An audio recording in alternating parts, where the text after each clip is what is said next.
Socrates is somehow the figure for, at least for training in political philosophy, and perhaps for liberal education. I mean, from this book comes the famous formula, the unexamined life is not worth living, and so on. And the Platonic presentation is a dramatic one. The arguments are very hard to put your finger on, I mean, what the apology precisely says. And I think this is true of all the Platonic dialogues. I mean, there's a certain general formula you can make. Socrates says philosophers should be kings, that virtue is knowledge, and so on. But what all that really means is very slight. But somehow the figure of Socrates comes alive in the same way that the figure of Hamlet or Achilles, and somehow it's in this enigmatic model of a character that the whole enterprise rests. What I need to say is, somehow, if you admire Socrates and what he somehow does, you are already caught up in the great tradition of the West. And it's somehow to make Socrates attractive and to understand what he's about, because Socrates is an enigma. It is, and here you see the enigma of Socrates. The question with which I always begin, and I'd like to, if you're willing to respond, is Socrates guilty? It was a trial. Would you have voted for his acquittal, or would you have voted for his condemnation? Those are two different questions, of course.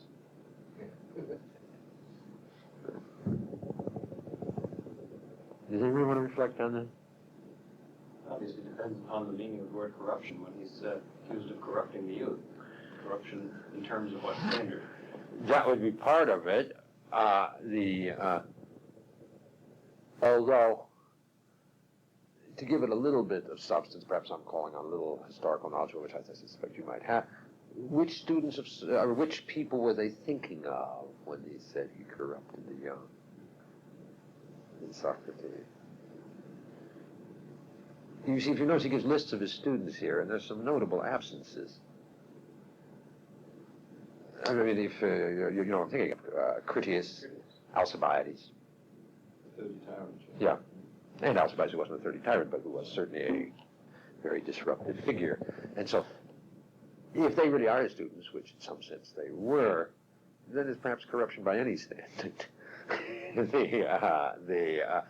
The second thing is whether you would have to, the ones he does mention, Plato.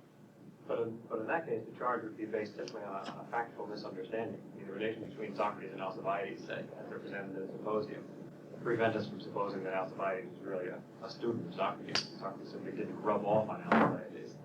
Well, I mean, I don't want to go beyond too far beyond the text, but when you say he didn't rub off on Alcibiades, he obviously did. I mean, Alcibiades was in love with him. Which people with guilty consciences behave in different ways than people with clean consciences to begin with. But the question is, I mean, how would you understand the effect that Socrates had on Alcibiades? I mean, being very, just being strictly simple-minded, Alcibiades was an ambitious, young, political man. What did Socrates teach him?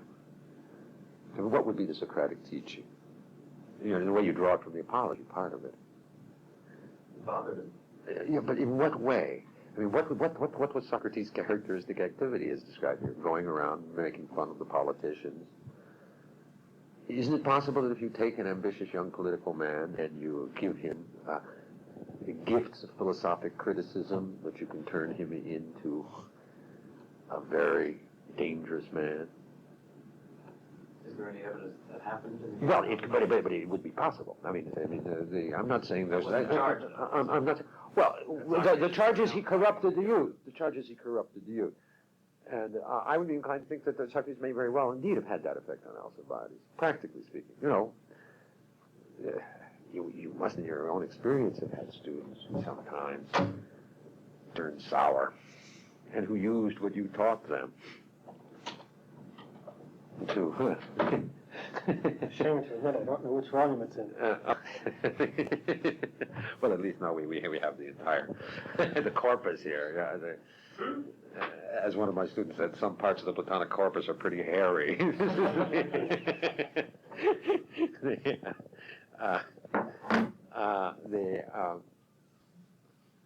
I think that would at least have to be a question. I mean, he was somehow connected with these shady characters, and he doesn't mention them here. That's one thing. But I wouldn't raise that in a class because they don't know about that, although I might mention also about. And then, of course, then there's a sense in which Plato. I mean, what was Plato's, according to Plato's own testimony, what did Plato intend to do with his life when he was young?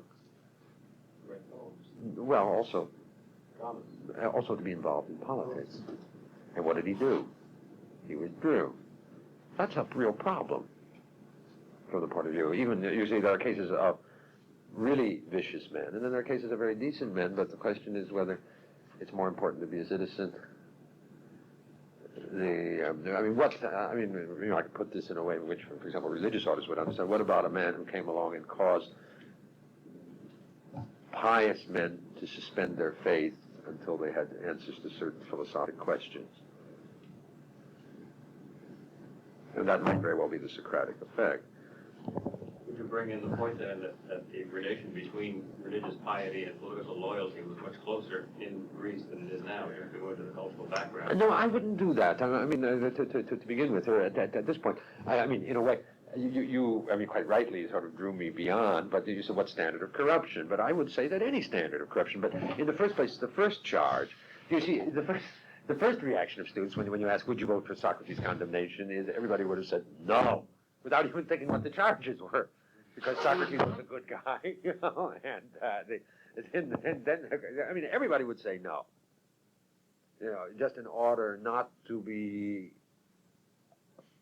how shall one put it, against the judgment of history. That's something that most people are unable to endure.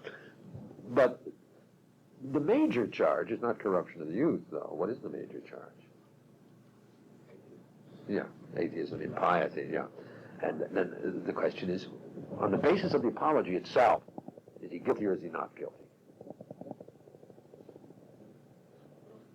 Right? He's guilty, absolutely. That's exactly what I would say. He doesn't answer directly. I mean, he certainly doesn't, and I think you can show internal evidence to show that he's guilty. And that's an important question. Then the question is, today they wouldn't put people to death for impiety because piety doesn't count very much. No, well, you know, I'm not sure they would do that anymore. I mean, you have more sense of what the church is like, but from the outside, it looks like it's very difficult to get expelled. But these days, that would require more than a little thing like impiety.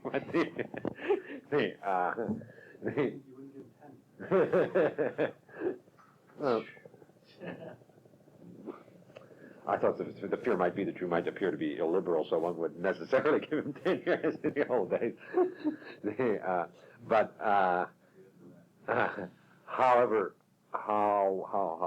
that might be, you see, then the question is, what would be, if he's guilty of impiety, and that would be one of the things that would emerge from the text, how important is piety? Obviously, what comes to the fore in the very beginning of the book is the question, somehow politics and piety are related, and that Socrates has something to do with piety. There's an odor around Socrates of impiety. And you see, it's very complicated for them to come to, because the way, I mean, how does this book appear from the first? I think it would appear to most of us at first blush in this context. A very simple one. Freedom of speech. I think that's the way it's understood.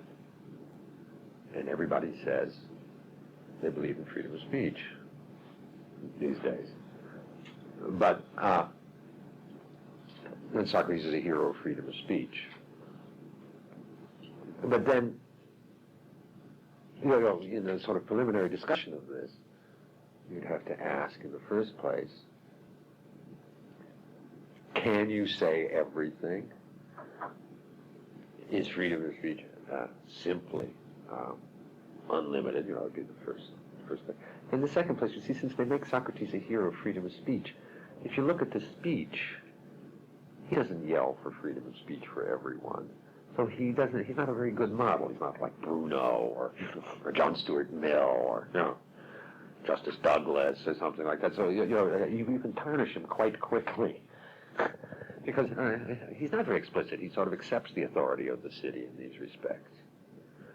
And so he's not completely straightforward. So no longer does he our hero, but we say he should have been put to death because, he was investigating dangerous things, but it's more of an attack on the city than a defense of Socrates. But then you have to raise the question with them, very simply, explicitly. Are there not, or is it simply unreasonable to say that there are some beliefs which must necessarily be held? Or are there not truths which are dangerous? You see, they are very far away, from they don't recognize the assumption underlying their own liberalism, that although plenty of them are willing for the suppression of the speech of racists or whatever, that they don't realize the presupposition that truth is somehow always good in the first place. They don't take the religious question because it's been separated from politics, but the question is whether religion and somehow attachment, political loyalty is connected with religion.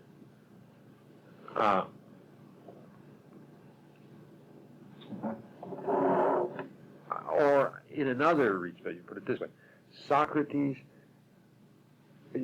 presupposes, or you can say their position presupposes, that philosophy is always good.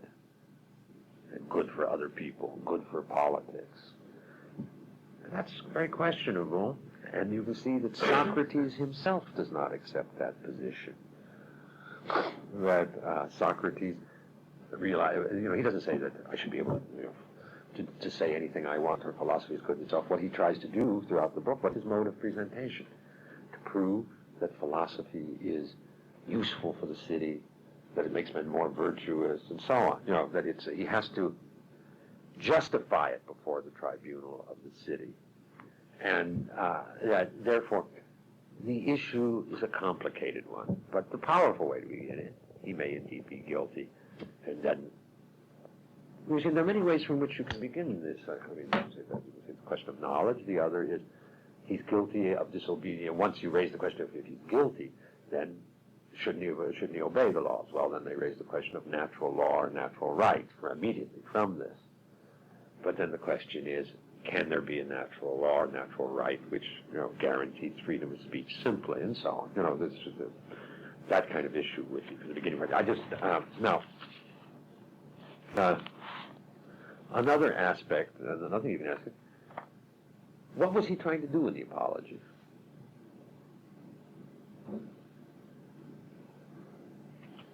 Was he trying to get off?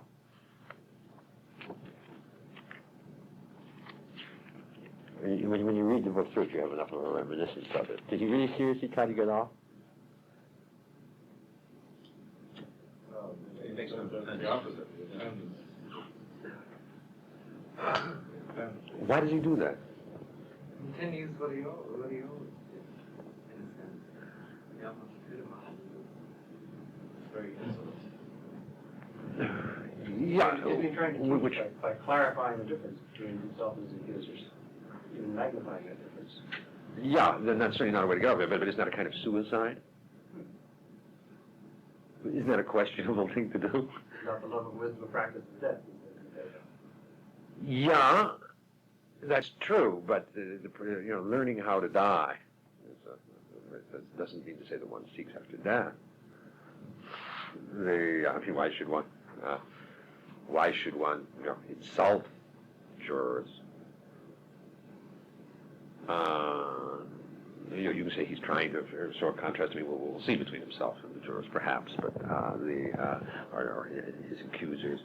But surely it seems that he committed a kind of judicial suicide, and that's very strange and highly questionable. I mean, that means to say that his intention must have been something more. Surely something like a didactic function would have to be understood, a pedagogic function with his own life. The second question of this kind, these are just sort of basic impressions, sort of like to begin with. Was he honest? Does he tell the truth about himself here?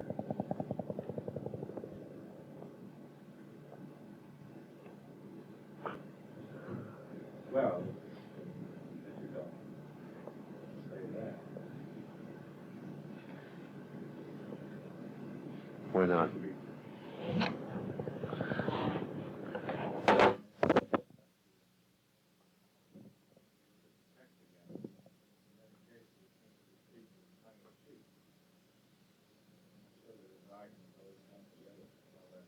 And there's some contradictions, I think you can find out, that it's a pettifogging speech, I mean, as we'll see. So what does one think of the dishonest? I mean, obviously, simple truth wasn't his only value, I think you'll see. All right, unless there's something more you want to reflect on this point.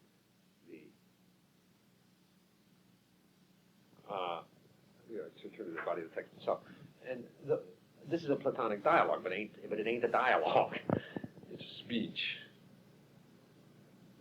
It's called a dialogue. Yeah. Well, by whom is it called a dialogue? This is a conversation between two men. Yeah, you're right. The question is, it doesn't have a dialogue form. I mean, this is this is obviously dialogue in the people's head.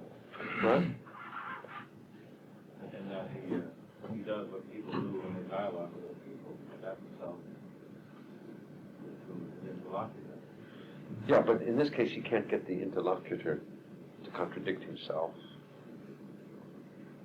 He can't get the interlocutor to. You remember the distinction he makes. You see, I mean, you see, there are two kinds of rhetoric. Rhetoric to an audience, of men, and rhetoric of dialectic, where there's back and forth. And the character of rhetoric of the dialogue is that you can force the man to agree on the basis of his contradictions. You can't do that in a large group. And that constitutes something of a problem. I say that this dialogue is clearly sort of the threshold, the portico of Plato. All the dialogue. Somehow or other, every dialogue has to be read in the perspective of this. Socrates was a man who was put to death. He was put to death for philosophizing. And philosophizing got him into trouble somehow with the city. And here he's talking to his accusers. And it's a speech. And this is the only dialogue that isn't a dialogue. There's no, And it shows, and if dialogue is the method of philosophy, what's the implication of that? That you can't philosophize publicly. But that means to say, thereby, that there really is a kind of conflict between ordinary politics, because politics, requires the assembly. This is an assembly of Athenians. And then he begins by saying he has no experience in this kind of rhetoric. That he's a kind of failure, but it means to say that somehow what's implied here is a disproportion between the clearest philosophic reason, and then it says, and political reason. That's, in the very form of the dialogue, that it's a speech, and not a dialogue. And of course, it is the most compelled kind of speech because he's there under legal order. His life depends on it. Let's say, now, we just started looking at it paragraph by paragraph. He says he's accused of being a clever speaker. And he says that's a lie. Now, does the body of the dialogue indicate that he is not a clever speaker? I would argue, of course, that it indicates he's very much a clever speaker. What it argues is that he's not a speaker in the form of ordinary judicial rhetoric,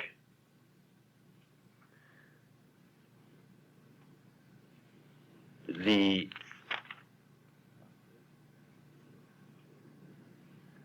See, two views of reason, that of the sophists and that of Socrates and Plato, implied in his saying, if you interpret it seriously, I am not a clever speaker. Just a few sentences before that, Yeah. in that third line, that as for truth, one might almost say they have spoken not one word of truth. yeah. Contrasted between the shrewd and the clever. Yeah, I'm just trying to see what the word is for clever here.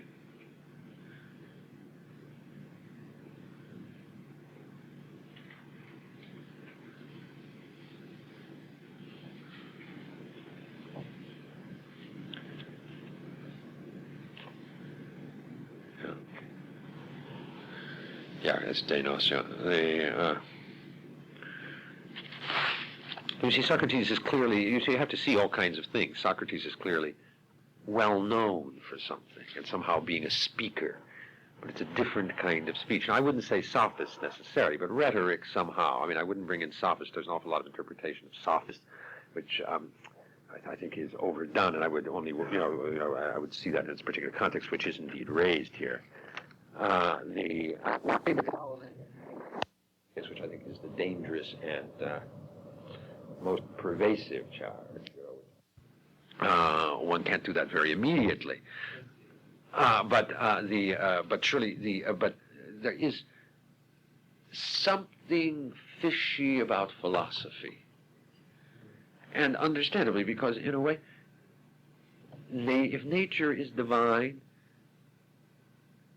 and also under the earth, somehow divine. You see, under the earth has to do with the punishments and rewards connected with justice. The heavens are where the gods are. There's something questionable about that activity. You see, and he begins by pointing, this is the reason why we'll deal with the clouds tomorrow, at page 19, saying it's Aristophanes who has this prejudice. Aristophanes presented a place. Somehow the poet Aristophanes gave him this reputation. Now, the first thing one has to ask is this: who are the people who believe in the old charges? He says he's accused by the old charges. Who are the people who believe by the old charges? I mean, on the basis of this kind of argument, who are they? Not only everybody, he says, in town says them. So it means to say the judges too. So his case is lost before he begins. You see, I mean, this is also a subtle way of attacking his jurors. Everybody believes it, but Aristophanes gave voice to it. So you say you can't get a fair trial without a change of venue. Yeah, that's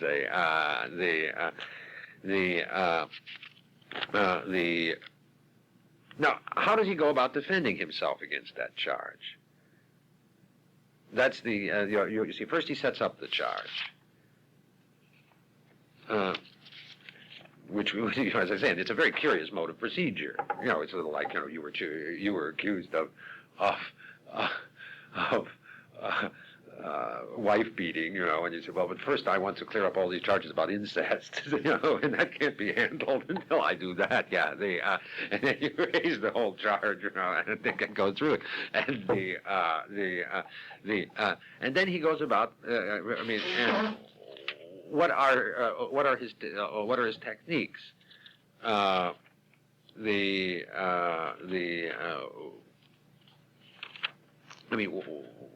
What is you see, he reformulates the charge at 19b, where it becomes Socrates does injustice and is a mischief maker, seeking the thing. You see, now he adds something about injustice. Justice is somehow connected with this. Seeking things under the heaven, seeking the things under the earth and the heavens, and making the weaker argument the stronger, and teach. And you see, and here the thing teaching, which isn't the same as corrupting the youth, you see, but that connection, teaching. You see, this is a question for your interpretation. I really don't have a response to this. Why does he add this here? The first one is the most innocuous of all. The second one is a kind of link to the third and real charge, you see. Because corrupting the youth can mean many things, but here teaching could be corrupting the youth. And then, what is his response to that?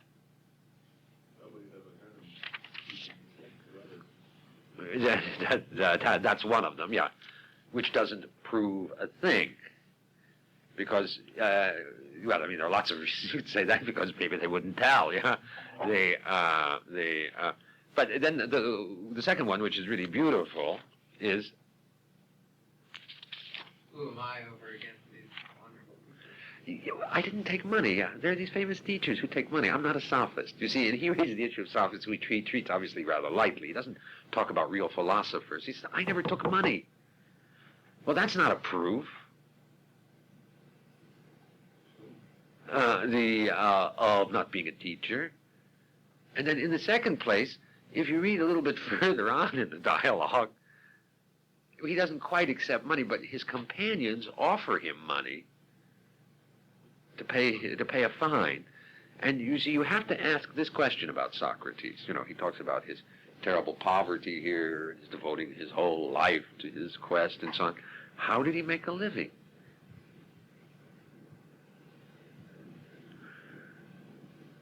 This, of course, is always a very nice point to ask a TE student what a sophist is.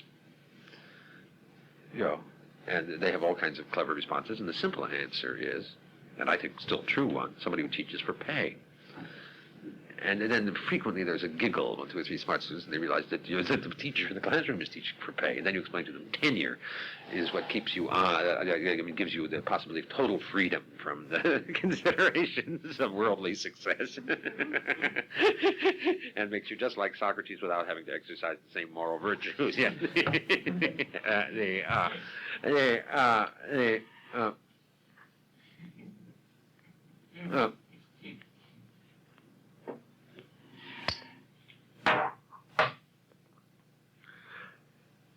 And he gives a little example here of Socratic-type reasoning. And here he puts in a little dialogue. He meets a man named Callias, and he asks him, you know, if you had 2 horses, where would you send them to? And he doesn't say to the Athenians or anything like that. You know, they should go to school. They should be educated by a wise man. It's a very funny passage because, you know, in Greek it's particularly funny. You know, it's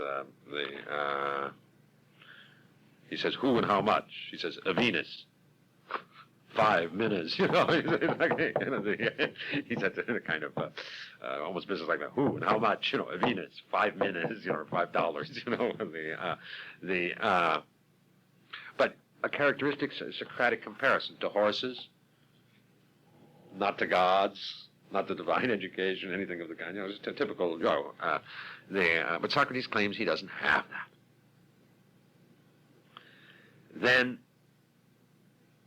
he tells, you see, then there's a problem.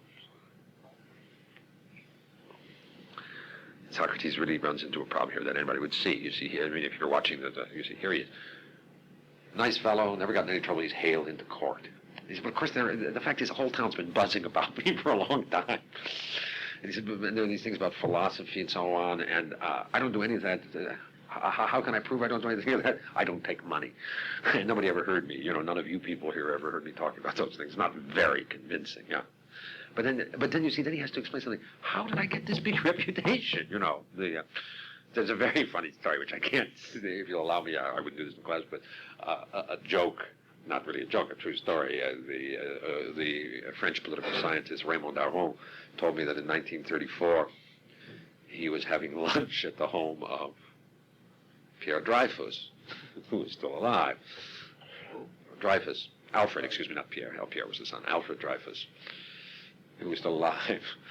And it was just at the time the famous Stavitsky stocks swindle, you know, he was the sort of Bernie Kornfeld, super Bernie Kornfeld of France of the 30s. And it was just coming to light, the first news that the fraud, you know, the fraud was coming out. And he asked, I mean, everybody sat around talking, could it be true that he's a hard? I saw it only used as justification for easy sex in the United States, for example. I mean, it's the only way I saw it used. Maybe others have seen it. Now, there are a few things to be said. In the first place, Who is this Hierophant? He gives his etymology, his genealogy, or he gives you an important statement about him. Yeah, he's somehow a friend of both sides. Well, he was an opponent, he says, of the 30. He was the Democratic Party. I mean, this is a nice political thing. He takes as his man, he refers to not the Alcibiades or the Critics, but the enemy of Critics. Yeah.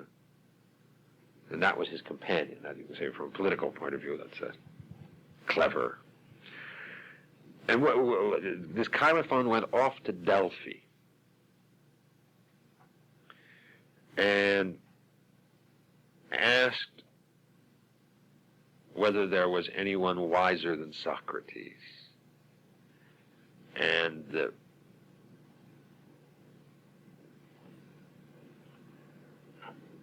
the Delphic oracle said no, which was a very, very important thing to do.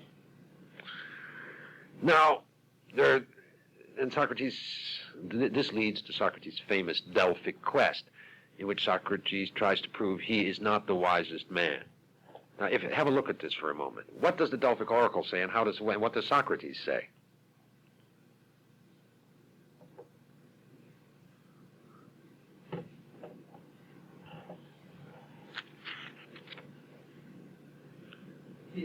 The Delphic oracle says that there's no one wiser.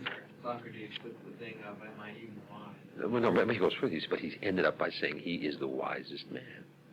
Oh, yeah. You take the I mean, he interprets it more favorably to himself. You know, this is an incredible piece of boasting. You know, put in a modest form, but it goes well beyond what the God said. That's the first thing. The second thing, he draws from this a Delphic quest because he couldn't understand what the God meant. He couldn't understand whether he went around proving he was trying to refute the God. Is that an act of piety? What was his life devoted to? Proving the God. Is wrong. Couldn't it be? He can't believe the God. Couldn't it be understood as putting himself in question? Gee, I don't understand what she's getting at. Perhaps that's true, but all you can say is he does not accept it as revealed word or mystery. He has to understand it, and he has to put it to a test. And to the extent he puts it to the test, reasonably, he doesn't need the God. I mean, he proves that the God is correct. And therefore he doesn't need the God. But when you say the God is nice, the God perhaps gave him the original motivation. But the God isn't necessary since he demonstrates it by reason, which is what he does. He makes himself independent of the God. Thought of it more in terms of since the background of the accusation was that he was a pious impious. This is part of the motif of calling into question, well, what do you mean by real piety? Oh, look, I mean, there's no question. I mean, look, I mean, let's take it both ways. I mean, very, very clear. I mean, you say, he turns immediately to piety. Yeah. What he does is God-given. He attaches it to God. So it's a very pious thing to do. But then if you look closely, the first thing, he changes what the God says to make himself greater than what the God said. Secondly, he tries to refute the God. He even uses that. Isn't able to, but becomes independent of the God. His reason can corroborate the God. He'll only believe the God if it fits his reason. And his reason is sufficient. I mean, there's no mystery. He doesn't have to accept the God's commandment, or he has an instrument for deciding on whether the God is right or wrong. So you can say, in the very act of declaring his piety, he at least renders that piety questionable. That's all I'd say. Both things are there. Do you see what I mean? Yeah, I do. I understand what you mean. Well, I think you'll see that the text. Let me. Well, I'm willing to go on. You see, the interesting thing is, you have to ask yourself, There are two or three questions to ask yourself in this. You see, this famous Delphic quest, this is what Socrates is known for, the folks, sent by the Delphic god. The first thing is, what was it that caused Chaerephon to go and ask the god at Delphi whether anybody was wiser than Socrates? You've got to ask that question. You understand the reason why.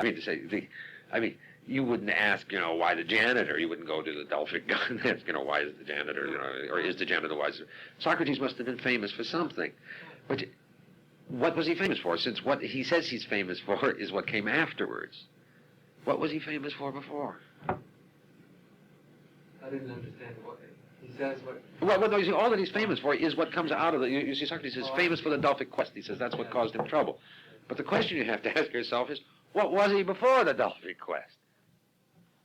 I would suggest there's a pre-Socratic Socrates, as it were, and that he probably was an investigator of the things in the heaven and under the earth. Do you understand what I mean to say? That there was a transformation of Socrates, and somehow that finds its enigmatic formulation in the Delphic quest.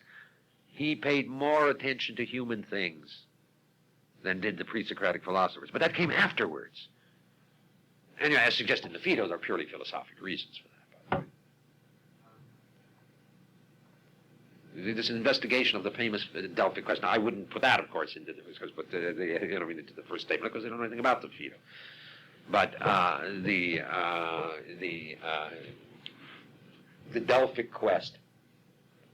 See, the Phaedo for me is the situation that Plato seems to be showing that whatever is true about the religiosity or spirituality of Socrates, some of his interlocutors certainly aren't.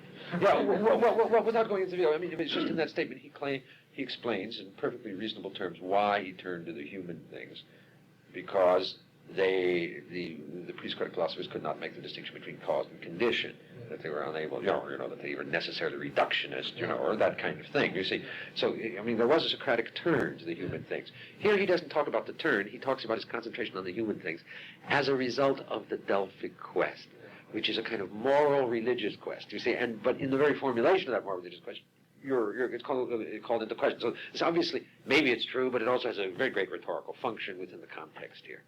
You see, Socrates is throwing up an extraordinary smokescreen here, with the way in which he sets up this charge. It then allows himself to become the Delphic figure, and then of course he becomes a divine object. And so it's no longer the atheist against the piety of the city. It's the impiety of the city against the divine gift, and it's an extraordinary rhetorical tour de force.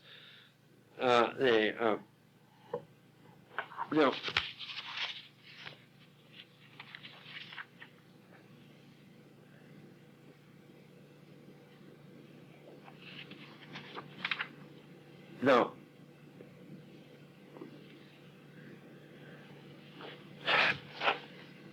He makes this formula.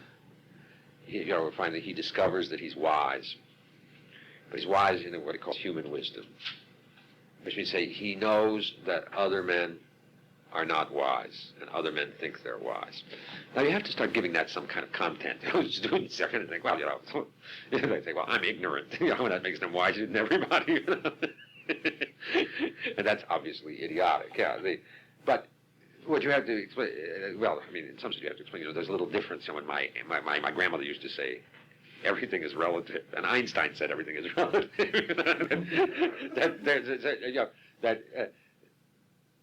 The fundamental point is that everybody really is sure about certain kinds of things, and Socrates recognizes fundamental doubts. We'll have to see about that, but it's only on the basis of also having a certain fundamental kind of knowledge. A paradoxical way to formulate it is this, paradoxical, but I think absolutely correct.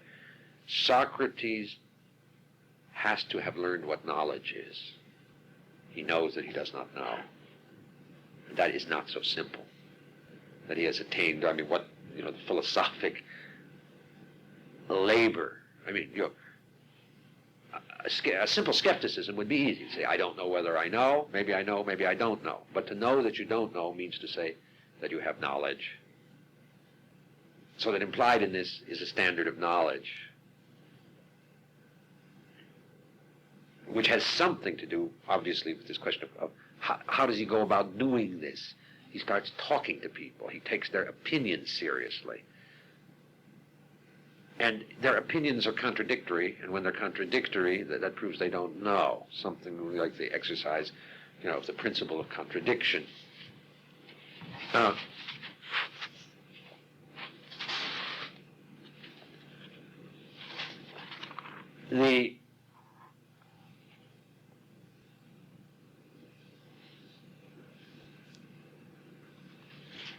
You say knowledge of ignorance.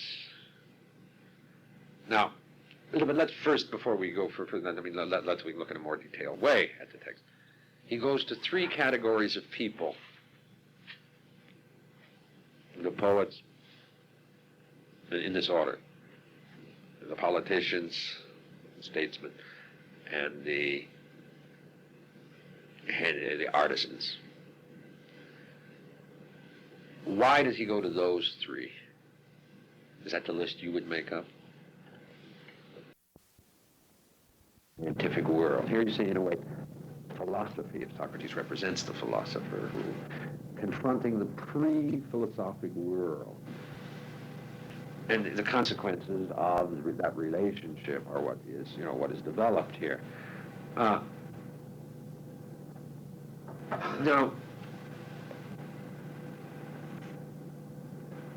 if you talk about and I don't think anything's are missing if you could think about it. Of course, he doesn't talk about the priests, but then he comes to the artisans. The artisans are very simple people, shoemakers and so on. But he says they know something, and that's very important to recognize. In a way, you can say he gets his standard for knowledge. This is a very important passage, I think, for showing students what. No matter how skeptical a man is, he really can't say we don't know how to make shoes. This is the strange human situation. In a way, we're surrounded by darkness, but in another way, there is light, perfect light about certain simple things.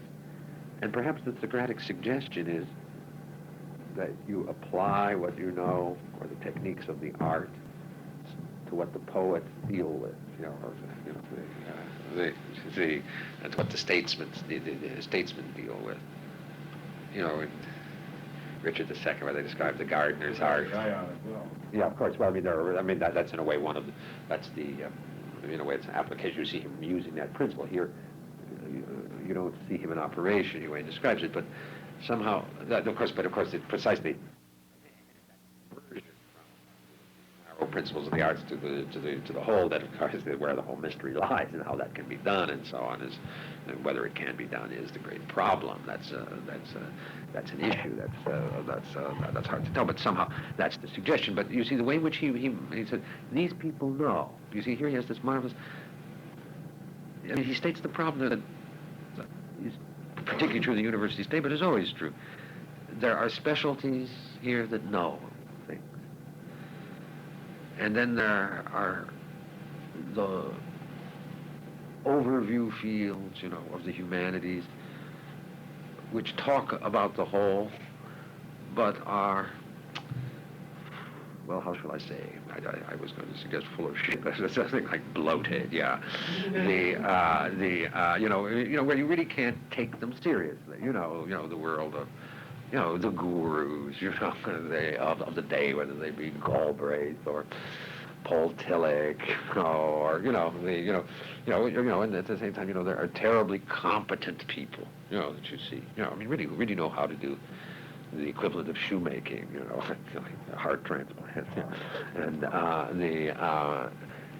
and Socrates says he would prefer to be ignorant and be open to the whole.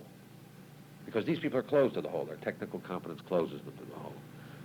So you can say that the poets and the statesmen know the problem of the whole, and to that extent they are philosophic somehow, or share the vision of philosophy.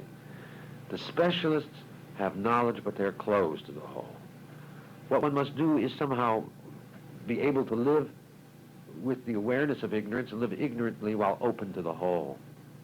That's somehow the philosophic posture. Whether most human beings are capable of that, all that implies This is a point where one really can't stop and discuss what that means. What people really have to believe in order to live most of their lives, the kinds of lives they lead. And also what it means to be open to the whole, to the question of the whole, and the problem of the whole. What Socrates implies here, A, is he has a standard of knowledge, hence knows what knowledge is, but also knows that the whole is still a problem, and not an answer.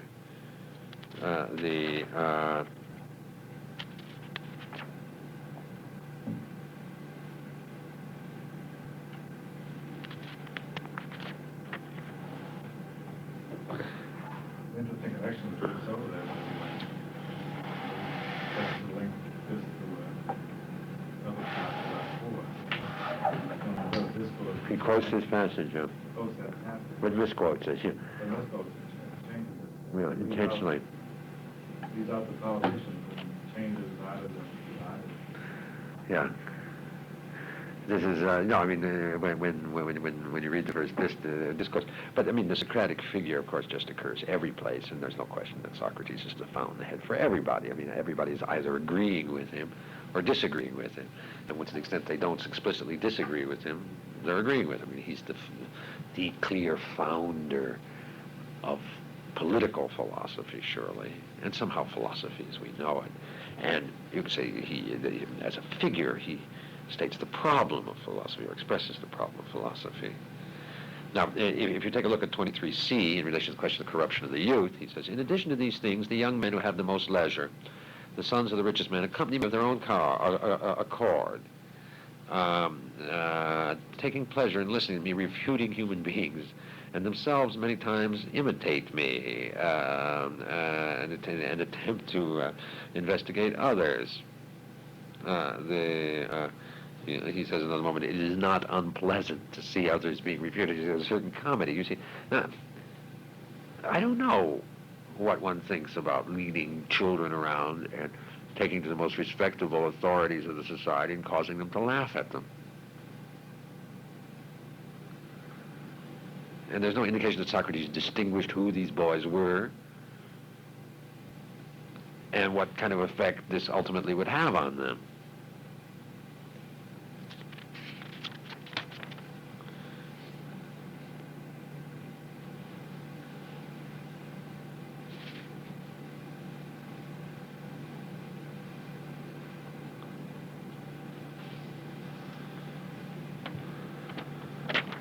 So those are the responses to the first charge. Pretty fantastic. He doesn't teach money, and he's on a Delphic quest. Did the god tell him, go out and do this? But you see, he keeps saying, the god sent me out, It's really very funny, if you think about it. And it shows, in some sense, the enormous claims. He's the wisest man of all. And a picture of philosophy emerges here, which isn't pretty obviously the total picture of philosophy, but its philosophy is dealing with the question of knowledge. See, later he says philosophy teaches men virtue and vice, and that's not the same thing. Here there's no implication he's teaching men virtue or anything of the kind. Now, those are the first charges, the trumped up charges and trumped up by Socrates, and that's the defense. And of course that changes everything when you come into the second, to the real charge, or the second, the new charges, yes?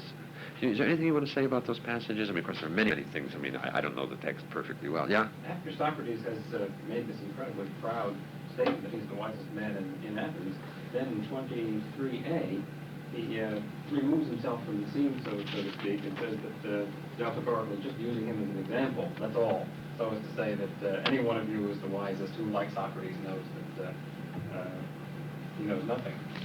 Why the contrast there? Well, it's not a contrast. He says anybody who's like Socrates, but nobody's like Socrates. Socrates is the only one who says this.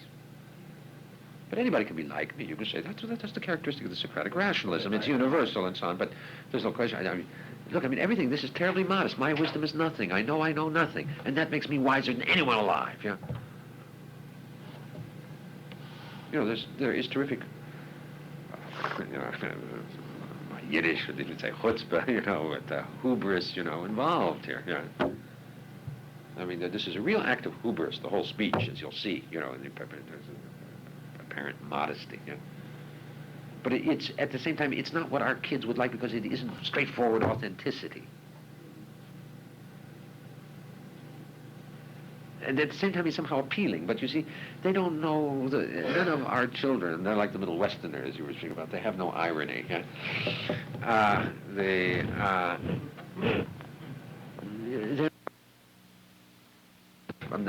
have fun to treat them with irony. I remember I said to Frances Perkins once, when she introduced me to Farley, I said, the most striking thing about Farley is that he, I said, is how,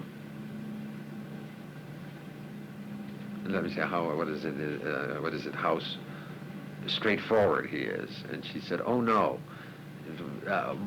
the most striking thing is how easy it is to convince him you're being straightforward with him.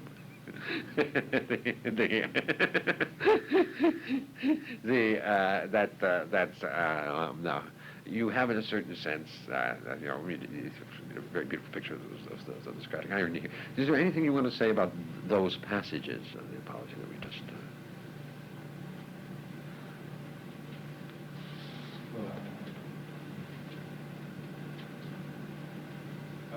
Not about any of the passages.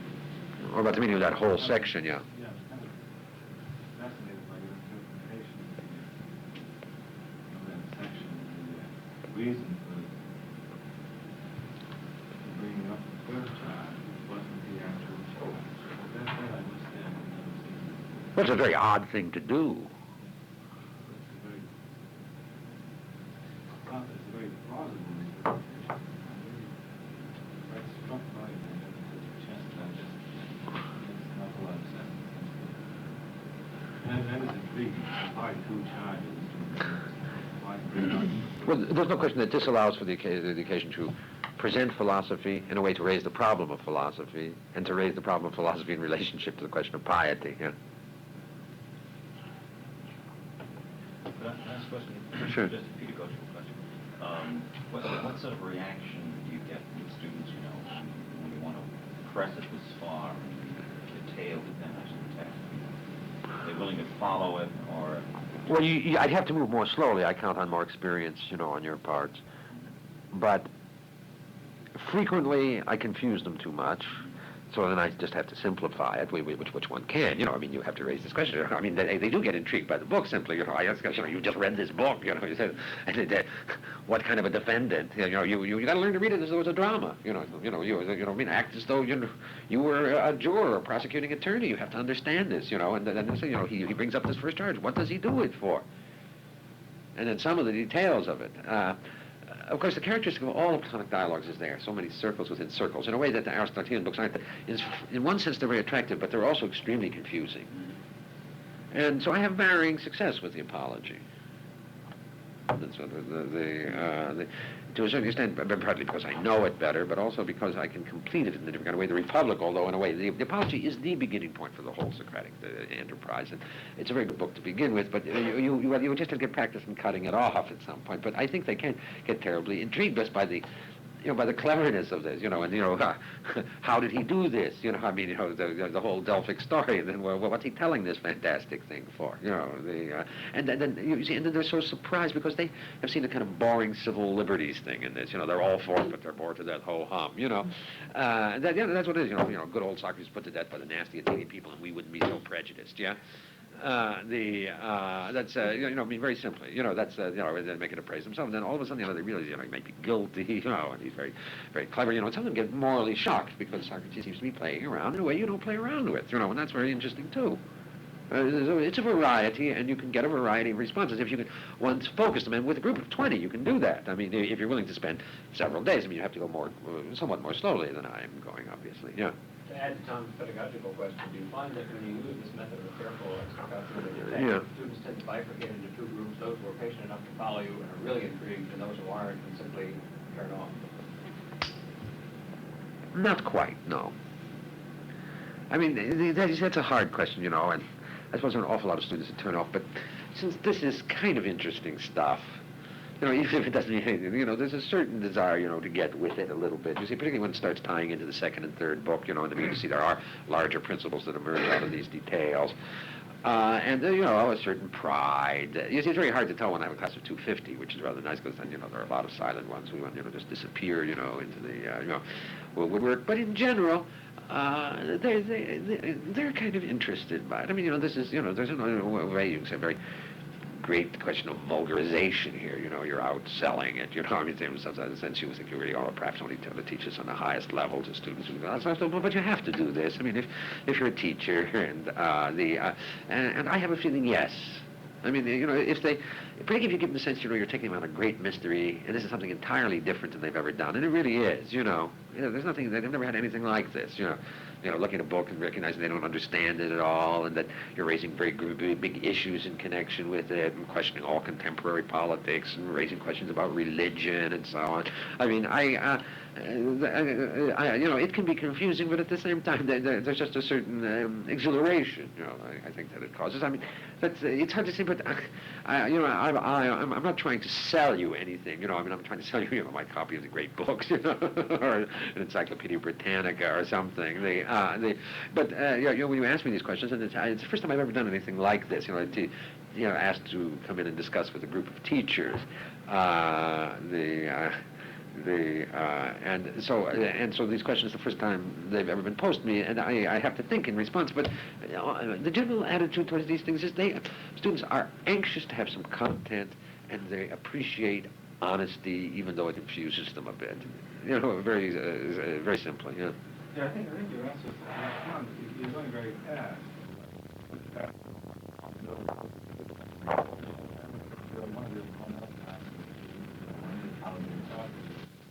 This was the next section. And it went excruciatingly slowly. It was a 2-hour session. Was that in that little group, the little seminar? Yeah, and Joel Schwartz, they're both at Harvard now. Yeah. You would ask, I don't know, were you conscious of this? You would ask, they were supposed to have read that section of the text, and you would ask them what was in there, what was said. And some of them didn't know what to answer, and others would give a very inadequate answer. And then you would sort of summarize. Did I give them hell for that? Yes, I think so. Ridicule is always a very good... Well, you would tell them that, they didn't really have all that much to read. Even that they should have done their reading a bit more carefully, something like that. And then you would start raising the question of, all right, here's the scene, what do you make of that? And again, there was some hesitation, and all of a sudden somebody comes up with an explanation of some kind, and then all the others at that moment wake up. What does he know that I don't know? Who is that? Squirt? My ignorance is all of a sudden, there's a whole conversation going on. I think it's in that way that, you can sometimes bring in people who don't have a natural interest. I think you always end up losing it. But what about the extent to which they would prefer to get on to discussion of these issues, but in a contemporary setting, Well, it's interesting. I'm in a certain way, open to their doing that. But you see, what I try to do is focus it in such a way that the text does it. You see, my usual way is to say, "Oh well, the way we put it today, they don't understand the thing," and show them, that we don't understand the issue, and then, they say that. I mean, that's a fairly easy thing to handle. You see, I mean, obviously, they all want to do their own autobiographies constantly. They're preoccupied, with their dull selves, And one of the things is, of course, precisely take them outside themselves a little bit, and I'm constantly talking about things. I say, we say. But take a look, everybody's complaining about modern life without cohesion, without consensus. Well, wasn't it necessary to have these kinds of beliefs to have consensus? Wasn't something like the polis necessary? What about the God? Aren't we perhaps falling apart? Look at what, both the communists and the fascists had to do, this kind of thing. And Plato understood these things much better than we do, and then sort of... I mean, in every text, this isn't necessarily an ancient thing, act as the advocate of the text against the student. And I think one can do that, you see, so that there are issues... really, that they learn to focus their issues through the text. But, so the advocate, in other words, even if they set out thinking that this really pretty dull. Oh, that you must do. You must I mean, like this question, is he guilty? That's a very good beginning point, because I guess, it didn't even occur to them that this was anything else than a story of injustice, whereas I think it's an admission of guilt, and then it's a suggestion that maybe knowledge and politics or knowledge in the city, the philosophy of the city, don't go together very well. And so that, then you start raising, well, then what about censorship? Isn't censorship desirable? And so on, and that gets them excited, You'd be surprised how lightly held their beliefs are. They'll get indignant, scream a little bit, and then, suddenly they're fascist. I mean, really, it's just incredible. They really don't have very deep convictions, and that's just a troubling thing, because one doesn't want to weaken, convictions and decent things. But since they're so weak, it's perhaps better to refound them, after thinking through the problem. Yeah, that's right. Well, but there's some unexamined prejudices which are held very deep. I think that's true. I imagine that the Pilgrims had a lot of unexamined prejudices which they held very deeply, and which gave them great strength. But these kids have unexamined premises which give them nothing. Yeah, that's the point. And that's the reason. Of course, it's the reason why the kids, as well as professors, so easily, will abandon those principles. It's so easy for them, in the atmosphere of 1969, 1970, to abandon, to swallow Marcuse's intolerance doctrine with such facility, just like that. You imagine that the liberal society stood for something, but the kids and a very large portion of the faculties, were saying, well, there are really a lot of things you can't say, and so on. That's true. That's certainly true. The overwhelming majority of it. It's very rare that you find the opposite. That happened last year at UBC. It's true that I had to do an interview. The girl, very fundamentalist philosophy, and she was taking a course on Shakespeare, Catholic theory and so on. And they weren't allowed to read Shakespeare. She was learning about all kinds of things.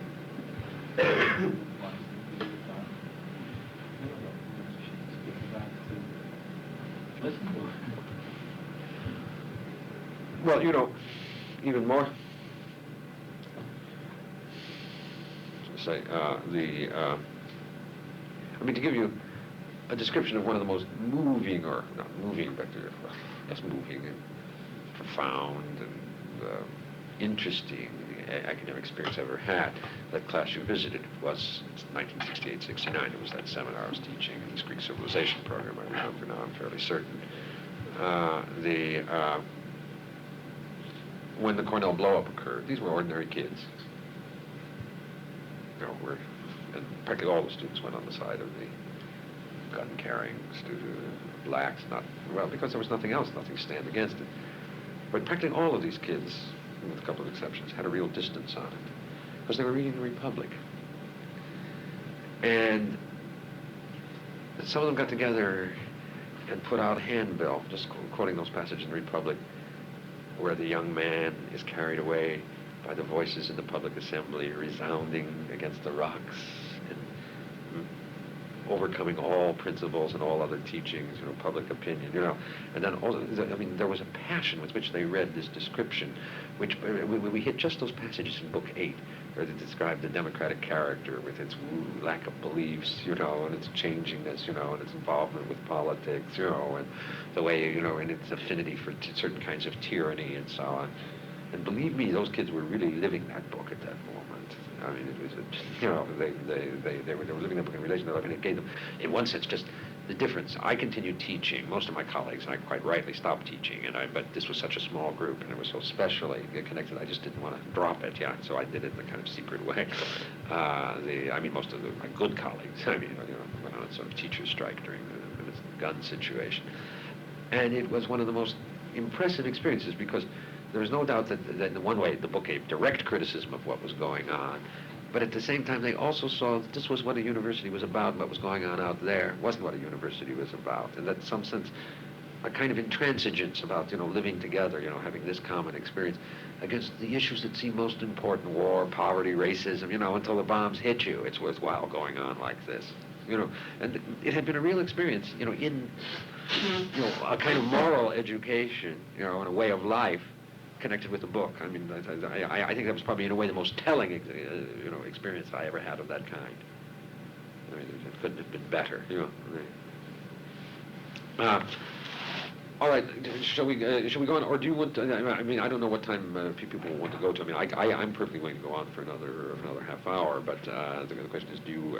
I thought somebody had to go or something like this. Was this? No. No, it's fine.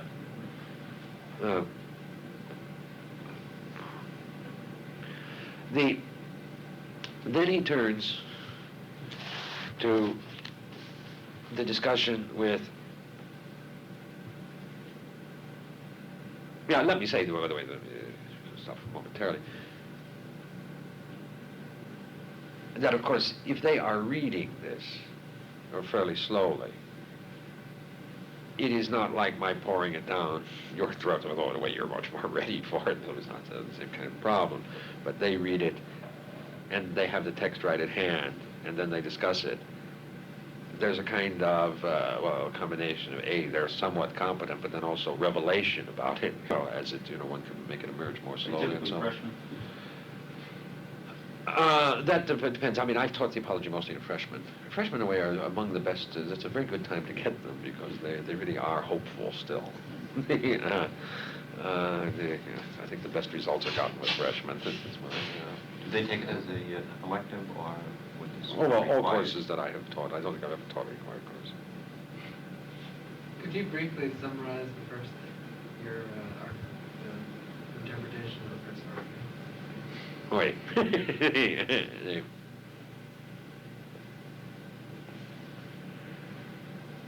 In other words, let me say,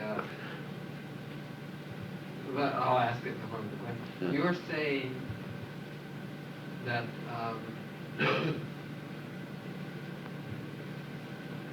that when you read this, what you see is that Socrates very cleverly fabricates a beginning before the beginning, and there are reasons for this fabrication.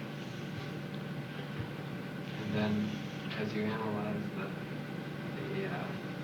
sort of comedy of the first answers, you start moving into the more serious nature of philosophy and the conflict between piety and philosophy. Well, let me say that it's always somehow comic, though. That's what, in every bit of gravity, there's always levity in Plato. I mean, there's never, let's stop with the joking, and get on with it. There's always this ironic posture. Something about the world is ridiculous, and there's something ridiculous about Socrates' situation.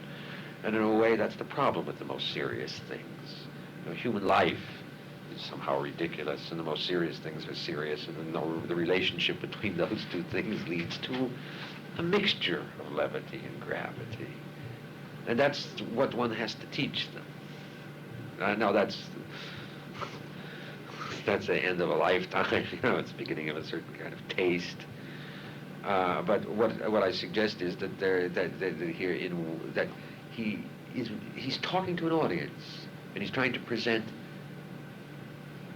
a picture of himself to that audience. In some sense, he's confusing that audience, but in another sense, he is expanding both the charges against himself and his own personality beyond the limits which this very simple man. How are these men to understand philosophy? I mean, how do we?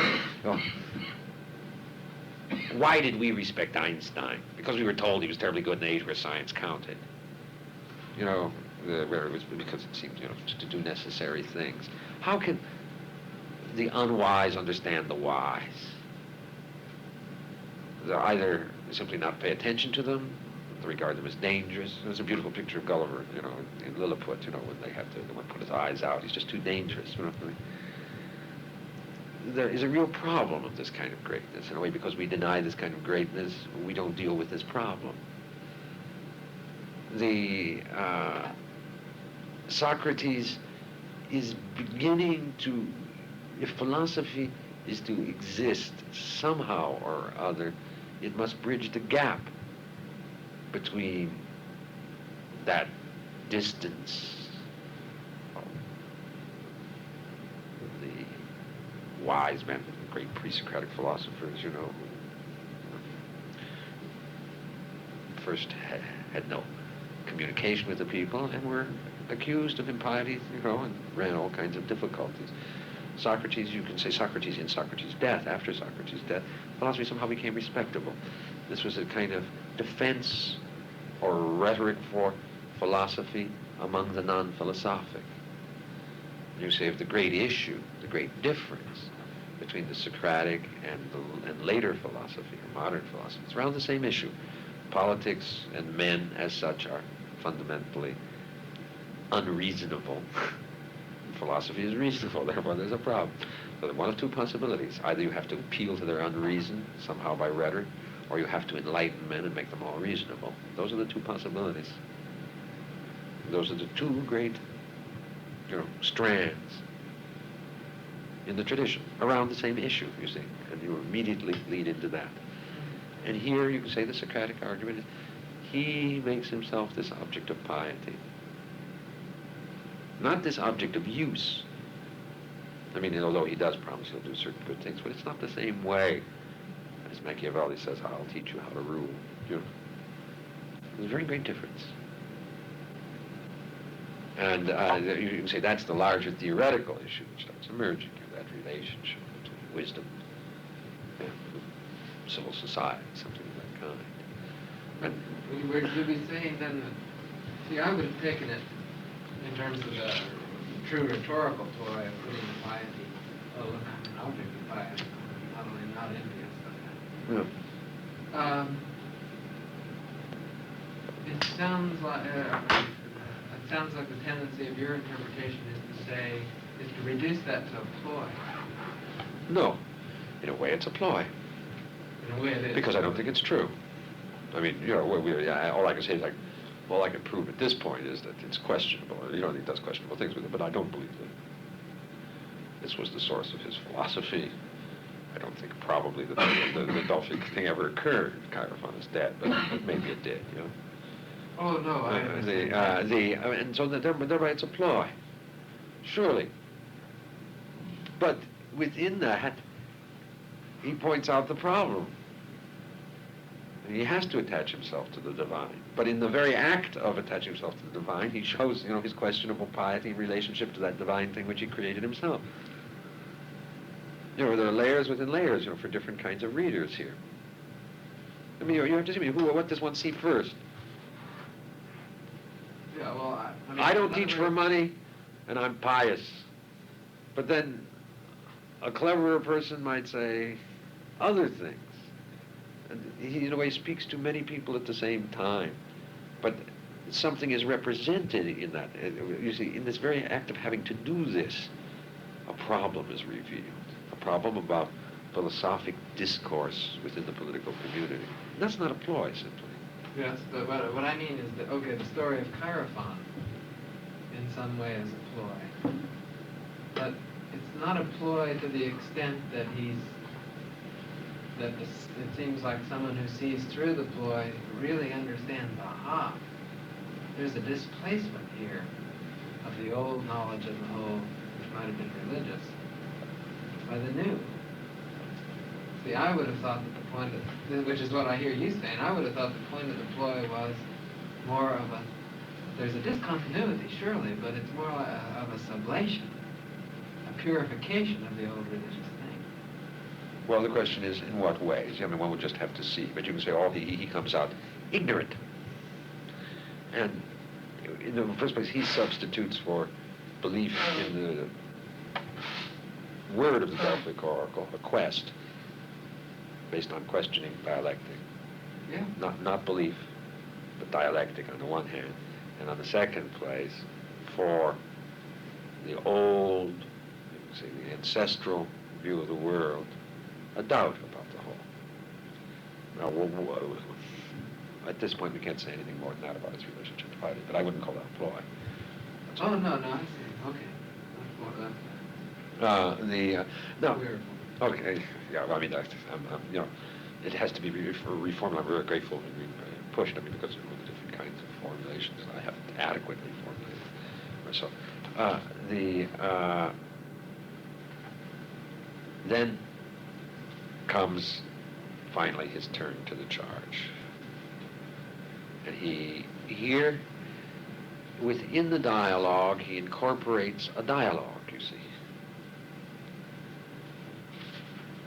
which would show the way in which he normally operates and where he can't operate in politics. And I will insist that this is a very important thing. The method of philosophy is dialectic, and now perhaps not the method, the mode of philosophy. The mode of politics is rhetoric. Two forms of persuasion, two forms of reasoning. And the question, can the two ever really be bridged? The kinds of appeals have to be very different. You learn something about, see, you're learning something about the nature of man, because if man has to be both a citizen and a philosopher. And those two things are so different. There's a real duality in man. There's a real problem about man's wholeness. Now, he takes Meletus up.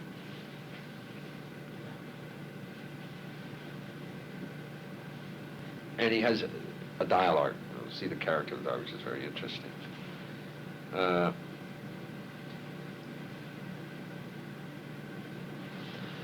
He divides this discussion into three parts. The first has to do with the corruption of the youth. And he begins with what I think one could only call rhetorical, or a lawyer's technique almost. If somebody makes them bad, who makes them good? To which Meletus responds, the laws.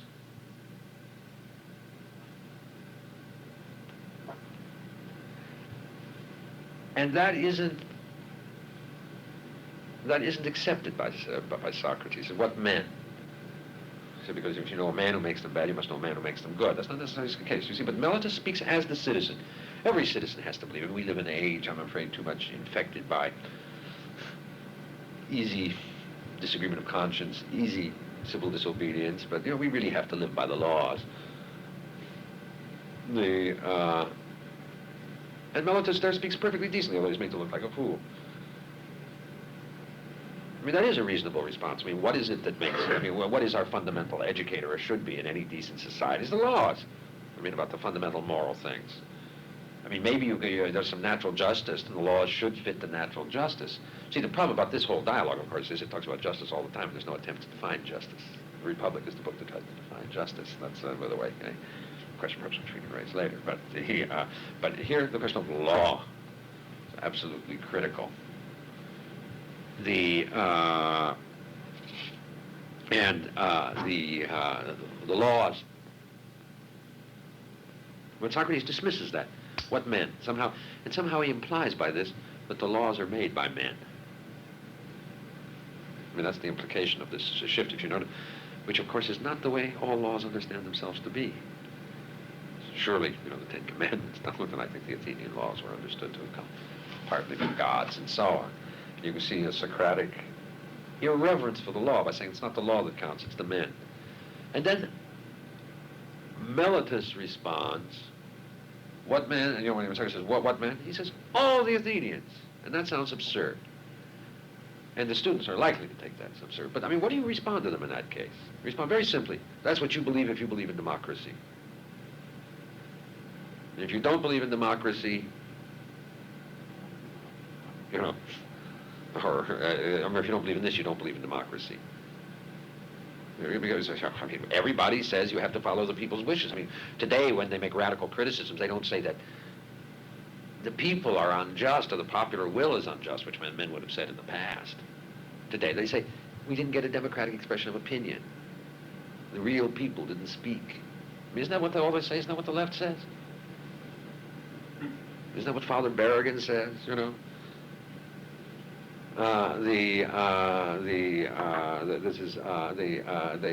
now, I mean, and Socrates, I think, points this out as manifestly absurd. He says, I alone corrupt them and everybody else makes them good, but this is the, but he said, so this seems like a stupid response, but I believe it is the necessary response of democracy. All the citizens as a whole, the people. And then Socrates uses this kind, he says, and he goes back to his horse trainer thing. He says, who makes horses good? Everybody or the expert? And the question is there, of course the implication is there must be some expert. The question is there an expert on man as there are on horses? And Socrates implies there is, whereas earlier he said he didn't have that knowledge, by the way. But nevertheless, what is implied in this entire passage? An anti-democratic prejudice. That knowledge is what is necessary for goodness, whereas the Athenians say consent or the many.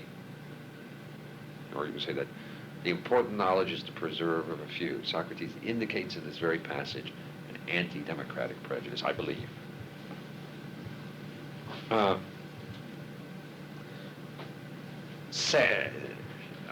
That's the first place, and that is not a response to whether he corrupts the youth. He doesn't let him discuss whether he corrupts the youth. You know, in what way he corrupts the youth. Yeah. The second is, he says nobody voluntarily wants to have bad men around him. Therefore, if I do it, if I do it I do it involuntarily. Therefore, I can't be convicted for it. What's the problem with that argument?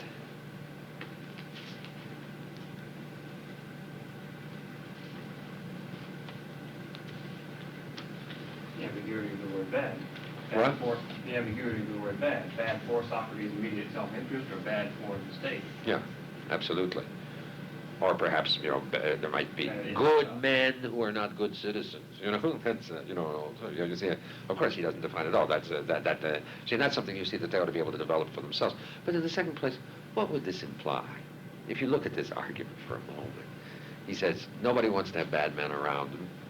Therefore, because he would get hurt. Therefore, anybody who corrupts people must be doing it involuntarily. What's the what does that mean for the legal system? But there's no such. Nobody's going to be guilty of anything. Yeah, no, yeah, absolutely. Well, this is. I mean, we're coming to that. My latest suggestion, my most recent piece of wisdom is, or my political suggestion is no fault murder, which is, which I think is going to be the next thing will solve all the problems. And we're coming closer and closer to that.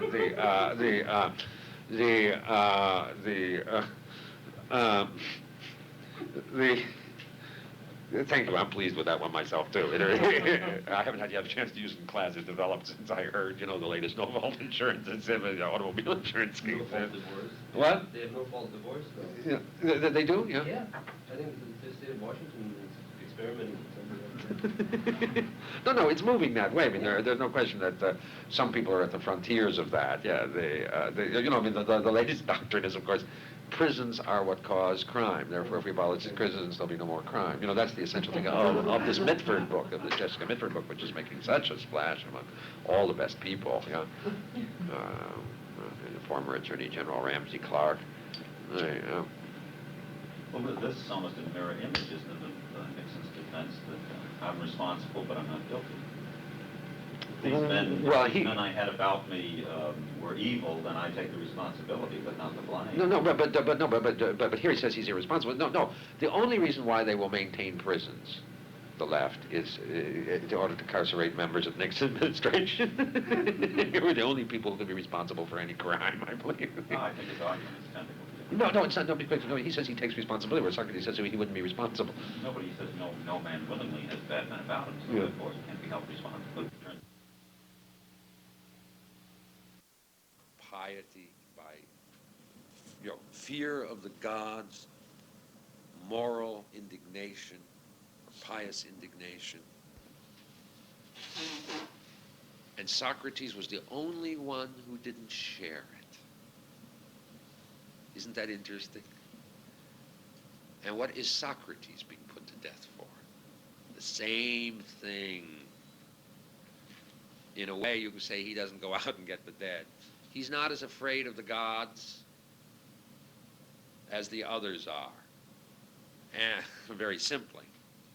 Or you could say that he would set reason against the gods in this case. That it was, he probably would have been willing to put the men to death if they hadn't, you know, if they had just left them. But there was a storm. And so it was an unreasonable demand put by the gods. But of course, gods sometimes ask for unreasonable sacrifices. And that's the whole point. It would require the sacrifice of the intellect. And Socrates is unwilling to make that. But you can say the people as a whole, the city as a whole, represents that kind of piety, however one wants to understand it. When one understands it as great devotion. You see, we think we have rationalized politics, and there's no question men are much less believers. The question is whether the seat of fanatic piety is not always the people at large somehow, led, by people, but that, and that somehow philosophy is very alien to that. I know we became very well aware of this in this fake, because it wasn't over real issues, fake atmosphere of the late '60s. When I was frequently accused, I had people yelling and screaming at me with, anger, how dare you be in an ivory tower, when people are dying in Vietnam, That was, I lived in the atmosphere, my next door neighbor was Father Berrigan. And he was committed, and I wasn't, not to compare myself to Socrates, but I'm willing to compare myself to Father Berrigan. Or, if you'll forgive that impiety.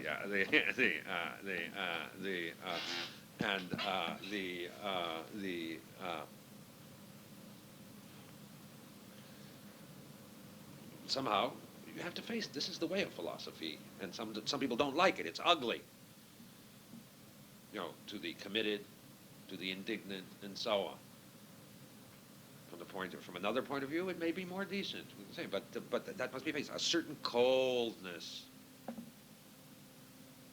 perhaps a coldness that restrains. In this case, it was a terrible thing they did. But Socrates does not sympathize with the piety or the indignation of the many.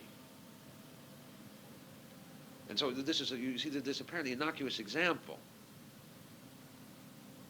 I think leads to a very fundamental characterization of the problem of philosophy. And by the way, there's nothing more important for students to understand, that somehow morality requires anger and indignation, and philosophy requires freedom from it. And the second example is a very good one. You see here, you see him opposing the democracy. The second one, he gives one favorable to his case, because he says, I opposed the 30 tyrants. 30 tyrants asked me to go get Leon of Salamis. And I refused to do it. I just went home. What could somebody say about this example? In a way, it was courageous. But what could somebody say? Who was somewhat more strict?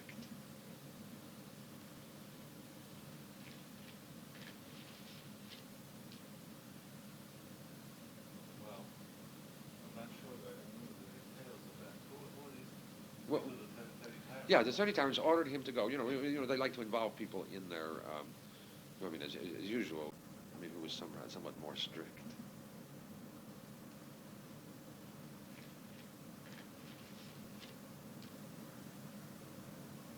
Well, I'm not sure that I knew the details of that. Who are Well, the 30 tyrants? yeah, the 30 tyrants ordered him to go. They like to involve people in their, as usual. Huh? Oh, well, he did. Well, you see, the first one he opposed the activities of the democratic regime. Here you see him opposing. He proposes the tyrant.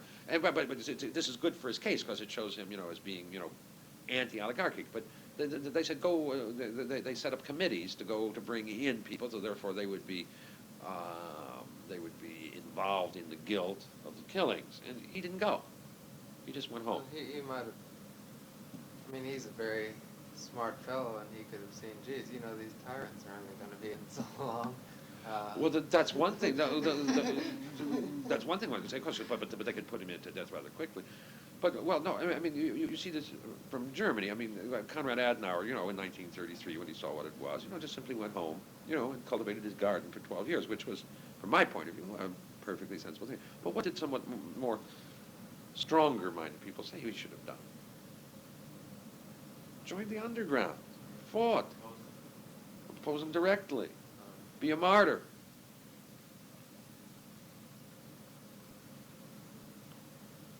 And that Socrates doesn't do. There's a kind of, you see what I'm indicating, is a kind of coldness and indifference. He won't get involved. There's a kind of, just to save his skin or something like that, dignity, so on. but he has no taste for martyrdom, although he's allowing himself here to appear to be a martyr. I mean, very simply, if one wants the teaching of philosophy, he becomes the martyr to philosophy. But unlike real martyrs, it's an ironical martyrdom. You know, the death of Socrates and the beautiful picture of that death makes philosophy respectable. But it's not so hard, as he says in Xenophon's Apology. You know, when you're 70, your powers are about to go decline, and so on. Nice death by hemlock. If you're sensible. You know, the real question would be, would he have done it if he were 35? Would he have done the same thing? My answer on the basis of the Apology, and if you also add it to the Credo, which we have to discuss, is no. That he would have been perfectly willing, just to, lie his way out of it. Not lie his way out of it, apologize and so on. But that's Come back to the Machiavelli. It's just the text noted the difficulty is that they were breaking the law. They were trying these men as a group. True. All the athletes instead of trying them separately. Mm-hmm, true. Absolutely. Well, I mean, what I would say is that Socrates here presents himself as sticking by the law. Now, I don't know the details, but he's using the law against morality, or if not morality, piety, yeah. And that's particularly, the reasonable law. It's a reasonable law. You see, he later, by the way, makes a rational criticism of the laws of Athens. He said, you have to make a defense in one day. He said, if I had more time.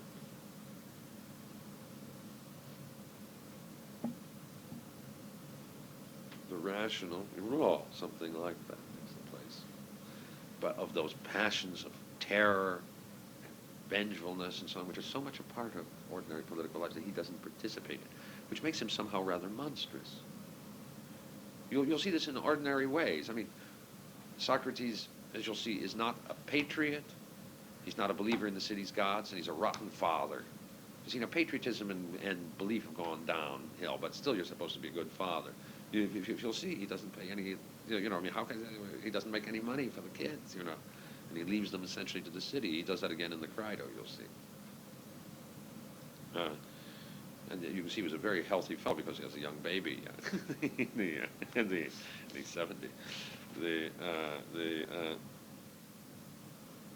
So you can say philosophy, he tries to show that philosophy is publicly relevant, but that it has to be private, you see, and if this is accepted, that's just fine. But somehow it is a simply private activity, because it can't share the passions. In the second place, it deals in universals, and politics always deals in particulars. You've got this country here and now. As Lyndon Johnson always used to say, I'm the only president you got, It's not much use talking about the ideal president. And philosophy is thinking always about the ideal president, which makes it impossible to deal with Lyndon Johnson. Now, of course, you have to have some notion of the ideal president. At the same time, you can't always use that to criticize the president you've got, because we're never going to get an ideal president, So, I mean, humanly speaking, philosophy is always in the universal. Practical life is always in the particular. And so these two reasons, at the very least, philosophy is not what it appears to be, or what it's made to appear to be here, to be a publicly relevant activity. At the same time, it cannot survive if it appears to be this merely private, selfish, politically disinterested, and corrupting activity.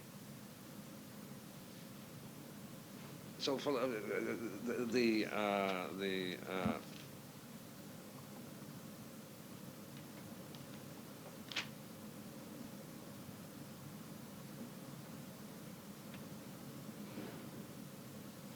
then he refuses. He again points out all these fine people who are his students who are there, mentioning Plato, but not thinking about Alcibiades and Critias, and all these questionable young potential tyrants who somehow came under his sway, who were attracted by him in a strange way. He is very silent about them. And then then he ends by saying, "I'm not going to crawl before you. Everybody else crawls before you. I don't crawl." Yeah. And throws the insult at them, and then that way with this dignity, philosophy, and it's the dignity of philosophy. Yeah, the philosophy, which, I mean, you could say he guarantees his condemnation by this behavior, but also guarantees the good reputation of martyrdom. It's quite an achievement, isn't it?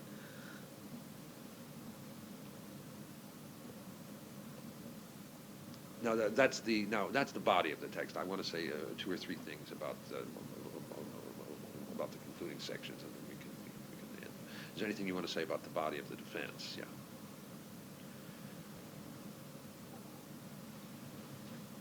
What do you think he means at the very end of the defense by saying that he does believe in a sense in which none of his accusers do? The very end of the apology altogether, or? No, right before the court votes, he finds him guilty. Yeah. Oh, yeah. Let's see.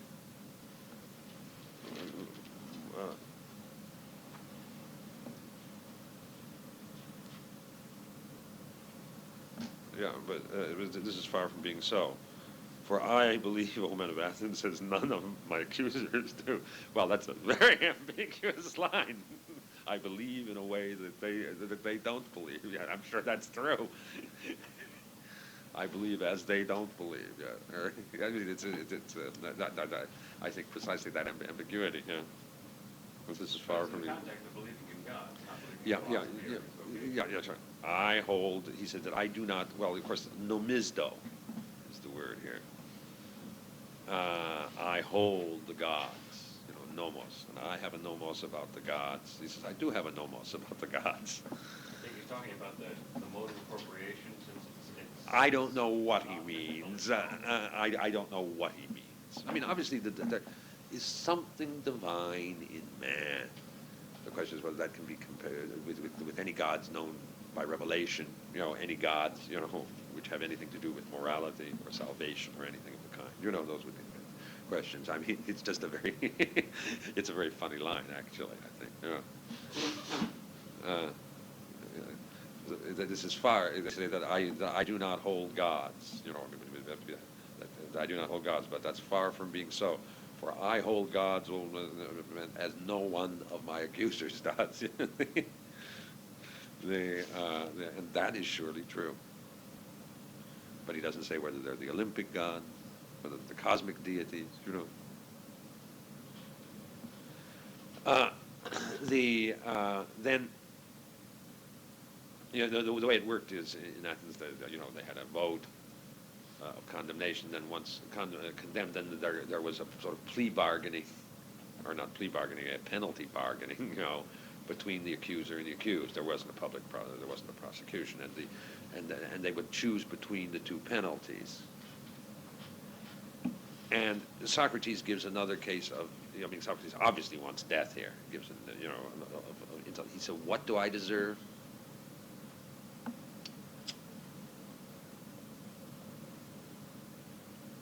I deserve. Yeah, that's right. You've all read The Republic.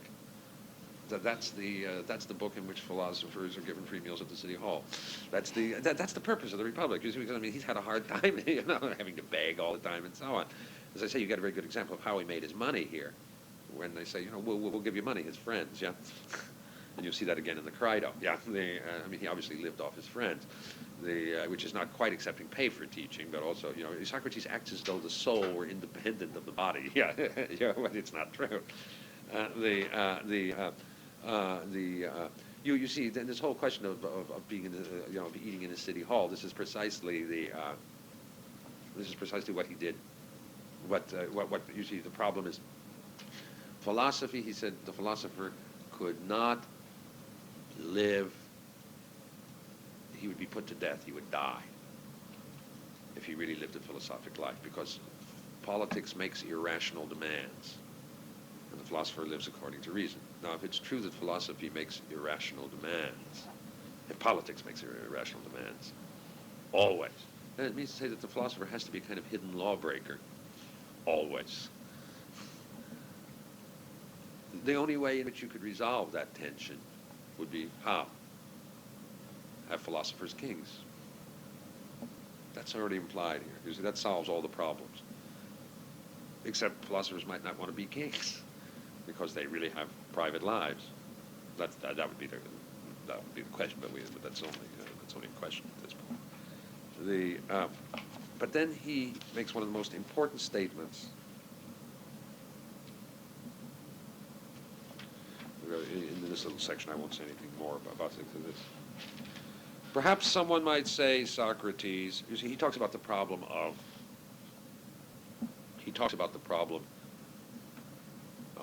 exile. Athens is probably the best place to be.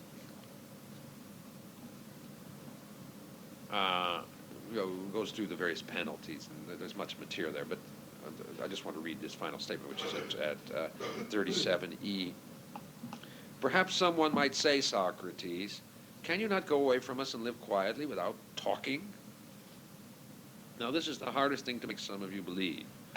For if I say that such conduct would be disobedience to God, and that therefore I cannot keep quiet, you will think I am jesting and will not believe me.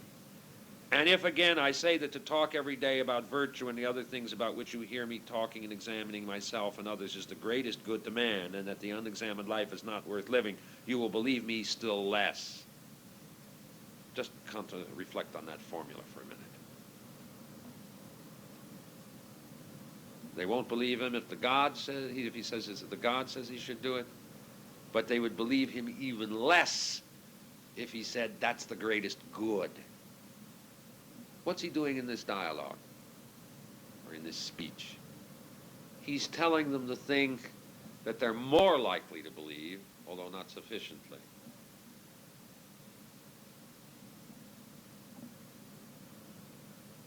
You see, he could give up his life, but that he won't do. He could tell them the real truth, which is the third, but they wouldn't believe that at all, and that would be considered disreputable. So he takes a middle course, by which he dies, by which his martyrdom will give a certain respectability to philosophy in the future. Do you see the point here? You see, Fred, in relationship to your point about the Delphic quest, you see. Well, that's a passage, and it's strange how little attention is paid to that sense, because it's right there, where the unexamined life, that's the famous unexamined life passage. You see, this is the good, doing what he does. You see, in some sense, he said, what has he said in the beginning? Philosophy is wonderful because you can find out what's good and bad. It is a means to the end. But what he really teaches is that the good life is questioning. So that the activity of, you see, then there's no problem. In a way, you solve the problem. You see, there's no longer any doubt. The doubting is the good. But if that's what philosophy is, most men cannot even comprehend the pleasure that comes from thinking, let alone the life devoted totally to it. I mean, I believe that to be the case. Most men do not enjoy thinking, really thinking. And that the theoretical man, and I think this is particularly true of Americans, to be frank with you, I believe that Americans do not believe in the theoretical life. I think it's incomprehensible. And what they mean by theory is higher level practice. I mean, those things out of which, will produce the better refrigerators, the better satellites, the better, medicines of the future. But the notion of a man or of a society who lives, doing only useless things from which no possible, public benefit could come, I believe would be condemned. The true theoretical life is utterly and anti-American. Would you agree with that or not? I mean, in talking to students, they really don't understand. They're all open to theory, but then doesn't it have to be for something? The notion that other things should be for it, that's incomprehensible. So that's really the hardest thing to get across. And of course, in this world, there isn't, of course, the tremendous. The Socrates talk about the tremendous brainwashing. There's exists, the tradition of science, the usefulness and presence of science, and so on. Okay, that's the end of that little section where he, challenges them to put him to death. That's the end of it. That's all I'm going to say about it. That's the end of it. Then comes this absolutely extraordinary farewell to the public, which has two parts to it. He divides them into two audiences.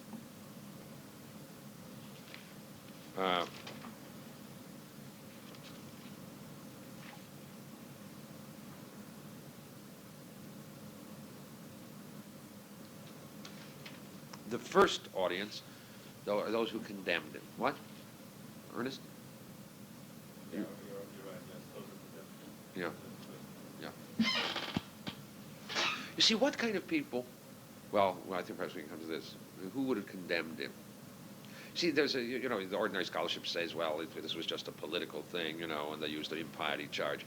Well, that doesn't persuade me very much, because even if it was only a political thing, that people had to believe and had to be pious in order to make that a charge worth, putting people to death for. And there had to be something about Socrates which could appear to be impious.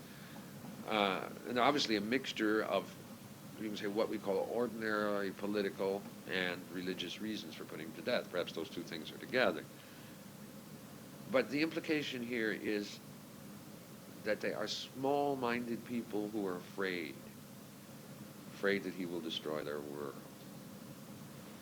You see, there is, of course, an interpretation of the highest political morality, even as self-defense. What does politics exist for? What do we ask our statesmen to do? To die for the country, to devote themselves to the country, to sacrifice everything for the country. And what do we think the country does? It's supposed to take care of our staying alive, our security. We're absolutely indignant, at the statesmen who don't take care of us. But what's the purpose of it? Obviously, life, liberty, and the pursuit of property. So that in a way, a certain kind of political religious morality is a kind of a grand selfishness. And Socrates, in a way, threatens that. And the question whether philosophy doesn't always threaten that, because philosophy means eternity and indifference to particulars and individuals and places, nations. But what he does is he speaks as an oracle, and he speaks as a threatening oracle to them. He says, I predict that the next generation will say, why did you put Socrates to death? And that's usually the case, the way it works, you see, because they won't be threatened by him. And there will be young people who are attracted by him. You see, so he makes an honest, straightforward threat in the form of a prophecy to the first group. To the second group, unfortunately, the Greek translation is bad. He says at 39e, here it says, nothing prevents our chatting. That's not what he says. The Greek is, nothing prevents our telling myths.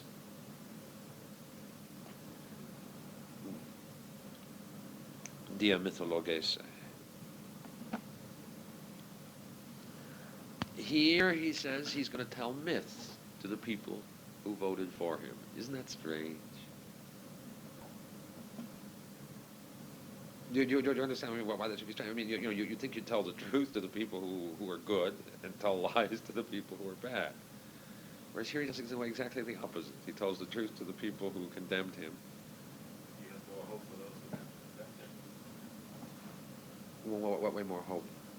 Well, it's prophecy may have more of an effect on that. By scaring of you. On the pious preacher. The pious one really wants to acquit him. Well, why do you say the pious acquitted him? Well, they seem to like these myths. Well, I'm not sure it was the pious. I make this distinction. Let me present the argument and then see whether we can have Auseinandersetzung about the interpretation of the. What is the myth he tells? He talks about the life after death. After death, his conversation. Eternity. Yeah, in the first place, what do we? And he discusses two alternatives. Either there's nothing after death, or it is a very nice thing after death. Doesn't he leave out one fundamental alternative? Hell. Yeah, hell. Secondly, when he says it would be like a deep sleep, what has he said earlier about being asleep? what's it? He's a gadfly who wakes people up from sleep. Sleep is a bad thing.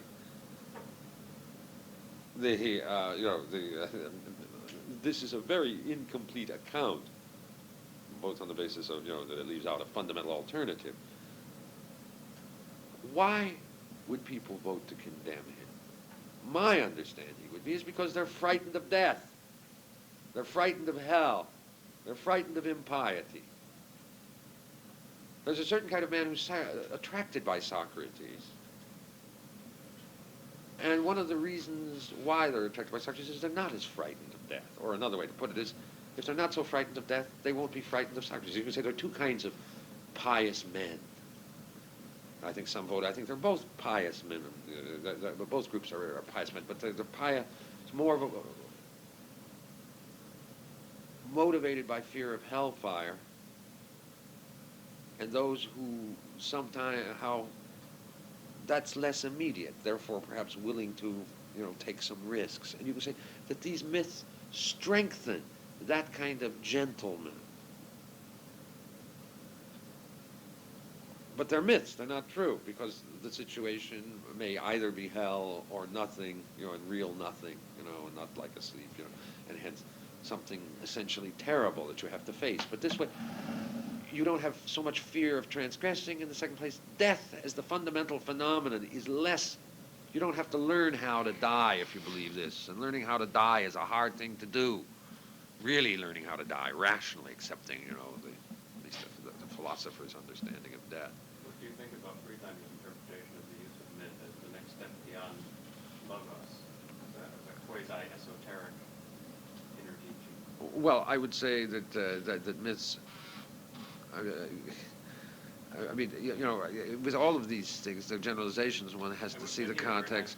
Well, friends would be receptive to the myth, or his enemies would. yeah, except that the point is that these aren't true. Therefore, the logos would be much higher, I believe. I mean, this is. Simplistic. I mean, the myth is a likely story. No, Yes. no, but this is not a likely story. I mean, it forgets a fundamental alternative.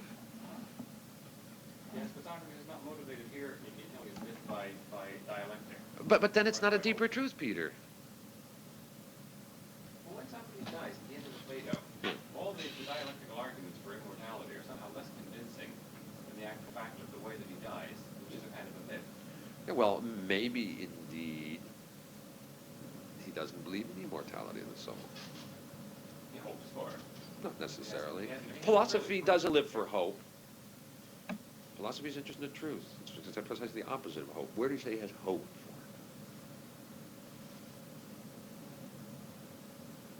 Wants to know the truth of the thing. But he can't find the truth of the thing. I think that he has you can put together some very fundamental passage where he says there is no nous without psyche and no psyche without soma, which would of course argue against the immortality. So that would be a long story, but It's not at all clear that he has either proved or disproved. well, it was not proof or disproof. I mean, I think there is, but you can say hope is the last, is not a philosophical perspective in the Socratic teaching. And that to a certain extent facing, death as a terrible thing, at least as a terrible alternative, is part of learning how to die. Now, what I'm saying here is he's telling stories here. Stories which are clearly even, not very reflected ones, sort of simple stories for simpler men. And those stories clearly have an emotional effect, and you can see why that emotional effect will lead to certain consequences. It's not going to lead them to be philosophers. Men who believe this story aren't going to be philosophers. You see, I don't want to make a general statement about the myths altogether. I mean, I just think you can see the, but it will lead them to be favorably disposed to Socrates, whereas the others cannot face Socrates. Still does not explain to me why he tells the myth to his friends as simple truths of his enemies. Because there are myths which are closer to the truth. But no, I don't want to leave it at that. No. I want to be very clear. You see, there may be three stages. A low, I think this is the way it's understood in both Aristotelian and psychology. we're all rational people. That's the the modern Hobbesian, Lockean principle. We're very rational. We don't believe in the kinds of things that men in the Dark Ages with their superstitions believed in. But we're ignobly rational, calculating rational, because it's our bodies that we reason about, essentially. All the science and everything. Then there are some, and this is the way it's usually understood. Then there are certain romantic figures, who believe in crazy illusions, but they're able to do grand things. That appears to be the alternative. But I think that's the kind of teaching is there's a third level. There's a kind of rationality which doesn't need those myths, but which is noble. And he represents that. But in order for that to get support in society, you have to have the second kind. You have myths. Not mad ones. That's the great problem. That's the reason why he has to substitute a kind of Platonic poetry for the Homeric poetry. You say Supported society, but not supported the same person. Because the person who is still using his myths is not using his reason. Oh no, of course, no. I was saying no. Yeah, what my understanding is that the Platonic Aristotelian strategy for the preservation of philosophy was to base themselves on the gentleman, which means to say the educated, beauty-loving. The noble lie then in the Republic. That's right. To be connected with the gentleman. People like Crito, who are not philosophic at all, but who somehow are less pressed by the needs of life. But those gentlemen have to be corrected. In a way, Aristotle's ethics is directed to those gentlemen, to correct them from certain kinds of perhaps fanatic errors. Both the ethics and politics are directed to such men. If we want to, in a way, make a transition to the ethics, you see, this is the difference between the ancient and the modern strategy. The modern strategy was, in a way, to rationalize the demos. You see, there are three levels. Demos, people at large. The gentlemen, who are sort of lovers of beautiful and useless things, to quote the thing. You see, philosophy is a useless thing. And utilitarianism can't accept the useless. Or you could say, the nobleman is willing to die for a lark. And the third level is philosophy, which is reasonable and noble. And that the gentleman would likely be most open always, and I believe that is to be true. You see, there's been great hope in democratic regimes, and modern democratic liberal regimes have been remarkably open. This has not been a time of flourishing of philosophy, but one sees how quickly they are threatened by communism and fascism, in a world, which might very well, destroy philosophy forever, whereas the gentlemen are not safe, but they're the safest possible thing. You say it's a limited strategy. But you see, you can get the strategy for the preservation of philosophy to appear decent to those men who are not the majority, but they're always there in a society. And these myths, Peter, I suppose you're not going to come to a kind of agreement on this. You see, without these general theoretical statements about the myth, that the myth has this effect of, in a way, conveying a kernel of truth, but not perceived rationally. And that kernel has to do with, which takes them beyond the vulgar utilitarianism, which is a kind of distorting reasonableness. And that, you see, if death is a terrible thing, as the many believe, you have one of two choices, either living only to stay alive, or being fanatically overcoming the fear of death, or in an untrue way overcoming the fear of death, as Achilles does by rage and so on. Both of those alternatives are unattractive, but if you give a gentle view of death, then you are likely to get a greater gentleness. That's the reason why he cuts out the hell alternative, the Hades, the things under the earth. Well, that's the picture. The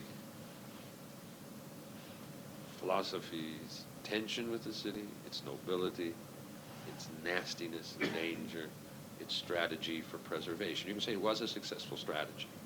Philosophy really could have been, we take it for granted, philosophy, and with it science, because science is philosophy, it depends upon philosophy, could have been crushed at that moment.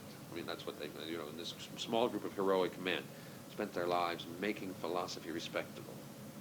They were Plato, Xenophon, Socrates, the men in the immediate generation afterwards. And somehow that image of Socrates lived throughout all the ages, no matter how different they were. Somehow he gave something to each. Right, that's my understanding, the picture of the general. Is there anything you want to talk about in general about the apology? I wouldn't be able to,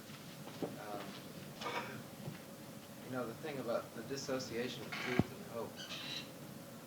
The Socratic enterprise is so much questioning. It seems like built into the very structure of questioning the realization that you have to question in that way is this anticipation. But that's really crucial in that. Well, what I meant to say by hope is hope for life after death. But that's the more of the hedonist reduction. Well, I don't know whether that's a hedonist thing. I mean, there might be. I think to the extent you meant that Socrates doesn't have any hope. No, You meant that he was free from that. no hope of providence. No attempt to make a theodicy, if you like.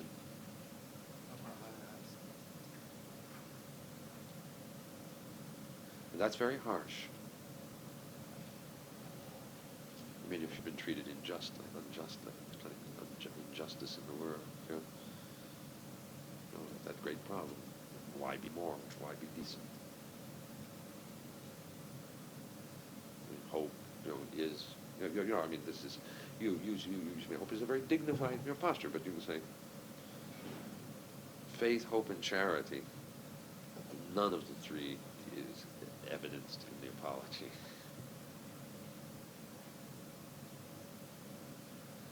And, I think it's very important to show the students, this, I mean, if you're thinking about it in terms of the course, really to work this through. You see, and this is not a low, hedonist, vulgar man. This is an alternative. The gospel for students here would provide another alternative, but they are alternatives. The attempt to assimilate the two, Socrates and Jesus or something like that, which is, the way people like, all these great things. But you have to face that they're, really fundamental different postures, and you have to think about these things. So that can be a very attractive consideration, shocking, frightening. That would be the kind of, that would, in a way, this interpretation, by attaching them to Socrates, getting them involved, and then perhaps reading the gospel, would be a very valuable beginning point for a liberal education. But I keep returning to harping on my themes. Only if you spend a lot of time on this that you could make that plausible alternative. Do you see what Brian, you want to say something? I was just wondering, you mentioned that one problem that students have in America is that everywhere around is the principle of utility. It seems to me you also have the messages of the Judeo-Christian tradition, which might make it a little bit difficult to teach philosophy because the end is somehow charity. And, I don't think it can't be reconciled with learning, but somehow that's always there, I think, and say students would come here who are brought up now. That would have to be taken into consideration in talking about. Yeah, well, I mean, the extent to which, they are Jews or Christians or, motivated by the biblical faith, I mean, you're in a much better position, because you're dealing more directly, with students who have a religious vocation, than do I. But, the regime has a tendency to affect the character of the religion. And that the religion has changed very much. And I don't see that the, believers find very much, the believers in general use this as a basis for the moral code. And some of them are really very honest about that. But the character of piety in America, you find very little real religious ecstasy. It's hard to imagine a Pascal out of American religion. Maybe I'm wrong. And that's I take that from Tocqueville. There's a very gorgeous passage, chapter 10, volume 2, part 1, on the state. But no, not on religion. It's on the theoretical life. He takes Tocqueville to be a theoretical man. Now, to a certain extent, religion is unphilosophic, in a way the opposite. I mean, that's true, Brian. But in another sense, of course, there is, at a certain level, if you say contemplation of God, ecstasy, that there's a certain connection. I don't think Americans have that either. I mean, that's the reason why monastic life is very hard to survive. It's very hard for monastic life to survive. The notion of a contemplative monasticism, I would think, would be very difficult to survive in the United States. Now, you would know that better, but I would think that much more a service, I mean, a pastor, or what are the distinctions? I don't know how to do it. Would fit. Active. What? The active. An active priesthood would probably find much deeper and supportive roots in the United States. I would imagine. Is that not true?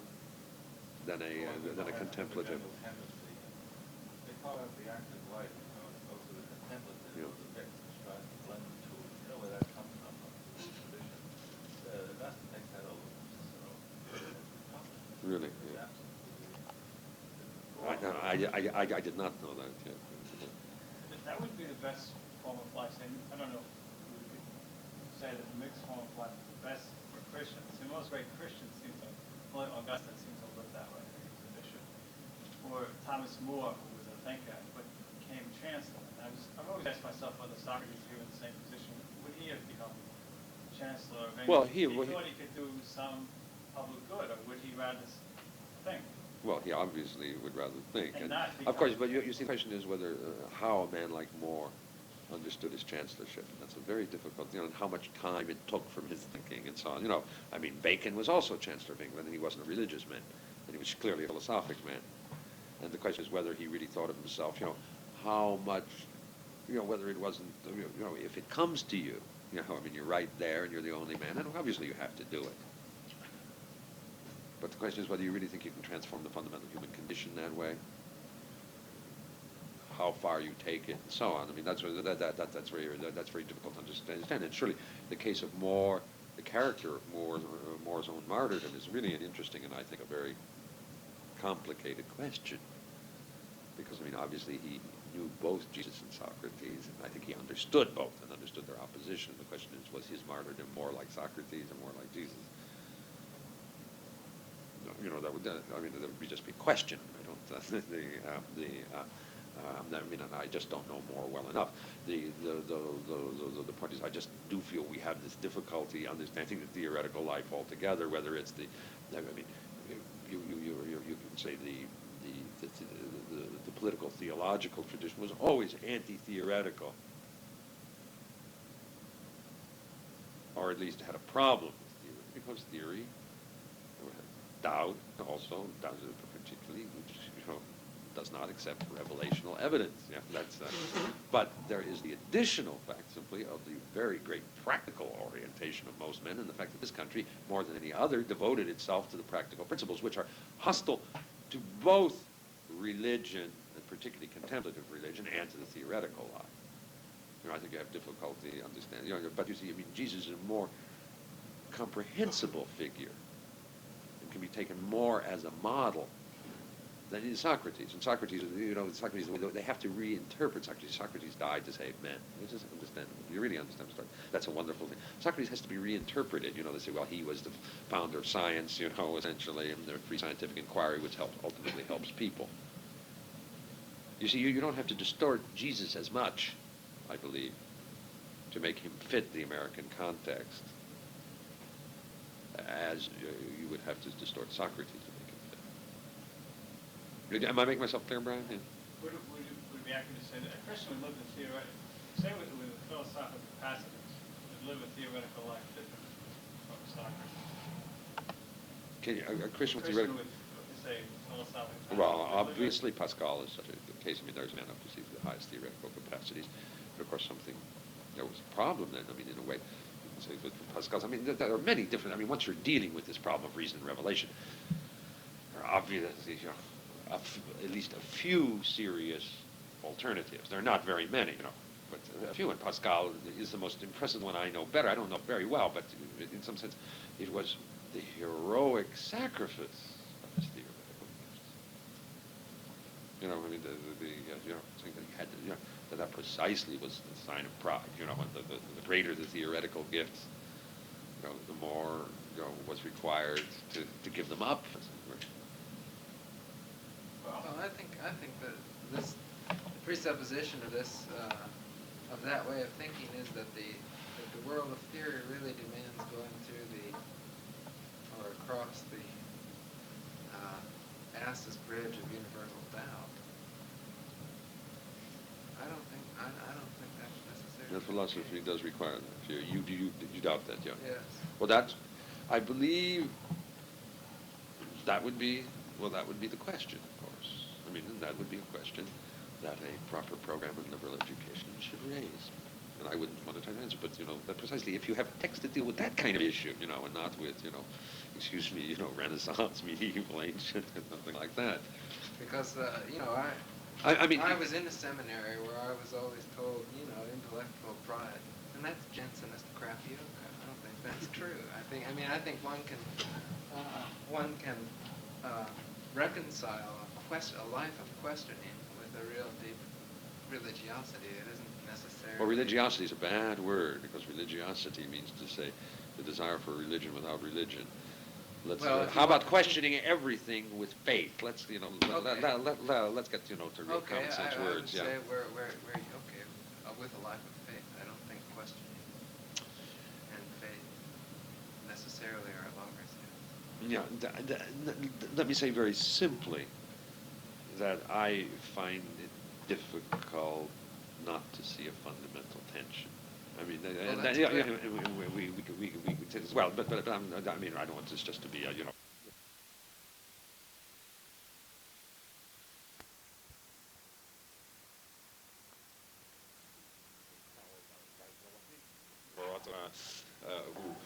who had as his teacher, I forgot his name, but who I think it was Vitellozzi, I forgot his name, who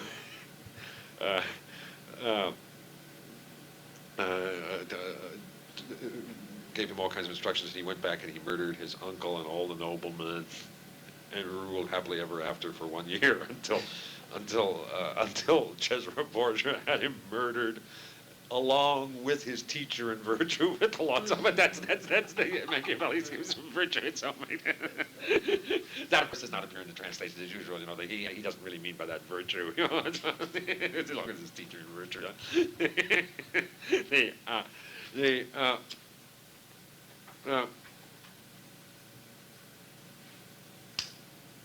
Then comes to the next.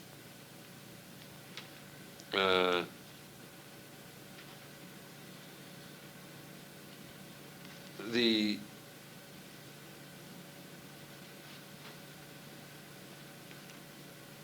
argument about impiety.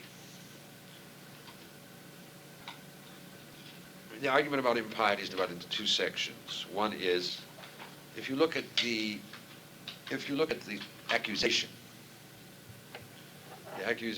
has this: Socrates does not hold the gods the city holds, and he brings in new daimonia, which is, sort of divine beings, demons, if you like. Now, if you look at this at 25b,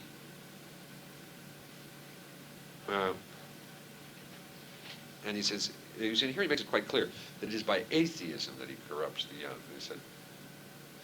He says, do I believe that there are no gods, or do I believe that there are some gods and none?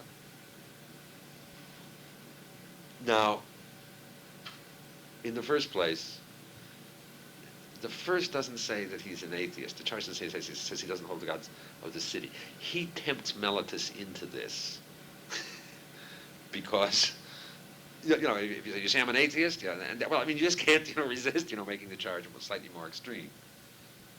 Then what does Socrates do? What's the stunt? He says he's an atheist, but he brings in divine beings. So therefore, it follows that the charge is self-contradictory. Now, that is, of course, purely verbal. That has nothing to say, and this is the whole defense against atheism. Now, in the first place, the first doesn't say that he's an atheist. The charge says he doesn't hold gods of the city. He tempts Meletus into this because, if you say I'm an atheist, you just can't, resist, making the charge slightly more extreme. Then what does Socrates do? What's the stunt? He says he's an atheist, but he brings in divine beings. So therefore, it follows that the charge is self-contradictory. Now, that is, of course, purely verbal. That has nothing to do, and this is the whole defense against atheism. It's purely a difficulty in the charge itself. The question is, does that charge reflect anything? Socrates, I'm thinking about Socrates being an atheist. Socrates doesn't believe in the gods of the city, and may very well be an atheist. But is there anything strange about Socrates? A little bit later, you're going to hear Socrates talking about his daimonion, which is the daimonion. Meletus knew something about Socrates. He didn't take the gods seriously, but then there was this daimonion. So that charge reflects a real complexity in Socrates, which Socrates is going to bring up himself. You see, if you read this passage by itself, and this is something you'd have to let develop, I can't let develop here, but you see, first, he says, do you say I'm an atheist, or I begin to do this? So he chooses atheist. Well, in a way, Socrates is both. He seems to be an atheist, and he has a daimonion, and that's based upon Socrates' own talk about himself. And it's a complexity which is unresolved about Socrates. So, in a way, he's really doing Meletus. But if you notice, is there any point in this book where he says, I believe in Zeus? The one case which he raises, he says, do you say, I don't believe in any gods? Do I say the sun and the moon aren't gods? See, now those are more visible gods, the cosmic gods. They're closer to philosophy. I mean, Aristotle, in pure reason could say they had something divine to them. But it's an admission. I mean, at most, he believed in the cosmic gods as opposed to the Olympian gods. But the Athenians essentially believed in the Olympian gods. You see, and he distinguishes himself. He mentions Anaxagoras, who was accused. I'm not like Anaxagoras. In fact, he doesn't even say he's not like Anaxagoras. Anaxagoras believes these things, and those are easily available. We know all about that. But he divorces himself from that.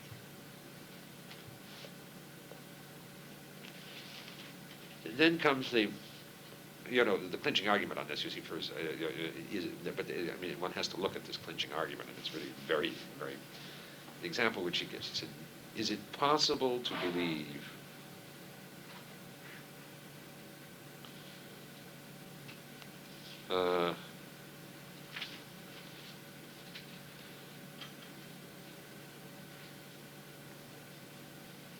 is it possible to believe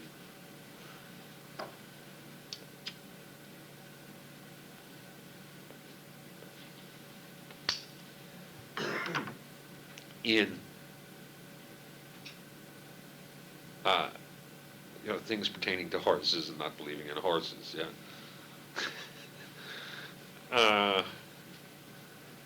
Is it possible to believe, in things pertaining to flute players, but not flute players? See, this is going to be his proof that, if you believe in divine things pertaining to the divine, you believe in God.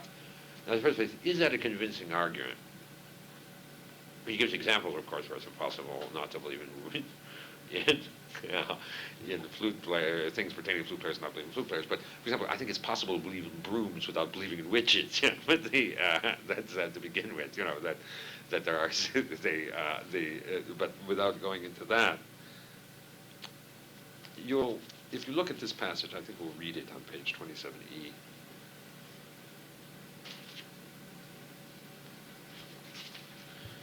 But if, on the other hand, spirits, what he means in daimonion, demons, are kind of bastard children of gods by nymphs or by any others, whoever their mothers are said to be, what man would believe that there are children of gods but no gods?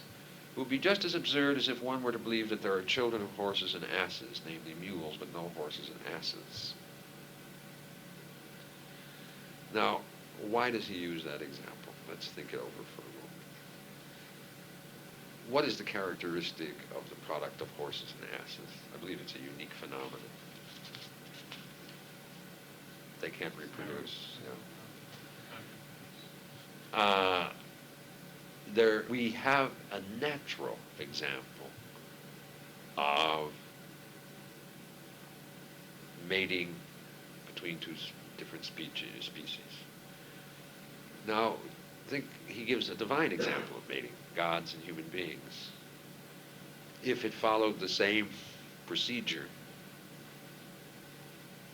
if, the one natural example we had, where we in any sense indicate, it would imply, of course, what would be the case with the demigods, or the daimonists, the children of gods and human. They would be sterile, they couldn't reproduce. Who was supposed to be the founder of Athens? Theseus, the son of a god and a woman. Theseus was supposed to have been that is what brought Athens its divine origins, its divine laws, its right to the Athenian territory. If you think it through for a minute, the suggestion here, of course, is that's a lot of hogwash. Do you see what I mean? You don't, well, why does he raise the question of horses and asses here? I mean, you can say it's the only case, yeah. So if you, Socrates has been using horses, the naturalistic example applied to human beings, yeah? Earlier. All right, so we're in a way prepared for that. We've been taught about that, we learn.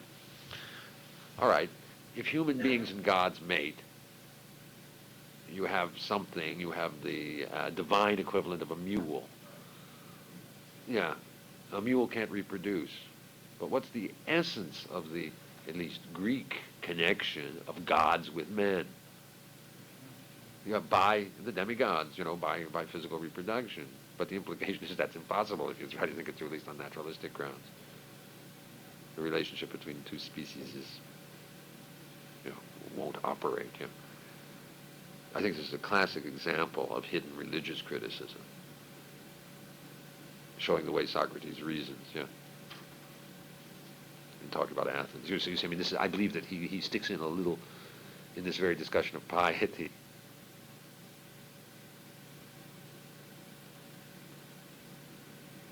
He sticks in an example of his mode of piety. Because at least, I mean, he mentions horses and asses, which is a very, low-level comparison. I think one must have to think, at least, about, a little bit through the consequence.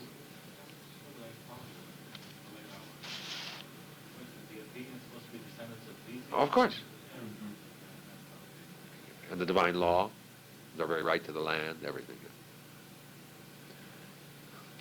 You see, and at this point, he ends with Meletus, and in a way, he's handled the charges. I mean, that's really the only response he makes to the charges, on the basis of the empty difficulty. I mean, you see, and he reveals he's anti-democratic. He removes responsibility, because, there's no responsibility without knowledge, and you have to have full knowledge. So only the wise can be responsible, and not then people aren't responsible for being able to be wise. And in the third place, he handles the religious question, hence the corruption of the youth question, really, by an inner contradiction in the statement, without really discussing the substance of the charge. It's a very funny passage, actually. I mean, it's very beautifully done, and of course it reveals, as I say, his aristocratic prejudice, at the very least, his belief only in the cosmic deities, and so on. Or perhaps the hour. I mean, I'd be glad to discuss anything more about it. Well, I want, with somewhat more dispatch, to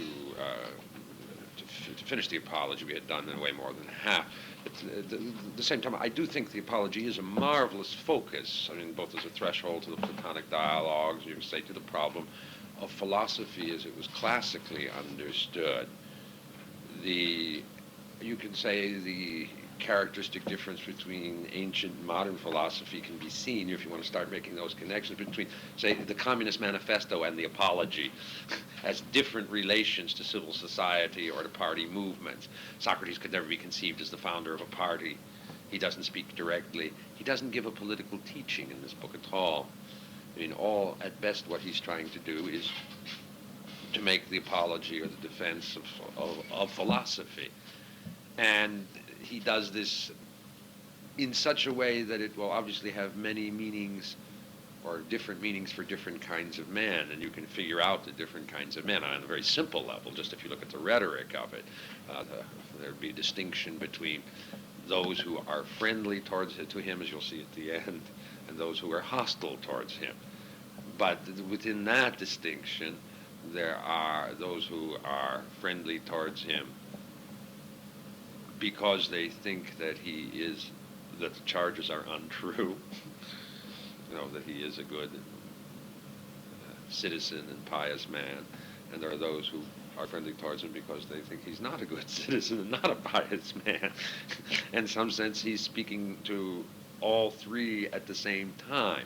And you can say that the problem of living for the philosopher in civil society has something to do with keeping off the wolves who hate it, keeping the goodwill of those who misunderstand it but somehow are attracted by that, and finally, on the highest level, appealing to those who really can know and understand without being shocked. Because I think you can see there are really shocking aspects to the Socratic teaching. I mean, we'll see that in kind of simple ways in what is about to come, but even the way in which he irreverently plays with Athenian democracy and Athenian religion in the passage we just finished last night,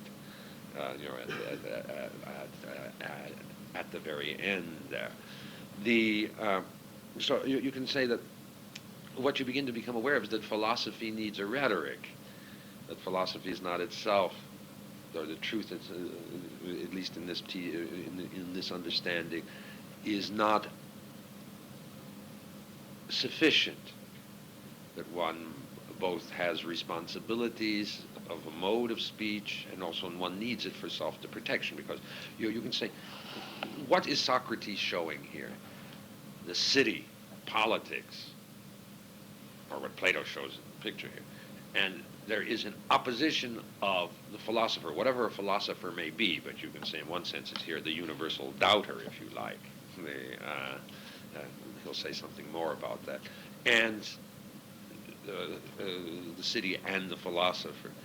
And you can say this was agreed to by all later philosophy, that this was the great achievement, to bring philosophy into the cities when philosophy seemed to break down the fundamental need for the fundamental consensus, the fundamental political consensus, and to find a kind of harmony between philosophy and civil society.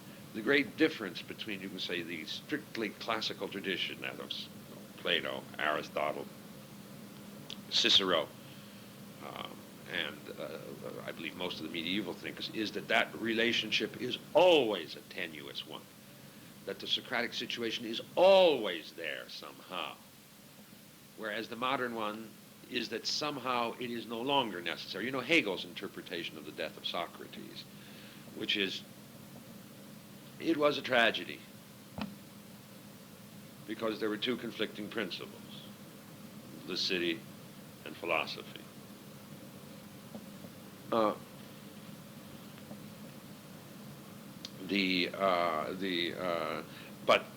that is no longer necessary because there is a possibility of a rational state. So philosophy is reason, and therefore if the state is rationalized, there's no necessary tension.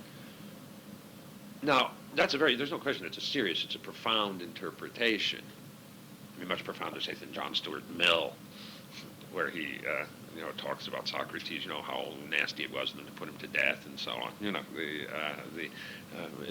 Hegel admits in a way the necessity, but he calls it a tragedy. And if you read this apology, it's obviously not tragic in any sense of the word. You're not supposed to cry. I mean, it's rather funny, the whole posture of the man. There's nothing.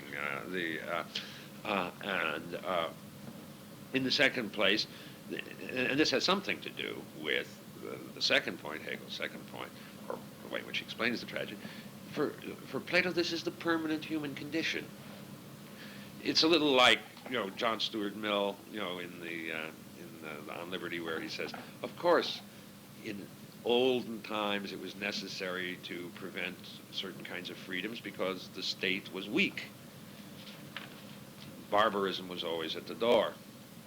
But now the age of barbarism is past. Therefore, you can permit all kinds of freedom. You can say the great difference. I mean, somehow it's just that barbarism is always near, according to the ancient teachings, and hence a certain kind of rude demands of the city. That, you could say, is the sort of general picture, which this rhetoric,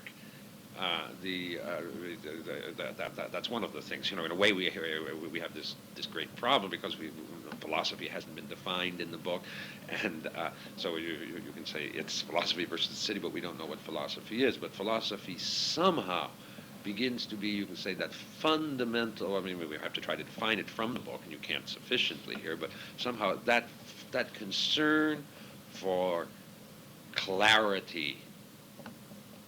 That's one. And he's going to say both things. It's the concern for teaching virtue on the one hand, but the other is just concern for clarity, to know that one is ignorant. And of course, those two things are somewhat at a tension, because to teach virtue means to say you know what it is, unless virtue is, the only way you could get around that problem is unless virtue is philosophy. Doubting. And that's that would be a splendid solution, except that could not be a universal position for politics, because otherwise nobody would be doing any work, for example. Socrates, going around, as he says, in manifold penury, whatever that may mean. Never working, just sitting around talking, and so on.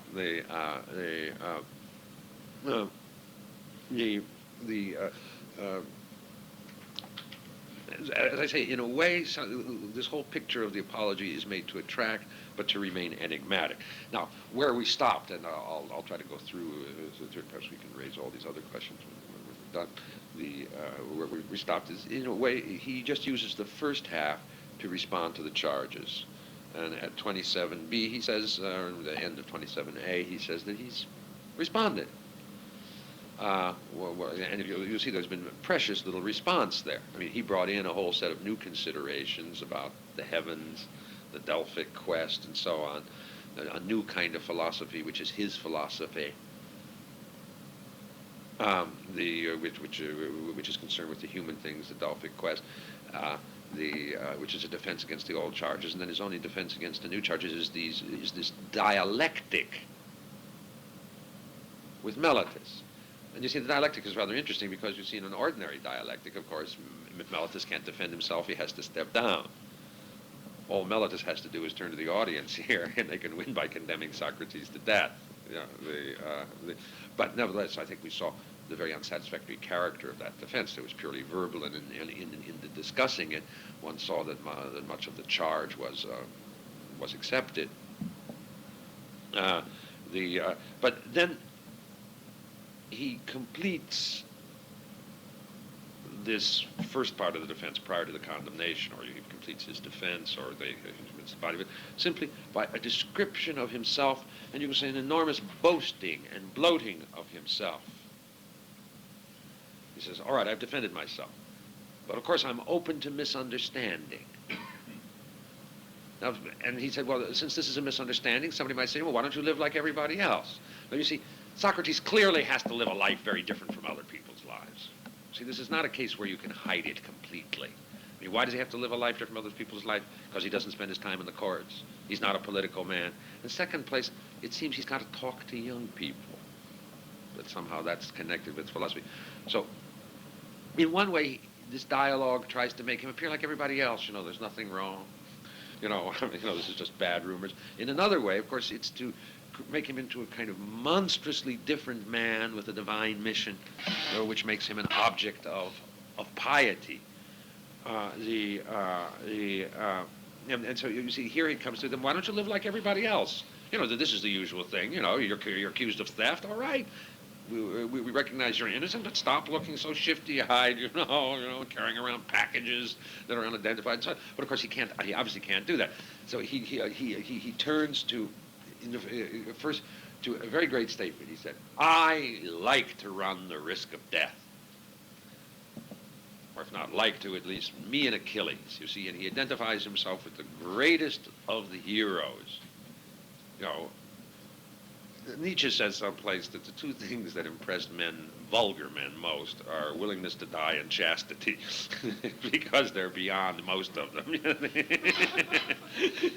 and seem like heroic. And the Socratic Socrates here identifies with that vulgar impression. I'm willing to die. The reason why I mention this is that he's going to say something a little different in a moment or two.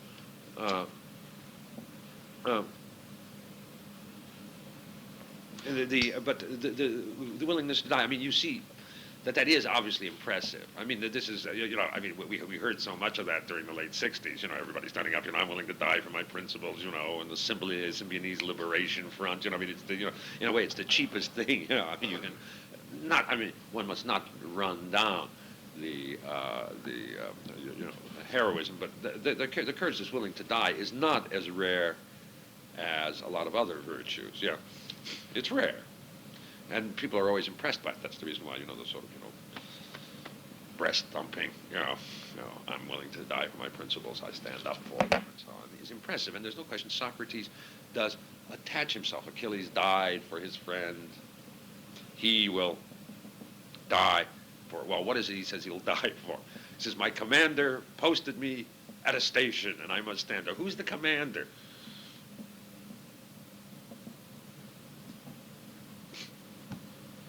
It was particularly since he identifies with Achilles as a man who disobeyed his commander, by the way. But the commander is the Delphic god, but the Delphic god, as we saw, gave no such command that he should do this at all. That's Socrates' invention, or Socrates, at best, his very strained interpretation. No. Let's come to the daimon. Yeah, I think he does, as a matter of fact, but I would have to. But he hasn't talked about that yet. I think you'll see in just a moment. What? Yeah. Yeah, but it's not his daimon. That he doesn't identify with his daimonion here. Oh, that's the Delphic god. Yeah. He's referring to the Delphic god here. You see, in this context, he says, death may not be bad.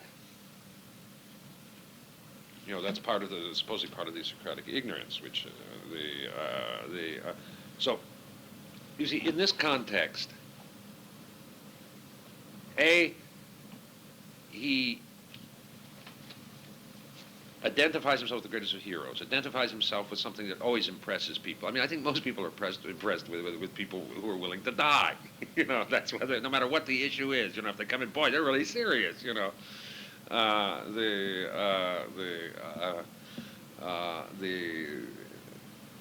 that's, I remember Kojève once saying that, says nobody's willing to die for surrealism. That's the reason why nobody takes it seriously. And if people started being willing to die for surrealism, then people would take it seriously. That's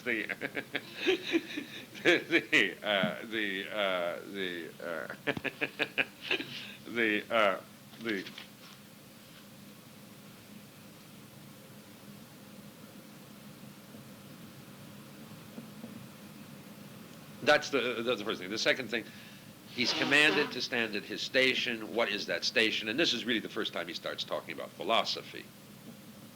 He really hasn't mentioned philosophy. I think this is probably the first time the occurrence of the word, although I'm not sure in this passage.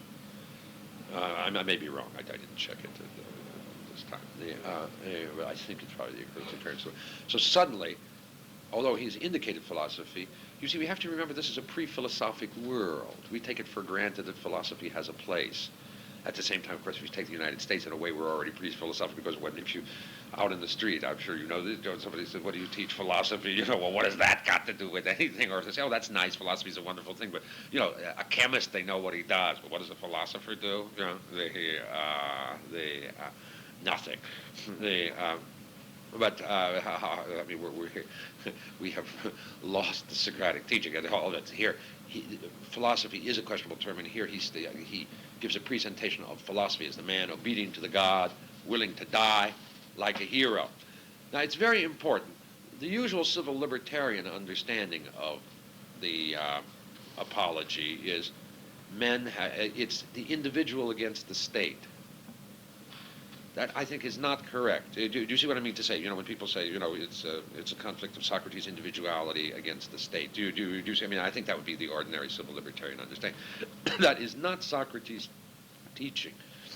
Or it's not really the presentation. It's philosophy versus the city. Socrates makes it perfectly clear that most claims, you know, a person says, well, I have my life, my love, my family, whatever, you know, my painting, that counts to me more than politics. Socrates, he doesn't accept that. That the highest claim is the claim of the city, except for philosophy.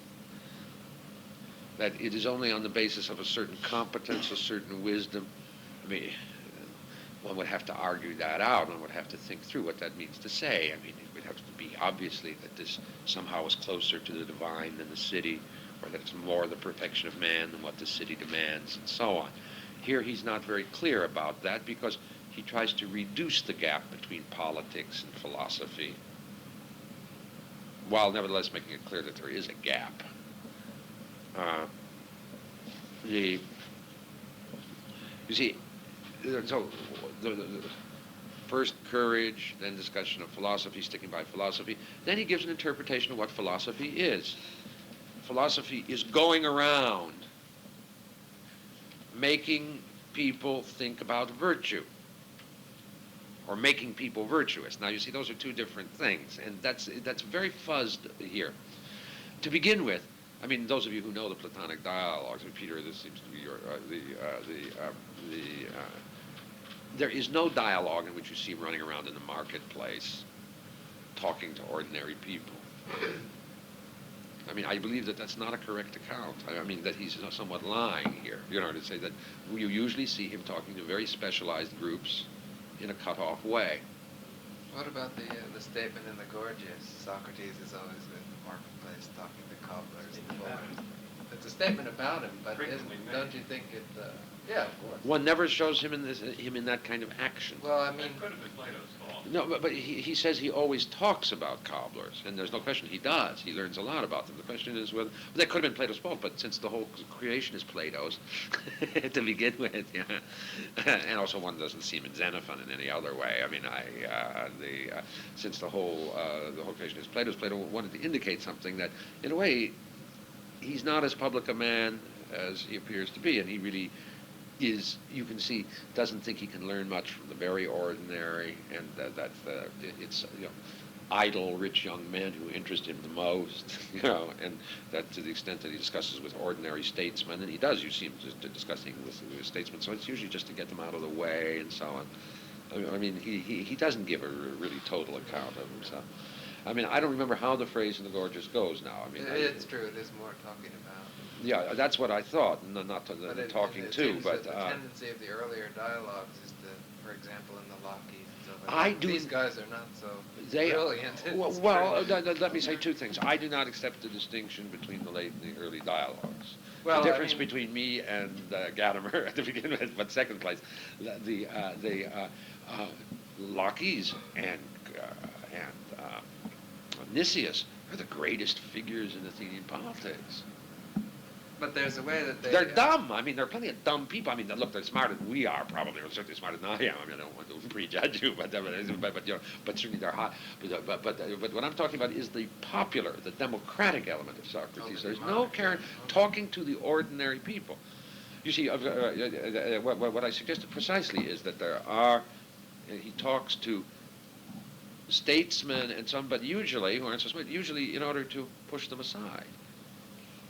You know, I mean, or he's interested in educating some young people. You remember in that situation, the Lockies, there are some young men who were brought for education. Sure. And Nicias' son, Niceratus, of course, becomes a student of Socrates. He's present at the Republic and so on. You know. So it's aristocratic young men. Yeah, that's right. Police and so yeah, I mean, and that's, you can say now. Socrates, in a way, denies that. In a way, it's true. I mean, obviously, Socrates didn't care about birth as such, but the well-to-do young were the potentially philosophic. But there's a certain suspicion that, of course, that's dangerous to democracy. There are a variety of ways in which he's anti-democratic, which look like it's connected with an anti-democratic party, which isn't, but which couldn't be understood not to be. He's not a partisan, of either side. Sure. But all I'm saying is that here he gives this picture of himself teaching virtue publicly. But the question is, what is he teaching when he teaches virtue? Think about your souls and so on. But it's a completely empty statement as to the real content of it. And since he says he knows he's ignorant, he really couldn't teach virtue. All he could say is that you're supposed to think about virtue or doubt about virtue. But what he means to say is everybody, if the Socratic quest were to become universal, then, as I say, civil society would come to a halt. So there's a problem. You see, with every positive statement, there's a problem involved. And there's a surface picture here. Philosophy is a form of heroism commanded by the god, which helps to teach virtue. But and that you can say is the first is the great picture. But then you see you have to watch the movement of the dialogue. You see you see why he raises each point. The first thing he created the old charges in order to bring up the whole question of philosophy and his new mode of philosophy. Then he handled, as he had to handle, and somewhat slightly, the atheism and corruption of the youth question. Then he turns to a characterization of his own strange activity, which can make it appear to be politically viable, not only politically viable, politically desirable. And then, you see, then the question arises, well, then why didn't you go into public office?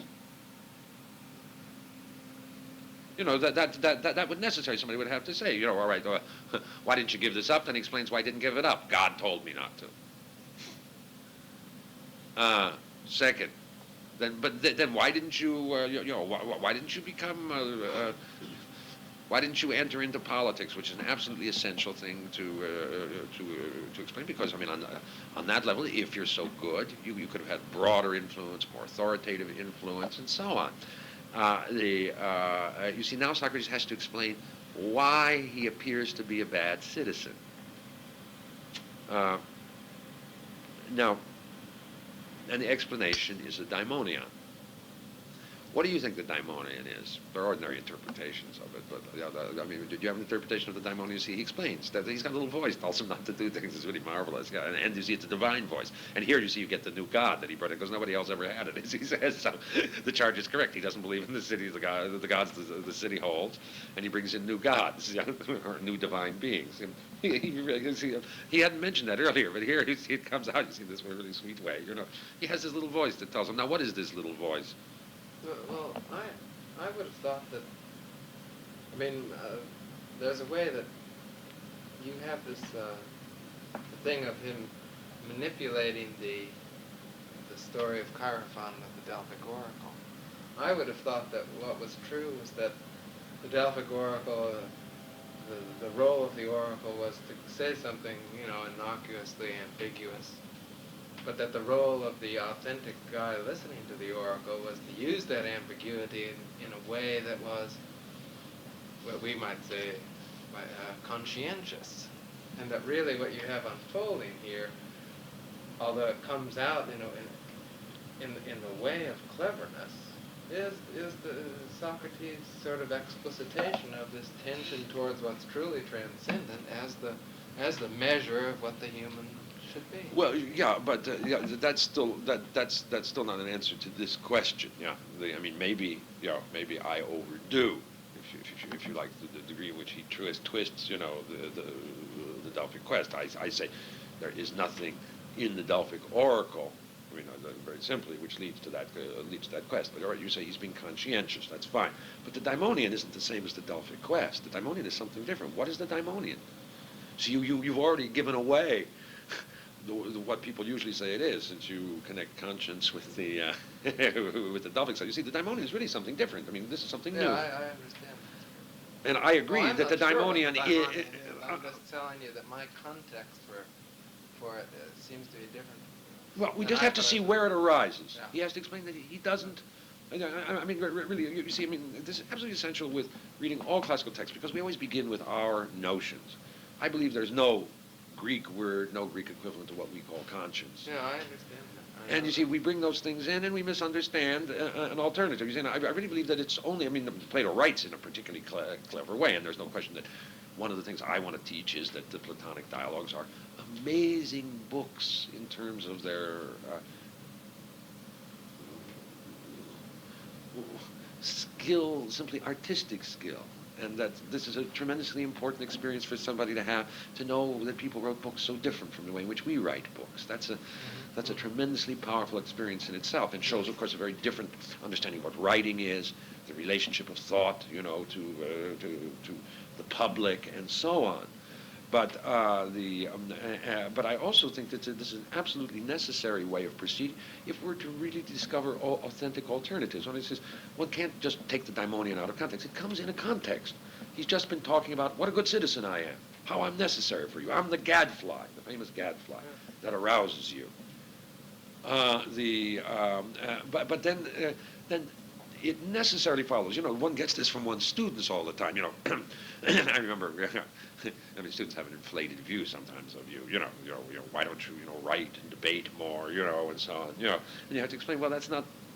Well, I mean, what do you say? We say, well, that's not so important. What I really have to do is think more. But if you think more, then you can't, do good. And they say do good, and of course the city demands that you do good. So I mean, this is really the context in which you're. So the daimonion is here raised. I don't think this in any way is a total explanation, but it is raised here as an excuse for not doing something that ordinary political or civil morality would demand of the man. I believe that is the context. Wouldn't you admit that, Fred?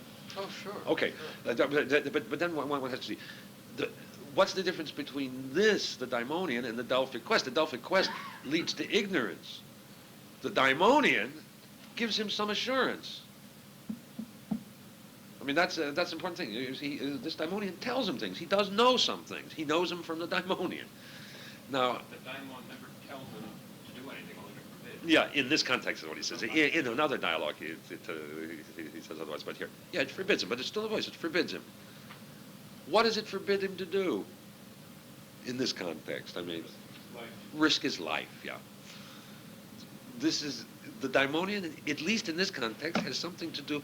You don't need a very, very powerful conscience or divine voice or anything outside to tell you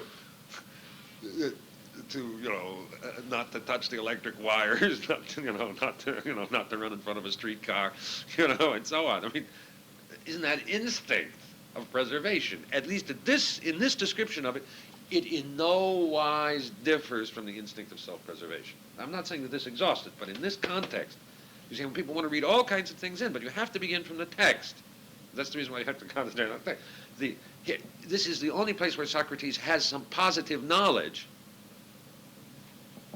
and it's that he shouldn't risk his life. Yeah. And that the daimonion is somehow connected in this context with what everybody possesses. Now, here he says, in a way, he implies here that life is good. Whereas in the passages just preceding, he said, who knows whether life is good or not?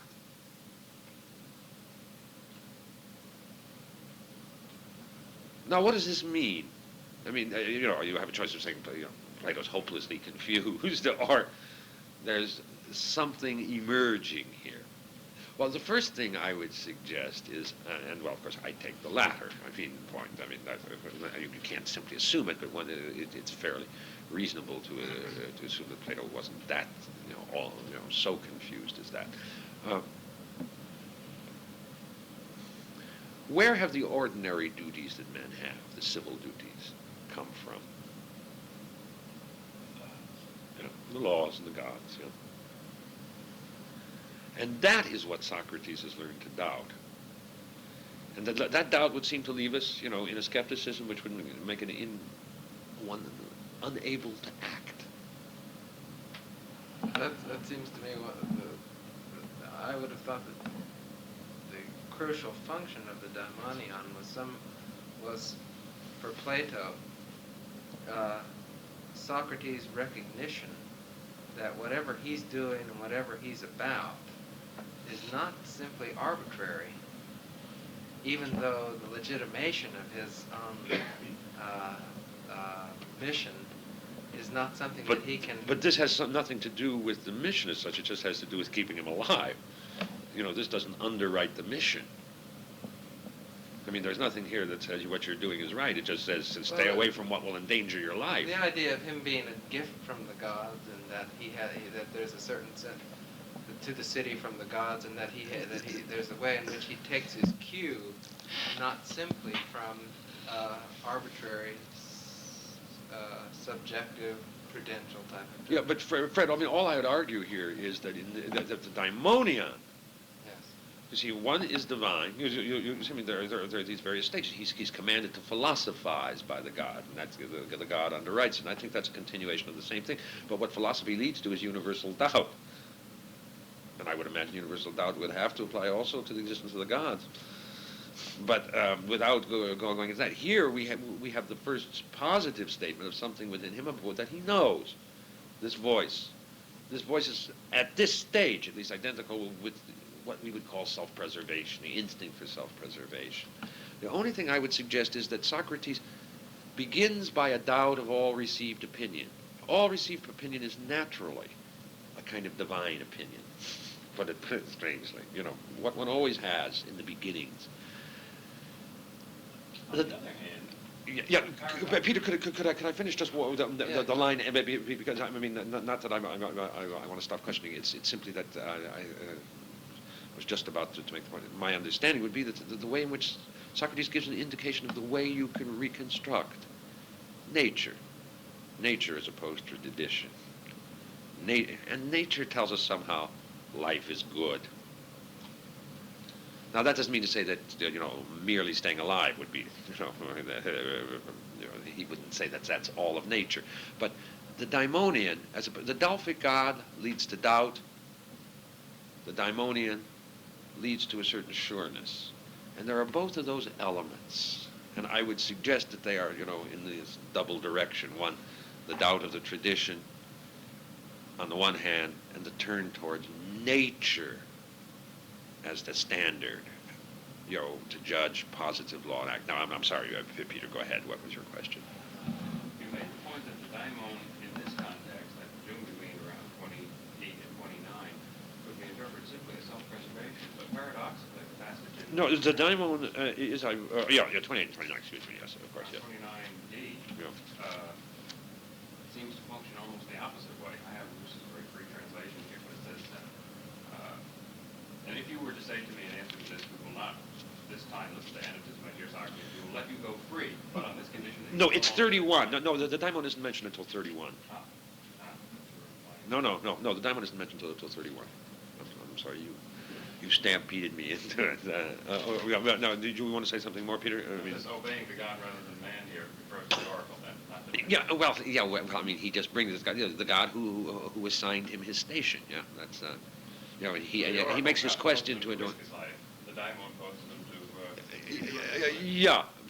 Well, the question is whether, he really risks his life so fantastically. He's 70 years old.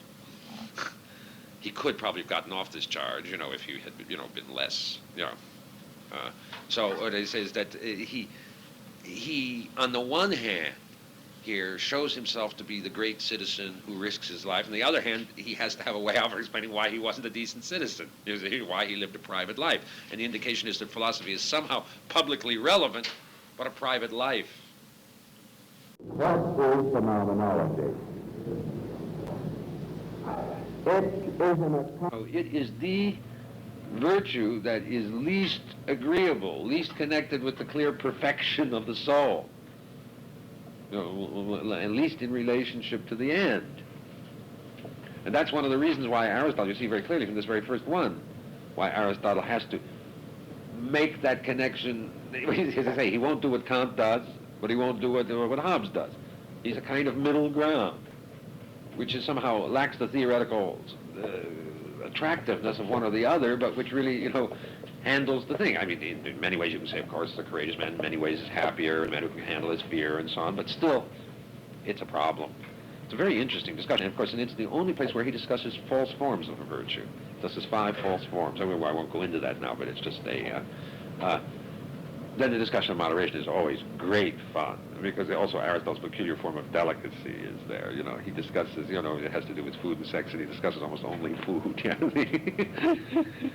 But, you know, but by slight little hints indicates, you know, the man who wishes he had a neck long enough, you know, long as an ostrich, isn't it? Of a crane, yeah, for greater pleasure, which of course will remind them of other possibilities and so on in the hidden or in the forgotten other part of moderation or object of moderation.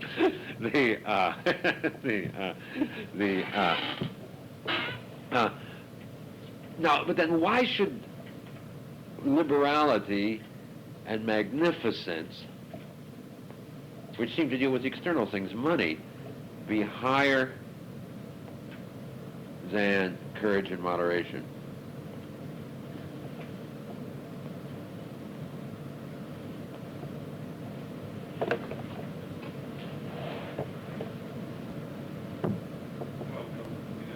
A little bit on what you think the order of the presentation is here. Well, I said it's in a sense, yeah. About in a sense. Yeah, well, I'm arguing it's in a sense. We're ascending towards something. Yeah. And I assume that what you have in mind is that the first peak is reached with the magnanimous man. And somehow with the virtue of life, liberality, and munificence to be more closely allied kinds of things one thinks of in connection with the magnanimous man.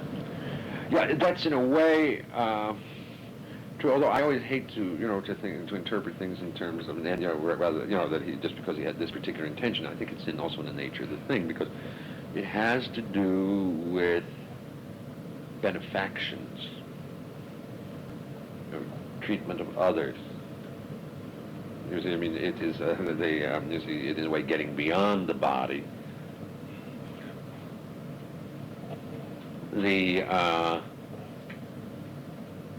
And a kind of superior morality, which we'll find it's. You see, I don't like to think that he began with the proud man, but in a way, the proud man is a kind of culmination of what was naturally there. You see, and there is no question that it is better to give than to receive if you've got. I mean, it's really hard to get kids to believe it's better to give than to receive, you know, unless you're just preaching to them. But I think that they can also understand what a pleasure it is, you know, to be the one who everybody looks up to, you know, and hence, you know, teach them, you know, how to be a good football player and so on, rather than to learn how, you know, because it shows their power, which is the way Aristotle understands it. Now, the two virtues are really magnificent. I mean, liberality and magnificence, both are virtues that modern men don't like. Courage is still popular. Moderation is not popular because we believe in self-expression. Liberality they would like the least. Why? Because it's an aristocratic virtue. You got to have money. A poor man can't be liberal. And that's just very painful for us to take. See, it obviously depends somewhat on fortune.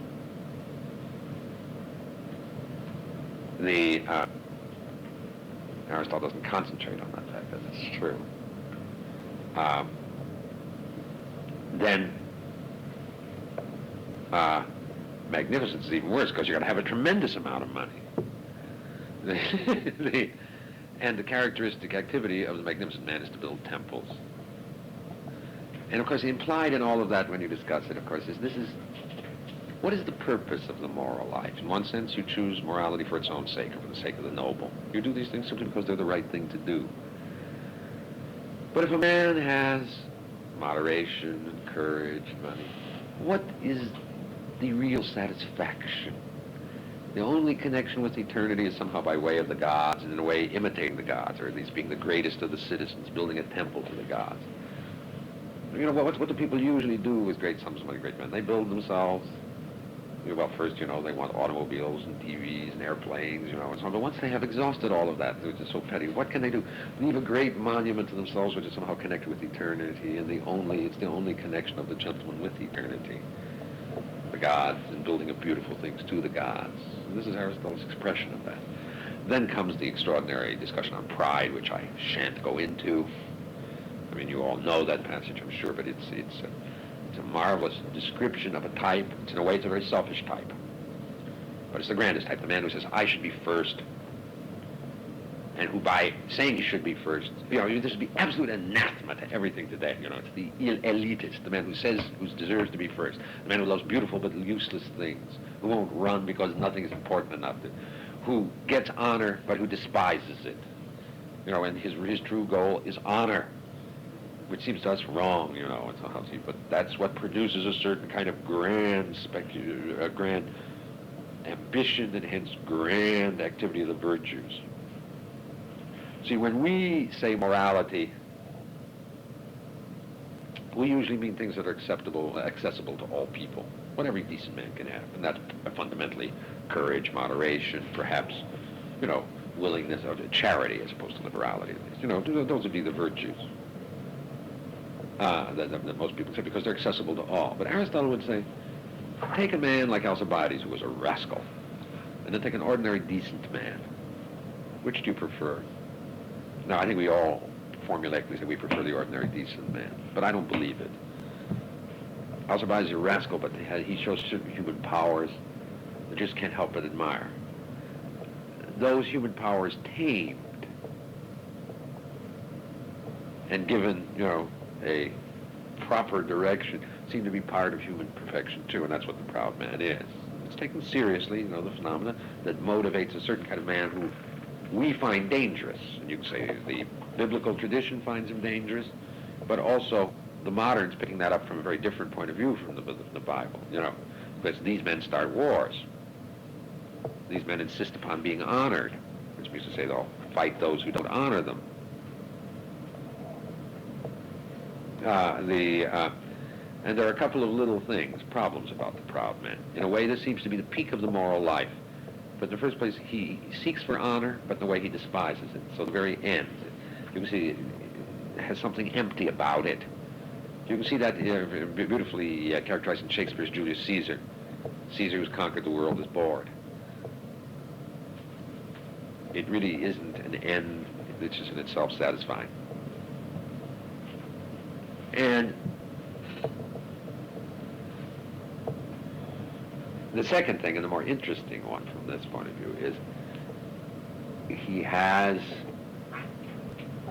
a tendency to remember the benefits he has done and to forget the benefits he has received.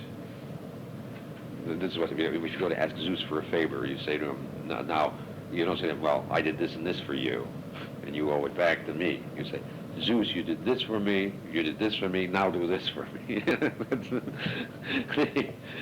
But you see, there's a certain form of injustice implied in that, because you forget benefits given.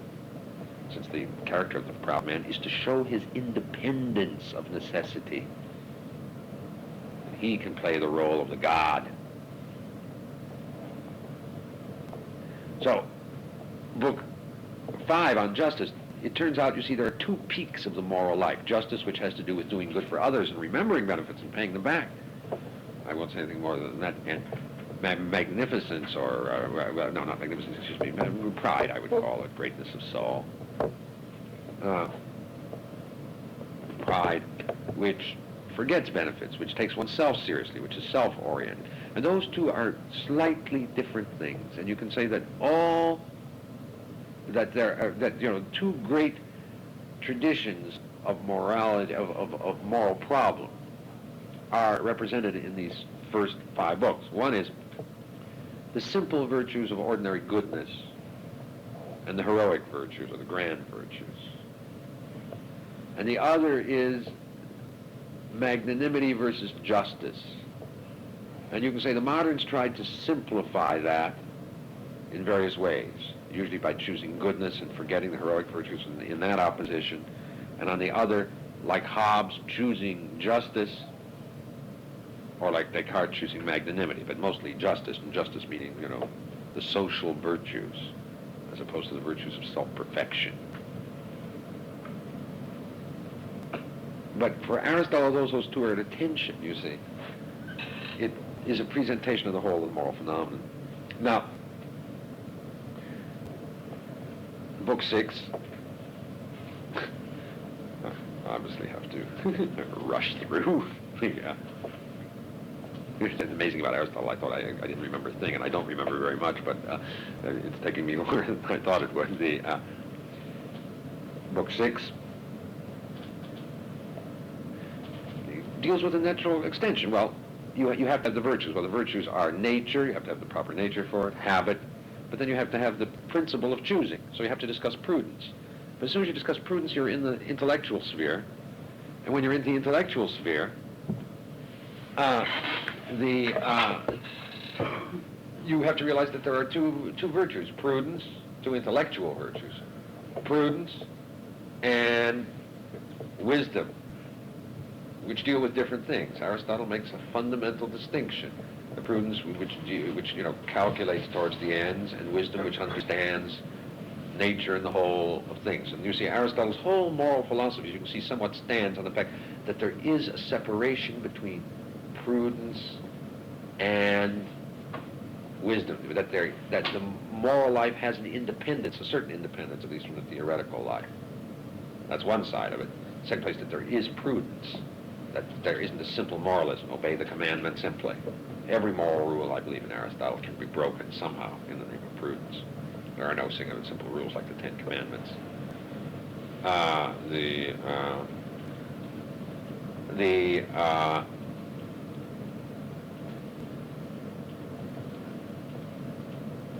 But that suddenly brings you out into a new world, which is beyond the moral world, when he suddenly tells you that it deals with the things that are always. Prudence deals with man, and man is not the highest thing, that there are things above man. But of course man can know those things, and so that's part of man. But in a way, you don't talk much about that in this context. And suddenly at the beginning of Book 7, he says, let's have a fresh beginning. And it's no longer virtue and vice only, but it's virtue and vice, self-control and lack of self-control, and heroic virtue and bestiality. Suddenly the presence of theoretical life expands and complicates the moral world. He talks about that only passingly, but it's very important to see that. And then a discussion of pleasure and a defense of pleasure. And then the two books on friendship, and then another discussion of pleasure. Isn't that beautiful? You see, friendship surrounded by pleasure. See, the moral virtues had to do with duty. A certain kind of effort. Friendship is pleasure. It doesn't require effort and is superior to justice. There can't be claims of justice among friends. Friendship is the goal of political life, but political life really isn't the same as friendship. And it's somehow superior to the moral life. But the moral life is necessary to friendship. But also, you will see, true friendship also requires a theoretical life, because what have men really got in common? Somebody said at lunch today, they don't have my toothache. I believe it was Father Flanagan did not have my toothache, and therefore was able to take it with a kind of ease.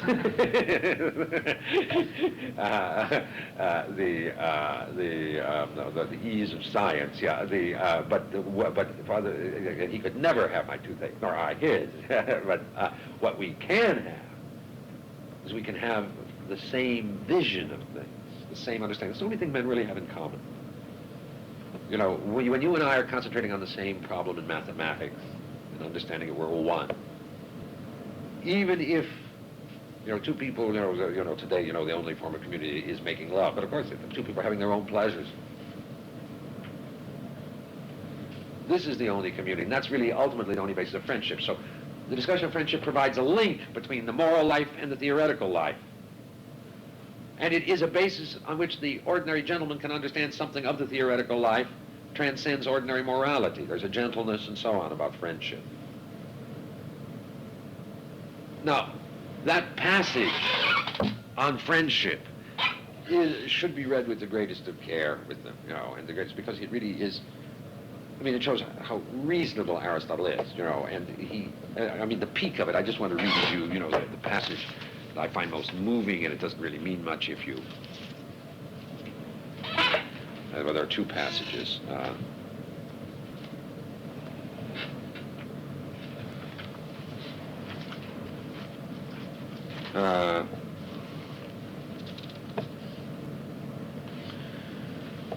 Which are the peak, and doesn't mean much, but you see, you have to lead them up to a peak, and it has to be a crescendo, and it can be very, very exciting, because I mean, and also it's the only way to come to this. I mean, it should be led to this peak by the way, the three kinds of friendships which they can understand, and so on.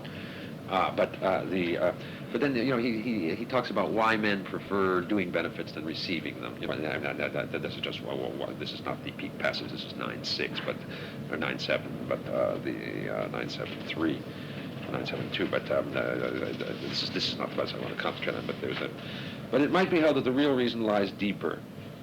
He said, yeah, you know, people like to do benefits because then they hold people in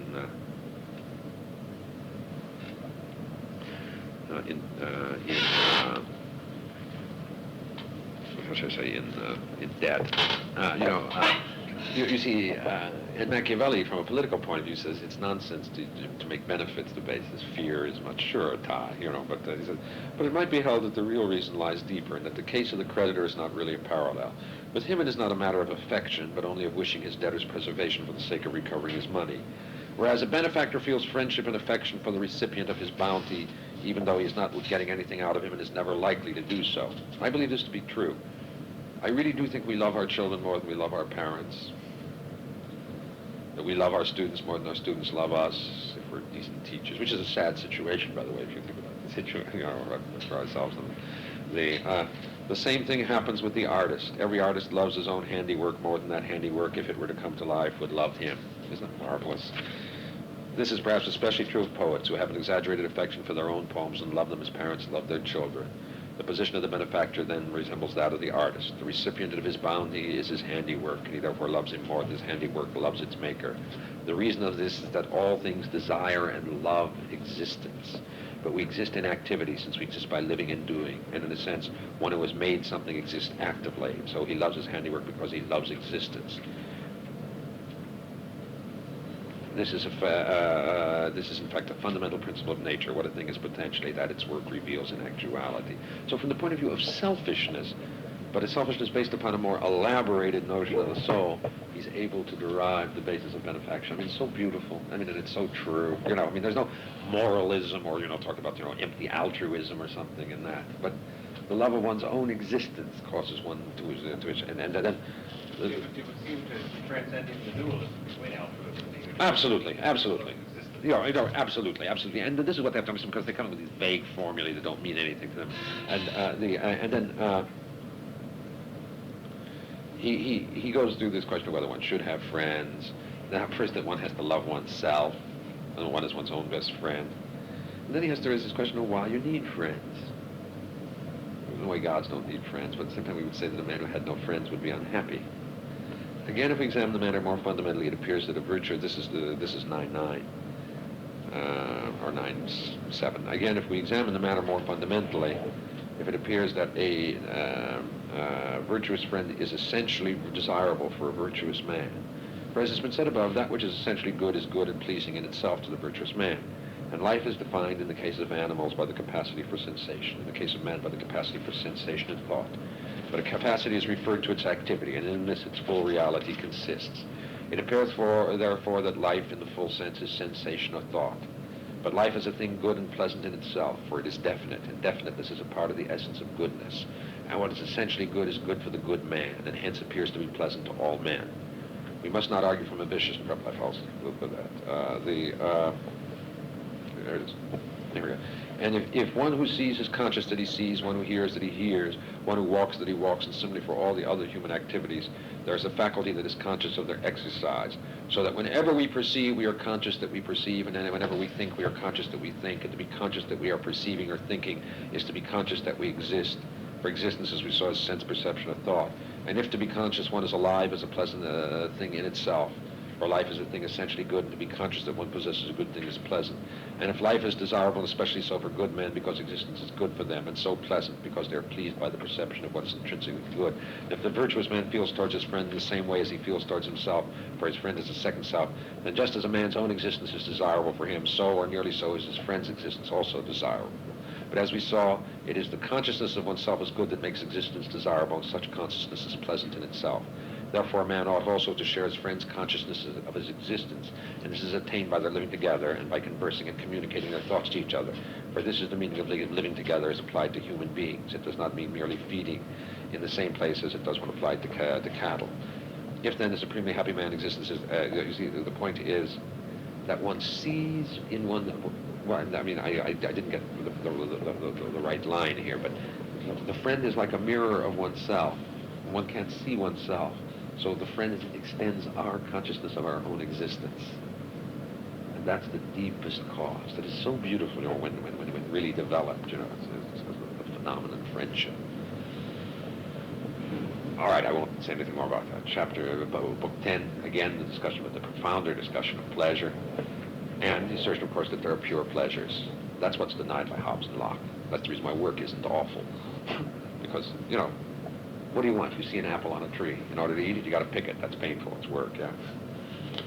Aristotle says there's certain kinds of pleasures like smelling a rose, you know, for which there's no pain before and no pain afterwards, you know, and which can be goals in themselves. But, of course, the implication is the moral life is not such a pleasure. Only the theoretical life. And he ends with the praise of the theoretical life is the highest life. There are two or three things that are questionable, but two fundamental things. The first is the moral life necessary to the contemplative life? The answer, I believe, is no. So says Thomas Aquinas. That's a really great question about morality. Second, if the moral virtues serve the intellectual virtues, then you would have to say that a society, you know, the end of a society was the intellectual virtues, but no society has as its end the intellectual virtues. So that there's always an upside down and a problem, you know, and the moral virtues politically make primary demands. So we have this marvelous architecture, which covers everything, then the link to the political, you know, at the end, which I won't go through that, but you know, the link to the politics, and the definition of ethics, not from feelings, but from the ends of action, and the ends of action understood essentially politically. But, well, you see the extraordinary richness, I mean, the obvious need for curtailing, but obvious need for spending time, and really developing these phenomena, each in their own way. It can be the most thrilling, you know, experience that, you know, one can have if one can pull it off, as it were. So, you want to ask some questions about, yeah? If you were forcibly constrained to spend only a week or two on the ethics, would you do it, all, or would you do part of it? I don't know what I do. I mean, you know, because I'm not... If your current student loses... And I don't think you're forcibly constrained, so in a certain sense I won't answer it. Do you understand what I mean to say? I mean, I think you shouldn't do it if you can't spend at least, you know, a little more time on it. Oh, let me rephrase my question. If you turn the student loose with the ethics, with only a very peripheral introductory lecture or two, and then say, now go home and read the ethics through from cover to cover, and we'll come back and discuss it. Do you think the average student could read this on his own and get anything out of it with any sort of... I don't think so. I don't think so. Not really. I think there are certain things that require training. You know, training is what's lacking, you know, and that's what we have to give. I mean, as I said, you know, there are various problems in reading books. I mean, in a way, we've taken two kinds of books, or three kinds, really. You know, although we haven't discussed not much, but the apology and the ethics. They need real training. No. And you see, and this is what's lacking, real competence. What? It's one of they can not to be swallowed, but to be chewed. Yeah. And they need leading. They have to have these things pointed out. They don't have the experience and so on. That's unique to Aristotle's ethics more so than some of the other great books, or would you say it's more accessible than some of the others? Or It's accessible in certain kinds of way. In a way, it's very alien. They don't really like the style to begin with, and they don't have but it's more accessible in that the level of common sense is much more maintained. Whereas in Plato, you never know really what he's talking about because it goes so far. It's always the most radical and highest question he's thinking about. It's always an enigma, and so on. So to a certain extent, I think they can have a more satisfying ending to this reading. But the first experience is rather repulsive, and I really just think they get lost in it, and they can't see. I mean, look at all the years, that all of us probably have read Aristotle, and how closed it is still, and how many, real problems there are. But I think that you see, I think the experience, that I have talked about today could be gotten in a 6-week segment. If you met 2 or 3 times a week. But I don't think it could be done any shorter. And if you can't do it any shorter, you see, the politics I'm willing to cut up a little bit. I've taught the politics, but the politics, of course, is not as impressive a book, particularly for our kids. But I'm willing to take book 1 and parts of book 2, and then book 3 on the regime, and book 7 and 8, something like that. And that I used to do, although I'm never sure how successful it was in getting them to read it. But I mean, I could describe the political phenomena. But this is a book that I just have never been able to. And you see, so I wouldn't answer your question. I don't want to answer it because I do have one point of advocacy here. I really think that you ought to spend more time on the books you're doing. I think that's absolutely the essence. I don't see that is, well, I suppose you could discuss some of the virtues, individual virtues, and that's valuable, but it's in a way the whole context of life and relationship to a whole set of traditions and alternatives that it becomes interesting. And it's only in such a focus, I think it'd be worthwhile doing, and I think you must feel that yourself. There's a tremendous tension in the course itself, which partly perhaps accounts for success, between 2 valid things that most of us want to do, and we're not convinced that they can be done in tandem, but we're trying.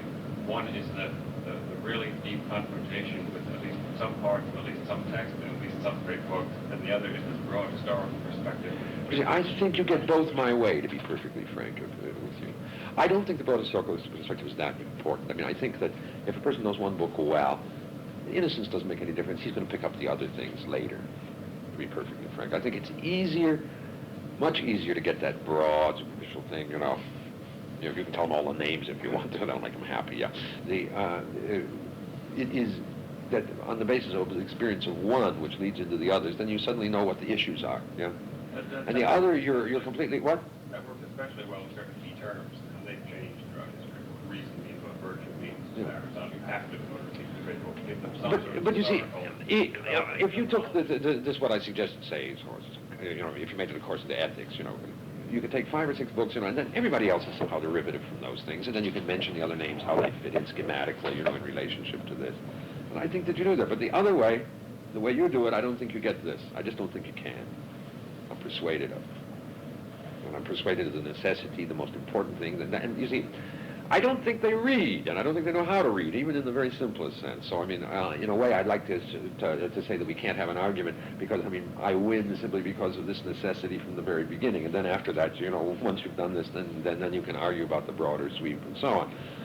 But my experience is that the students want to narrow more and more, and that's the way they really learn. And if that they will, once they know how to read books and are really, passionately concerned, they'll pick up the rest.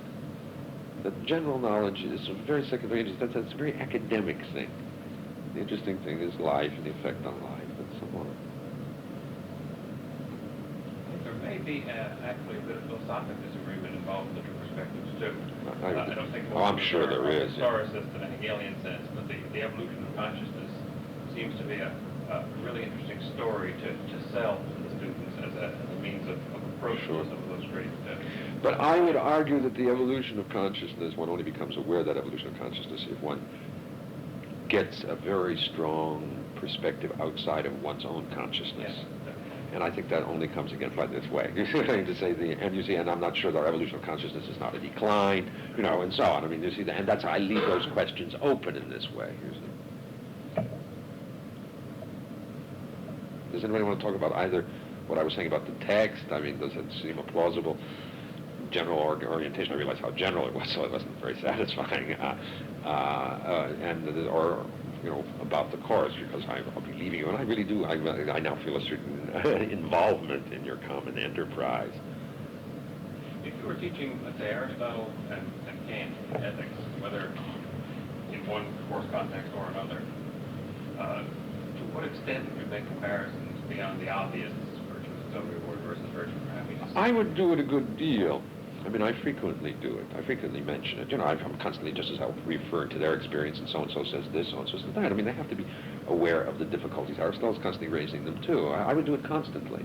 But on the basis of what I'm feeling at a particular moment, or on the basis of particularly what they are, trying to see what they think about things. See, the big thing is to make them take it seriously, and the only way you can do that is beating them over the head, saying, you know, this guy's saying what you're saying, you know, and you don't like what he's saying. yeah, that's one thing. Or the other is to say this guy is saying what you're not saying, and it's better than you. But the better one is to make them say, you see, you know, they all hate Hobbes, and I say, well, you're all Hobbians, you know, you live that way, and that's all you care about, you know, and I mean, that kind of thing. But then also the kind of internal thing. See, once they've built a little structure, you know, if you have the Locke and you have the Hobbes and so on, I'm not suggesting you have to go terribly deep. I think you could do 10 or 11 books in a year. But that's it. I don't think any more. Similar question about textual comparisons. Which type of these two comparisons, to your mind, comes off better? The comparison between, let's say, Book 1 of Aristotle's Ethics on Happiness and Aquinas' Treatise on Happiness and Summa, which follow the same general line, but with a subtle but important difference, Yeah. or the contrast between Aristotle's Ethics and Kant's, which are very obviously contrasting. In other words, I think I would do both. I mean, I don't know which I feel more comfortable with, because it's very interesting. I think both are very interesting. I'm not saying that one is more interesting than the other, because, I mean, you know, it depends partly on their immediate concerns. If they're Christians, and you know, the you know, and serious Christians, then I think that the former is more interesting, because it, you know, leads into the question that we were talking about this morning, you know, which is, you know, that's the reason why perhaps Pascal in there also would be extremely interesting. You see, as I say, there are very many ways of organizing this. Did you have any feedback on the psychological process that goes through a student's mind when he compares two texts that are apparently similar and begins to see differences, or the process that goes through a student's mind when he compares two texts that are apparently very different and then begins to see similarities? Yeah, I think they're both equally satisfying experience, but I mean, that's a very good question, and I you know, I don't. You see, I think the big thing, the most exciting psychological process, is for them to see themselves in a strange light, and to see new possibilities. And you can say that the great thing, the beginning point, less the religious question, although that may be different in Boston College, is the egalitarian issue. Because that's what they really are, and that's the one thing they care about. It's the one principle. And it's the one thing they're absolutely sure is right. That's, of course, Aristotle's ethics is very helpful in that.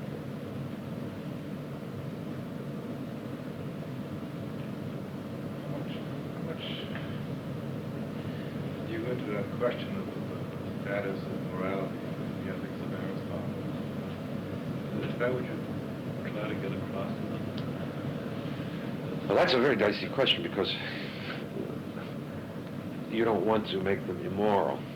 At the same time, you see, since they're already so immoral, if you moralize with them, it's better to raise questions about morality. You know, they're already so immoral, although they may have a patina of moralism, you know.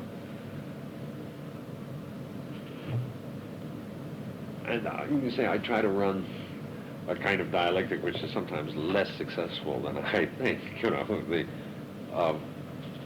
impressing them with the moral life, the moral virtues, but then also teaching them the morality of doubt. Yeah. And that can have, I suppose, bad effects. It's very hard to say. I mean, to the extent that it's only usually the very best students who see this, and they tend to be very decent people. But I wouldn't have any theism if they could see, if they could read the ethics to the end and begin to understand it. So the critique of morality, the implicit critique of morality, makes sense if that is compensated for by something else, yeah. Theoretical life. Well, but it's unlikely that they will respond to the theoretical I think that it's terribly important. You see, in this, you see in raising the doubts about the moral life, you see one can do this with a very great deal of ambiguity in a kind of Socratic way. Raising the doubts, of course, in a way you're raising the doubts in order that you can make more serious arguments for it. Do you understand what I mean to say? That's, And at this level, I'm not sure that that difference becomes clear. You know. But see, I have very frequently misapprehended. This is, you see, I didn't sense how quick the breakdown in morals that was occurring was in about 66, 67. And you see, I mean, I make a certain criticism of, you know, ordinary American bourgeois life, which, by the way, I think is the most decent available alternative. But it's by freeing themselves partly from it that I think they can see its strengths and also what its dangers are. And I realized my course was being very popular because I appeared to be making an even more powerful critique of bourgeois morality than the Marx that they wanted. And I had to make a very sudden shift of gears. You know what I mean? To say that I was being misused.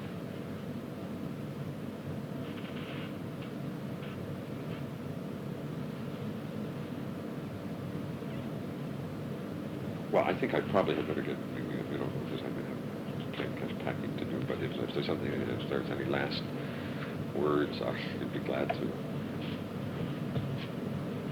Maybe as a final question, do they raise the question themselves about the contrast between the life of a philosopher versus the life of the statesman? No. Is that Well, you can ask them, you know, when he raises, you know, first you have to talk about what the political life is, because most of them have no idea of the political life. And you have to construct so much of this, which is part of the natural human potential, but which they don't have much opportunity for, you know, in contemporary society. I mean, they have only private lives.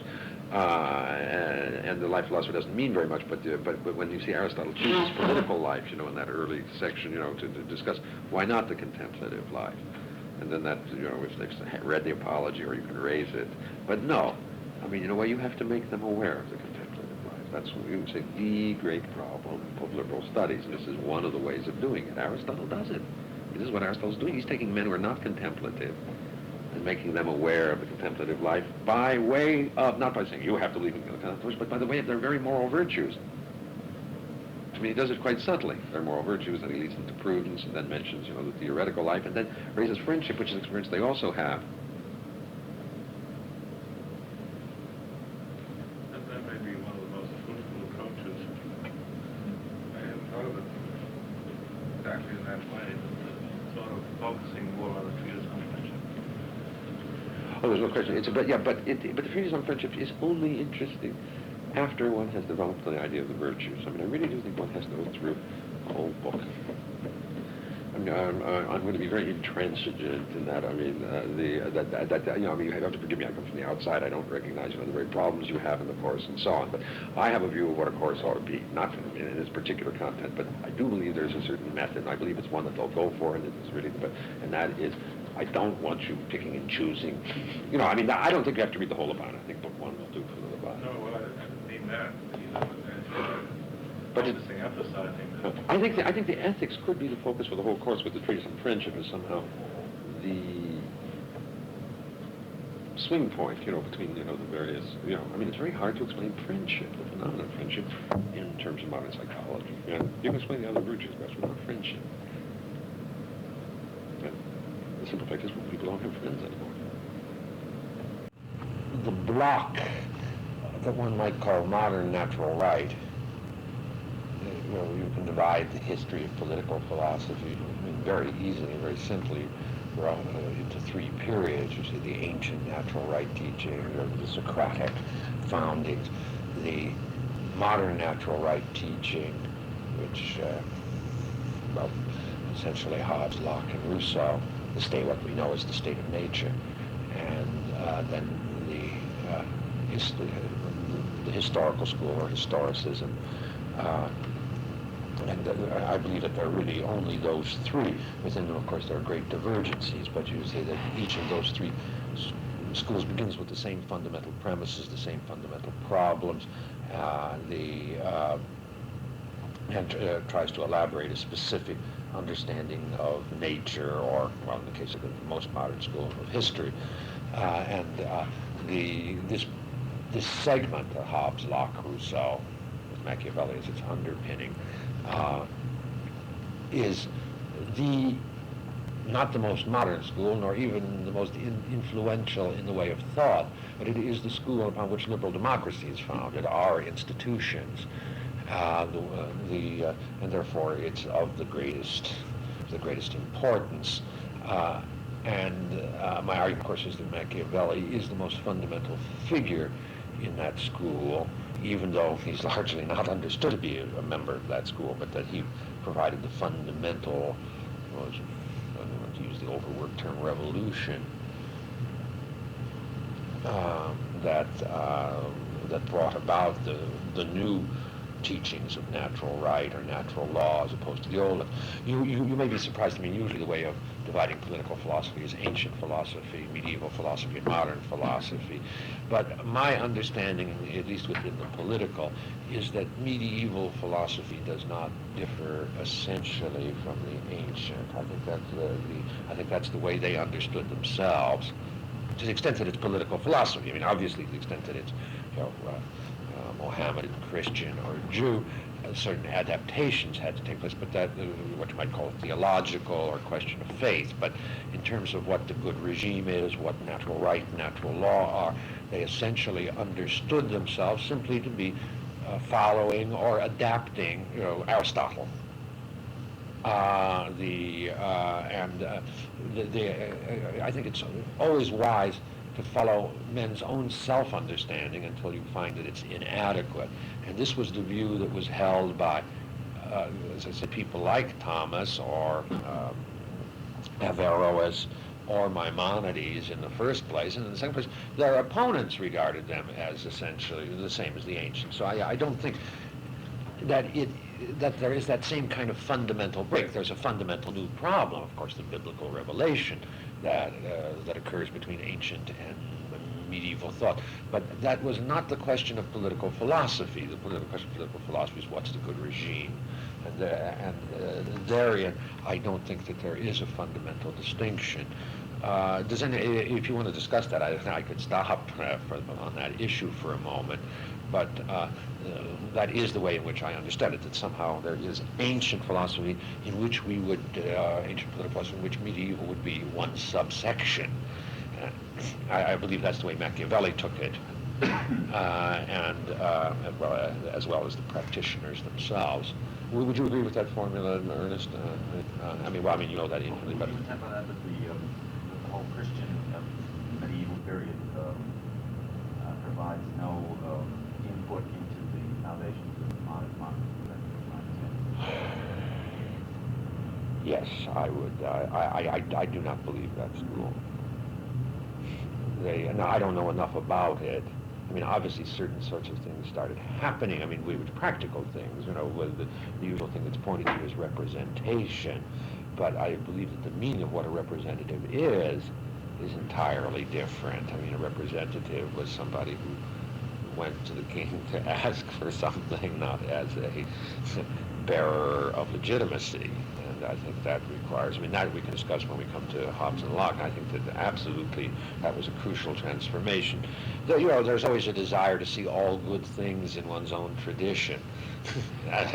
We begin by assuming that democracy is a good thing, and we assume what our tradition is, therefore, or what your tradition is, and what must be it must be there. And I do think that it comes from a certain kind of wishful thinking. I don't know those arguments very well. I've heard them, and I've never been impressed. I think, in a way that allows me to attach it immediately to Machiavelli. I think that the fundamental newness of Machiavelli is underestimated not only within the Catholic teaching, but by all scholars these days, and that one tries to find a certain continuity of development. I think you probably heard this already. Well, The Prince is a very traditional book. There were the mirrors of the princes, and it goes back to a practical tradition and a theoretical tradition which existed previously. And of course, one can read the book in that way, or just as one can look for all the traditional things. But then, of course, one has to forget a lot of passages in it. And of course, my argument, what I'm going to try to discuss with you, is that a really radical break was made with Machiavelli. Essentially, I don't like these kinds of categorizations, kind of historical categorizations, but you can say that the school that says that democracy came out of the medieval practice and theory denies that there was a Renaissance. No, I don't think I wouldn't say there was a Renaissance, an important thing, but that Machiavelli and of two or three other people really made a fundamental change. And I can say that, a sort of règle générale for the interpretation of classical texts, or even classic texts, is not to find their similarities with other books, but to find their differences. And I think that our tendency is to look too much for the influences, the samenesses, and so on, and to see the real difference. And Machiavelli hides that difference because, I mean, he's quite explicit about it, but he's explicit, but in a very low-key way, and so one has to look for it. But it was Machiavelli was understood to be a radical break by the people who hated him, and I think people's enemies at the time are very good judges. Historians aren't aren't involved with what the real practical issue is. So yeah, my answer would be certainly. I mean, Ernest would be able to talk about this much better than I can, but I as a student, listen to Maritain occasionally and so on, and they really have to pull out passages from Thomas or something like that, which don't really mean very much and which don't differ very much from Aristotle. I mean, Aristotle had not a preference for democracy, but he thought it was very important to have consent. But you can say, I mean, I would say, if you want a quick formulation, that all power is derived from the consent of the governed is the modern formulation, and I don't think anybody held that before. Well, Machiavelli didn't say that the people who built on Machiavelli's revolution. That's my answer to. But the reason why I want to spend so much time on Machiavelli is not only the fundamental character of it. I mean, I know this is a teaching program, and I always find that Machiavelli is, if properly taught, not to teach it properly, what I say, but with some kind of attention, some kind of passion, can be the most moving book for students, the most striking experience, and can lead them very well into the whole tradition of political philosophy. These last 3 or 4 years, I've used it as the introductory book in the introductory course, instead of beginning with Plato or Aristotle as I used to, and I found it was a much better way to begin. Another thing I might suggest, by the way, is that they use this edition, which is not, I mean, the translation is no good, but it's got Italian on the other face, and it gives them a chance to look across at words, which is a very good, there are some continually bad translations, and if you start pointing that out to them, it interests them, and that they can look across and say, did he really say that? Even if they don't know Italian, they can just look for the words like fortuna, virtù, which plays such an important role. But so, and now the question is, why is the book so attractive? I mean, just to the students. In the first place, it sort of fits their view, their cynical view of what politics is. I mean, either from the point of view is, we can be good, solid scientists, and really look at politics, see the way it's practiced. And Machiavelli's tough. The second place, Machiavelli has a bad reputation, so young people, particularly today, enjoy the notion that they're sinning, having a little vice, and reading and knowing Machiavelli will have that quality. It's a little experience with the devil. And in the third place, after they have got, you say that the book does present politics, as it's ordinarily practiced and as they are likely to recognize it.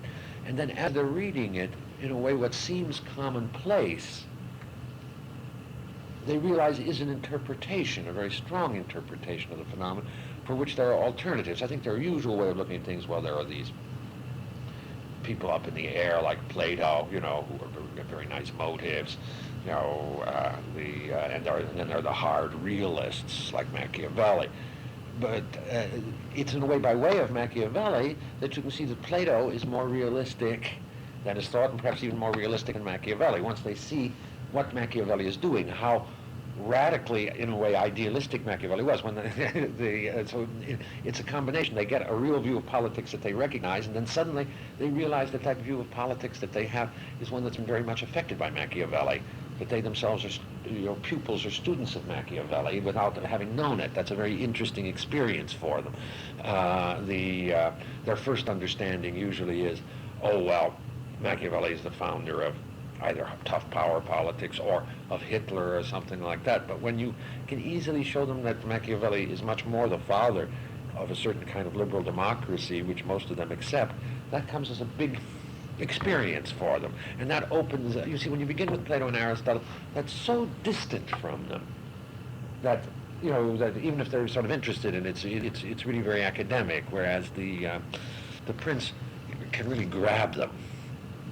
And the fourth reason why the book is, I think, it's a very beautifully written book, and it's a very good book for teaching them how to read. It's so carefully written, very charming, very funny, but on the surface of it, just disordered, very conventional. I mean, vicious but conventional in its viciousness and so on. And then as they see how the thing develops, and they learn, it has a tremendous cast of characters. One of the things to do in teaching it is to really teach it as though we were teaching War and Peace, some kind of novel that has a lot of characters. Tell them to make a chart, of the characters as they keep coming back in, and they get very involved with the different people and so on. So this is my reason that it's of all the books that I'm discussing, the most tightly written. It's the most radical, and it's the one that is also most likely, I think, to engage the attentions of the students if taught. I don't know. Have you been teaching it yet this year? No, we're going to do it. Starting next week.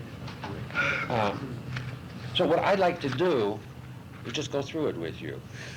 And that's the reason why I want to spend, both sessions today going through it. I mean, I find myself every year, of course, this is partly just the garrulousness of old age, but I find myself taking longer and longer on it, and the students, enjoying it more and more as I've gotten to know it better, and, the simple delight of it.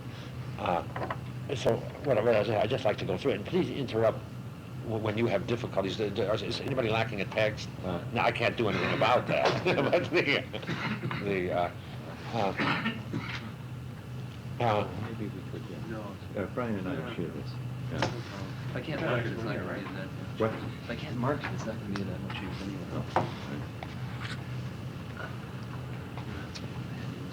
anyway.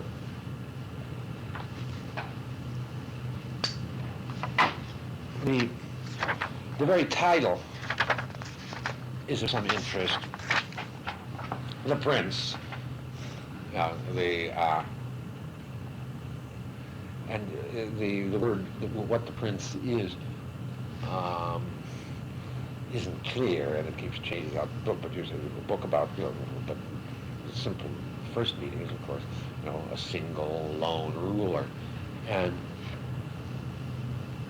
if one thing was something ought to be aware of, the classic distinction was between prince and tyrant,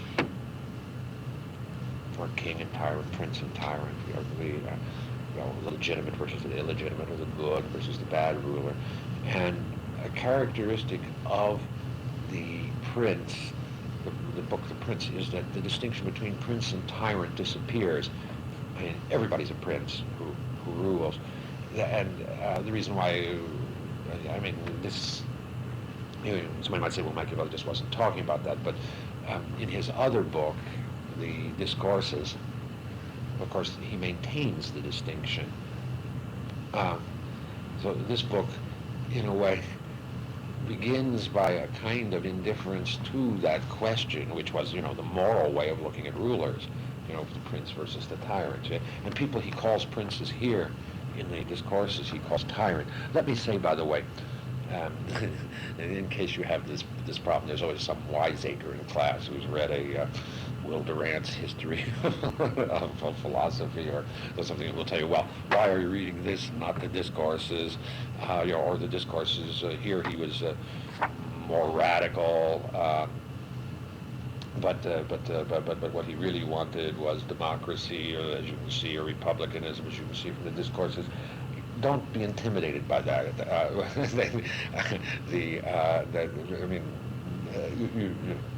The simple answer one has to give is, of course, one has to read each book on its own. But the second place, the teaching is essentially the same in the two books. The fundamental teaching, and this book states it perhaps more radically from we'll see from what standpoint, but there is no essential difference. I mean, to the extent that he's more interested in republics in the discourses, it's on the same grounds, from the same point of view that he discusses princes here. But I just make that general statement. It's very interesting also to look at the table of contents. The book has a very conventional form.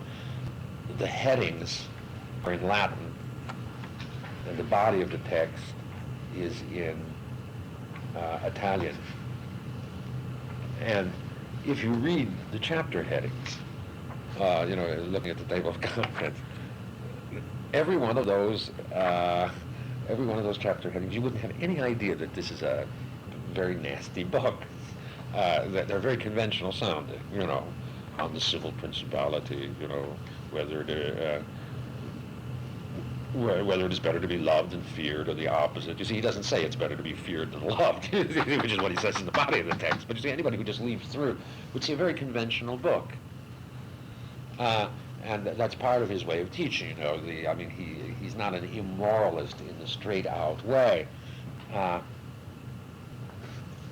He recognizes that a certain conventional surfaces, and that's the kind of beauty of it, as I say, when you have this, whether it's feared to be better to be feared or loved.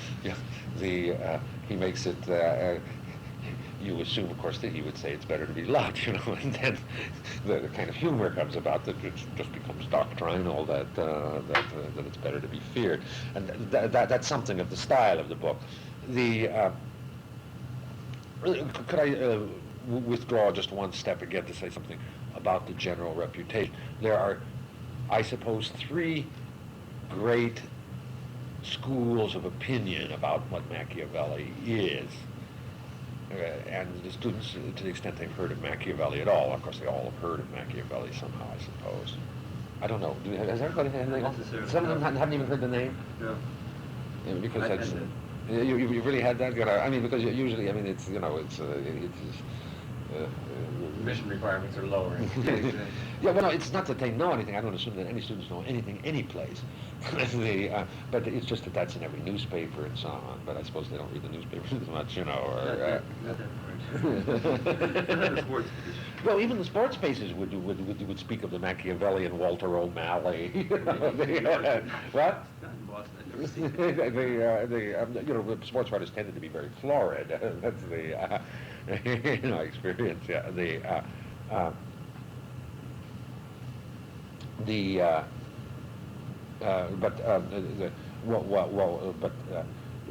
There are three general opinions, and all of which are wrong, but have something to them.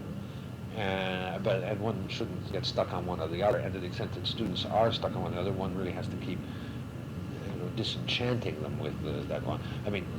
The first reaction, the old style reaction, was that Machiavelli is an evil man, and a man who helped out tyrants. And now, of course, today people don't like the pose of that kind of moralism. There's a great love of pose of moralism in our day and age, but not that kind of pose of moralism. So everybody says, "Oh, that's not nothing. He was just realistic," or something like that. But it's a little like Henry Miller.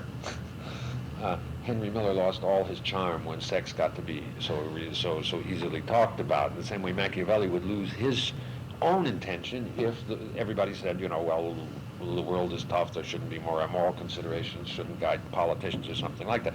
He meant to be a teacher of shocking and evil things. That isn't the last word on it, and one would lose one's perspective if one wants an art too clever. The other two, which are more popular, are less, I think, well-grounded than the position that he's evil. The others are more sophisticated. One is that he's the founder of nationalism. And the second is that he's the founder of the social sciences. Objective, as opposed to, full of value judgments. Well, you'll see he's constantly praising and blaming throughout the book, saying this is right and this is wrong and so on. So the social science thing is not true, other than to prove that the social scientists just like a low view of man, which Machiavelli doesn't. And the nationalism thing, in a way, it's true, but of course there were people who loved their countries before Machiavelli, and it's a new mode of nationalism. nationalism founded on something new, and which also in itself goes beyond nationalism. I mean, we'll talk about that when we get to chapter 26. Okay. The dedicatory letter is beautiful, and it should be read with some care, and I'd like to go over it with you carefully. It's, Niccolo Machiavelli, to the magnificent Lorenzo de' Medici. Now, there are two things. It's always said that Machiavelli was looking for a job, which in a way he presents himself as.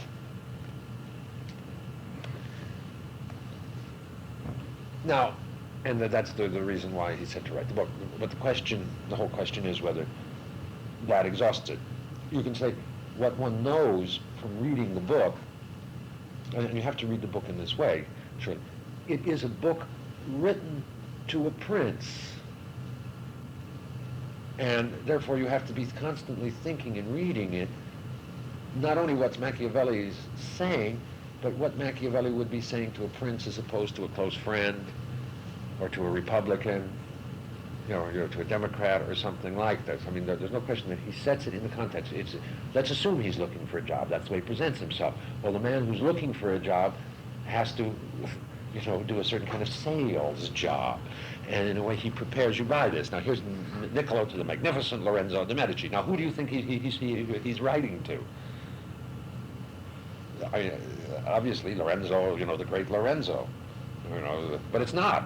You see, this is a nephew, a second-rate nephew who never came to anything, and I think you'll see that Machiavelli doesn't have much expectation. But he begins by bloating him. He begins by flattering. And you, from the beginning of this, you get the idea he was writing to the, to the great tyrant, which is what Lorenzo, the great Lorenzo de' Medici was. He was writing to the great tyrant. Now, that's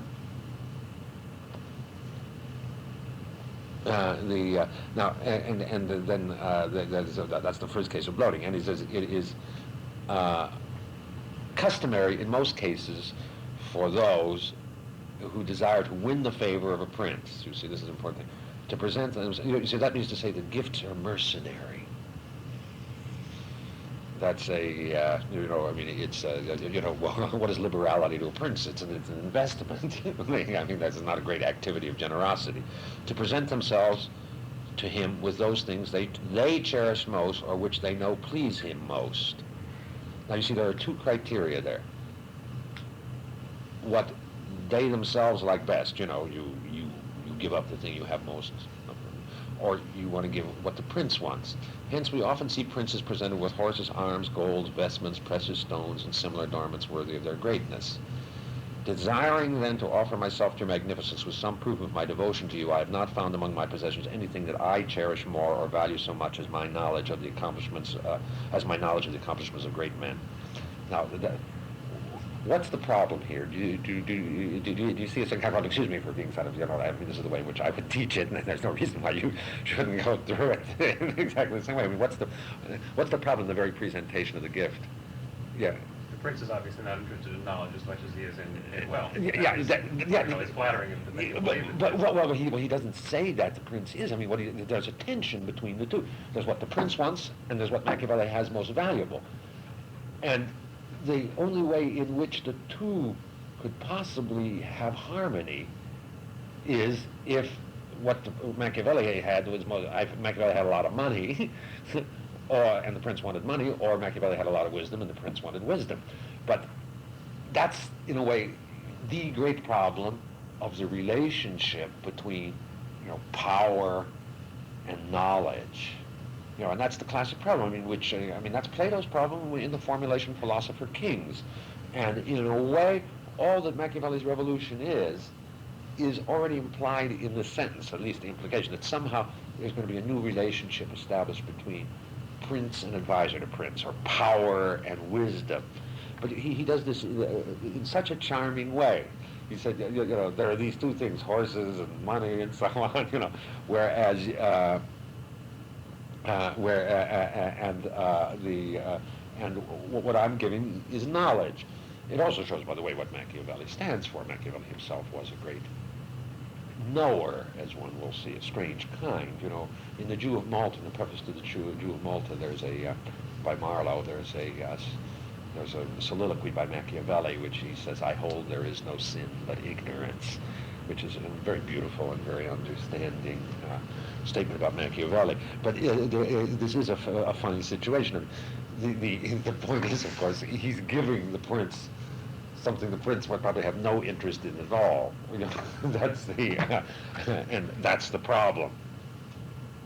But it's something that the prince, I think his implication is, of course, it's what Machiavelli cherishes most, and which would be most good for the prince. And then the question is, how are you going to get the prince to accept it?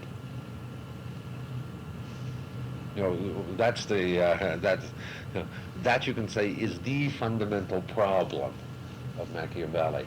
You can say Plato's answer was you can never get the princes to accept it. Their passions, their self-interest, and so on is such that in the fundamental way they can't be changed. But he does this so delicately and humorously. This is and what is it he knows? The experiences of the accomplishments of great men. Now, why great men would be useful for Lorenzo de Medici, unless he's going to be a great man, it's hard to say. And then he goes on, which I learned. You see, and here's another double problem. I learned through long experience in contemporary affairs. I think della cosa moderna, of modern things, and a continual reading of the ancient ones. Now, you see, I think another problem involved here. There's a dualism here. Experience of modern things and a reading of ancient things.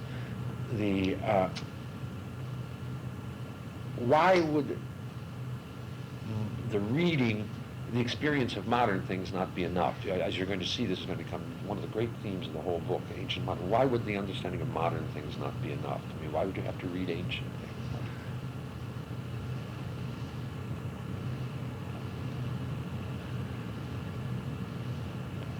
I mean, is in a way going to become what? Understand the modern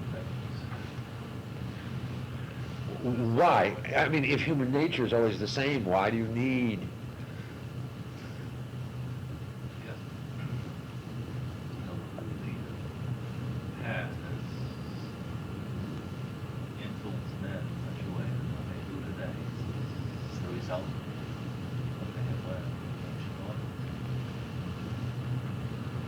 Machiavelli rather tend to say something much more practical, like those who do not know the past are condemned to repeat it. Well, yeah, but you could have, over, an experience of 50 years, why not? I mean, this presents itself as a form of history. It's not history, I think you'll see, precisely because it's a combination of reading ancient things and modern things and bringing them together. But I think his suggestion is going to be that there's something absolutely different about modern things, and that the ancient things are necessary not because of the universal principles which you state, but because there's, it's as though, one had lived always in a democracy and didn't know there were monarchies. As a real human alternative, or one had always lived in the monarchy. I mean, the thing which is the real change, I think, is not that, but that there's something lacking in modern times. Modern experience isn't enough. That if you have a modern experience, you have an experience which is limited. Or anyway, what you suggested, you have to have the proper context for judging the modern experience. The modern experience isn't sufficient. I mean, the men who appear to be great, the actions which appear to be good, wouldn't always appear to be great and good in every context. So you have to have another context. But, and that's the reason why the book is not merely historical. Somehow you have to look. But what's the problem with reading about ancient things? You see, the modern experience, the problem with the modern experience is, of course, the modern experience is too narrow. What's the problem with reading the ancient things? Experience. You got to trust the authors. Those two things I think you'll find, are the real issue of the whole book. The limitations of the modern experience and the problems connected with reading books. trusting books, and Machiavelli somehow is going to try to solve that issue. That's I mean, a really gorgeous. And then he says, this is really very funny. He says, having very diligently for a long time thought about and analyzed these accomplishments, and now having condensed them into una piccolo volume ridotta, excuse my Italian. You see what he's concentrating on? It's a short book. You can read it. This is, his prince is presumably out riding horseback all the time. And so on. And you see his other book, which is written to potential princes or men who ought to be princes but who are private life. It's a very long book. And he says it contains exactly the same stuff, but they have time to read it carefully. See, here he gives him, he keeps insisting on the shortness of it. Read it, it's so short. And then he says, well, I could not make you a greater gift than to give you the means to be able in a very short time, poter in brevissimo tempo intendere tutto quello che io in tanti anni e con tanti miei disagi e periculo ho conosciuto e inteso. It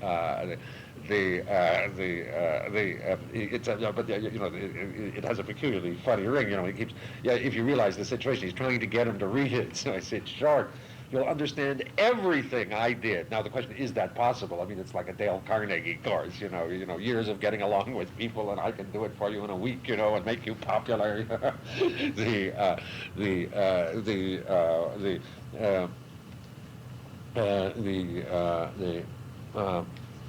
And then one would have to ask himself, what are all these terrible dangers, difficulties and dangers that he had to run? You see, he's giving him an easy way out, no dangers. And it takes on I believe intentionally amusing character. Then he says the book has no no external qualities. And then you see, then he states this situation. You see, he said, now, why? He has these sentences. I hope it will not be thought presumptuous a man of low and inferior station dare to debate and regulate the government of princes. You see, he's got a problem already. It can be understood to be insolence. To write a book to a superior, and he has to.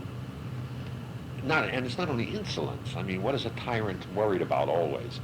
Somebody who's going to try to take over. I mean, he took over. And so Machiavelli, and you'll see there are many references to this throughout the book, has to show A, that it's not presumptuous, and B, that he's not running a risk, and the way that the tyrant isn't running a risk in looking at him this way, or the prince isn't running a risk by harboring Machiavelli. And it's very funny. He makes this wonderful distinction. Princes and rulers. Mountains and valleys. Now, prince is on a mountain and he can see the valleys. He understands the nature of the people, whereas the people in the valley are the only ones who can see the mountains. You see, it's absolutely perfect. But I mean, that's of course utter nonsense, as you'll see from the book. He talks in many points about the nature of the people, and the question is whether those are distinguishable. You can deal with President Roosevelt without talking about the American people, or Roosevelt could talk about the American people without understanding the nature of his own presidency. I mean, how obvious nonsense. But it has a certain character, and then he promises him that he will get a greatness which fortune and your other qualities promise you. Now, that really is an interesting thing. I mean, you're going to see the word the two most important words in the book, which have to be followed through, which unfortunately are not, sadly, are not properly translated by the author. I mean, he keeps losing his nerve. Are fortune and virtue. And you'll see. Now, the question is: fortune, somebody having good fortune, is that a quality of a human being? Somebody's always lucky, at the races or something like that. You can't say that's a quality in the same way that being strong or being chaste or honest or something like that is. But he speaks of it having fortune and his other qualities, and then Machiavelli describes himself. He says he has a great and continual malignity of fortune.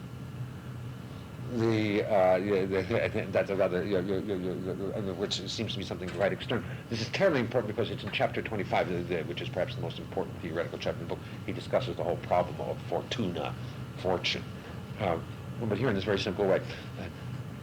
You have good fortune and other qualities, but as though fortune were one of his qualities. Elsewhere, of course, he speaks of virtue in people's qualities. The question is, what is the real quality of this young man? But that's the epistle dedicatory. Machiavelli, the knower, coming, but the humble as can possibly be, coming to this great man and begging him to read his little book. It's rather pretty, yeah, and at the same time showing, of course, the problems of this prince, indicating that he probably likes horses, better than learning, and indicating that he holds his position essentially by good luck. I'm sorry, I don't have a blackboard. I don't usually do this, but that's the epistle. That's the epistle dedicatory, and the first chapter is of some interest. The general character of the prince, if you know it, is very strange. It's a very strange book. It appears to be disordered. It has these little chapters, and it has a strange variation of style. If you look at chapter 1, it's a very scholastic. It's just like a scholastic treatise, distinctions, and things laid out in order. If you look at chapter 26, it's a great poem and an exhortation, something close even to the Communist Manifesto in style, if you like. It's a strange book moving between those two poles of a highly academic book and one that seems to make a tremendous popular appeal. And a strange kind of role for political philosophy. In one way, it's very traditional, scholastic, and then the other, suddenly political philosophy appearing as almost a kind of salvation. And chapter 1 begins in this very scholastic way. And what he does is he divides up the types of principalities and where they're acquired. The way you see, this is the important set of distinctions. There are principalities and republics. And then in dealing with principalities, there are old ones and there are new ones. Of new ones, there are partly new ones and entirely new ones. And they are acquired, the new ones, either by one's own arms or somebody else's arms, and either by fortune or by virtue. Now, that in a way seems like a bore if you can outline it on, not a bore, it's useful and so on, but not a simply technical thing. But if you think back to Aristotle, and this is something worth showing the students, I think, Aristotle distinguishes between 6 kinds of regimes. Autocracy and democracy, oligarchy and aristocracy, and kingship and tyranny. Essentially he makes a fundamental distinction between good and bad regimes, and that the good regime of the one, the few, and the many, and the bad regime of the one, the few, and the many. If you look at Machiavelli's setup, it has a very different orientation, and in a way you get the whole difference in Machiavelli's perspective from this. What's missing in the first place? The distinction between good and bad, which is very, very, very, very, very, and what was the reason for Machiavelli's distinction between good and bad? Aristotle's. He spoke about it just from the terms of the effect of the regime on the good life, on what kind of life you could lead, and so, or you could say, or whether the rulers were interested in the public or whether they were interested in the private. And Machiavelli seems to say that's not a real distinction. Perhaps, I think the implication is that everybody's always interested in this private interest, so that's a fake distinction. Right. There's another, but I think one can get it deeper if one looks at this understanding of the difference in orientation. What is the real goal? What's the really interesting thing about this setup? I mean, you see, for Aristotle, it's, whether the regime is good or bad, whether it's public-spirited or not. What's this one? What's the purpose? What's the end implied in this set of divisions? I mean, what's the interest? Aristotle's interest is in governing properly. What's the interest? I mean, it's in the title, essentially, here. I mean, what is the cause of this particular set of distinction? It's acquisition. The getting. You see, and here I think you see the fundamental difference between Aristotle and Machiavelli in the simplest possible way. Aristotle talks about what you should do with a regime when you got it, when you got a country or something like that. Machiavelli talks about how you get it.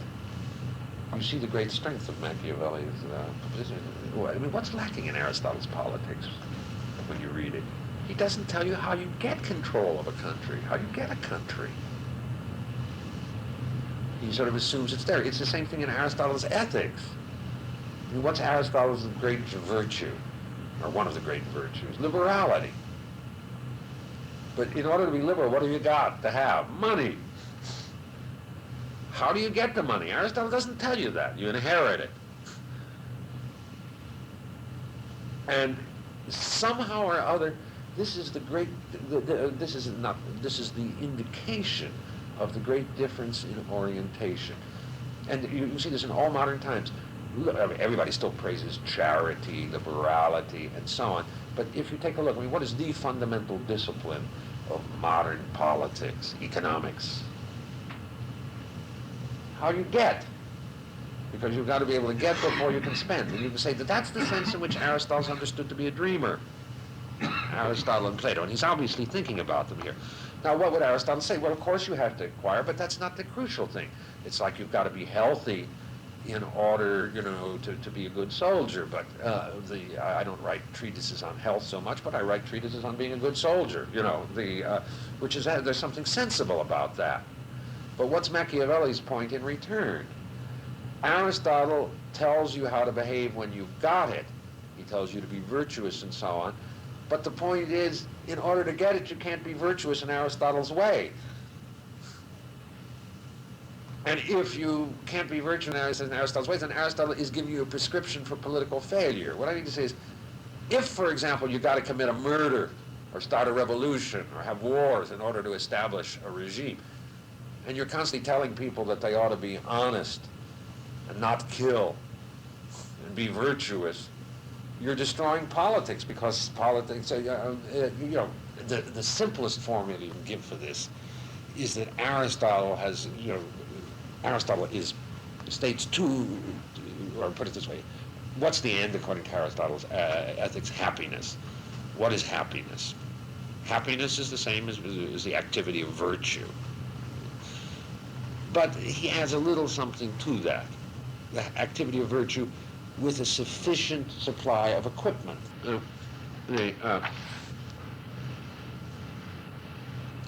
So, I mean, Aristotle says, virtue plus equipment. Well, you see, the big problem, and that leads to a kind of duality, and a complexity in Aristotle's thought, that you have to have equipment and you have to exercise virtue. And there's a kind of assumption that the two are not assumption, but treatment as though the two were harmonious. But I think everybody knows that in order to make money,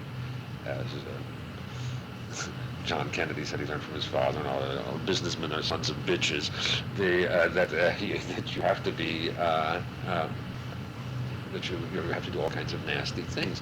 And since you've got to have the equipment first, in order to be virtuous, then you perhaps ought to concentrate more on equipment.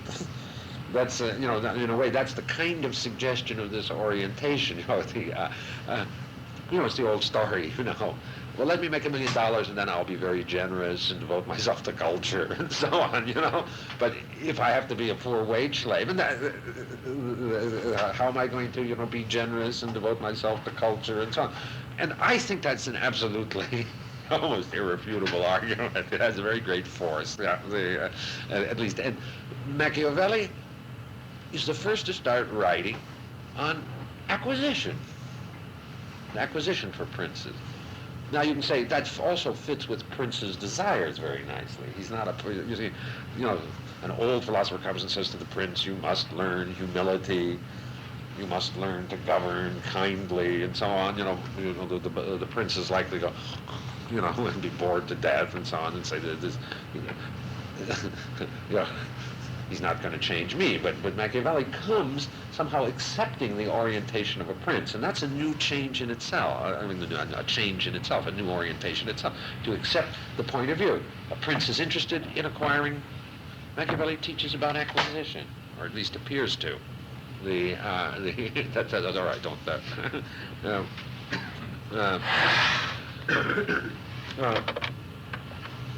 Problem of capital formation. Yeah, absolutely. But it's part of capital formation, and that's not a mere joke. I mean, to say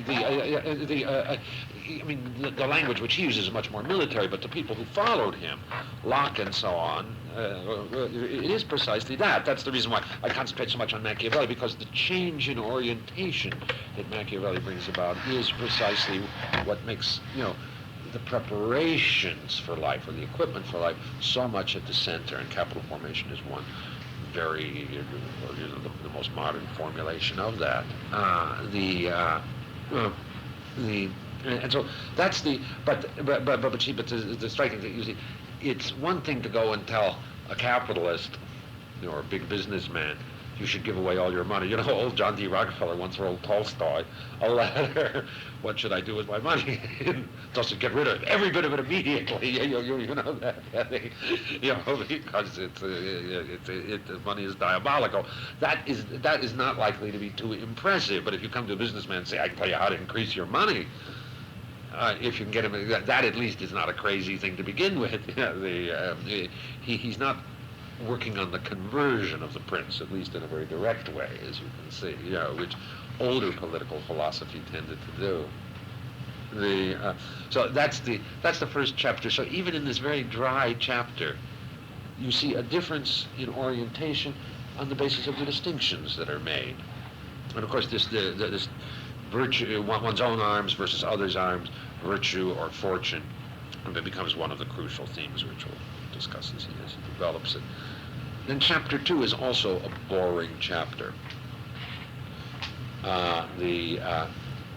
You see, how is he going to begin? I'm not going to discuss republics. Well, you'll see in chapter 5 he does, but I'm not going to discuss republics. I'm only going to discuss principalities.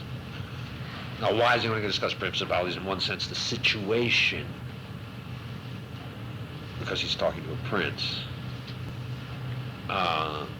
And particularly since he lives in Florence, where the people really want a republic, that's a rather, it's like mentioning rope in the house of a hanged man. It has some of that quality. And Machiavelli does play on the humor of these things. There's no question the book, as you will see, is meant to be very humorous. And one of the things that a successful result of teaching this is that when they read Machiavelli, they start giggling. That Machiavelli has, this term of really being funny. But also, he's talking about, as you'll see more and more, about the beginnings of civil society in this book. And the beginnings of civil society, of course, are almost always by, single men, or at most a very small group of men conquering. And most of us never live in the beginnings of society, but you learn most about what society is really like by the way it begins, or the way life is when it begins. Did it begin in Eden? Or did it begin, in a terrible war in the state of nature? That really makes a difference. So that has something to do with the orientation here, whereas in the other book, the discourse, he discusses republics. But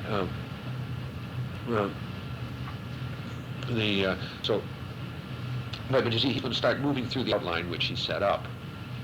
The outline is old principalities, republics, principalities, discarding republics. Then principalities. It's important to follow the outline he sets up, because he also breaks that outline, and in breaking that outline in a couple of places, he's indicating that he's doing something new. The book is very subtly written, because you can't teach subtlety in an unsubtle way, and a prince is supposed to be subtle, and he's a way of giving the prince an education. And but he does set up this simple outline. Principalities, old principalities, new principalities, new principalities, partially new, totally new. And as you'll see, chapters 2 is on old principalities, 3 is partially new, chapter 6 is all new. You see, so I mean, he covers that, and all new with one's own virtue. Chapter 7 is with fortune, and so on.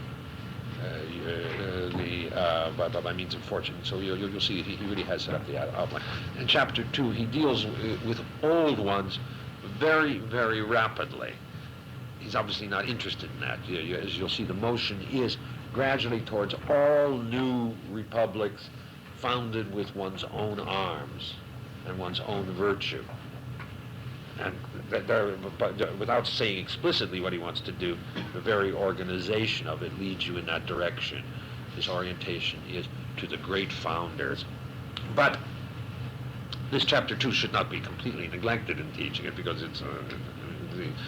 it's very easy, he says, to maintain an old republic, old principality. Now you'll see in the beginning of chapter 3, he indicates how easy it is to turn over an old principality. He's giving a certain kind of, he's lulling the prince who's in power into a kind of self-confidence. You see, Machiavelli begins with, you can see the traditional orientation is, what is the traditional orientation? Well, our way is going to go on. There'll be changes and so on, but our way is going to go on. And he gradually indicates that, A, things must be changed, but in the second place, that change and the danger of change, at the very least, is always present. See, it makes an awful lot of difference if the United States is not fundamentally threatened in foreign policy or from domestic enemies, then we can just obey the ordinary laws. If it's fundamentally threatened by clever and dangerous enemies, then of course, you have to have plumbers and CIA and so on. That's and then the question is, what is the fundamental situation?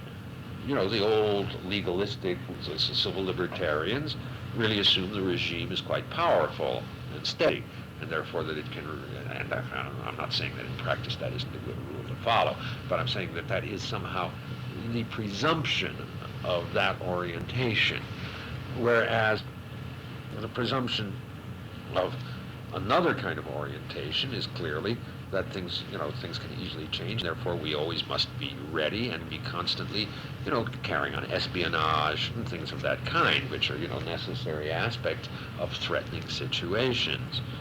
And chapter 2, in a way, seems to lull into confidence, and he says it's very important. He says, since a prince by birth has fewer reasons and less need to offend his subject, it follows that he should be more loved. Now, it's quite striking that he'll say, later in the book, of course, the important thing is not to be loved in politics, and you shouldn't count on that. And he says that he should be loved, whereas, if you notice the beginning of chapter 3, he immediately says it's very, very easy to take over a new regime, because there are always a lot of dissatisfied people who, if you make promises to, will be willing to overthrow it. So chapter 2 is very provisional, and anybody who reads it too simply, particularly if you were a man in place, would likely to be lulled into too much confidence. It's very conventional, and for that reason you can see it's just terribly conventional. This passage says the Duke of Ferrara, who held up against the assaults of the Venetians in 1484 and of Pope Julius in 1510. Well, those are two different Dukes of Ferrara, but treats them as though they were the same. To say the traditional regimes, the men make no difference, the laws are what count, Now, that's chapter 2, you can say the first step, and now we start moving to the interesting things. Chapter 3, mixed principalities, and that's a long chapter. It's one of the longer chapters in the book. And this is the story of the unfortunate Louis XI. Louis the 12th.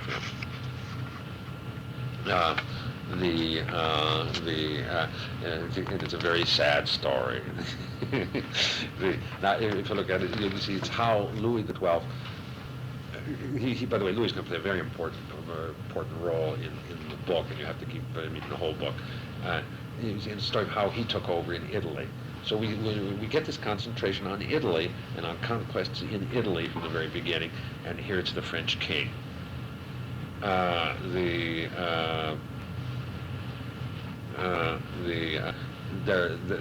are two reasons. It's about taking over and holding on to. He says it's easy to take over.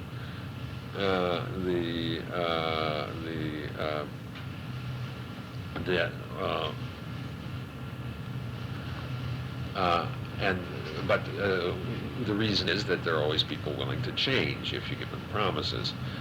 But the problems begin from two things: that the people who wanted to change are never satisfied with what you can do for them. Secondly, the people that you have to be rough when you take over a place, and so you make enemies of those people. Now, the problem is, as he puts it, you see, there's always a development in these chapters. I mean, they really are stories. The book can't be read like a treatise. You see, here's the problem. You were not able to keep those friends that helped to put you in power, since you're incapable of satisfying them in the way they had expected. Nor can you use drastic measures against them, for you are obligated to them, because though one may have the strongest of armies, one always needs the backing of the inhabitants to take it over. You see, now here's the situation. You come in, you made friends and plotted beforehand. They brought you in, they're disappointed when you come in, so then they throw you out. Now here and he goes on. It is certainly true that once those lands that have rebelled, you see, and why can't you take drastic measures against them? Because you're obligated to them. You have a moral obligation. They did you a favor. You have to be kind to them. But then you see, then they inevitably throw you out. Then you take it over the second time. Then what do you do the second time? The second time you kill them. Because you're no longer obligated to them, yeah? Now, what would follow from this? I mean, if you're sensible. First time. Yeah, absolutely. Yeah, I mean, that's what gets in the way here? Something absolutely evanescent: morality. You see, but here Machiavelli puts it as though, you see, he stays very moral within this context. You see, it's going to be an inevitable thing. You plot to take over the country. You take it over. You've got to be thrown out because of your morality. Then, once your morality is taken care of, then you have to kill them.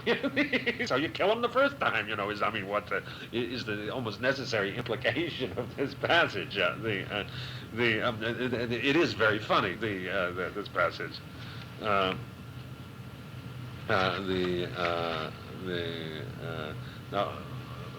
the second time, but see, Louis lost it the second time.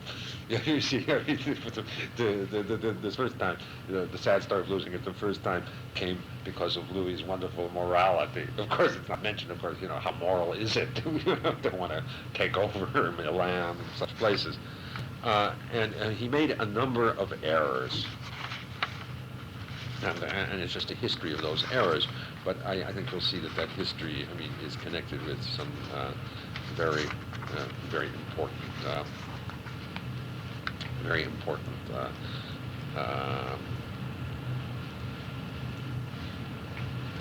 reflections. I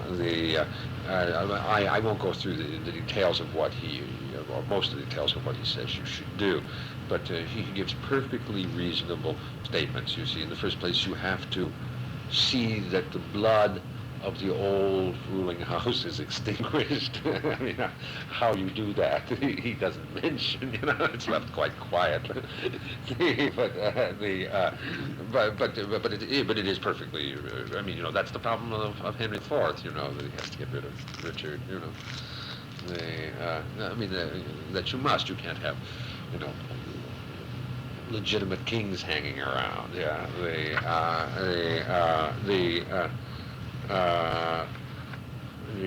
And then he talks about colonies. on page 13 of my, it goes further, but this, the province, he said, the subject would be satisfied in having direct recourse to the prince. This way, desiring to be good citizens, they have more reason to love him. And now he adds, and desiring to be otherwise than good citizens, more reason to fear him. Love is not sufficient. You have to have a reason, the source of fear. So it's either the prince goes and lives there himself, or he sends colonies, which means to say that if you send colonies, you send your own people. And here he starts coming up with these very harsh maxims for which Machiavelli is known. Now, it's my belief these harsh maxims are not the real hard part of Machiavelli. He said, the colonies do not cost much, and at little or no cost on the part of the prince, he can send and maintain. And he only hurts those whose fields and houses are taken and given to the new inhabitants, who are a very small part of that state. And those that he hurts, scattered and poor as they are, can never be a threat to him. And all the others remain, on the one hand, unharmed. Is it already 10 of 12? We'll take our break at 12:30. Is that all right? Is that the time that you expect to do it? Yeah. Whatever you did. Yeah. I mean, I think 2 hours is quite sufficient for anybody's concentration. But scattered and poor as they are, can never be a threat to him, and all the others remain, on the one hand, unharmed, and therefore they should be quiet now and fearful of making a mistake. That's what happened to those who had been dispossessed might happen to them. This is a very good example. You move in quick, throw out some people. They're very good, simple, practical reasonings. Those who are thrown away and scattered aren't very important, and the others are afraid of doing anything. Now, it's in this context, suddenly, for the first time, he starts mentioning the ancients. He starts talking about the ancient Romans, and that becomes the model here. Now, I think you'll discover, you see, and this is the important thing to understand, that he talks about the Romans. Roman history becomes very important here, the activity of the Roman Republic in particular. And I think you'll observe throughout almost the entire book, it's certainly true in chapter 3, everything that Louis does is wrong. Everything the Romans do is right. Now, is there any reason why what the Romans do is right always, and what Louis does is always wrong? You see, I would suggest he suggests he knows modern things by experience and ancient things by reading. He knows Roman history. What is it that is the great change between Rome and Louis? I'll put that off for just 1 minute, and I think it'll start becoming clear very quickly. But the Romans, he gives this wonderful description of the way the Romans behave, and a description of the foundings of the Roman Empire. The Romans were always everybody's allies. And the Romans, they always were helping other countries out. Absolutely wonderful. There was some poor little country that was being attacked by some big country, and the Romans would come and defend them, And then suddenly it always ended up that country became Rome's country, because they were ungrateful frequently, those countries, to Rome, and then Rome had to suppress them. You see, after Rome did that, Rome enforced gratitude, you can say, and Rome became somehow, by this policy of perfectly legal alliances, the master of the world. Amazing, how their morality, their wonderful morality and good behavior led them to the mastery and domination of the world.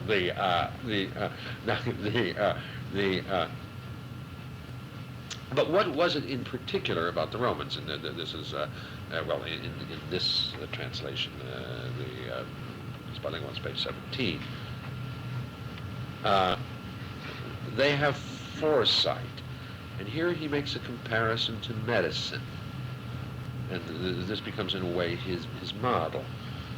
One thing that's always the same, by the way, is medicine. Some politics seems to change from time to time, but medicine is the same. And medicine, the good doctor looks ahead and applies the cure now, as you are painfully aware. What's the difference between Louis or the moderns altogether. What were the Romans? You see, and here you see he uses this as the occasion to mention a fundamental principle. The Romans always were ready to make war. The moderns are not ready to make war. Somehow, modernity, although there's a lot of war in modernity, the moderns talk too much about peace or try to avoid war too much. Nor did they ever do what is constantly on the lips of our wise men. And this is, he talks about our wise men.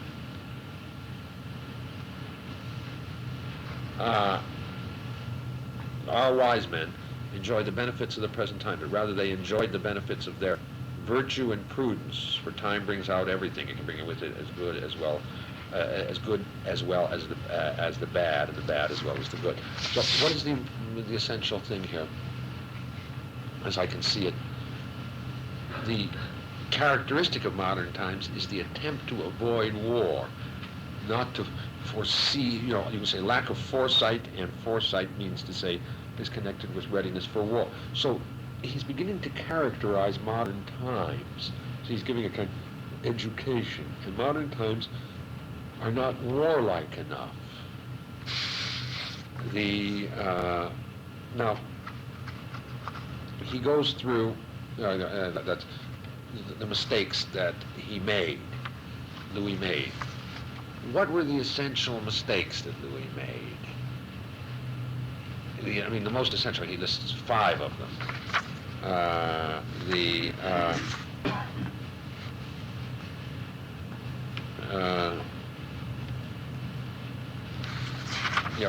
He didn't do all those things the Romans did.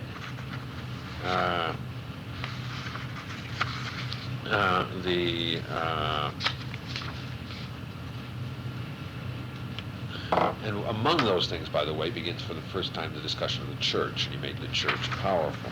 But after having gone through this whole list, 2 pages from the end of the chapter, he makes a general statement in the first place.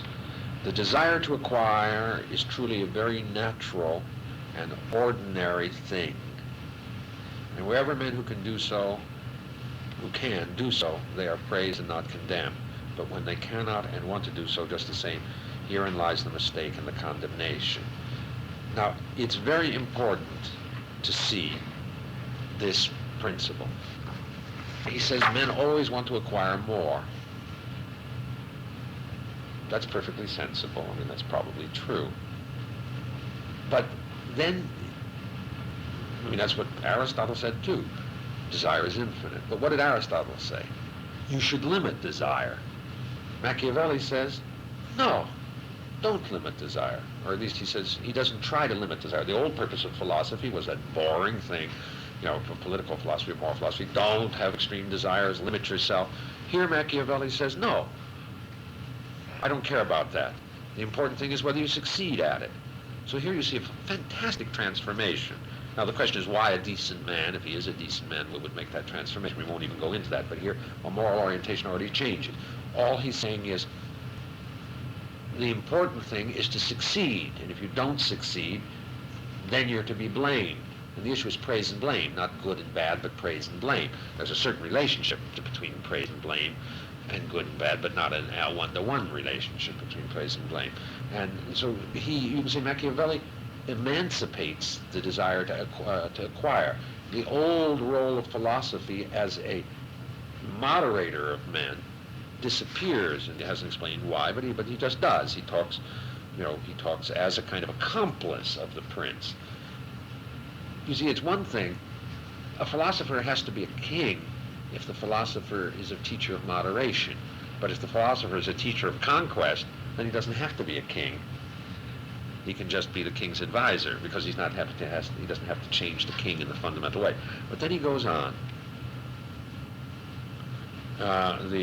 Louis therefore had made these 5 mistakes. He had extinguished the weaker powers, increased the power in Italy of a powerful force, that's the church, brought into that country a most powerful foreigner, that's the Spaniards, did not come to live in Italy, did not bring in colonies. Nevertheless, these mistakes, if he had lived, might not have hurt him. You see, what appeared to be the fundamental errors suddenly aren't the fundamental errors. He made a further error. For if he had not made the church powerful, if he had lived, might not have hurt him, if he had not made a sixth, that of depriving the Venetians of their power. For if he had not made the church powerful, nor brought Spain into Italy, it would have been most sensible and necessary to put down the Venetians. But having taken those first steps, he should never have allowed them to be ruined, for while they remained powerful, they always would have kept the others from attempting to take Lombardy. You see, Lombardy, you're getting a view of the problems of Italy. A lot of small principalities and republics with the church having some kind of power, and then France and Spain wishing to come in. Louis, so it's a very complicated omelet if we'll just work out the politics of it. Now, Louis came in, as you can see, at the church's behest. And that was very advantageous to him. But then he made the final mistake of knocking down the Venetians, who were a powerful force. And when the Venetians were gone, of course, then the Pope no longer had to fear the alliance, the hostility of the Venetians, and could then attack Louis. So you can see, of course, the church is the great benefiter from this. But what does he say? But having taken those first steps, he should never have allowed them to be ruined. For while they remained powerful, they always would have kept the others from attempting, and so on.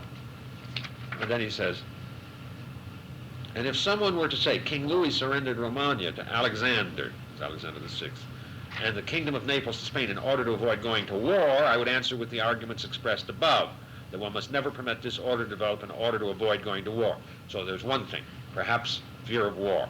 And the second one, if some others were to cite the promise that the king had made the Pope to undertake that enterprise in exchange for the annulment of his marriage and the cardinal's hat of Rouen, I would answer what I shall say further on concerning the promise of, it's the faith of princes and how it should be observed. Now, what was his crucial error then? Not all those other things, but keeping faith with the Pope. Why did he keep faith with the Pope?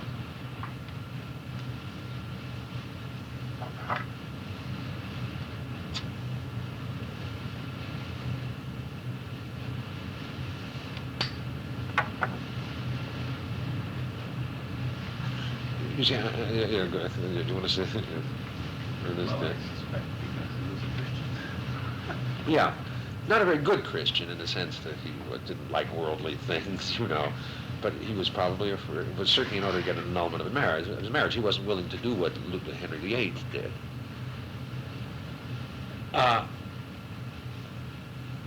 He's an ordinary sinner, but he still is a believer. Now, what's Machiavelli's suggestion? Not that he become a good man or a good Christian,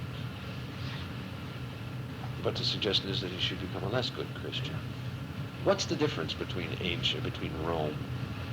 I mean, why did the Romans succeed and Louis XII not? Because the Romans didn't have Christian consciences. And because they put a primacy on war, of course Christianity, was the religion of peace. My suggestion is that the real difference between ancients and moderns is the difference between Christian and pagan in the first place. And that Machiavelli is beginning to suggest, as you'll see, all the good models are the ancient models, that the real problem is the church. Perhaps even more than a church, but in this case, I mean, it's the practical presence of the church. It is Alexander VI and the activities of the church. See, what's the difference between, Rome was Italy too, but what's the change? Something new that came into the world that changed the orientation of men towards peace on the one hand, and also to a certain faith among themselves and certainly to the power of the Pope. And he's going to later discuss the character of the church once it's developed. But you see, in a hidden way, what's gradually coming to the fore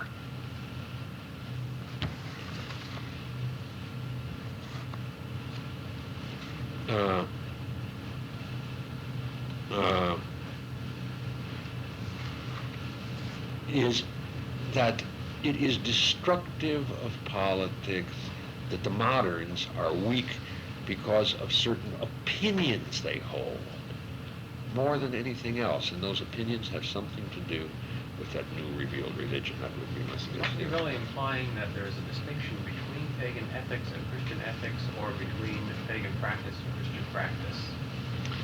Because certainly Aristotle, for instance, would not favor war as Roman practice would, or would Cicero. Yeah, good point. You know, that's the reason why, of course, Machiavelli's break is very radical. Seems to break with paganism as well. Yeah, paganism probably would not be the proper term to use. You say it's more an imitation of ancient practice.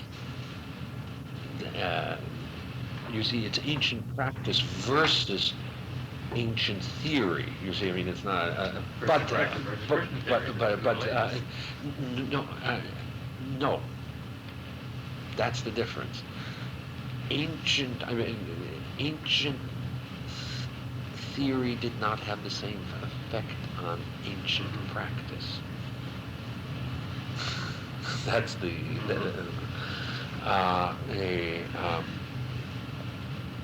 ultimately the Romans won't be the final highest ideal, but somehow or other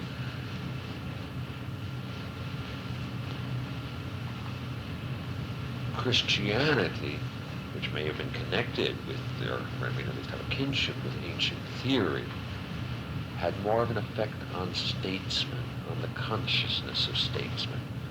Now, I think he would argue, but we don't have to get into this now, that there is a considerable difference between ancient philosophical morality and modern biblical revelational morality. But nevertheless, you can see he has to transform the whole moral tradition. That's the reason why he's so radical. At this point, that distinction between theory and practice isn't here. We have modern practice and ancient practice. What's the difference between ancient and modern practice? I'm suggesting that it's becoming fairly clear it's somehow connected with the church and keeping faith and so on.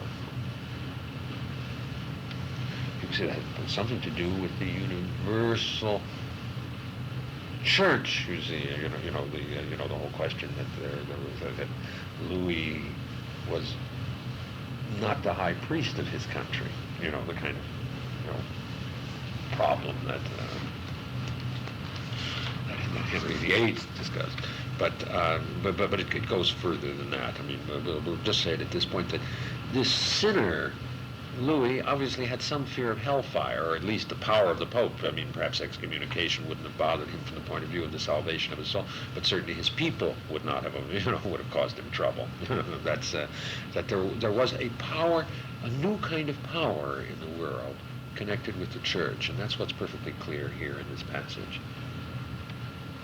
And the two great problems, you see, although he goes into all these practical, there's two things that emerge are, on the one hand, the primacy of peace, and on the conscience, the moral conscience of the rulers who aren't able to do what's necessary to rule. And he tells this little story in the end that sounds like name dropping, but clearly it's not.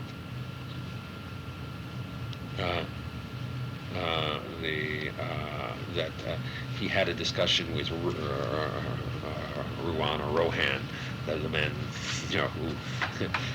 who was involved in Louis XII's mistake, and also whom in chapter 7 Machiavelli should have been made pope. And Rohan tells him the Italians don't understand war. And Machiavelli responds to him, the French had no understanding of politics. And what's their lack of understanding of politics? They would not allow the church to gain so much power. This is a marvelous conversation to carry on with a cardinal. There's going to be considerable humor in the.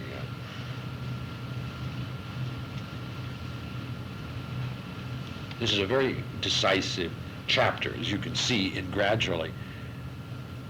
If you read this chapter over quickly the first time, it just looks like a big bore with a lot of details and general rules. But you see what's emerging here. The ancients and moderns dispute.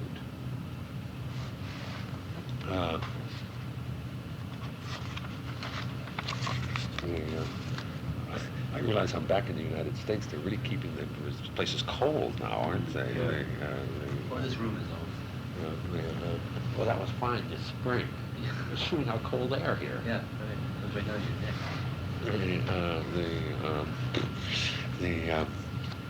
Well, this will harden us up in the good Roman virtue. Yeah. So I want to go quickly through chapters 4 and 5 and get to 6 because we're not going to have time to go through it in the way in which I'd like. But you see, these details are so beautiful, and as much time as you can possibly spend with the students on this, because it precisely is the detailed understanding. Because he doesn't teach; he very rarely teaches in general maxims, and his general maxims are not usually his real teaching.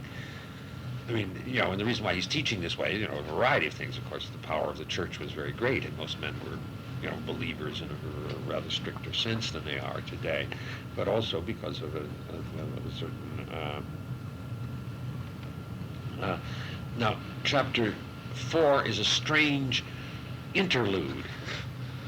Why the kingdom of Darius, which was occupied by Alexander, did not, after the death of Alexander, rebel against his successors. Now, I'll just give a quick outline of the teachings because I would like to cover every chapter of the Prince because it ties together in a web. And that seems irrelevant, but what is it about? It's about the conquest, about holding on to conquests. And since you can say the ultimate discussion here seems to be about conquests, he reveals, a certain problem. My suggestion is, of course, he's really speaking, using it as a kind of test case. Italy, the problem of holding Italy. He says, now there are some countries that are very difficult to conquer, but very easy to hold on to, and some countries that are very difficult to hold on to. Very easy to hold on to, but very difficult to conquer. The ones that are very easy to conquer are ones like France, which have a tremendous variety of small fiefdoms, small republics, and so all you have to, they're not likely to follow the king with great loyalty and so on. But they're very, very difficult to hold on to precisely because they really have a spirit of independence, decentralized independence and so on. Very easy, so they're easy to conquer but very hard to hold on to. Very difficult to conquer are things like the Turks. Why?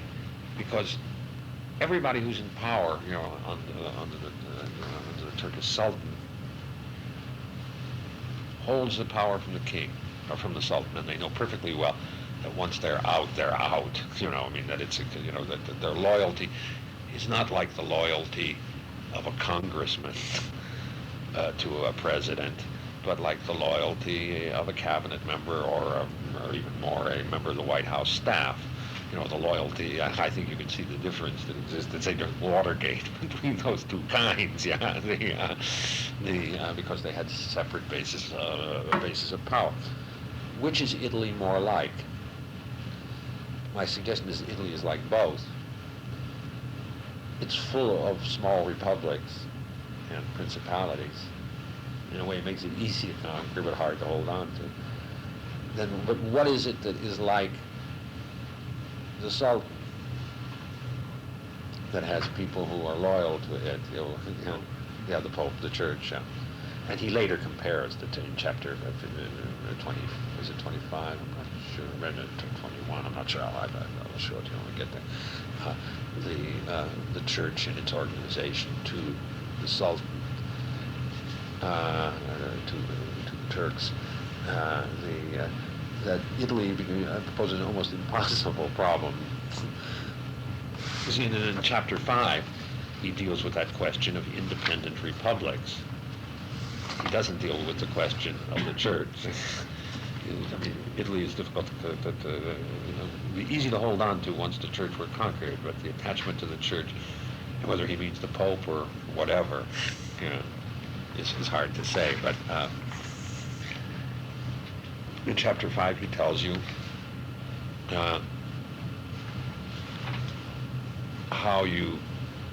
what you have to do to cities that were independent previously.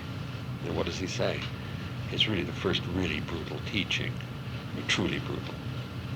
He says they have to be destroyed simply.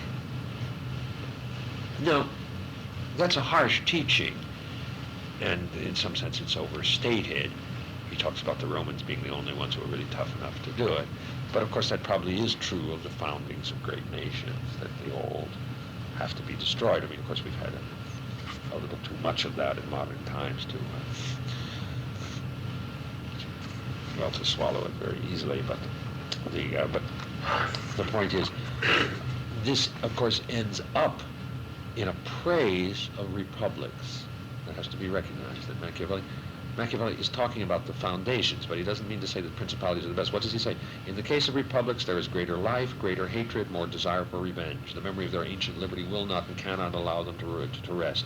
So that the surest way to destroy them, or surest way is to destroy them or take up residence there. That's the last sentence of chapter 5. That's a praise of republics. It's important to remember that if Machiavelli, as I suggest in a way, is discussing the foundations of regimes, you have to do brutal things, but maybe one of the things, and you have to have princes in order to do it, but perhaps what you would want to do is establish republics. Now, we turn to chapter 6, which is the great. He's prepared us, you see, and we're at all new principalities, just by means of one's own arms and one's own virtue. Virtue is a terribly important word to keep using here. The students will, say, along with the translators, oh, well, you shouldn't read virtue. It means the Renaissance idea of virtue, which is courage or something like that, or cleverness. That's all a lot of hogwash. The word virtue, he uses the word virtue is virtue. Now the question is what the content of virtue is. Machiavelli moves between a new interpretation of virtue and the old one. Sometimes he uses virtue as chastity. Sometimes he uses virtue as killing somebody. And it only becomes alive as he uses it, because he's he's making a real transvaluation of values, a real transformation of moral things. And so here this is the first chapter that touches on his greatest theme. And what is his greatest theme? The founders of new modes and orders, he calls it. And he said, and he takes the greatest possible heroes. And you see the extent of his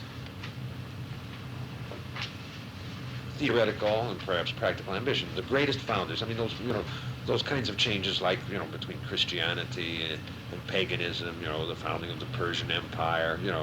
The real transformations that just change a whole world, where everything is changed. And essentially, it's foundations of things that are probably connected with religions. He takes 4 great heroes, and it's important to realize they are all pre-Christian. Moses, Cyrus, Romulus, Theseus, of the things God had commanded him. He still should be admired, if only for that grace which made him worthy of speaking with God. He's being very pious. He includes Moses among the list of the great founders. But let us consider Cyrus and others who acquired or founded kingdoms. You will find them all admirable, and if their particular actions and institutions are examined, they do not appear to differ from those of Moses, who had so great a preceptor. So the point is, a purely human understanding, you don't really need that great preceptor in order to do what Moses did. That's the first, obviously kind of blasphemy, but done with very, with very considerable grace, as Machiavelli does. And then Machiavelli is the person who is telling the real way of being a founder. So what does that mean to say about what he's doing? He is taking the place of that other great preceptor.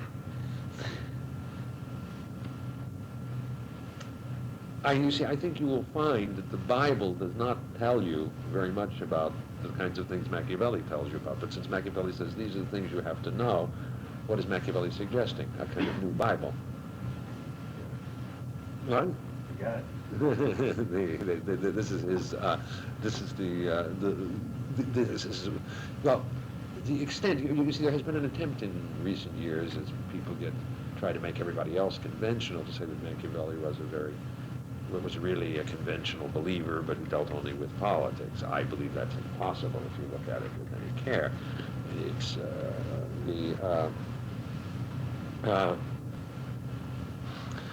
incidentally, the very terms of using one's own arms and one's own virtue. I mean, how would I believe that that's an unchristian disposition. You know, one isn't supposed to rely on oneself. One's supposed to rely on God. So far as I understand, if I'm correct. You know, it's that it's just not humility. You know, that one deals with the arms of God. Savonarola, I mean, whom he refers to here, by the way, constantly spoke about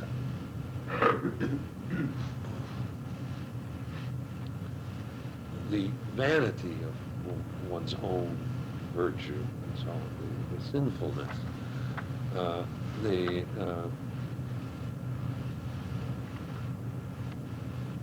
Now, the problem of these new foundations, he states it very clearly,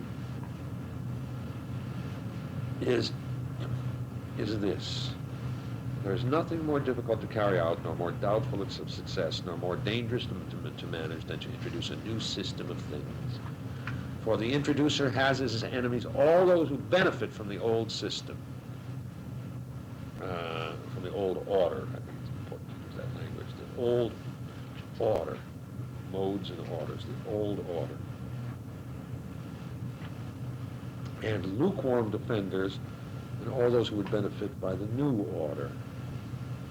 See, you have the contented, you see, since he's suggesting a whole world in which new religions come about, I think you have to say he's in a way suggesting a new religion. And there are those who are satisfied with the old religion, and then what about those who don't like the old religion? They are lukewarm because they are afraid of their adversaries who have the law on their side, and partly from the incredulousness of men in general, who do not really believe something new unless they actually have had experience with it. Therefore, it happens that whenever those who are enemies have the occasion to attack, they do so with the fervor of partisans, and those others come to the defense lukewarmly, so that both the prince and his friends are in danger. So great foundations are very difficult. Now, Machiavelli is very silent in this chapter about what Moses, Cyrus, Theseus, and Romulus did. You'll see it. But what he puts, but he does give this general formula, which is one of the most famous formulas in the Prince. Unarmed prophets always fail.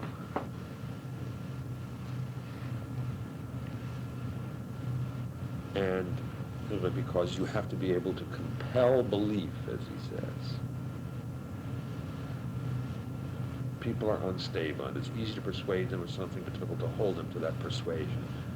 You see, and he's already, in a way, you can say, doubting the power of faith as being sufficient, a purely spiritual power, asking for something more. And he takes as an example of an unarmed prophet, Savonarola. I believe, if you reflect on it, that he could have gone to more fundamental examples.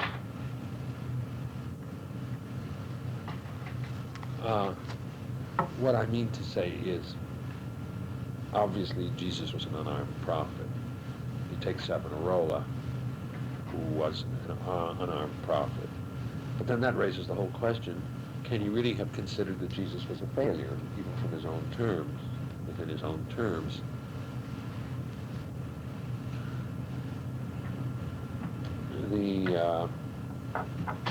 What he does is he takes ancient examples, and one biblical example, but pre-Christian, and praises them very highly, then attacks unarmed prophets. I mean, it's perfectly clear that that is an attack on Christianity. Now the question is, how does he understand Christianity? I mean, obviously, in some sense, he has to regard it as a failure. And I suppose the way in which he regards it as a failure is, well, look at modern politics and its lack of success. It's, the smallness and pettiness and the viciousness of these states. But I don't want to, but at the same time, how could he understand Jesus? I mean, there are a very great variety of alternatives, and I will not pursue them here. He's going to have to come up, I'll come to it later. One is that that Christianity really succeeded because of the failure of Rome. Another is that Christianity did succeed in one way, but it succeeded with the wrong teaching, and therefore, although Machiavelli, what about Machiavelli himself? He's a teacher, he's a prophet, in this case, a founder. He's not got arms. Isn't he more like Jesus? I'll just leave those as open questions for the moment. And then he ends with what a great guy Hiero was, who's a much lower person, much lower figure.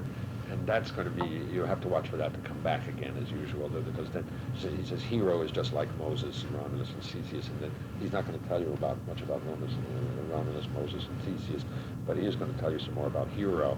And since they're the same as the others, once you learn about Hiero, you'll learn about Moses, Romulus, and Theseus. This is Machiavelli's way of teaching. I'll go quickly through chapter 7, and then we'll break, Chapter 7 is about Cesare Borgia.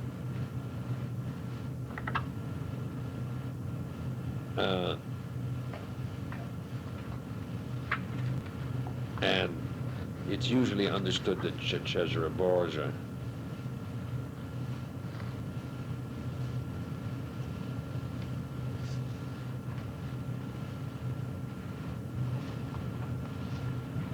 is Cesare Borgia is Machiavelli's hero.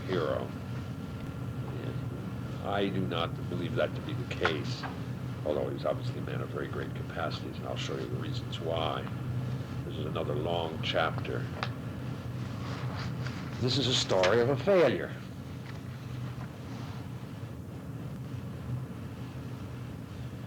And the others are stories of successes, and it's important to recognize. You see, well, how did it move, the book? From chapters 1 through 6, there was an ascent upward to the highest cases, the greatest founders. All new, greatest founders. A descent begins to occur here. Here we have somebody who didn't do it by his own virtue, and who failed, who had great virtues, but who got it through fortune. Now, it's no accident that this is a modern example. And it's also no accident that it's a son of a pope. And in a way, you have the core of the teaching right there, that the problem somehow is in the pope.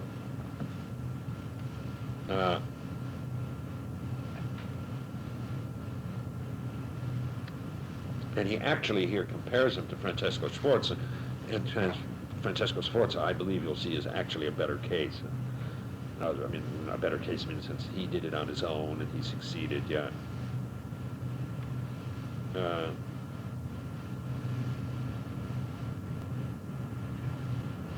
I hope I can find that. There was one sentence that I wanted to show you. But what does he mean by fortune in this chapter? This is the first discussion of fortune. The others did it by virtue. He doesn't say what their virtue was. But what does he mean by fortune here? The help of others happens to have been. Yeah, this, on one side, it surely seems to be just, that you got it from others. I wonder whether it doesn't broaden out to something much more. I'll give you an example of what I mean in a minute. Yeah, fortune just seems to be, very, very practically, that you got it from somebody else. It's his father. But his father, of course, is the Pope, and the question is, what's the relationship between the Pope and fortune? Yeah,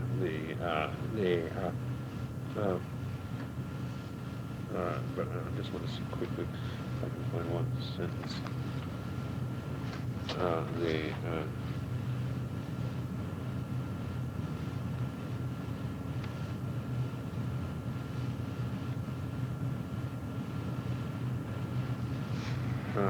excuse me. It was not his own fault, but rather the result of an extraordinary and extreme malignity of fortune. Have you seen that sentence before? In chapter 1. Yeah. No. Malignità di fortuna. It's like Machiavelli himself. The end, not the first chapter, the end of the Epistle Dedicatory. It's the last, those are the last words of the Epistle Dedicatory. Where is that sentence? In paragraph 2. At the end of paragraph 2 of chapter 7.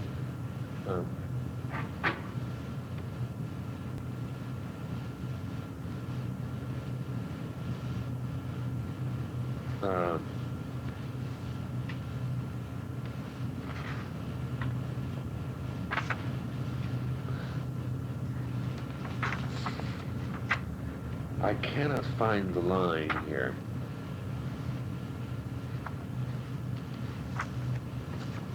I can't find the line. I'm sorry. Oh, yeah. Oh, yes, on page 63. There you have of this edition, 62. It's in the last paragraph of the whole chapter. He said he had done everything. He said, but it's important he said, in innovating with new modes the old orders. You see, in chapter 2, you see, he uses these terms which are neutral, and you have to give meanings to them. You see, and of course, translators don't come across with this. There were founders, Moses, Romulus, Cyrus, and Theseus were founders of new modes and orders. He doesn't say what that means. Here, he gives you, he says, now what is really his error? Not error, what is it that makes Cesare of a lower order, even if he had succeeded? He brought new modes, new ways of ruling to old orders. But the problem is the old order. What is the old order? The old order is, I believe, the old religion. But I don't want to go through the details, although it's very interesting. I mean, he has really wonderful stories about the way in which he operates and so on. But he seems to have very bad luck. He himself gets physically sick, and his father is dying. But his father is the Pope. Now, the question is, can it be really understood to be a simple act of fortune that his father was dying? At least simple act of fortune. Machiavelli later says, and you can figure it out, but he later says it directly, the average rule of a pope was 8 years. So that's not an act of fortune. It was perfectly natural. And because he depended upon the church for his power, what's the problem? The church, no hereditary succession. See, and new popes have different, you see, what does this all end up to? Everything he did profited the church. Julius II, not himself, he failed. It profited the church. He didn't really establish a new thing because he was dependent essentially on the church.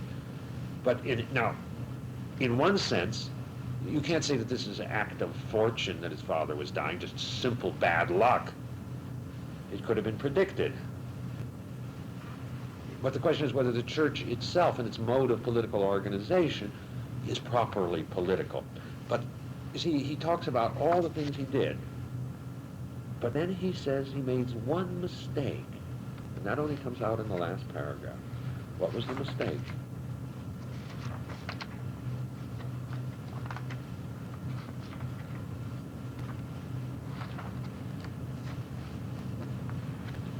One mistake, only one mistake. You see, so he did make a mistake.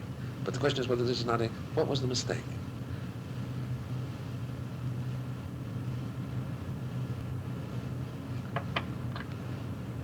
Creation of Aurelius II. He chose the wrong man pope. He should have chosen Rouen or Spain. But why did he choose the wrong man pope? You can say that's just an error of judgment, and that's typical. But what was his real mistake? It's not just choosing the wrong man pope. Why did he choose the wrong man pope?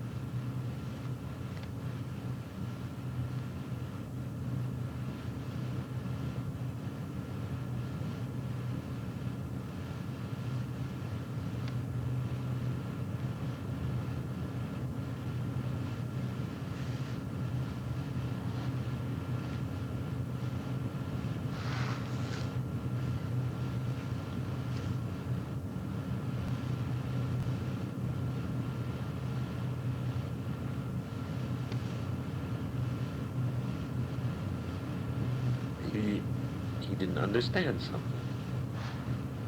Nobody ever forgets.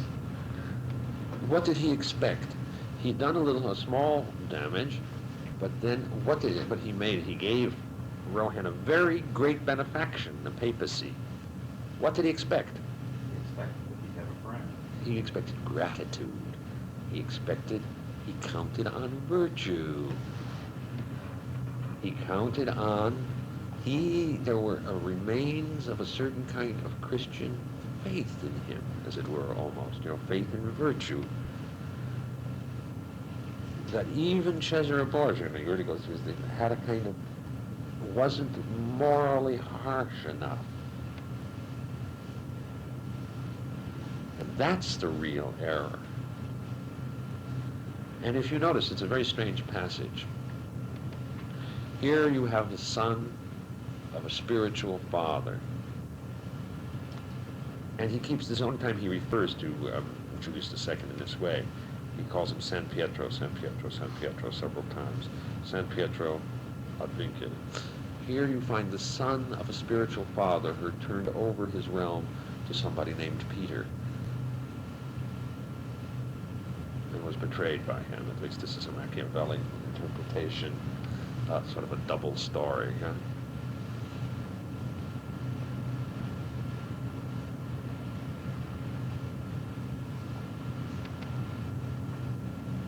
So you see, in a way, what you learn is that you have to have a much greater purgation of the ordinary moral dispositions of men in ordinary kind of states of life. And on the other hand, that the real fortuna, or reliance on fortune, is somehow the reliance on the church in Italy. That really begins to be much more the center of the problem. You realize this, by this conjunction of chapters 6 and 7. Can we leave it at that point? It's exciting, isn't it? Isn't it a story the way Significant, he says in that last, chapter 8, excuse me. It's a very funny chapter. I'm giggling. It comes as a surprise because it is the only one. It's the first one that introduces a new category. You see, previously there were two ways of getting to be a prince. One was by fortune, and the other was by virtue. And suddenly, a new category: princes who have become princes by wickedness, which doesn't fit. So a new moral horizon is open to one. If one wants to be a prince, it's possible to do it by way of wickedness. That really is a shock. And we meet two people here, Oliveretto da Fermo and Agathocles, ancient and modern. The ancient succeeded and the modern failed. That's just going to will no longer come as a surprise to you. The biggest villain of the two is Agathocles of Syracuse. And Agathocles, it's one of the things, the name means famous for being good, yeah? I'm not sure that was his motive in choosing him. Now, the issue is this: he says that he shouldn't overlook that, and he speaks in terms of very great moralism. It's a terrible thing to do this, but in order to be complete, I have to mention it, yeah?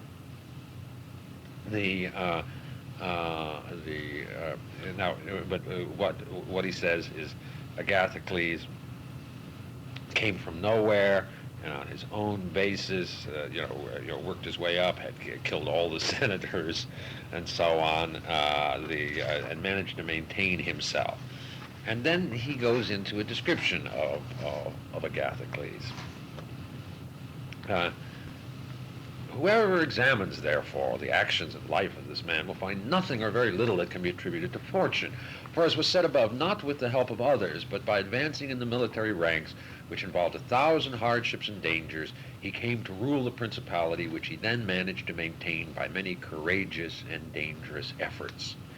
yet it cannot be called, well, this man translates ingenuity, but it's virtue to kill one's fellow citizens, betray friends, be without faith, without pity, without religion. All of these may bring one to power, but not to imperium, to empire, but not to glory. Now, that's, of course, an interesting reflection to make in the first place. The difference is that you can't get glory this way. You can succeed, but you can't get glory by these means. Now, later he's going to make it, well, of course, because you see, glory isn't in the nature of the thing. You know, just, I mean, if one is unjust and that makes a bad soul, or it gives you piles or whatever, you know, that's a real punishment. But glory as such is not intrinsic, you know, to the activity of virtue. Now, he in a way admits that glory is the goal. But of course, empire is a goal too. And if you can't have empire, why not? If you can't have glory, why not have empire rather than have nothing? But then later, he's going to suggest with another man who does the same things that it's possible to get glory if you. But here, it's only the epitaph that's different from that of the greatest man. You know, but then he goes on to say, for if one were to consider the virtue of Agathocles in facing and surviving danger in his courageous spirit, of getting into and getting out of dangers, and the greatness of his soul, one will see that he's not inferior to any of the most excellent captains. He said, nevertheless, his cruelty and humanity, with his infinite wickedness, can't allow him to be placed among the most excellent men. Now, look at this passage. You know, for the use of virtue, he says you can't call it virtue to do such and such and such and such. You know, to kill, you know, to betray. And then in the very next line, he says, if one looks at the great virtues of Agathocles, see, two senses of virtue put right together. You see, anyway, he's contrasting a kind of, you could say, Christian or traditional moral virtue versus another kind of virtue, you see, in this same man. And then he says he belongs among the most excellent captains, but he can't be called among the most excellent men because of his cruelty and humanity, together with his infinite wickedness. No, this is very funny because, but you see the way he's playing with this awful man. Look at the wonderful things he did, and he talks about the greatness of his soul. You know, I think it's one of the few places he uses soul in the in the whole book. You know, and he knew what he was talking about with soul. The man had a great soul. Then he turns to this Oliveretto de Fermo, who didn't get who didn't get away with it all. What was Oliveretto was destroyed by who? By who? Cesare Borgia. Cesare Borgia was the son of the Pope. We're back to the church. What was Oliveretto's trouble? I mean, Oliveretto, it was absolutely a stinker in every way. You know, killed his own, relatives and so on, just to get cheap power. But what was his mistake?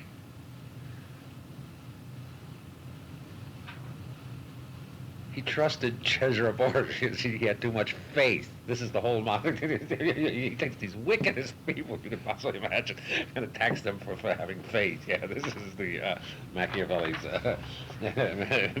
way.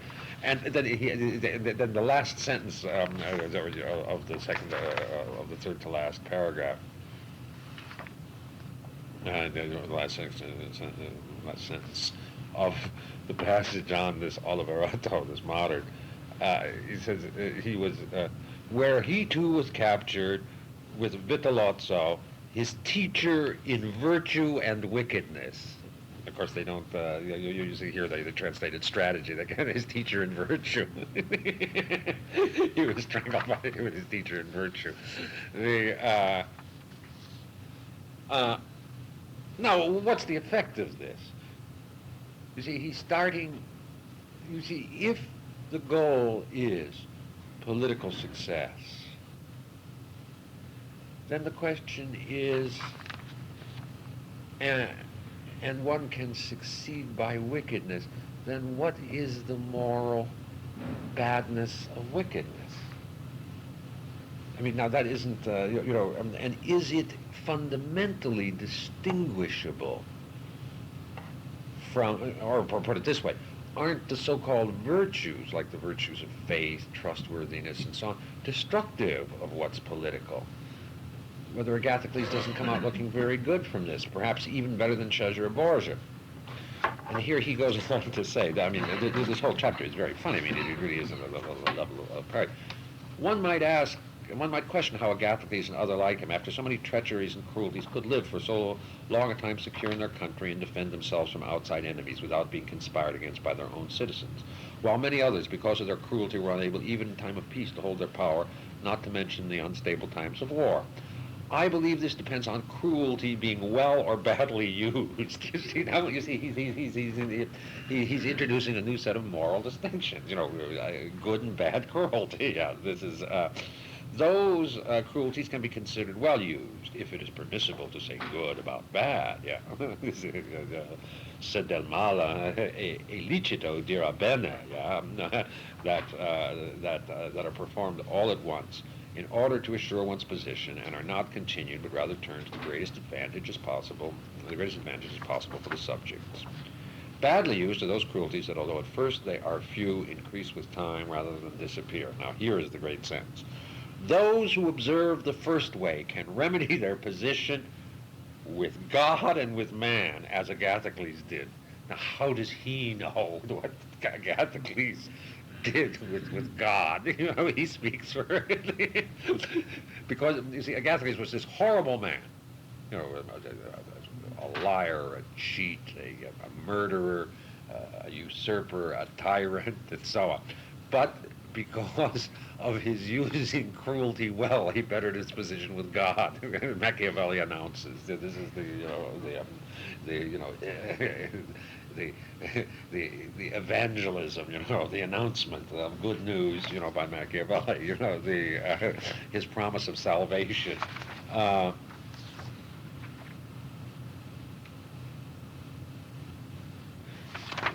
So as you see, this new category already begins to indicate the breakdown of the ordinary moral distinctions. I mean, I think you can put it this way. But Machiavelli says, all right, let's look at politics practically. We're going to begin, you know, dealing with Italy. Then you deal with Italy, and you realize there's something wrong with Italy. You know, things don't get done right, yeah. And then you realize, then you look at you look back, I read a few books about the ancients, things didn't happen that way. What's the problem? Well, on one hand, it's the church, perhaps connected with that there's a certain kind of morality that makes it impossible to establish solid regimes. Therefore, just beginning from ordinary practical politics, like a journalist or something like that, you are forced to reflect on the general problem of morality. See, and here's where this question of alienation will start coming about. I mean, I use that term, so I take it from Rousseau, but the split between the necessities of two worlds. And then the question is whether one must not make a choice between those two worlds. So something like that. That's the gradual movement of the book, beginning from politics.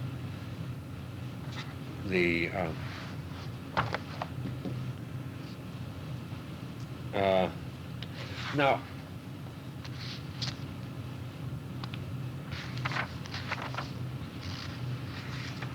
chapter 9,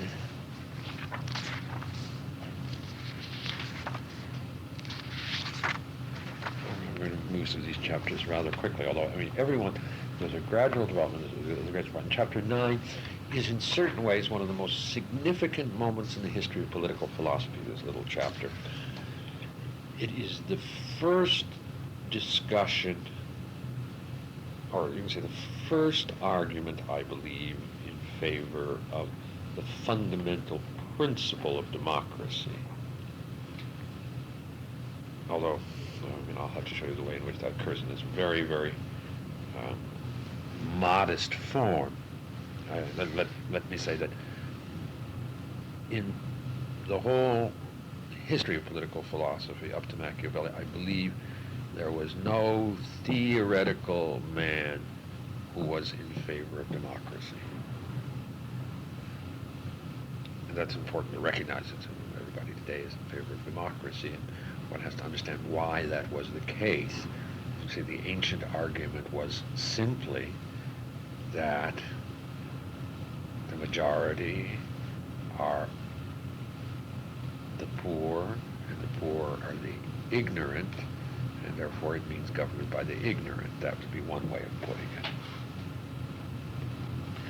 The other way of putting it would be, of course, that the purpose of civil society is the good life, therefore it has to be encourage the best men. The best men are rare, therefore aristocracy should be the principle.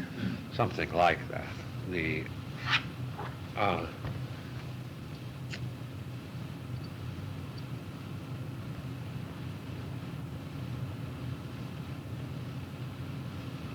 now, this chapter begins with, again, another kind of principality, somebody who's elected, who rises to power, was chosen by the people one way or the other. And then the question is, by whom is one chosen? And he divides the country up into two parts, the nobles and the common people. By whom is it better to rise, and to whom should one be dedicated? And whom should one rest one's power, the people or the nobles?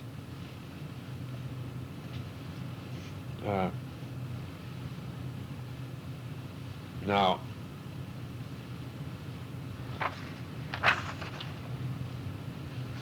why should the prince, or put this question, who should the prince rest himself on?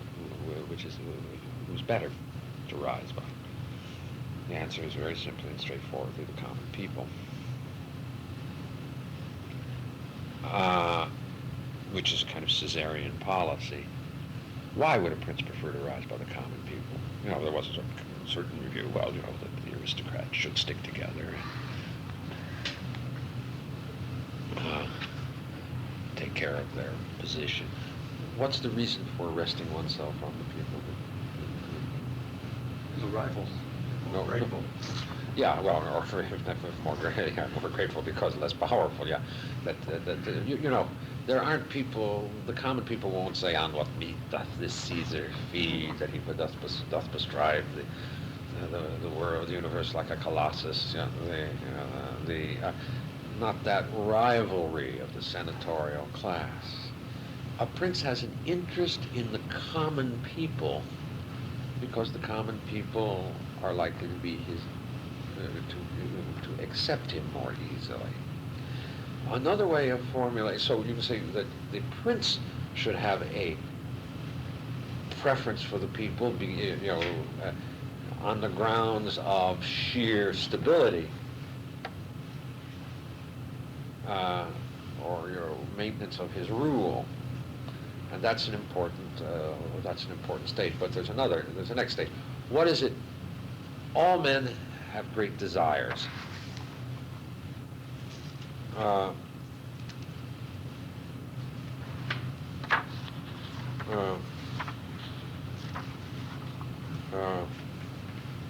men have great desires. But the rich or the nobles, of course, want to hurt others because they already have enough to take care of themselves, whereas the ordinary and the common people only want not to be aggressed against.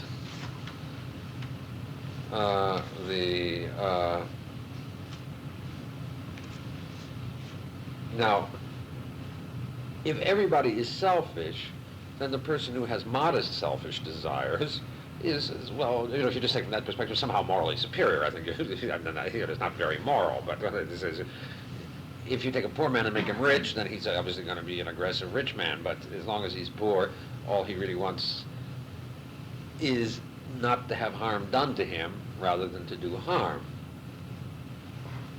So, if you take the position that all men are fundamentally selfishly motivated, then there is a certain predisposition in favor of the moral teaching, or that the people, or the democracy is more legitimate. if there are no such things as, fundamental virtues, or certainly any virtues of any political class, I mean, Machiavelli takes over where everybody begins where everybody begins. That there is at least a fundamental schism within political society between the rich and the poor. But what Plato and Aristotle would say is, of course, the rich have opportunity to develop certain virtues, and therefore you could, in principle, develop a regime that is based on public spiritedness, caring for the common good. But if everybody's naturally selfish, then, of course, there's no moral reason for supporting, the well-to-do. And then there is the practical reason of stability for supporting them. Another way, another formulation,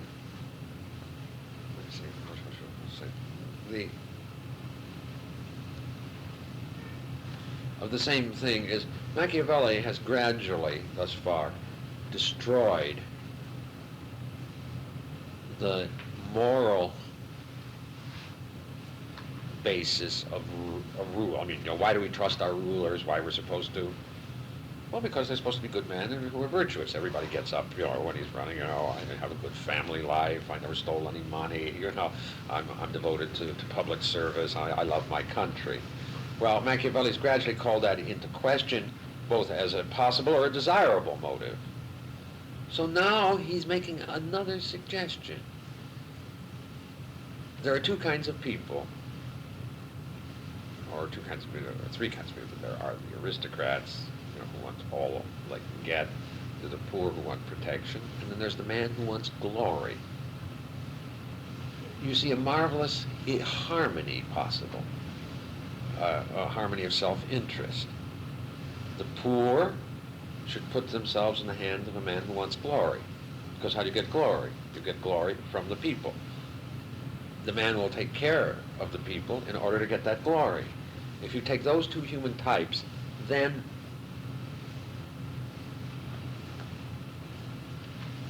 then there is, in selfishness, a public good can come out of being selfish. And that would be a much solider public good than trying to concentrate on, some of the things that are so fragile as going against your own self-interest, or getting people who are virtuous. The only thing that gets cut out is the aristocratic class. This is the first fundamental argument in favor of the people, and it's very important to recognize that it comes in this context of stability, even of tyranny. You see, it very rapidly transforms itself in Hobbes. Civil society is the association of the threatened and the weak, which puts themselves together under a sovereign for protection. And that's the purpose of civil society. And then you either have to get rid of those who think they're strong, or try to convince them they too are the weak, or something like that. But this is a really gradual transformation in the orientation, based upon, at this point, the tacit point of view that there is no aristocratic class that can be truly called aristocracy. For example, when you get to Locke, you'll see very quickly he makes three distinctions between regimes: democracy, oligarchy, and monarchy. That distinction between good and bad that gave 6 for Aristotle has disappeared. You can say a substitute for morality is found in chapter 9. This isn't the end of the story, it goes further than this, but a substitute for morality in enlightened self-interest occurs. These two fundamental types of human beings, the glory-seeking man on the one hand, and the security-seeking mass on the other, opposing the rapaciousness of the aristocratic, or you can say he breaks down the distinction between aristocracy and oligarchy in chapter 9.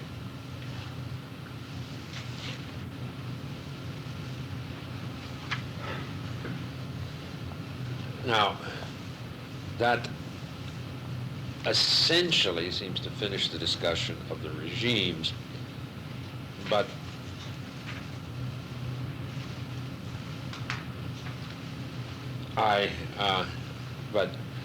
in chapter 10 seems to start something new, but we'll return to that. Could I ask just one question? Yeah, sure. Chapter 9, you opened it by saying sort of like the idea of the first statement of democracy. Or the principle underlying democracy is a defense, a fundamental defense of the people as the grounds on which the polity should be based, on the weak, on the the selfish desire for preservation. That's what I mean to say. Mm-hmm. But the thing I find lacking, of course, is the notion of sort of the rights of man. Oh no, that comes. You see, it's this change in orientation. At least Hobbes very quickly then transforms that into a teaching. Everybody has a right to self-preservation, and that should be the goal. But that is that. You see, but it comes from this. You can say neglect or denial of the fact that, or of the notion that virtue is the goal of politics, that there is an aristocratic class which as such can be directed towards virtue, towards the common good. He says he's doing something new here. The people become that on which the prince should rest himself. And of course, there are 2 or 3 steps to the transformation to a truly democratic theory. I say it's capital as a stage. Machiavelli did not present the natural rights teaching. There's no natural rights teaching present in Machiavelli. What he did is he made the moral transformation. He made the fundamental critique of the ancient notion, suggested a project which was filled in by the others. That's what I'm trying to present. And I'm doing this stage by stage. It'll become much clearer, I think, when you reach chapters 15 and 25.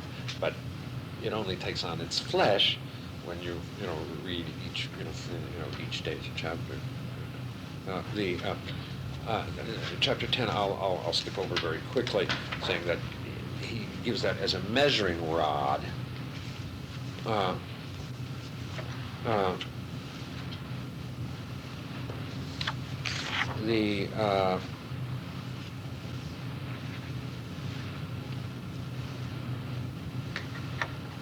Of the strength of a principality, and that measuring rod is how big is it? The armies are, very, very simply.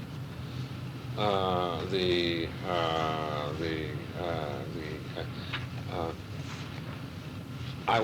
won't say anything more than that about that chapter at this moment.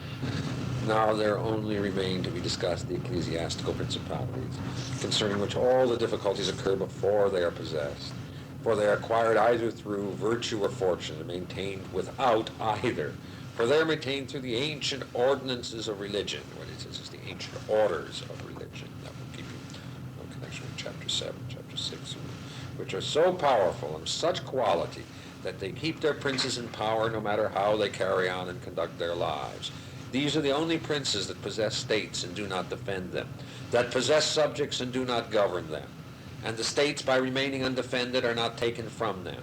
And the subjects, by not being governed, do not mind it. And they do not hope, nor are they able to break their ties with them. These princes, then, are the only safe and happy ones. But since they are supported by superior causes that the human mind is unable to rise to, I shall not speak about them, for exalted and maintained as they are by God, to discuss them will be the task of a presumptuous and a foolhardy man. However, someone might ask how the church has come into temporal power.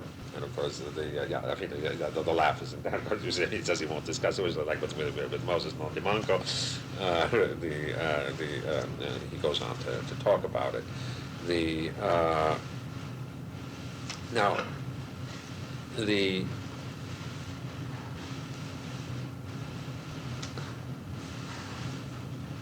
Obviously, this first passage is written with what one might call great indignation. The church, the states of the church do not govern. There is no real justice. They are, prey to foreign enemies constantly. They're the peak of weakness. And so it was clearly an attack on the church.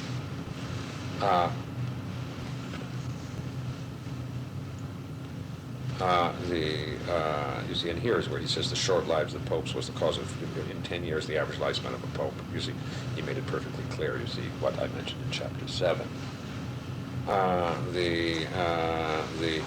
Now, he talks about Alexander the Sixth as the man who gave the Pope, the church, its temporal power. Now, you see, what's the problem here? The church has had a kind of power. You can't deny that it has a kind of power because it's there, a power in men's belief. But it's not powerful enough, the beliefs are not powerful enough to make men behave well. But the beliefs are powerful enough not to keep them from being able to behave badly enough to have good political orders. It's a perfect halfway house that doesn't solve either of the extremes. And then you see he makes it clear in a way the whole history of the book. If you remember, we begin in chapter 3 with Louis XII coming in. Then we learn, to Italy and getting into trouble. Then we learn in chapter 7 that it really wasn't Louis XII, that he was attracted in by Cesare. He was just a tool in order to get the Romagna. And now, you see, as you gradually get into the hidden story, what does he say? Then there arose to power Alexander VI, who more than any other pope demonstrated how much a pope with money and arms could prevail, and he achieved with Duke Valentino as his means and the coming of the French as his occasion all those things I mentioned previously when discussing the actions of the Duke. So what's the point? The real hero or villain is Alexander VI. And you see, you've gradually been, it's like a kind of indoctrination course. First you saw Louis II from his perspective, then you saw Cesare Borgia, and you realize it was Alexander VI who is truly the model of a Renaissance prince, who with power and money. But of course the problem is that the church is everything he tried to do for himself and for his own sort of natural motivations for his own children always redounded to the power of the church, and the church had different goals. So you can say the problem of solving Italian politics is a problem of the church. And he ends it, now His Holiness Pope Leo has found the papacy extremely powerful, and we hope that just as those before him made it great by means of arms, he through his goodness and infinite other virtues will make it great and worthy of reverence. I'll just mention that because he refers to that, parodies that sentence later. That's the end of, you can say, in a way, the book should be done now. And of course, ecclesiastical principalities, you see, by the way it's placed, are kind of, as I say, in a limbo that doesn't fit ordinary politics, that wouldn't have existed in antiquity, and somehow or other we're going to have to get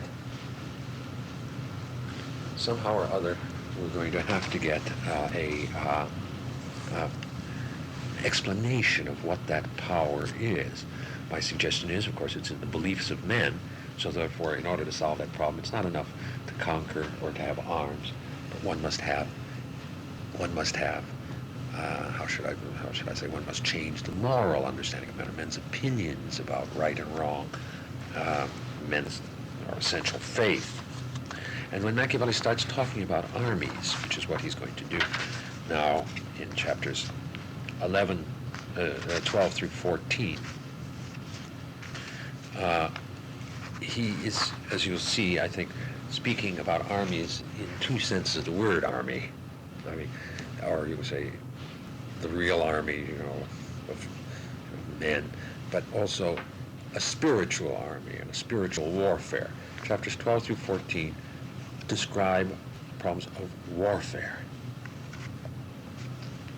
Now, Now,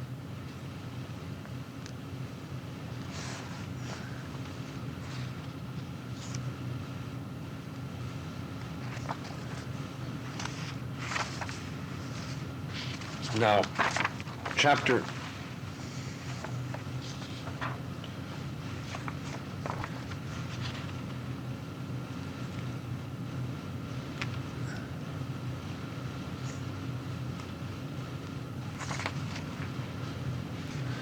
Chapter 12 is an extreme attack on mercenary soldiers, and provides a, but let me begin by his fundamental statement, why it's important to talk about the military. And of course what comes out clearly in this chapter is, of course, that the church did not talk sufficiently about the military. But what does he say? We have said above that it was necessary for a prince to have laid good foundations, otherwise he will inevitably come to ruin. The principal foundations of all states, whether new or old or mixed, consist of good laws and good arms. And since there cannot be good laws where good armies are lacking, and where there are good armies there must be good laws, I shall leave aside the discussion of laws and speak about armed forces, and speak about armies. Now, that is a very, very extreme formula. You see, here it is. You need two things. You need you need a lot of force, you need a good police force, and you got to have good laws.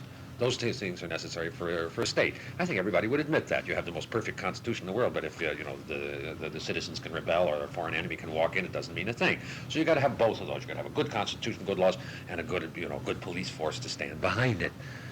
And perfectly sensible statement. But then he goes on to say, to make what sounds, I think, incredible, wherever you've got good armies, you've got good laws. So therefore, you have a unified cause. If you get good armies, then you have good laws. Now that sounds like nonsense. But think it over. I think you could reformulate it in a modern terms that would be, well, almost absolutely credible to everybody, although I think the reformulation is in itself incredible. What is the formulation that one could make? The transformation was made. You see, good economy leads to a good political life. You need a good political life and you need a good economy. But if you have a good economy, you'll have a good political life, so let's concentrate on economics. I believe that's the modern formula, isn't it? That's the same as Machiavelli's. Exactly the same. Meaning to say that the fundamental thing is not what men used to think it was, or what Aristotle thought it was, concentration on the characters of men, but on the conditions of political life. I mean, I think it's generally been assumed if you have rich economies, and wealth everywhere, in our times, that's what the whole distinction between developed and underdeveloped, which is a value thing, implies. And that's Machiavelli's transformation. The fact that he uses the terms armies is, I think, only secondary. See, for Aristotle, those were two distinct things. Now, Machiavelli's objection to Aristotle is quite powerful, that he talks about the good laws, and he doesn't talk about how you get them. And once you start thinking about how you get them, you realize that you have to break the good laws in order to get them. And so you can say he makes a fundamental, but then it goes one step further, a fundamental simplification. If you lower your goals or you change your goals, and you want to say stability, peace, prosperity, something of that kind, then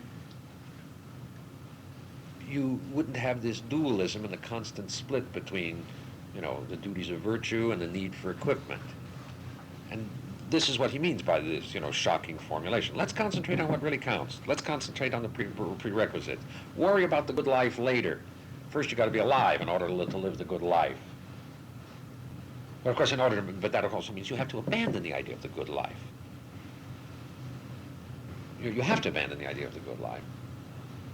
Because if you say that life is more important than the good life, then it means to say that the good life is secondary. But if you say, let's live the good life, Machiavelli has a very strong argument, you're not able to live.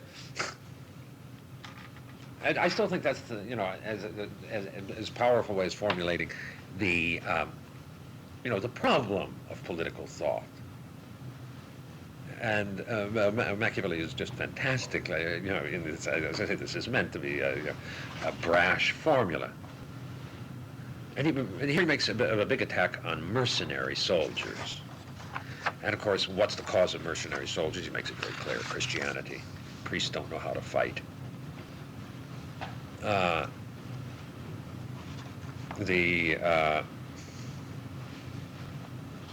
And hiring of foreigners. But I think if you read it very carefully, you'll see that this is a somewhat mitigated account. He puts it, here, Machiavelli suddenly takes the moral side. They have no fear of God, no faith in other men, and you're down, suddenly Machiavelli's in favor of fear of God. Of course, in a way it shows you have to have people who fear God, although you yourself don't fear God. However that may be, he ends it with a very strong statement, of Italian patriotism. Now you ask yourself why a man who says selfishness is the only thing should be an Italian patriot. Well, that's a good question. You can say certainly for the rhetoric of the case, if you're going to attack Christianity directly, you're not going to have much success. But if you praise patriotism, and one of the results of patriotism is an attack on Christianity, you're likely, there are more people who are patriots simply than or at least there were then, than there are atheists. And I think there are probably now more atheists than there are patriots.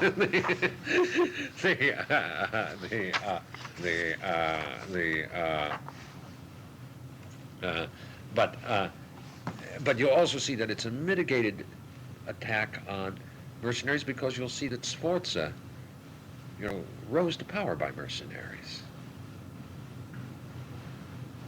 And you'll see that in chapter 13,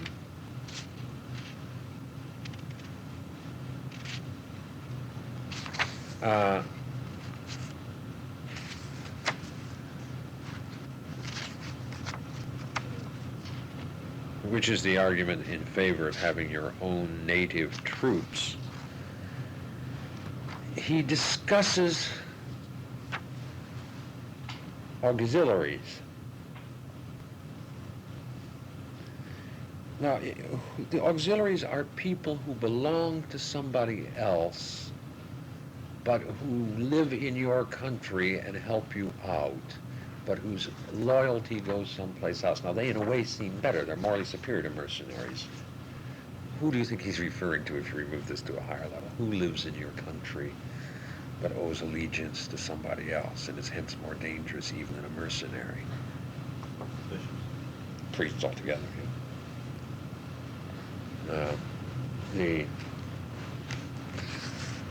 I think that's his point. Just as he's always interested in who he can persuade, he's also interested in who the enemies are.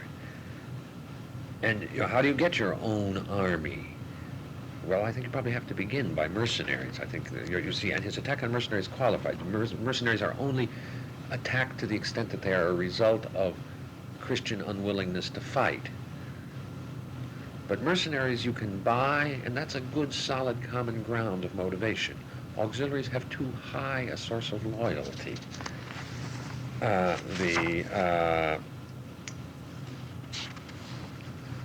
Now he gives you, he stops to give you a little,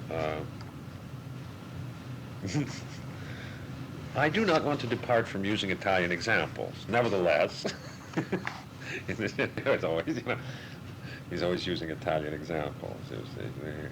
I do not want to omit Hiero of Syracuse. Where did we hear about him? End of chapter 6?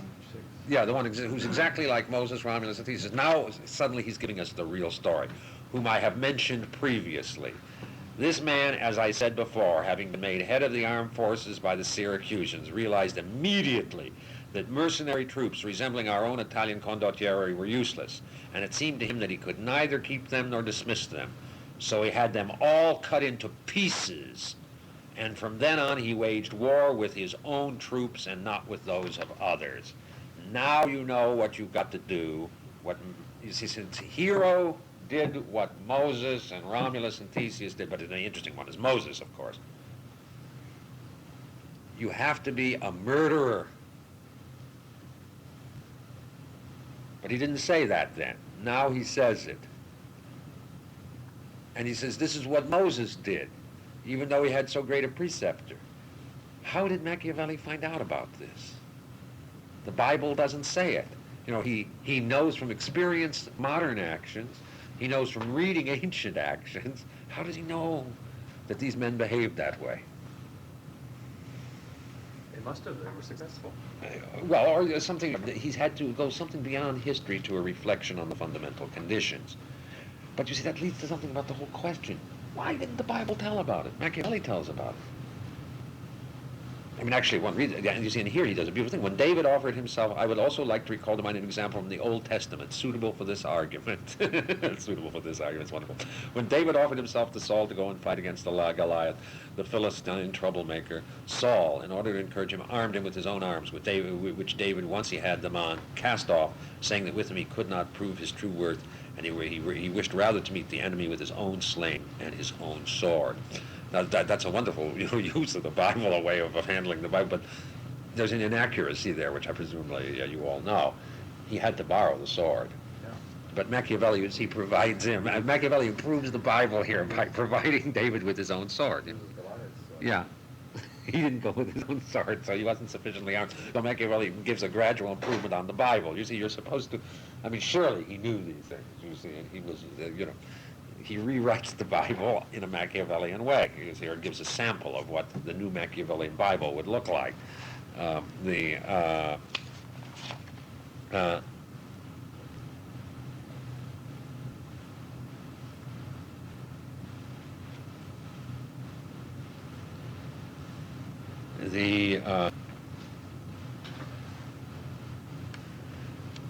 One must have one. You see, the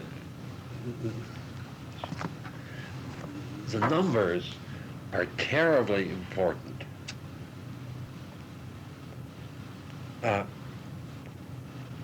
And chapter 13, 13 is a very important number in Machiavelli. And it usually contains his theological passages. This is chapter 13. He refers to David in chapter 13 of the discourses and so on. But so he's gradually leading,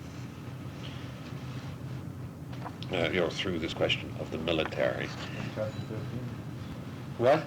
Yeah, I think it's chapter 13, maybe 26. What? It might be 26. Of the discourse. This is 26 of the discourse. Give me 13 quickly.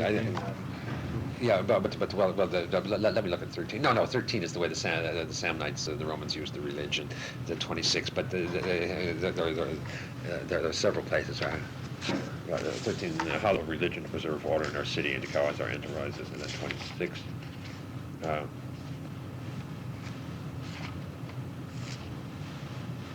There are 26 of the discourses. This is a fantastic passage. I'm sure you don't know all these things. He said, that is, he should appoint new governors with new titles, new powers, and new men, and he should make the poor rich as David did when he became king, quote, who heaped riches upon the needy and dismissed the wealthy empty-handed.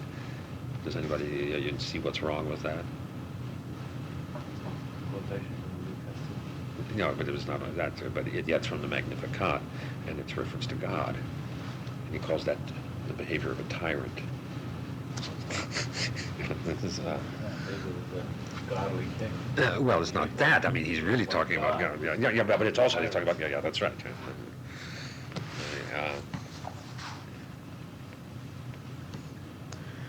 Now,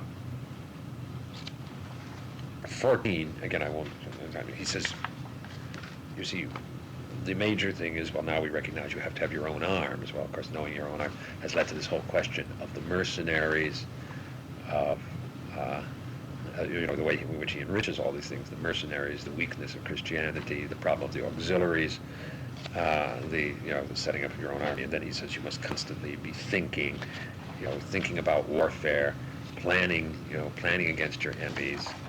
And then he says, but then you also must exercise your mind, not only your body. So you have to read the great men. I'm just going to mention this passage. I'll come back to it very, very quickly, but it's only after chapter 15. Just as it is said that Alexander the Great imitated Achilles, Caesar Alexander, Scipio Cyrus, And whoever reads the life of Cyrus, written by Xenophon, then realizes how important in the life of Scipio that imitation was to his glory, and how much in purity, affability, kindness, generosity, Scipio conformed to those qualities of Cyrus that Xenophon has written about. Look at the problem here. He says you're supposed to imitate the men of antiquity.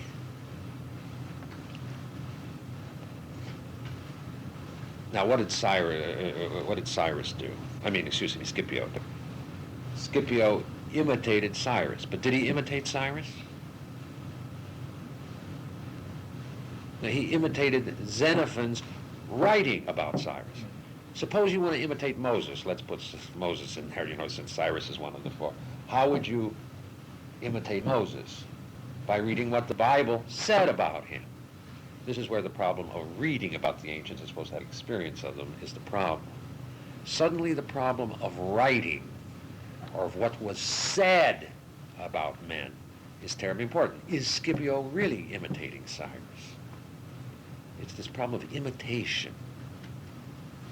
And suddenly comes the great chapter and the fantastic transformation that the moral transformation that Machiavelli works on those things for which men, and especially princes, are praised or blamed. It's the center of the book, hardly noticeable, very quiet voice. He's talked all this blood and thunder, all these things, but that's not the shocking thing. He says, now there remains to be seen what ought to be the criteria and actions of a prince in dealing with his subjects and friends. Now he's talking about not foreign policy, and because I know, but talk about domestic policy, where morality is supposed to be the highest. And because I know that many have written about this, I am afraid by writing about it again that I shall be thought presumptuous. Incidentally, it's, this is maybe the third use of presumptuous. One would have to look at that. The first was addressing himself to the prince might be thought presumptuous. The other was it would be presumptuous to talk about the reasons of the ecclesiastical polities. And now suddenly presumptuous again. All the more so for departing in my discussion of this material from the procedures of others. But my intention being to write something useful for whoever understands it, it seemed to me more appropriate to pursue the effectual truth of the matter rather than its imagined one. And many have imagined republics, but first let me say, this is the one place in The Prince where Machiavelli says he's doing something new. And I think he knew what his business, what he was about. There were always tough people in the world and so on, but he's doing something new. And what is this something new? It's not all, the tough Machiavellian politics, but it's a transformation, as you will see, in morality. And it's a very strange, as I say, very modest thing, but this is the real break. And what is it? He wants to pursue the effectual truth rather than the imagination. And many have imagined republics and principalities that have never been seen or known to exist in reality, where there's such a gap between how one lives and how one should live, that he who neglects what is being done for what should be done will learn his destruction rather than his preservation. For a man who wishes to profess goodness at all times must fall to ruin among so many who are not good, whereby it is necessary for a prince who wishes to maintain his position to learn how not to be good and to use it or not according to necessity. Very simple thing. This one paragraph is the fundamental moral transformation in the whole tradition of political philosophy. I believe it's the most fundamental break. And he's now here, he's not referring to the specific institution of the church. He's referring to books, to writers. And the writers are obviously, on the one hand, the Bible, the City of God, imaginary republics, but also to Plato's Republic. This is an attack not only on Christian or biblical morality, it's an attack on the whole tradition of political philosophy. He's been led by these practical reflections to this larger. And this is the new thing. Now let me state in very, very simple terms, I'll keep coming back again to it, but what I believe to be the truly new thing about Machiavelli. there were always people who recognized the world as a nasty place. And I think Plato and Aristotle said that. I mean, that was not unknown.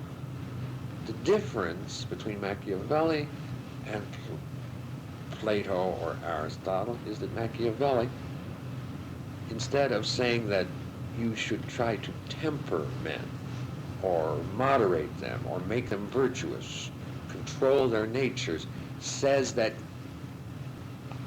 by private vice, public virtue can be attained. Let me say that he can make a public spirited philosophy out of a selfish vision of man. You see, people, if you remember Thrasymachus in the Republic, people try to say that Machiavelli's like Thrasymachus. But if you think of the Republic and Thrasymachus, what does Thrasymachus say? Thrasymachus isn't a political philosopher.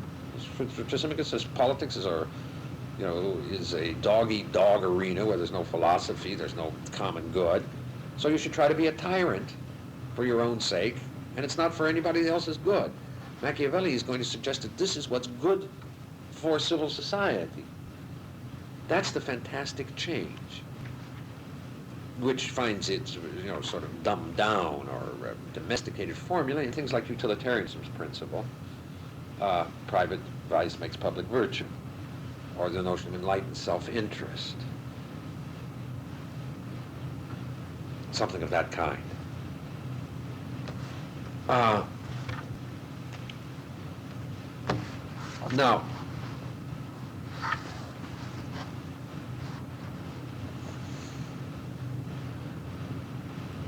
the problem is there have been imaginary republics. I mean, how can I put this? I really don't know how to put it quite properly. Which means to say, what did classical political philosophy say? Perhaps this is the best way to put it. Classical political philosophy said that implied in human action were certain goals about the good life, and therefore one should seek for, insofar as possible, the best regime, and to the extent that one does not achieve the best regime, one should make one's compromises in terms of the closest possible approximation to the best regime. So classical political philosophy culminated in both Plato and Aristotle in the elaboration of what we call a utopia, on the basis of which you judge men and judge civil societies. Machiavelli says those goals are illusory, merely imaginary, and they cause us to evaluate this world in terms of that other world.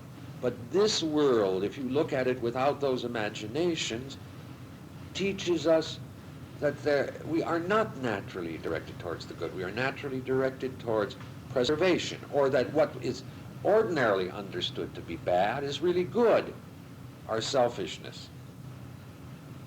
Now, of course, you can only adopt that viewpoint if you believe, well, I mean, taking it from the biblical point of view, that there's not a God who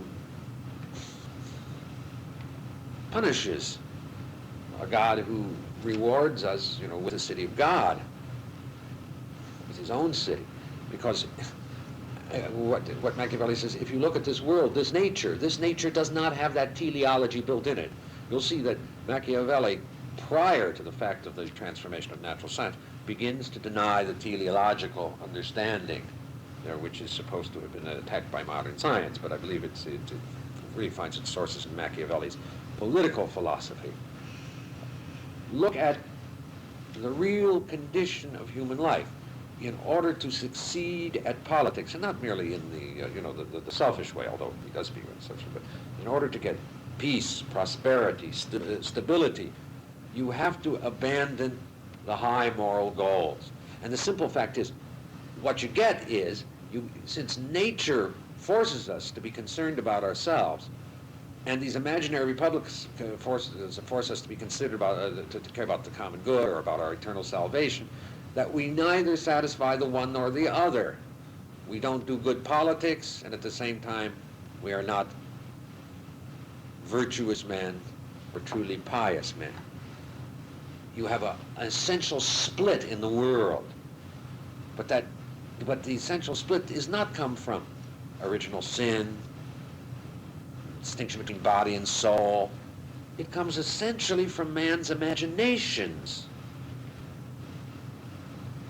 And those imaginations we then erect into a reality by which we judge this world. We must erase those imaginations, then we can face the world as it really is. Excuse me. Yeah, part of the indication of the world as it really is.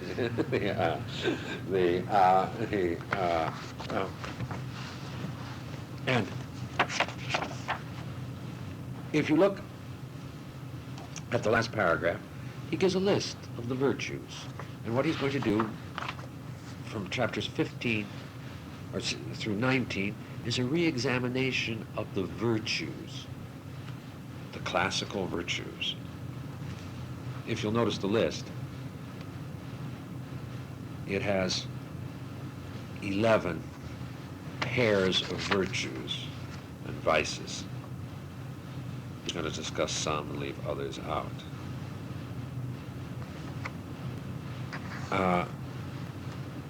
And the ones he leaves out, I presume he doesn't think are very important. For example, chastity he leaves out.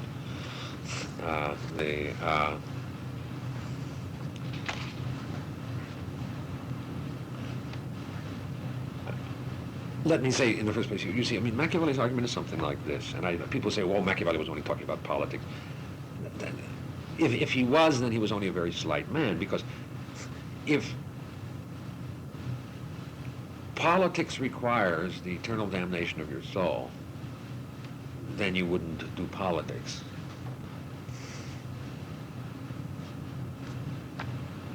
So he had to reflect on that, unless he was simply a fool. And what he does is draw out what's necessary for politics and let you draw the conclusion that somehow or other you can say that God would not have made it impossible for man to live. Now, the list is amusing. I mean, in that it has, I mean, it's particularly two quick redundancies.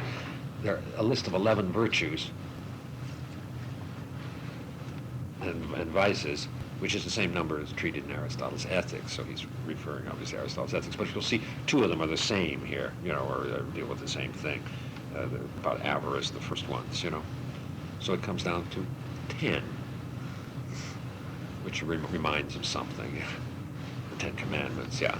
And this is. How do you get 10? What does he leave out? Well, two are the same. When he said this is why some are considered to be generous, others stingy, and so on. Some are considered others graspers. It really is the same thing, and he's going to show it's the same thing.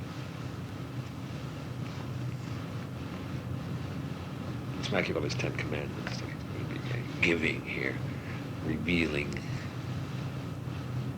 As he gradually reveals you see, so what's become the real center of the book? It's not, his discussion of political practice, but his discussion of what was written. You see, he has the way reanalyzed politics up through chapter 14, and then at the very end he comes down to this rock. You have to imitate the great men.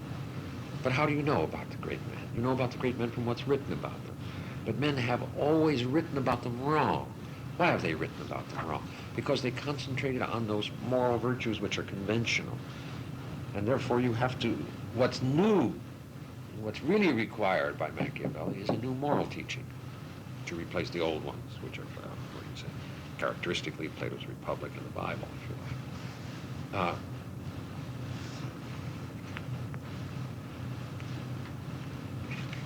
Now, chapters 16 through 19 are the great discussion of morality and one of the most subtle analyses of the moral problems. I'll try to give some of that. I mean, obviously we can't do it, but it's the first one is about liberality and parsimony. Now, those of you who knows Aristotle's Ethics, which I'm sure all of you do, well, that's one of Aristotle's great moral virtues, giving money away. Now, what does Machiavelli say?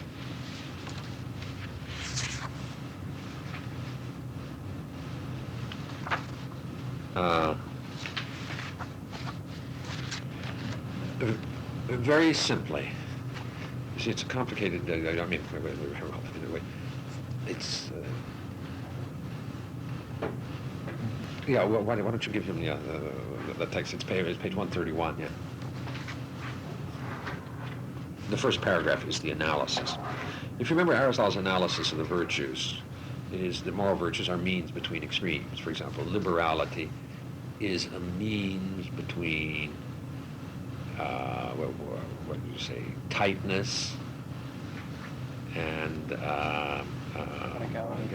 prodigality. Isn't there a better word that's not so prodigality? A big spender, but wild spending, but there's something but prodigality. Well, all right, but we'll say prodigality if we like that. The parsimony and prodigality. And liberality is a what? Liberality is a means. Is a mean between the two. That's the Aristotelian analysis. You've got money, and you shouldn't hold on to it too much, but you shouldn't give it too much away. You should give it to the right people, and so on. Very simply, and that's a virtue. Now, what does Machiavelli say about that? The first thing he says is this: if you give away your money, you're going to run out of it. If you run out of it, then you're going to have to take it away from somebody else. Therefore, what he does is he breaks down the distinction between liberality and prodigality. You see, he's referring to Aristotle's notion, or he's referring to what he said about Aristotle earlier, that Aristotle doesn't talk about how you get it. Aristotle assumes people inherit money. And then they spend it. But what does he say? Then, you see, that leads to something. You see what he's indicated in the earlier list in chapter 15. Some people, you see, are rapacious, and other people stay off of other people's property. You see, now Aristotle hasn't talked about getting it. Yeah. Well, you see, staying away from other people's property is a part of justice. But here, Machiavelli, by doubling this up, raises the question of getting it. And you can only get it by taking it. So you have one of two choices: either taking it from other people, being a thief of some kind, or being tight. So Machiavelli comes out on the side of tightness. There's a fundamental moral reevaluation, and you can see this best developed, in terms of, what I think we all agree. Who is more important and more worthwhile? The man who gives charity, or the man who builds up a big firm and hires a lot of people for his own, for his own selfish good? Who's the bigger benefactor? Henry Ford, or the parish priest, yeah. That a reevaluation of parsimony, what used to be considered tightness, meanness, becomes prudence, good management, something of the kind. You already see something. You see, what's called the Protestant ethic is not the Protestant ethic at all. It is the corruption of Protestantism by Machiavelli and his students. I'm not here making a defense of Protestantism in its pure form, but that does not come from Protestantism. It comes essentially from this kind of source. What Machiavelli suggests is, you see, that Aristotle's analysis of the virtues is an inadequate analysis, the analysis of the mean between the extremes, because there is no mean. You're forced into the extremes. Either you are tight, or you are prodigal. And that liberality. Now, it's a very powerful analysis. The only thing he doesn't deal with, isn't there really some human perfection that comes from the habit of giving? Isn't somehow man's, you see, there are two senses of the word virtue in ordinary meaning. What's good for society, and also what's makes a soul perfect. And Machiavelli really has to regard the virtues as instruments for the good of society, for the good of the individual, rather than a perfection of the soul. He says that's Aristotelian talk. If the two, that just isn't a good analysis, he says.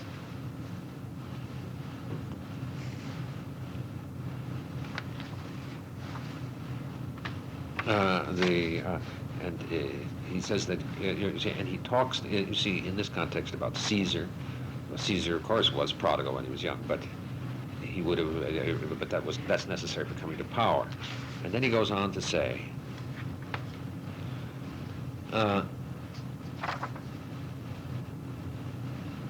he makes one of these wonderful, on page 133, one of these wonderful Machiavellian distinctions, again, with perfectly straight face. And if someone were to reply that there have been many princes who with their troops have done great things and have been considered very generous, I would answer, here, now this is really a perfect Thomistic distinguo, yeah, either a prince spends his own money and that of his subjects, or he spends that of others.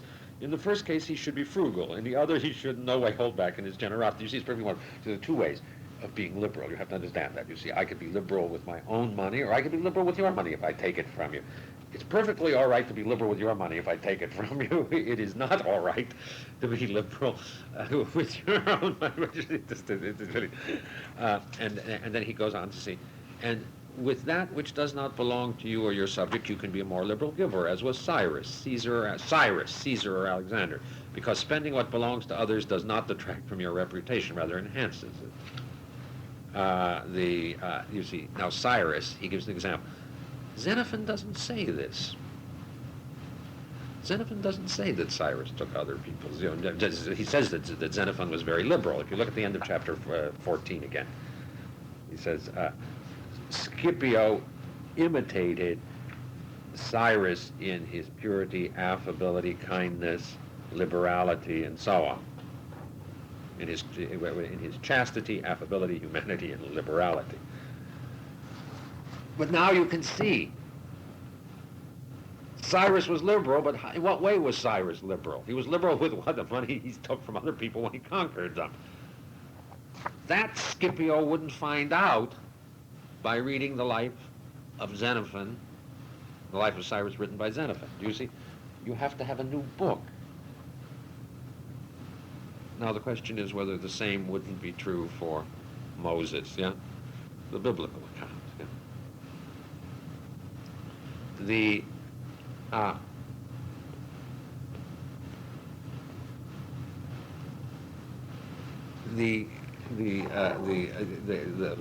point is that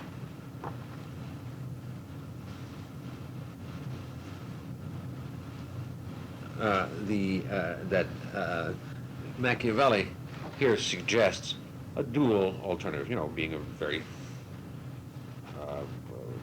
a person who saves a lot. Xenophon, of course, if you read Xenophon carefully, you can see perfectly well that that's what Xenophon did. And his attack is not that Xenophon was ignorant.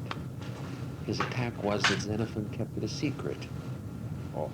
Or as Machiavelli, or that Xenophon still encouraged in ordinary men, or even in statesmen, liberality in general, liberality in the traditional sense. Machiavelli makes a change, and the change is essentially the change of publishing this fact, making the vice somehow more respectable. Now, I'm arguing he's doing this for the sake of public spirit. I'll explain that in a little while.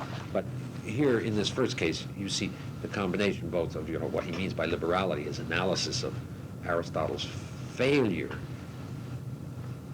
and also you see the problem of imitation. You see, by mentioning Cyrus here, and having mentioned Cyrus in chapter 14, you put those two together and you realize that you need Machiavelli as a guide for understanding how to imitate Cyrus. Then 17 is on this question, cruelty and compassion, and whether it is better to be loved and feared, or the opposite. Now,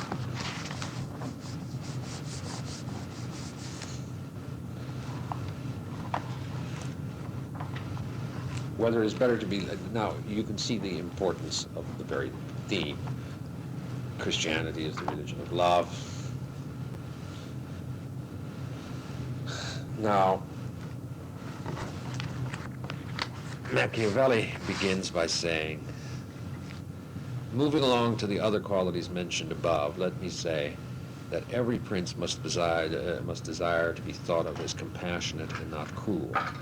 However, he must be careful not to misuse this compassion. And here comes Machiavelli's real moral intention. You can see it stated, this is 137. Cesare Borgia was reputed to be cruel. Nonetheless, his cruelty had brought order to Romagna, united it, brought it peace and obedience. If we examine this carefully, we see that he was much more compassionate than the Florentine people, who, in order to avoid the reputation of being cruel, allowed Pistoia to be destroyed. And I'm, of course, very impressed with that argument. Think of those wonderful pacifists in England in the 30s, who felt such a wonderful conscience. And well, we're getting them again, so sensitive, to the miseries of mankind, always for peace. And Churchill, that cruel warmonger, the way they talked about him in the 30s. Machiavelli hates that. I mean, he hates weak justice more than he hates vicious men. And that, I must say, in a personal way, I do too. I have a certain way of hating those French and British softies. Some of them were practical softies, others were theoretical softies, and I do Hitler. Because Hitler is a madman, and that's not the problem. The problem is the people who allow such a man to gain power, or whose responsibility it is. And Machiavelli, of course, tries to teach that the human condition is such that we are always at the edges of barbarism, and that the weak turn over, or put it this way, that the just men or the good men turn over the world to the unjust or evil men when they refuse to use the arms of the unjust and the evil. That the purity of their souls allows them an out against taking their responsibilities. The problem with this, of course, is once you abandon it, especially so explicitly as Machiavelli does the distinction between good and bad, then what is the difference between the good and the bad? When you're trying, in trying to defend yourself against the bad, do you not make yourself bad? So that's the moral problem of Machiavelli. But what he claimed is our morality, particularly the biblical, but also the classical morality, disarmed us. And this comes out in this passage about Cesare Borgia.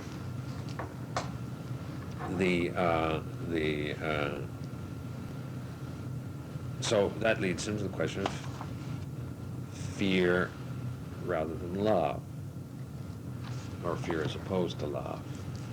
And his answer is very simply, it is better to be feared than to be loved.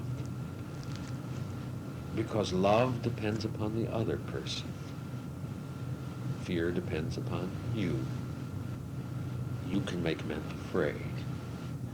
Love is a kind of spiritual action at a distance. And he makes a general statement. Most men are not good.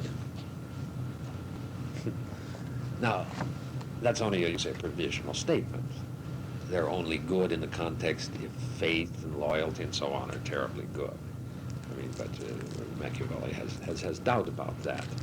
But the point is, in turn, that it's a lovely disposition to count on the faith of others, but fear is something that really produces obedience. Now, people say, all right, this is Machiavelli, the source of modern tyranny. It is not. It's the source of, that's Machiavelli, the source of modern democracy, because what is modern democracy based upon? Self-preservation or fear of death. The state which is to protect us. That's what Hobbes and Locke did. They said fear. Fear is what should attach you to government. Fear of war. Fear of death. That's Machiavelli's point. You can count on that. He says everybody will say, oh, how wonderful it is to be loyal to your king, or to your government, or to your friend. But you can't count upon men acting in terms of that when they're in danger, but you can always count on them acting in terms of fear and greed.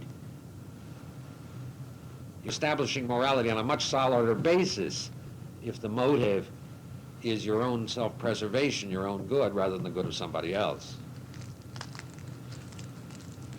But here, of course, he goes so far, he said, you must not be hated, you must just be feared.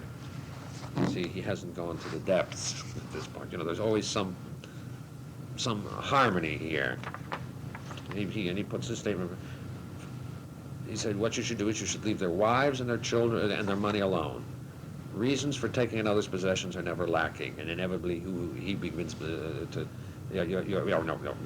great formulation is, men forget more quickly the death of their fathers than the loss of their patrimony. That may not be 1,000% true, but there is a certain truth in it. That if you know that you're going to have your property, you probably won't become a revolutionary. But if they take away your property, you've got nothing to lose, you will. Whereas your father, well, you'd say, you feel terrible about it, but I'm impotent, I can't do anything about it.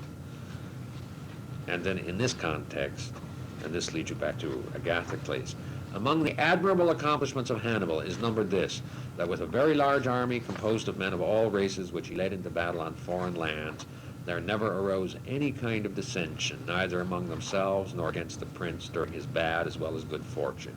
This could not have come about from anything other than at inhuman cruelty, which, together with his infinite virtues, always made him revered and terrifying. Now, that may remind you of the end of chapter 11. If you look at the last sentence of chapter 11 again.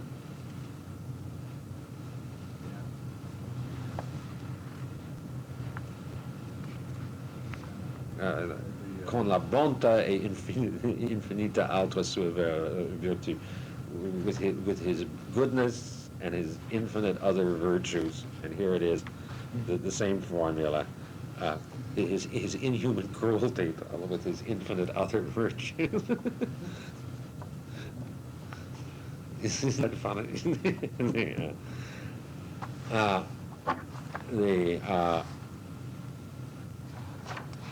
And then he goes on, we come back to Scipio, and that it is true that his other qualities would not have sufficed can be seen in the case of Scipio, a most outstanding figure not only of his own time but of all recorded time, whose troops in Spain turned against him. This came about from nothing other than his excessive leniency, which allowed his soldiers more liberty than the military code would normally provide, and so on. Scipio was too soft. Why was Scipio too soft? Because he read Xenophon about Cyrus and didn't understand Cyrus. Who does Scipio most resemble in this book, you know, of the ancient heroes, you know? I believe Jesus, yeah. You see, and Jesus, Moses, the Bible plays the same role. You see, I think you would have this, Cyrus, Xenophon, Scipio, Moses, Bible, Jesus. I believe that's the... He can talk about Xenophon, but he doesn't talk about him all that directly.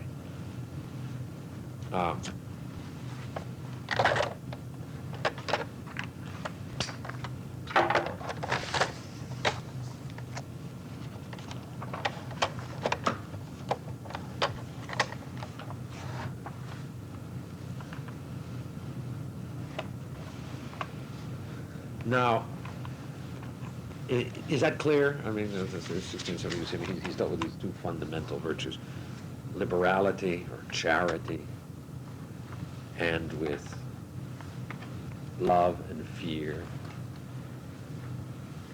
And now he turns to the question of faith. This is a beautiful statement. And of course, his young faith has all the ambiguities of faith. He says, you should use it. You should try to be as faithful as possible. But then he makes a distinction. You should know that there are two ways of fighting, one with the law and the other with force. The first way is peculiar to man, the other to beasts. But since the first in many instances is not enough, it becomes necessary to resort to the second. You see, the human, according to Machiavelli's teaching, the human good things don't have any support in nature or from God. Therefore, the only support they have is from man. And since law comes from man, there is something prior to law. And prior to law, there can't be law. So in order for there to be law, there has to be bestiality. And he who wants to establish law, which is a good thing, must always recognize he must be bestial. And then he takes this beautiful story of Achilles, who was educated by Chiron the centaur. And what does that mean according to Machiavelli? As Bacon put it, Machiavelli ingeniously but corruptly interprets it as meaning to say man must be half man, half beast. So this is his teaching. That man is always understood to be a halfway being. You can't understand man simply. And the previous tradition regarded man as, well, half human and half divine. Machiavelli says you cannot use the divine, it has to be half man, half beast. But then look at the next sentence. Since a prince must know how to make good use of the beast, he should choose then the fox and the lion. For the lion has no protection from traps, and the fox is defenseless against wolves.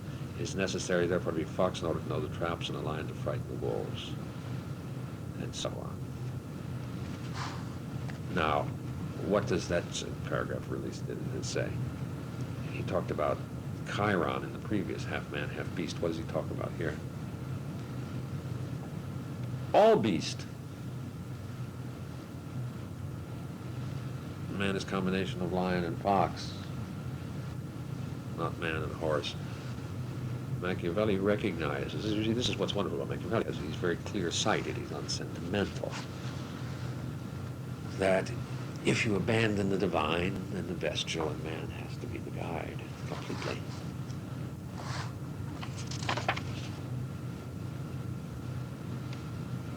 Now, it's very important to recognize that he says both the lion and the fox.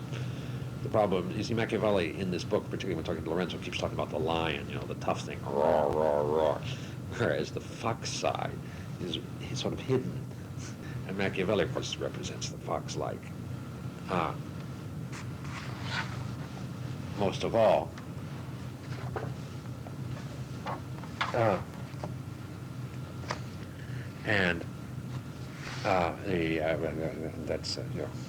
But that he mentions Alexander VI as the perfect liar and deceiver. And then he ends his statement here on the moral virtues, that they are means to ends, that one cannot simply, use them as ends in themselves. That, the older teaching was that they were means to ends and also ends in themselves. But Machiavelli says to the extent that they are means to ends, they conflict with the ends in themselves, and that the political demands that they be used as means to ends. And in chapter 19, which is the longest chapter. Oh, by the way, there's something I wanted to talk about that's just passing. I'm terribly sorry, I got to go back to chapter 9 to show you something about Machiavelli that will amuse you. I'm sorry for interrupting my narrative. I will finish, I promise, by 4:15 we begin. At 2:15, I think. And I think 2 hours is as much as can properly be asked to. Chapter 9 of the Civic Principality, where I talked about that.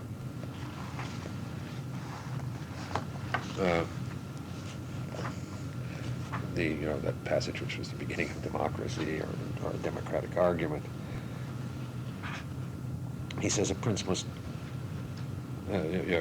page 79, the third paragraph, he talks about the nobility. And he says, to clarify this part more fully, let me say that the nobles should be considered mainly in two ways. He says you have to get rid of all the old nobility. Either they conduct themselves in such a way that they wholly ally themselves to your fortunes, or they do not. Those who ally themselves and are not greedy should be honored and loved. You see, you're supposed to ally with the people, get rid of all the dangerous noblemen, but then there are some who shouldn't. Those who do not ally themselves can be analyzed in two ways. They act this way out of cowardice, and a natural lack of courage, in which case you should make use of them, especially those who are wise counselors, for in times of prosperity they will bring you honor, and in adverse times you have nothing to fear from them. However, when they, and so on. What's he talking about? Why does he go into this detail here?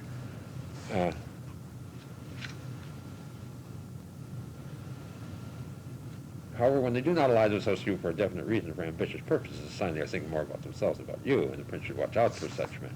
You should fear them as their open enemies. You see, he tells you which nobles to keep and which nobles to get rid of. The central example is nobles, well, who weren't on your side, but the reason why they weren't on your side is they were such cowards. And they could be very clever advisors, and you should use them because they're too cowardly to do anything, but they can be smart. What's he talking about? He's talking about himself. You have to think about this. You see the problem he's got. We got this from the Epistle Dedicatory. You know, he's talking to a prince. A prince can regard him as a threat. Now Machiavelli, this is historical. I mean, Machiavelli talks about himself, was on the side of the Republic. You see, when it failed, then he was stuck there. So he has to explain. And he's just come to a passage when he's talked about you can't trust anybody of the nobility, or you should get rid of the nobility. And he's also a passage where he's also said, you know, there is no moral basis for politics. It's merely, you know, self-interest. So therefore, his position has become called into question. You know, so he explains, don't worry about me. I'm one of the cowards that you can, one of the clever cowards you can use. You see, throughout the book, you'll see, I mean, what's gradually becoming the case is, I think, clear, is that Machiavelli believes himself to be the proper prince, the true founder of a new moral order. But of course, he has to deal with the real princes that are in place. So at different places, he gives them different explanations. As in the Epistle Dedicatory, he wants to give a gift because he wants a job. Now he's, you know, explaining why. Now that he's pointed out that everybody's self-interested, well, he can point out that his self-interest would be in his cowardice. It's a funny passage. There'll be another such passage. He frequently refers to himself and it's hidden away in the book. Now, chapter 19 goes more into, well, I mean, it's a funny chapter, and it's the longest chapter in The Prince, and therefore it requires some explanation. It's this long history of the Roman emperors and so on. But what's this explicit theme, and see if we can put it together. Let me tell you that this chapter is, in a way, the most important chapter in The Prince, the most revealing. It's the place where Machiavelli dips down lowest, where the, you know, the moral teaching is the lowest.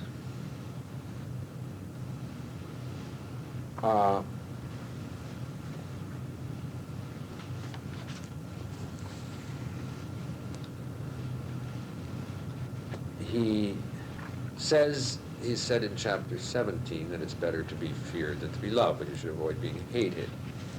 Now he deals with this question of whether, he tells you should avoid being effeminate or weak, being contemptible, and being hated. He develops that theme. Now, you see, you see, chapter 17 was a certain problem. You suggest to a prince that he should be feared and not loved, so that his motive should be keeping people afraid. But there seems to be not a moral basis, but an inner protection of the people in that case.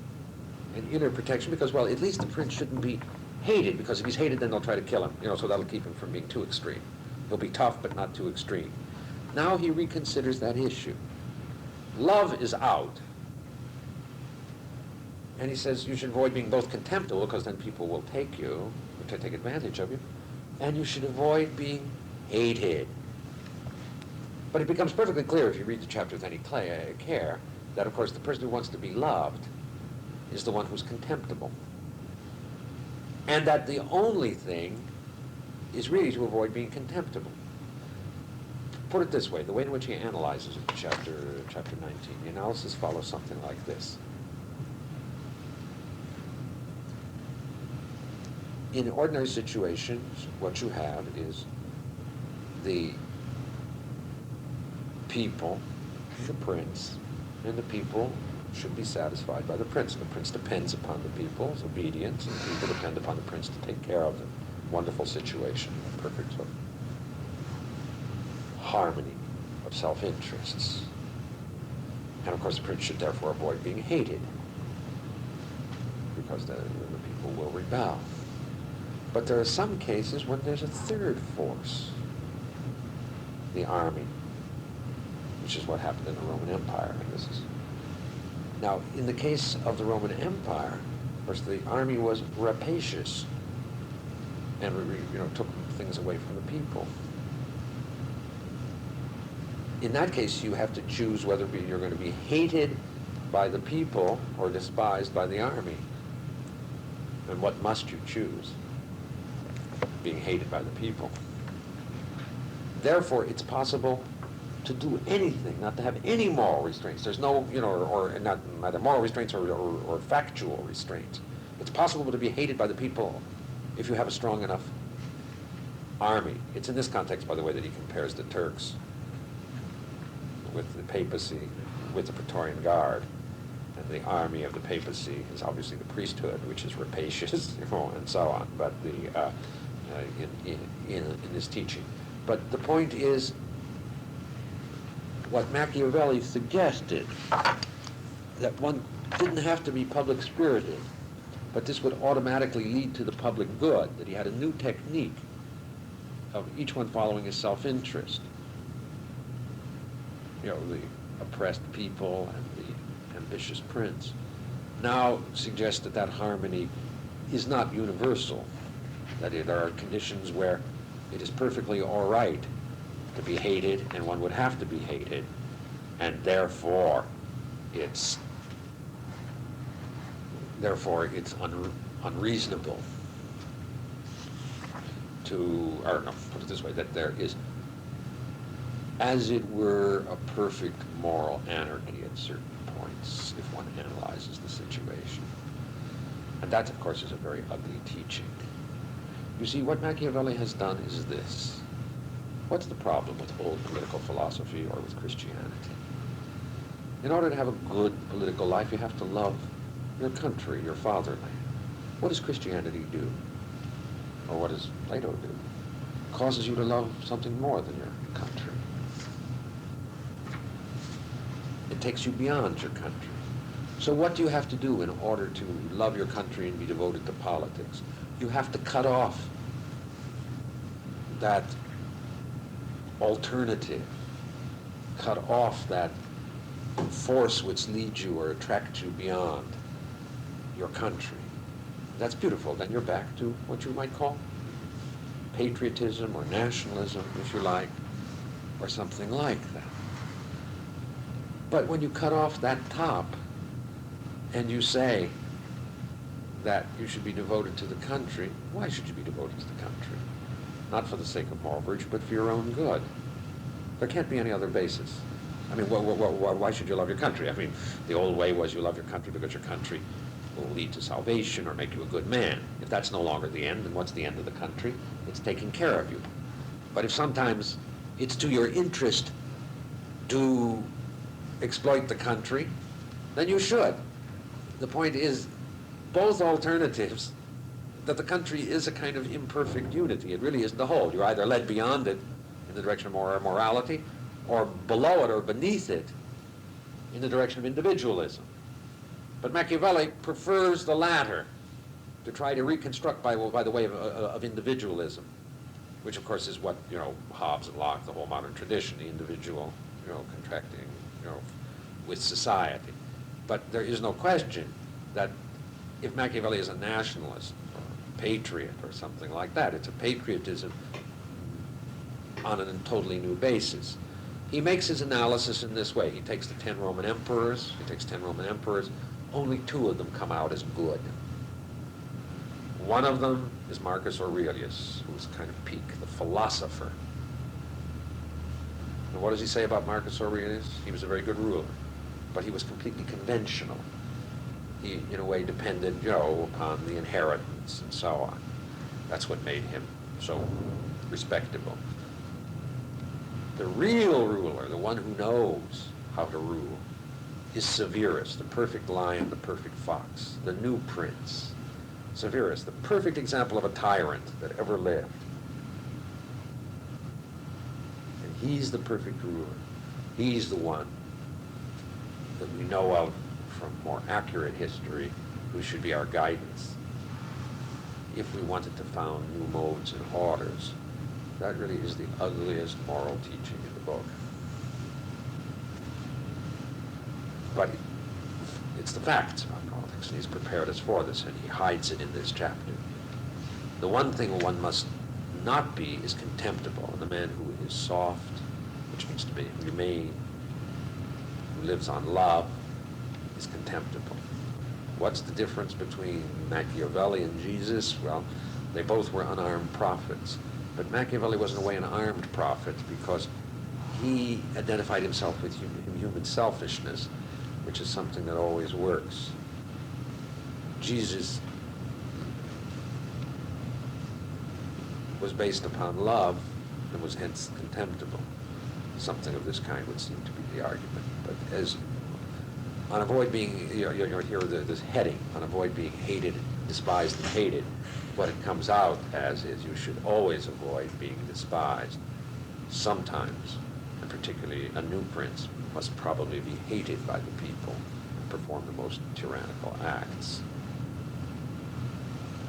And that's the end, you can say, of the moral analysis, the new morality, the clear-sighted political morality, book of chapters 15 through 19.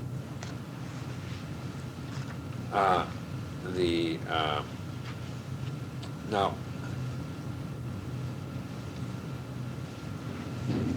I'm going to just say a very few words about 21 through 24, 20 through 23. I mean, they're very interesting, and so on, but they become more conventional. Machiavelli, the prince has moved in this way, if you'll see, chapters 1 through 6, an ascent to the highest thing.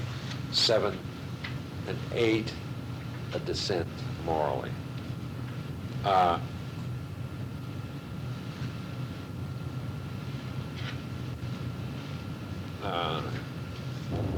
9 through 14, generally speaking, an ascent. Then again, this the new moral teaching, downward, and then upward again. A, to conventional morality, and B, to the great liberation of Italy, to conventional morality in general. Now, 20.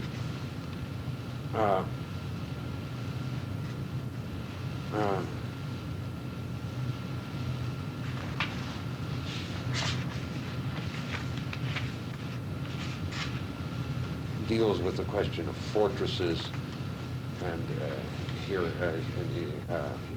well, I can't speak about it very well.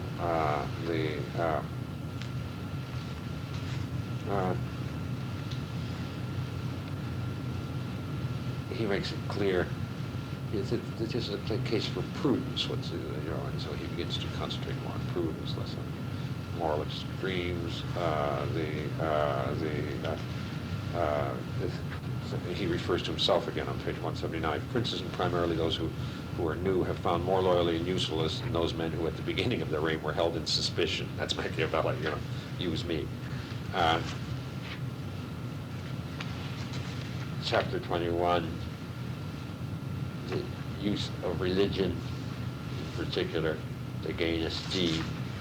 And in those contexts, he talks about the pious cruelty of Ferdinand of Spain, and so on. 21, 22, and 23 are about advisors to princes. Again, he suggests that what Ernest was talking about at lunch, somebody who's wise himself, somebody who can listen to wisdom, somebody who doesn't, who's incapable of both. But in chapter 23, he makes it perfectly clear that the second alternative, that there's only one way, you've got to be wise yourself. Because if you rely on a wise advisor, what will he do? He'll take away your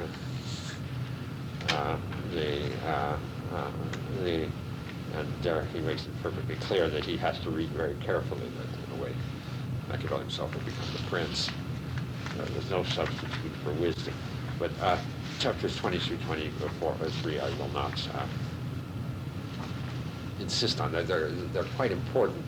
I can't formulate their importance at this moment so very well, and we've hit them all. And then the last segment, chapters 24 through 26, which 25 is the central chapter. 24, and this passage is a passage of great exhortation, which apparently is for the unification of Italy.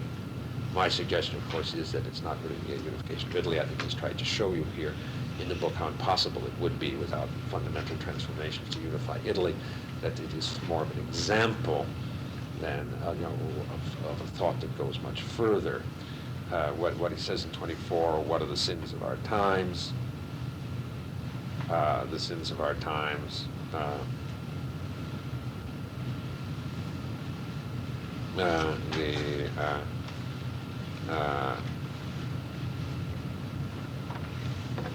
Cowardice, lack of courage, and lack of concentration on our own virtue. And then in chapter 25, you see, he's suggesting we can do great things. And chapter 5 is the other fundamental theoretical statement in addition to chapter 15 of the Prince. What is that fundamental theoretical statement?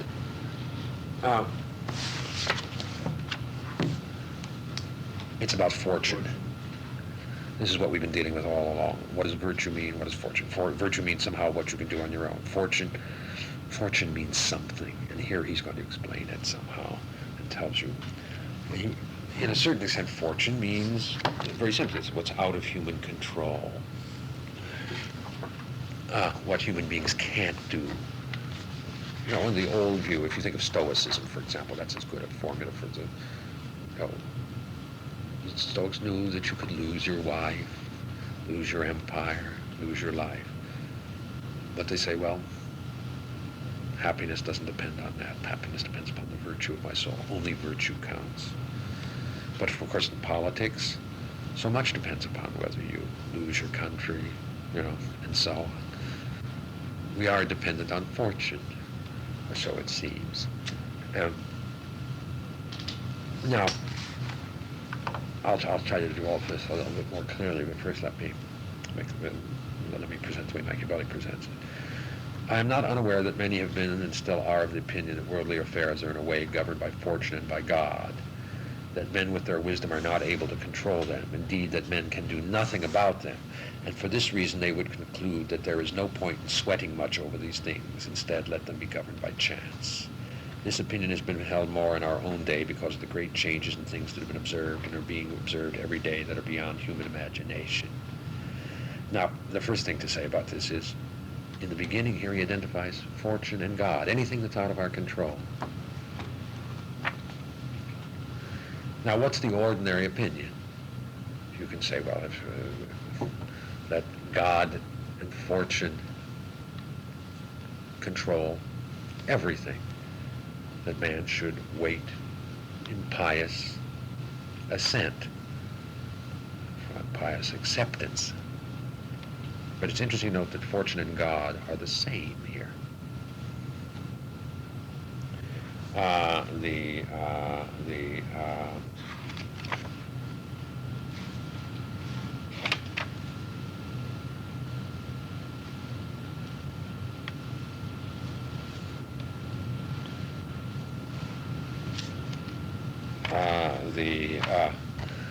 That fortune and God are the same in this context, and that is what man can't control. And he says, because there's so many great changes in the world, everything seems to be due to fortune. Now, the first implication of that is, of course, that if you leave things alone and don't really do anything and don't try to control things, then everything is due to fortune. And then men can say, aha, it's our fortune. But however that may be, let's look at the analysis. But then he says very piously, God wanted us to have our freedom. Therefore, he left 50% to him or to fortune, and 50% to us. And the 50% is, we ought to build up dikes and so on, and when we build up dikes, then there won't be floods, but of course the floods seem like complete fortune if you haven't tried to build dikes. And God wanted us to do this, so this seems like a praise of God. God is there, fortune is there, but 50% is left to us. Then suddenly, he suggests, he goes on further though. What is the cause of men succeeding sometimes and not succeeding sometimes? Their character. That's the next paragraph. See, sometimes you need to be bold, and sometimes you need to be moderate or cautious. Now, if you're a bold man in circumstances that require boldness, you always succeed. If you're a timid man or a cautious man in times that require caution, you succeed. But if you're a bold man in times that require caution, you fail. If you're a cautious man in times that require boldness, you fail. Now, what does that come down to? What is fortune in that case?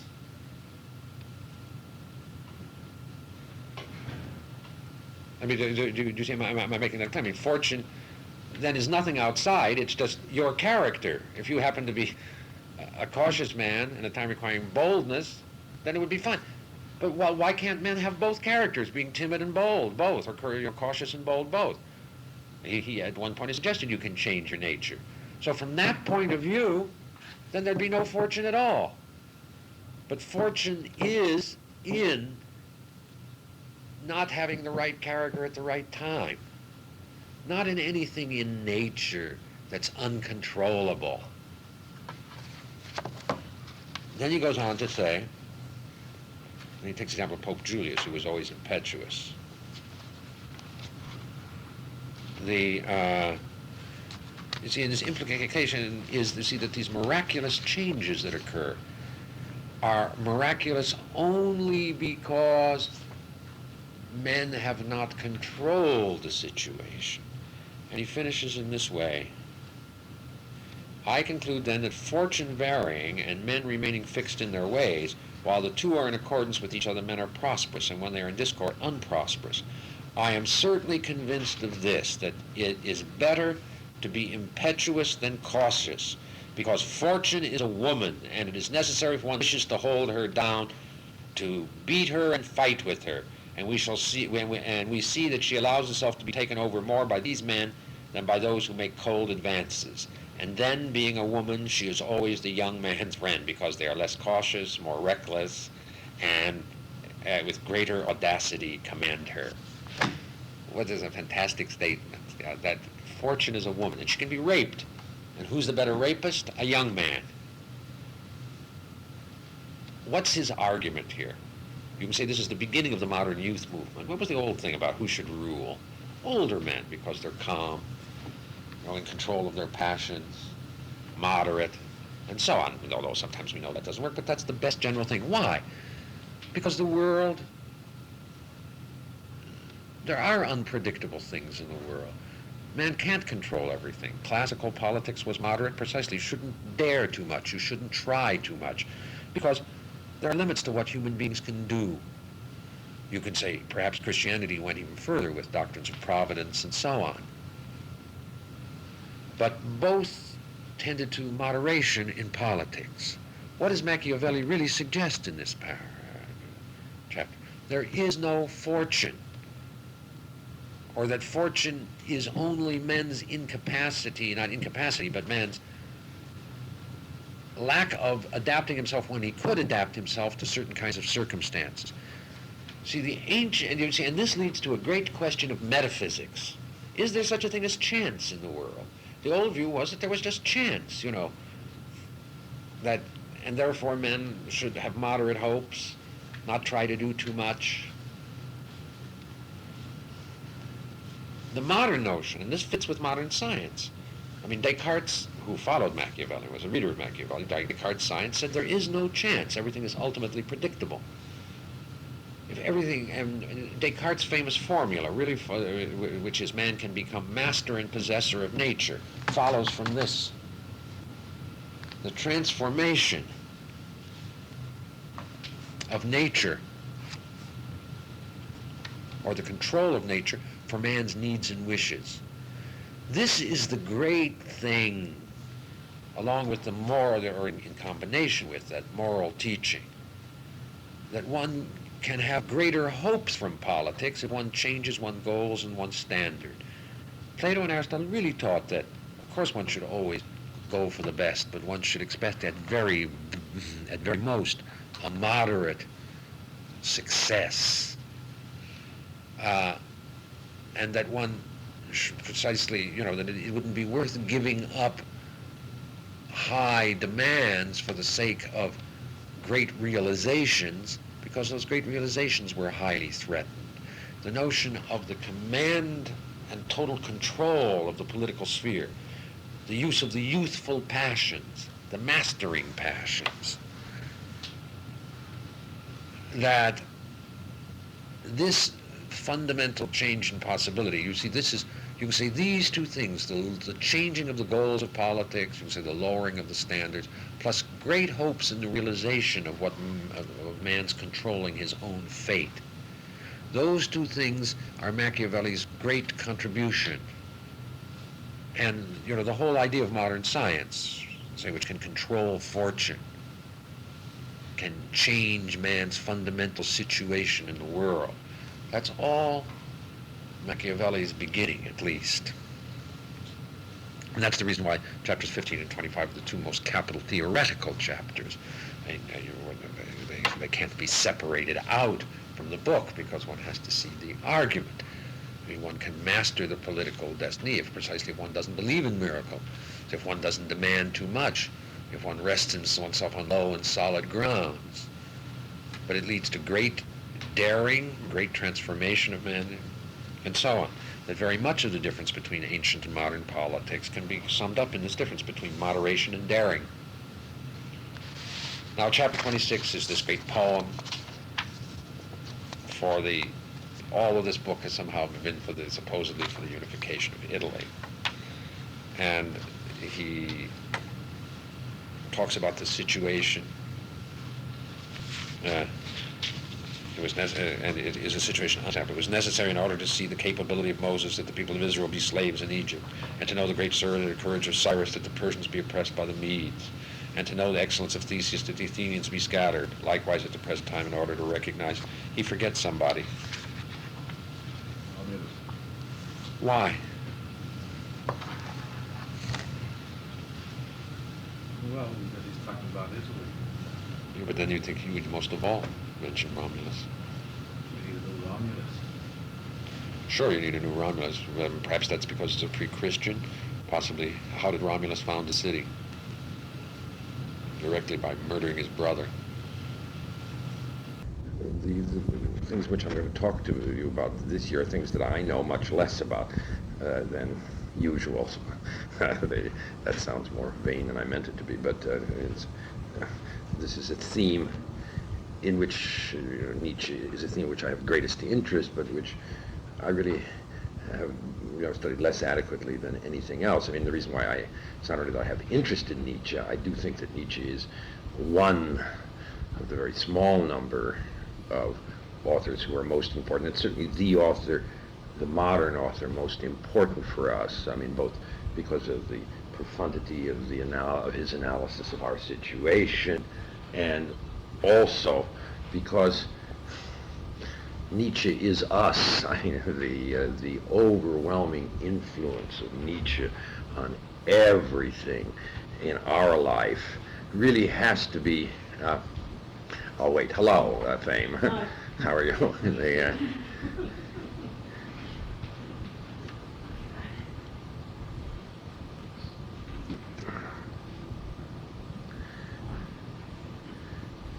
No, Fred and so on are out there, so I'll wait till they.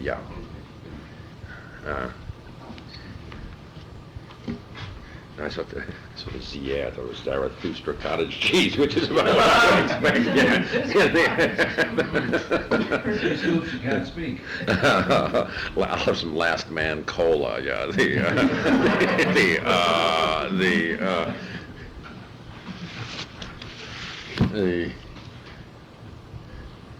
think I should wait for Fred to come in. Maybe, or is he? Fred's getting cheers.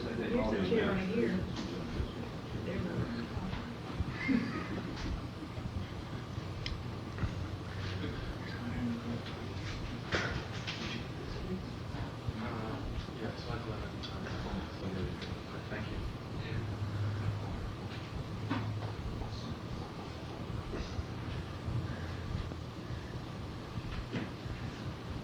You've used that one before, haven't you, that Last Man cola? No, I just made that up. You saw it? Yeah, brilliant, huh? Plural. Hello, Fred. How are you? Good to see you.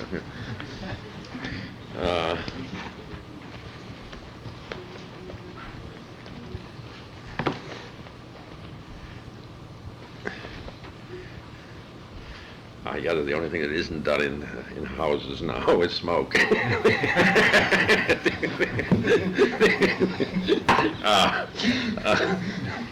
No, it's nice to know. I mean, the last refuge of the moral instinct. It's the only thing I do. Yeah.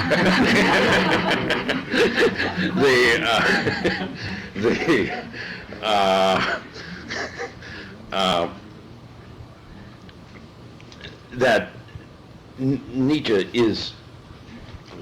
is the most powerful intellectual influence on our times in ways that everyone is really unaware of. I mean, the degree to which it has penetrated daily life, so that it has come to seem American common sense.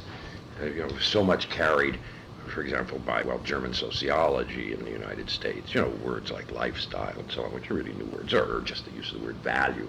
That's all Nietzsche. And so Nietzsche, in a way, is immediately recognizable, but it's so recognizable that it's alien. It's necessary to think through what the consequences of Nietzsche are, or what the use of this Nietzschean language means for, what the consequences of it for our life.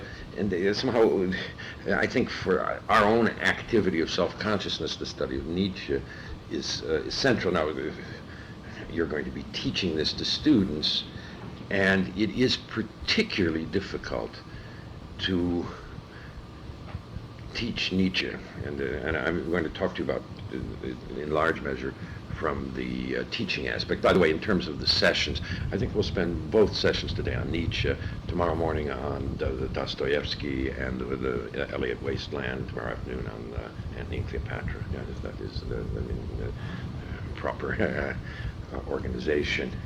The problem with teaching Nietzsche to American students is there are two opposites. In one sense, it doesn't mean a thing to them and they'll pay no attention to it. In another, or certain kinds of students will go wild about it in a quite dangerous way.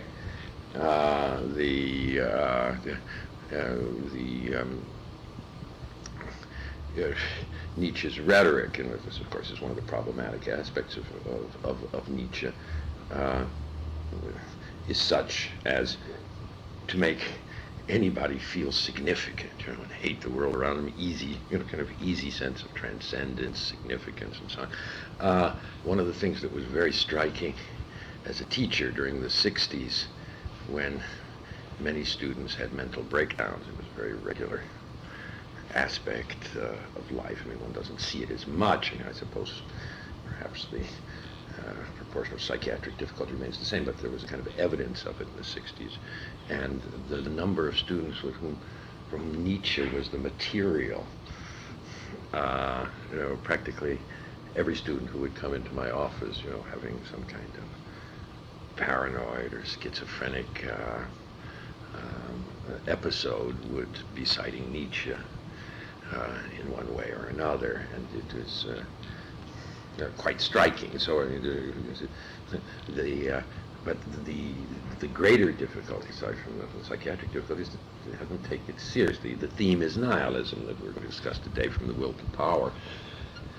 And I just don't believe, I think the nihilistic experience, perhaps not nihilism in its deepest sense, but the nihilistic experience is really alien to Americans.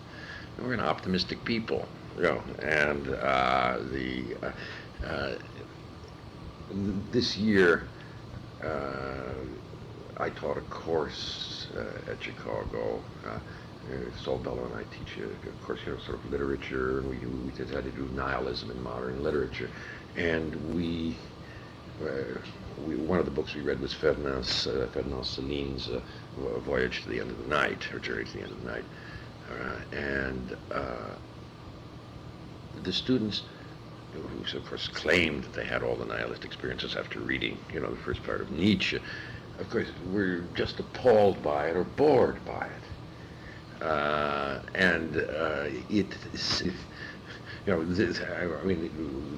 The Céline book, and it might be valuable to try to stick that into one of your courses just to see what the reaction is. I mean, sometimes you ought to put books in just to test the intellectual temperature of your students. It was a combination of, it seemed, intensely boring and also horrible. And of course, the fact that Céline became a Nazi, or if not really a Nazi, certainly, well, some kind of nihilist who could sympathize with, even with the extremes of fascism, was always as a cloud for them, a kind of combination of moralism plus, why can't you have more loving relations? If you've read The Voyage to the End of the Night, in a way, the hero is a man named Robinson who is willing to die for not saying, or for die, let his girlfriend shoot him because he refuses to say he loves her. He just wouldn't take that. Refused to subject himself to that. And of course, this is an object of admiration for Céline, the narrator, who felt that this man really believed in something that was worth dying for. He would have said he loved her. But it was down to this level. Now, I believe that the Céline books are the only, or among the only, I don't know that literature very well, plausible characterizations of the nihilistic mood in literature. When you read somebody like Gide, of course, that's just show off. Just show how shocking he can be. It's pour épater la bourgeois. He's obviously still very excited by life and by fame and so on, and well, a few other things. With somebody like T.S. Eliot, it's just an excuse for a certain kind of snobism. In higher people, it's a kind of despair based upon great longings for old grand cultures. But in Céline, the experience that it is really all over, which is supposed to be of the essence of the nihilist experience, is there, and the students simply didn't go with it. Whereas in France, young people, I think, understand it immediately, recognize its greatness, and so on. And I attribute this something to, kind of real American belief in happiness, the right to happiness, that things will work out, and that all this high intellectual criticism, that comes from Europe, is simply a way to make our life better. I was thinking of all the supposed Woody Allen claims he saw a book in a bookstore the categorical imperative and 6 ways to make it work for you. And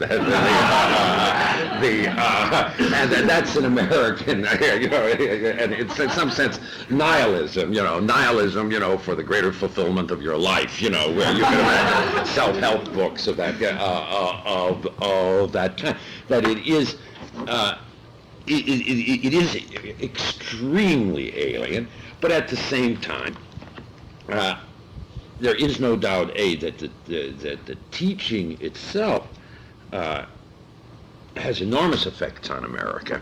On the one hand, and at the same time, it is descriptive of something that's going on, and there's in the souls of Americans and American young people, but without prise de conscience, without being fully conscious of it.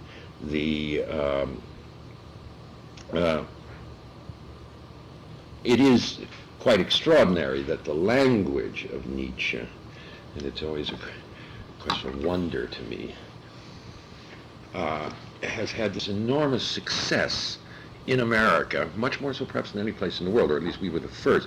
Here you took America, which was simple, common sense, positivistic, and all of that world, beginning with values, lifestyle, charisma, which wasn't Nietzsche's term, but which Weber developed around certain Nietzschean ideas.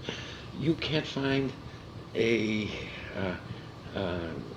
janitor in America who doesn't use the word charisma now. Now, that really is quite astounding. And when you think of all that word carries with it, it implies that leadership comes from something like divine grace, but which really isn't divine, and the undemocratic implications of that.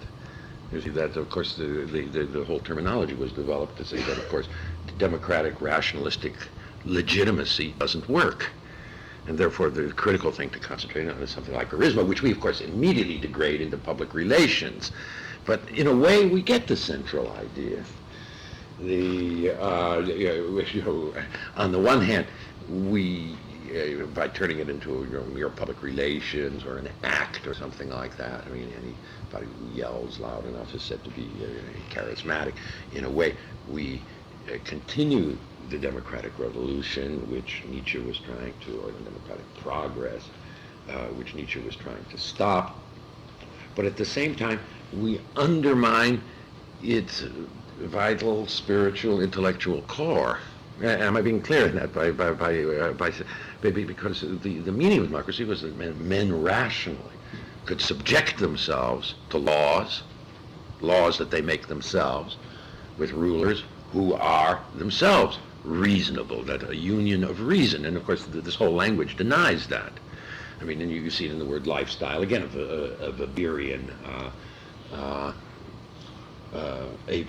Weberian notion, which came from Nietzsche, that of course the good way of life is not what one seeks, because there is no such thing as the good way of life. There is no intellectual intuition of the ends of man. There are artistic makings of life. Now, of course, anybody has a lifestyle. Today, there's well, I don't have to go through the different varieties. There are as many as quirks or perversions of people, but again, the crucial point is gotten that quest, certainly a philosophical, rational quest for the right way to live is not necessary, but what it is a kind of expression of artistic forming of the unconscious drives. I am still so astounded by, the degree of success of this dark German side of the soul, which was as alien as anything could be, to American directness, empiricism, common sense, how it captured America. Now, I mean, it had to respond to something in our souls, and it's really, worth reflecting on. But I was with a taxi driver in Atlanta. I mean, in the sense I was in his driving in his cab, and and he told me he'd just gotten out of prison, and he had gotten in contact with himself. Again, that language, the language of the self, again, which is, essentially Nietzschean in character. He got in contact with himself, and he had done all kinds of therapy. And I said, well, what kind of therapy did you do? He said, well, I did depth psychology, transactional analysis, but what I liked best of all was Gestalt. Now, I mean, if you think what that means, what was the high expressions of, German philosophy, now, in the same way that one has a suppository, I mean, so in some sense, you can say, well, it's part of our genius for incorporating everything and making it democratic, and that's kind of nice, personality, creativity, commitment, all these things which were meant to be aristocratic notions. Very few people could really be creative. Very few people could have personalities, people who could set their own values. Those were the activities of genius. In a way, that's what Nietzsche is trying to restore. And restore is over against, you can say, on the one hand, democratic mediocrity, but also against rationalism. And now those things become available to everybody. That's marvelously American. But at the same time, the degree to which it alienates from both common sense, the democratic, simple democratic character of our lives, which we're supposed to be, work and family, and taking care of the country and ourselves, but somehow the opening up of an enormous dark region of the soul, but opening it up, without any assurance that there is, a great continent there, or that great continent, will not do terrible damage. It's that as I say, easygoing, happy. Nihilism for Americans would be connected with the right to happiness, as I suggested. And that's the whole mood of nihilism, and it is a mood. It's supposed to be a sort of temper of the soul. You say there can be no happiness. What they do is they take the despair and then say we'll cure it by a therapy. That mixture. It's very, very odd. And it's very central to America. Let me even say that in one sense, this is the world described by Nietzsche that was going to come, but it's also a world which has been transformed by Nietzsche. And that's the reason why Nietzsche is both important, interesting for us to watch in its effect on students, but also dangerous. I'm going to begin by just reading over a passage of Nietzsche's that is not from this book. And by the way, this book, I don't know why you chose The Will to Power, because it's really not a book. I mean, and you're going to have some considerable problems with it. You're going to have to go through and just pick out the aphorisms. They are, I mean, Nietzsche from the very beginning. I mean, in all of his writings is, of course, extremely difficult, elusive, somehow expecting a certain kind of cultivation on the part of his readers, which we no longer have, and which he, doesn't point to. It's not like the problem of Kant. I mean, Kant is difficult to read, but he tells who his sources are. He, in a way, speaks to universal reason, and although perhaps to understand the real meaning of Kant, you have to know a whole world. There is a meaning that is, simply the universal meaning conveyed by reason, but Nietzsche is so much appealing to a common experience, which of course at the same time he's trying to preserve. You would say that experience, and I think that has to be pointed out to the students, is the experience, on the one hand, of classical antiquity, particularly the Greeks, and above all, Greek tragic poetry, but also Plato, and on the other, the experience of well, the biblical religions, Judaism, and particularly, of course, Christianity. And he implies a deep knowledge of, a deep sympathy with, and also a struggle against those two roots. And both have had a tendency to disappear. In a way, we've solved the problem of the tension. Nietzsche describes our soul as a kind of bow, with two ends which is very difficult to string, but the string has an enormous tautness, and it is out of that bow that one will project the new values that he hopes and expects that man will be able to set for himself. And of course, you can say part of the American educational way has been to unbend the bow, again, to use a Nietzschean expression, by just not giving us that information any longer. This is, by the way, I mean,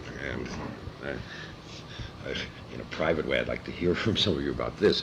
As a teacher, over the years, I always, when I began teaching, I said, well, Americans don't know anything. I didn't know anything when I was 18.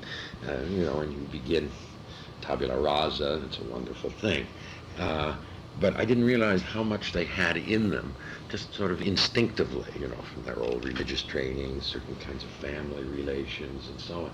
And my feeling has been that this has been going down year by year, so that there's almost no bow whatsoever to begin with, or that the soil is very thin. That this has been the problems of education, that the past longings. Let me say, in this context, one of the things that's very striking is that I'm finding that a disproportionate number of good students now are Catholic, or at least of Catholic training, because they seem to carry more of the past with them. I mean, frequently just in the mere reminder that a bad conscience brings, but which it can be a stimulus, to serious education. But the will to power is a very great problem because of the difficulty of Nietzsche's writing in general. And here he is. It's not a completed book. It's very hard for the teacher himself to figure out to what he can attribute, to what he can say is really serious, developed, what the real intentions of the book are, and so on. Of course, there are many wonderful, wonderful things in it, wonderful observations. But again, this is a problem because the most wonderful observations of Nietzsche are psychological observations. Psychological in the broader sense, the possible states of soul.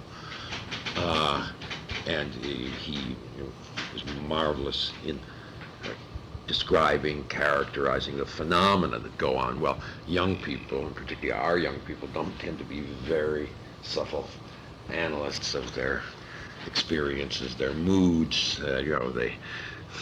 They're told what they feel. They have the categories given to them, in large measure. So one has to turn them to it.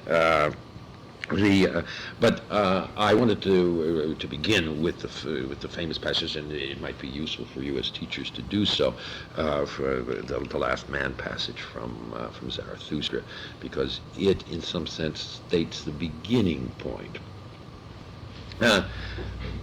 Perhaps I should say the following. I had meant to say this in my in the remarks, that I think part of the success of Nietzsche in the United States has come from its assimilation into Marxism.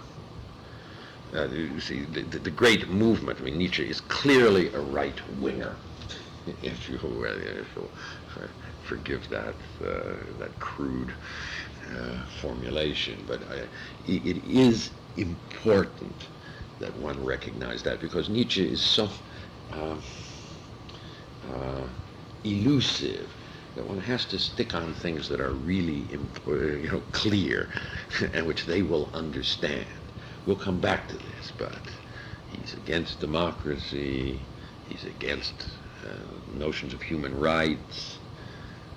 Above all, and perhaps this would be allow for some of the best discussion in class, if when the best one means most heated, he's absolutely against the equality of women, feminism. He regards that as absolutely essential. I mean, to the I'll try to explain why, and there's some good remarks in here that one can refer to.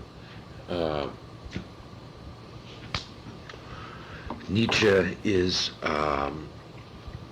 that he is a figure who said, modernity, and modernity means democracy and ultimately socialism, is on the one hand the decadence of man, necessarily the decadence of man, and leads to, or is not really leads to, but is the true expression of nihilism, the real belief in nothing, and that it is the deepest and perhaps fatal misunderstanding of the nature of things, and hence particularly of man. And it is one of the great achievements of the left to have incorporated Nietzsche, because if you hear Nietzsche talk, I think you'll see it's mostly on the left today.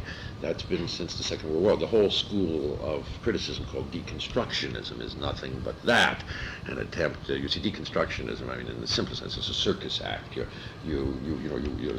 cut the woman up into pieces, the magician, and then you put her back together. That's the that's what they do to Nietzsche. They cut him up, put him back together, and he's a leftist. After the circus, after the circus act, and I think the simplest way in which Nietzsche moved to the left, Nietzsche's description of modern man, which is very impressive, can be easily assimilated to Marx's understanding of the bourgeois. It's much profounder, obviously. We can say, well, Nietzsche says this is the last man, this is what we are heading to. Marx says, no, this is a stage, we're going to get beyond it, after the revolution. And this has allowed the left to, at least to make a plausible case, because this is a description of the men of our times, and that's the bourgeoisie. That's what we have to get rid of. You see, and that would, much more easily allow for the revolution. And precisely because Nietzsche is a much profounder describer, spectator of man than Marx, and takes much more seriously the intimate experiences, which somehow the economic explanation does not. Without the Nietzschean element, Marx, how should I say, without the Nietzschean element, I think that Marxism would have died completely. That the appeal of contemporary Marxism is the appeal of Nietzsche. And I think you find that in the Frankfurt School, Habermas, and so on.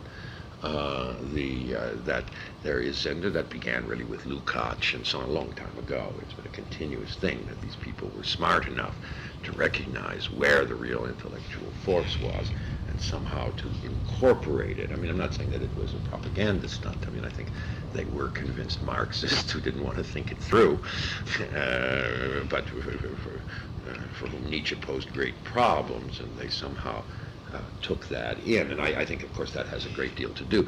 The refugees from Hitler, the Frankfurt School, spent a long time in the United States, 20, 25 years, and they were extremely effective.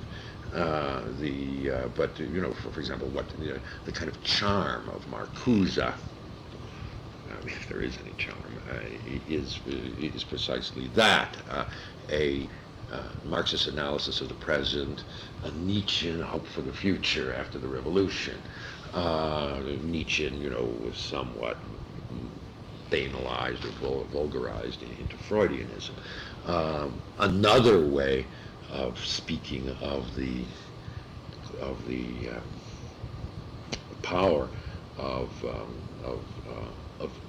Nietzsche in the democratic world is he allows for the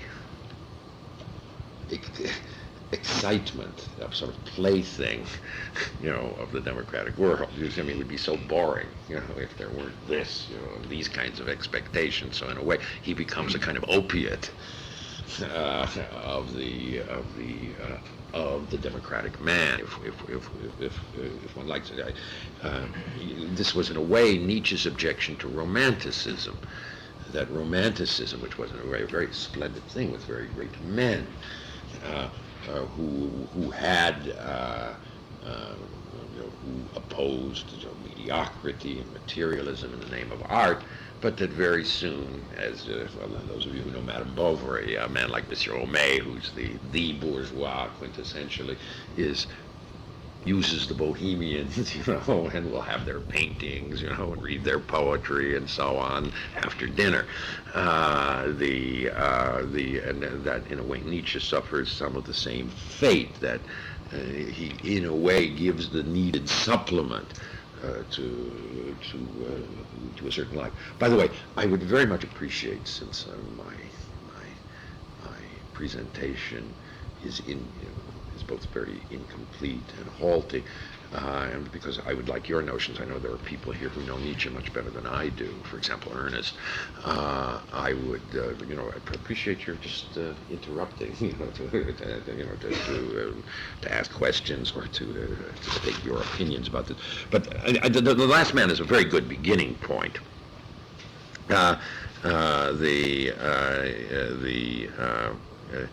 Zarathustra, who is come down from his mountain among men, finds that he can't attract them by descriptions of the Superman, and he says, well, all right, now I'm going to discuss them.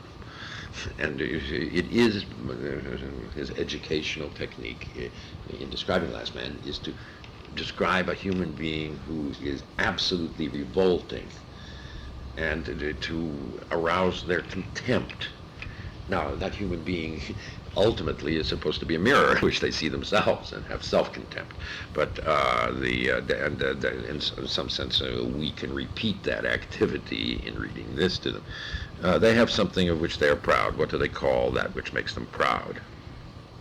The education, they call it. It distinguishes them from goatherds. That is why they do not like to hear the word contempt.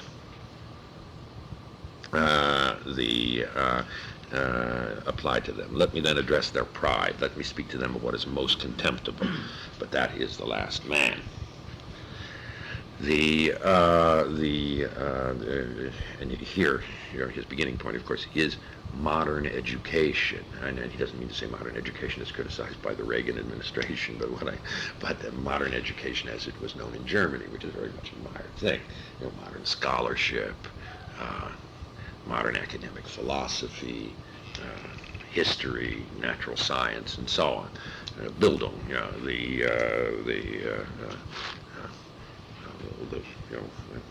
bourgeois education as was represented in the high period of the German university. The time has come for man to set himself a goal. The time has come for man to plant the seed of his highest hope. His soul is still rich enough, but one day this soil will be poor and domesticated, and no tall tree will be able to grow into it. Alas, the time is coming when man will no longer shoot the arrow of his longing beyond man, and the string of his bow will have forgotten how to whir. Incidentally, I wonder what students will get from that. Do you think it'll mean anything to them? And I think one must give some kinds of explanations in this context. And I mean, behind it, of course, lying all of this is the simple but powerful Nietzsche formulation: God is dead. And of course, God was what caused men to do extraordinary deeds in the past, and therefore, and without God, man will have no goal of aspiration. And the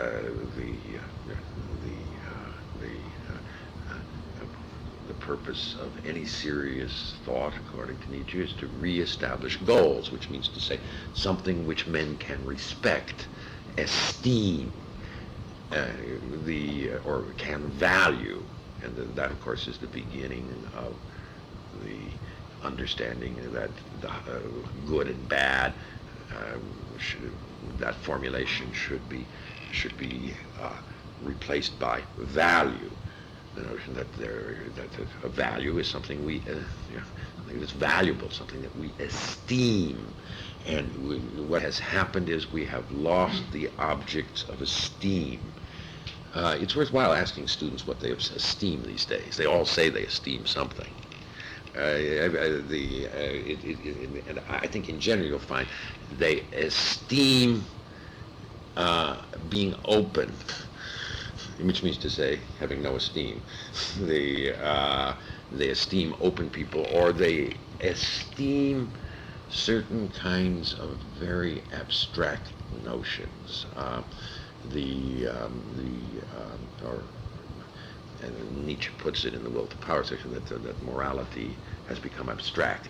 People who have really nothing to do with their lives, Gandhi, would be a perfect example of abstract moralism, as opposed, say, to Athenians' attachment to Pericles, or an American to George Washington at the time, of the Revolution, or immediately afterward.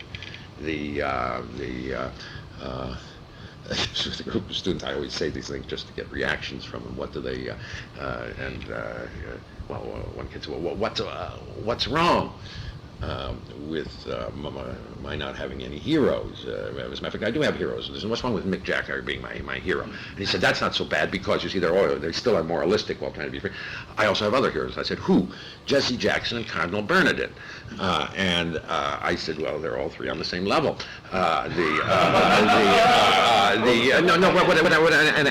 That is no way to denigrate the Cardinal, or Jesse Jackson either.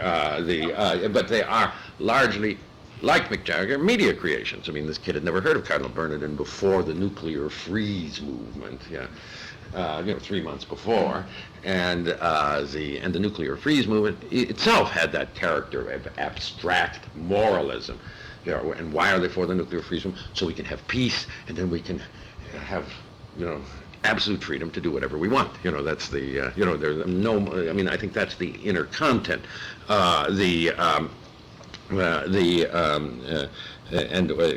Nietzsche says here, "I say unto you, one must still have," a very important formula, one must still have chaos in oneself to be able to give birth to a dancing star. "I say unto you, you still have chaos in yourselves."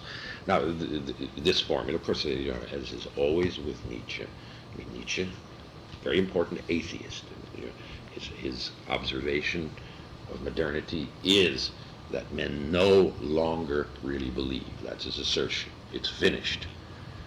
Now, whether that is simply true is another question, but that is the beginning assertion, the beginning observation. And therefore, but the difference between Nietzsche and atheism is, as you know very well, and say Marxist atheism is that Nietzschean atheism is characterized by longing for God. It's, you can say, religiosity without religion. Or, the formula is very simply, God is dead, meaning to say he wants to existed, meaning to say there were beliefs that were compelling enough so that men could believe in it.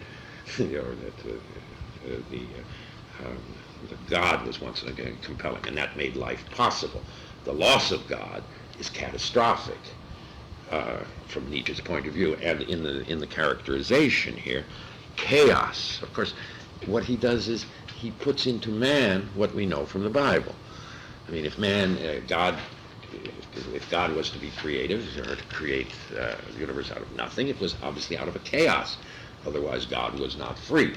Nietzsche argues that for man to be creative, if the word is to mean anything, there must be chaos. And chaos means to say that which is not guided, organized by any rational principles, which one can get no light from reason. And in some sense, it is this chaos that Nietzsche, in some sense, is trying to cultivate. And one has to recognize, you see, the notion of creativity as being a good thing, everybody has accepted.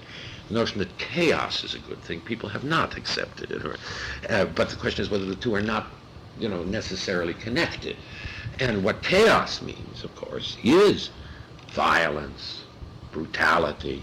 You know, chaos means no principle of peace. Reason means the possibility of peace, ordering, at least in principle. Chaos, and you see, Nietzsche argues, of course, that chaos, that creativity, growth, means to say war among men,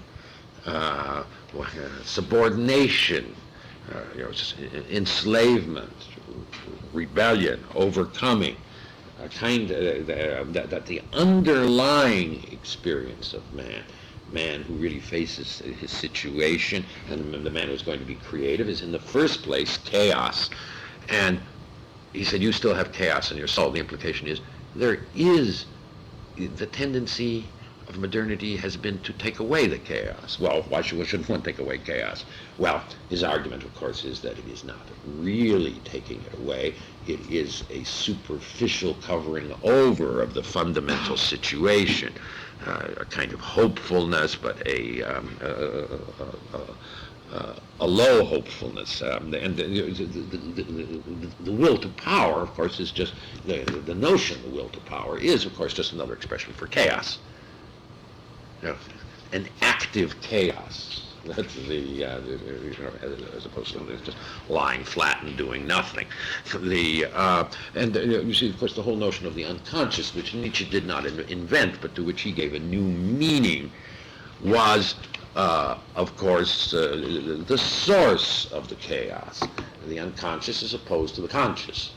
If your students know Descartes, which they should by this, the rational consciousness of the modern scientific method is merely a little island or a little boat floating on the unconscious, which is meant to be a correction of Descartes.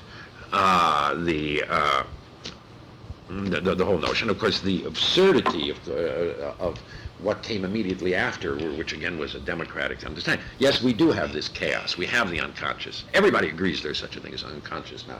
There's, when I was a kid, or when some of you were kids, that was a very controversial thing. But now it's absolutely certain. But at the same time, we think, well, science can understand the unconscious. We see how absurd that is. I mean, if the unconscious is really chaos, then science cannot possibly grasp it. And the difficulty with that, is that, that, of course, that is, even from a Nietzschean point of view, much worse than people who don't believe in the unconscious, because in unconsciousness, the source of, violent but creative experiences, great longings, if it can really be exhausted by reason, then, of course, the last, reason itself would take on a ragged and irrational air, but at the same time, that world would be tamed. It could be subject to order. And so Nietzsche here is speaking in the name of chaos. Alas, the time has come when man will when man will no longer give birth to a star. Alas, the time of the most despicable man is coming. He that is no longer able to despise himself. Behold, I show you the last man. And what is love? What is creation? What is longing? What is a star? Thus asks the last man, and he blinks. I don't know whether you've noticed this.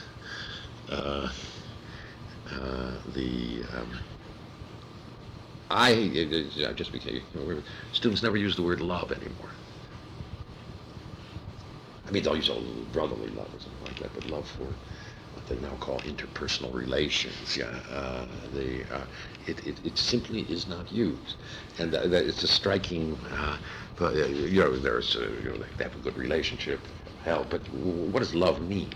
A very dangerous abandon, in particular, a form of possession, or a desire to be possessive, and hence connected with that possibilities of jealousy, anger, all of those distorting phenomena, which have become particularly problematic within feminism, or in the relations taking place under in the new dispensation of feminism, and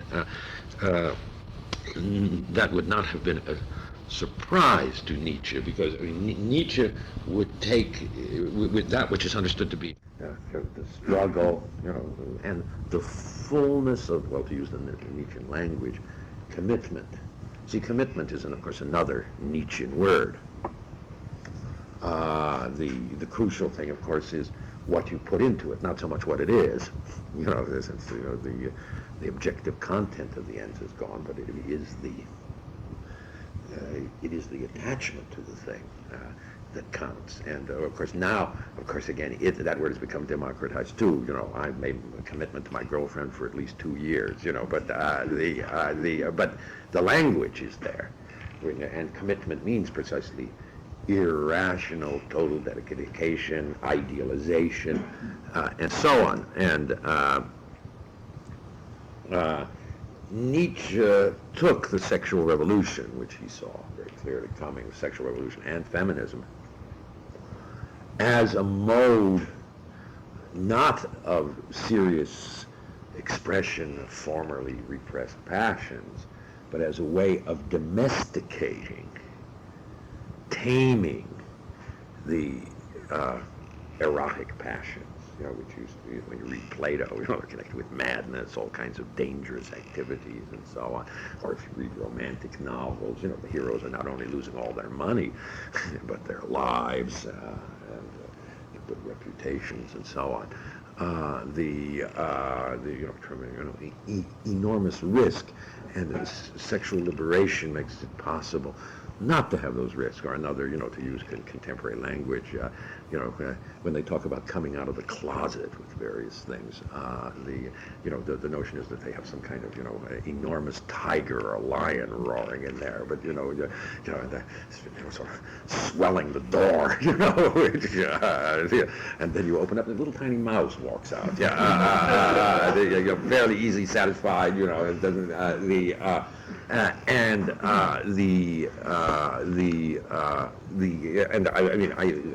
think anybody who looks at the student generation today, this is certainly not Dionysus,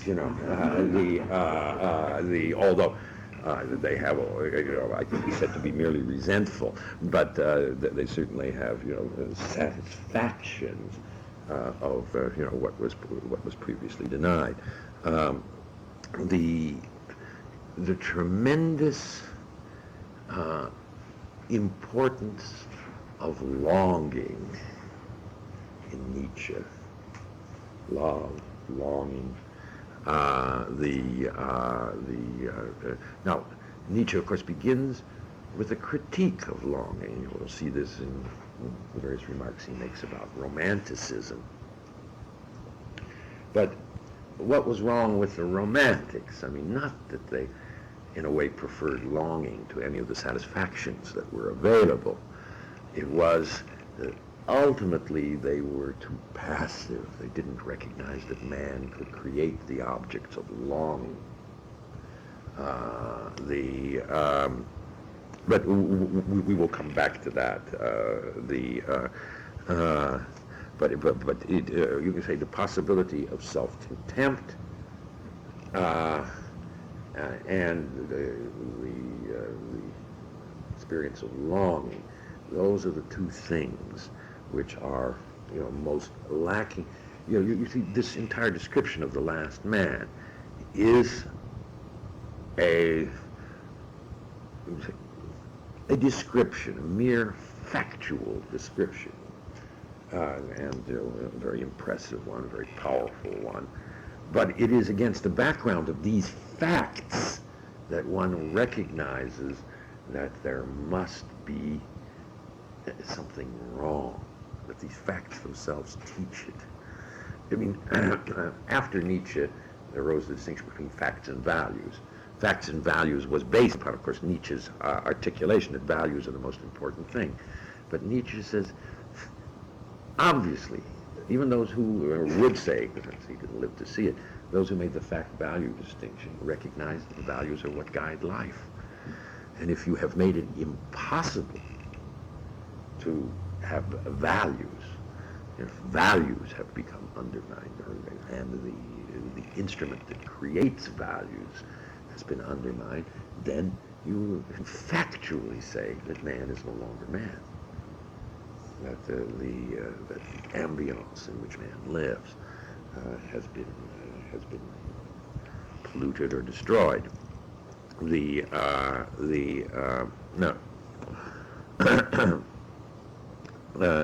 is love? What is creation? What is longing? The earth has become small, and on it hops the last man, who makes everything small. His race is as ineradicable as the flea beetle. The last man lives longest. We have invented happiness, say the last man, and they blink. They have left the regions where it was hard to live, for one needs warmth. For example, they moved from Chicago to Santa Fe. Yeah. One still loves one's neighbor and rubs against him, for one needs warmth. Now, you see what he's thinking of the Christian experience. Now, Nietzsche, says elsewhere that to love one's neighbor was an incredibly difficult self-discipline in the history of the soul, because one's neighbor is disgusting, and unattractive. Well, that's what it meant, that one's neighbor is was a being to despise, not only an enemy, but something to be hated, and now we have succeeded in so taming the soul that that's no longer a commandment that's necessary. It's what people long for, to have harmless people to be around. I think that was the genius of Woodstock. You remember, a few years ago, there's a great achievement. You didn't need the police or anything, and just, there was a great burst of love. And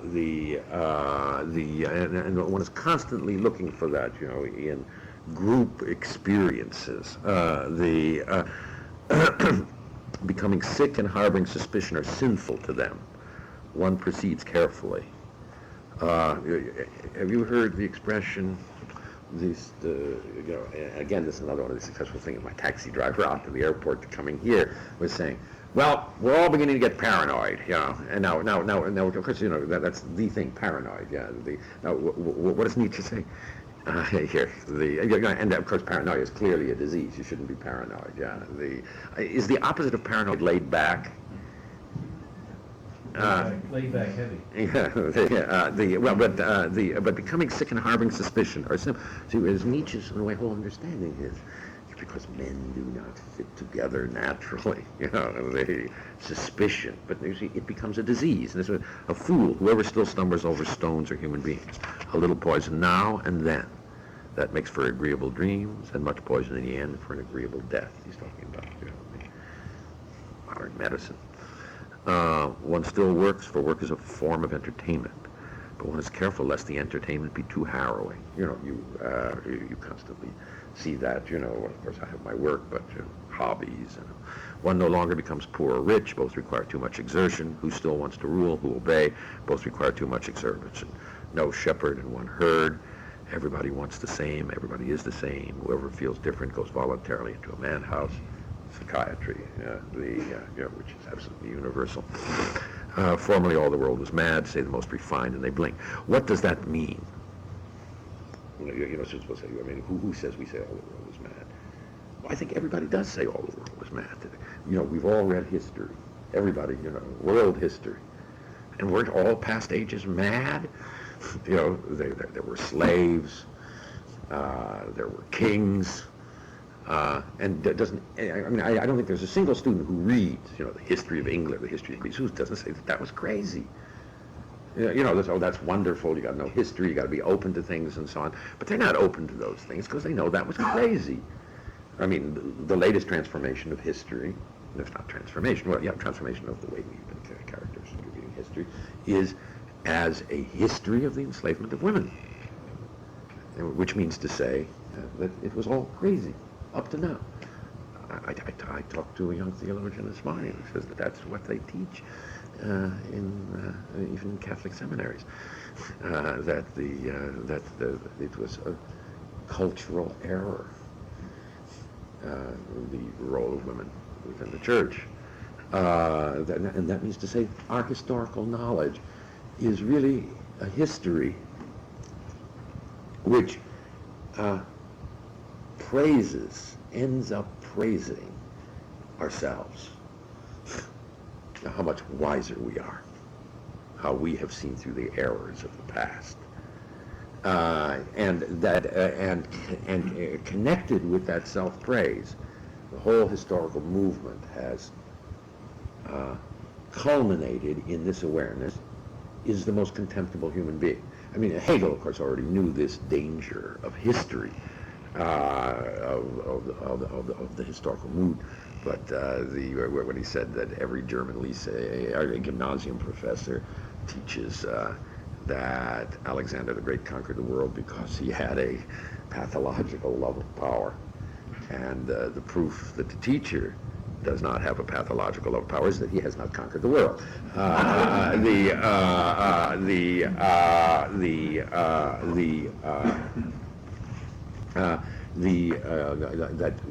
We have set up standards of normalcy while speaking of cultural relativism. That's but there is no question that we think we understand it, what cultures are and the kind of mistakes they make. We are all in favor of having many different cultures, but all those cultures must really do the same things we want. This is the enormous. See, Nietzsche says, of course, you have to have cultures. And that's a Nietzschean contribution, and a tremendous amount of anthropology has been based on Nietzsche and so on. But Nietzsche says, in order, if you have really different cultures, you have to have in some places slaves, harems, that's part of it. And everybody was in a way in favor of the Ayatollah, not everybody, but a tremendous number of Americans were in favor of the Ayatollah before he came to power. Then they're just furious at him, what he's doing to women. But that's a culture. Culture, it's really different.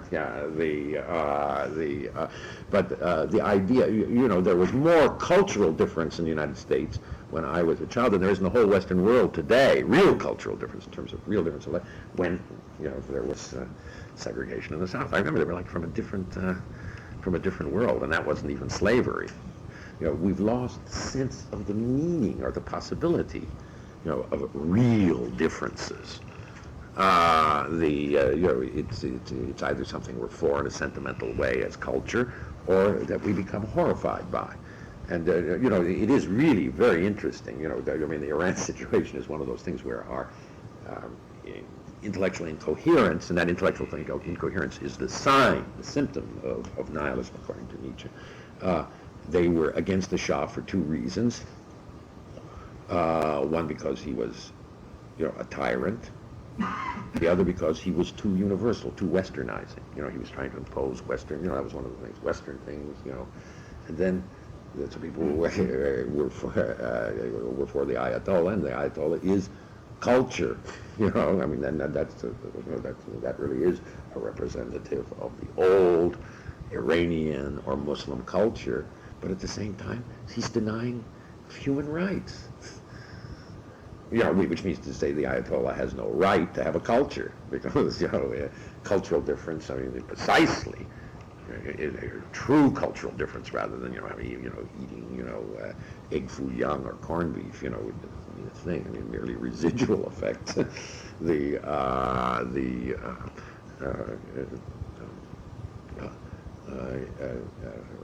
Real culture means difference precisely about what the rights of man are. Nietzsche says here, and you understand what he says, that there are no rights which men have not conquered.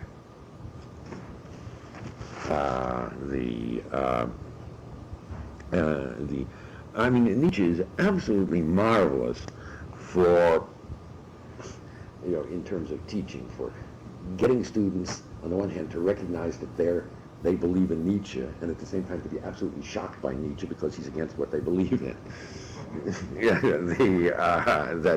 There's not one who doesn't believe in creativity and in the dullness and the drabness, of modern life, and who doesn't believe in culture and rootedness and so on, who doesn't think it's important to be committed and have values, and at the same time they're all universal scientific Democrats. It's a profound incoherence, which is I mean, I think to any observer,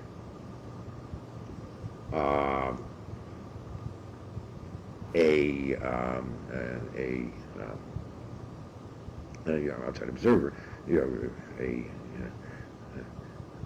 something that is a pathology, because it means to say that nothing really serious, in terms of arranging one's priorities, which again would be a Nietzschean formulation of the way of doing things, but never arranging one's priorities is absolutely impossible. And all you have to do is look. I mean, again, Nietzsche talks about this, and we see it again expressed in our times. The fantastic tension, although I think unrecognized, between ecology and, well, I'm going to say directly, aspects of feminism. I mean, ecology says nature is good. We shouldn't touch it with the thing. And then we have to produce drugs, to control birth. And that's an improvement, freedom. It's on the one hand a subordination, to assume that nature is good, and on the other, man's freedom, man's freeing from nature. And I mean, the two groups belong to the same political party. And actually, they tend to go together. I think feminism and ecology are very frequently linked. But my impression is that in terms of the convictions underlying, they are contradictory.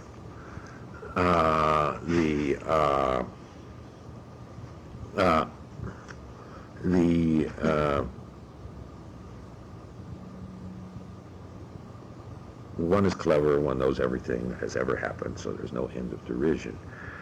One still quarrels, but one is soon reconciled, else it might spoil the digestion.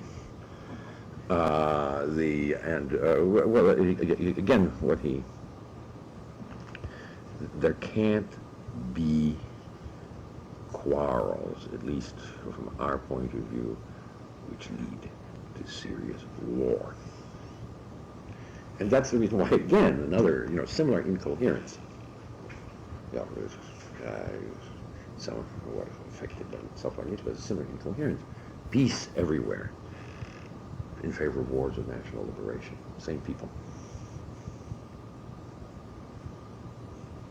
And it's not merely that we're in favor of wars of national liberation, so there won't have to be any wars. There's a deep admiration for people who are committed enough to die for something. But we don't have any reason to do it.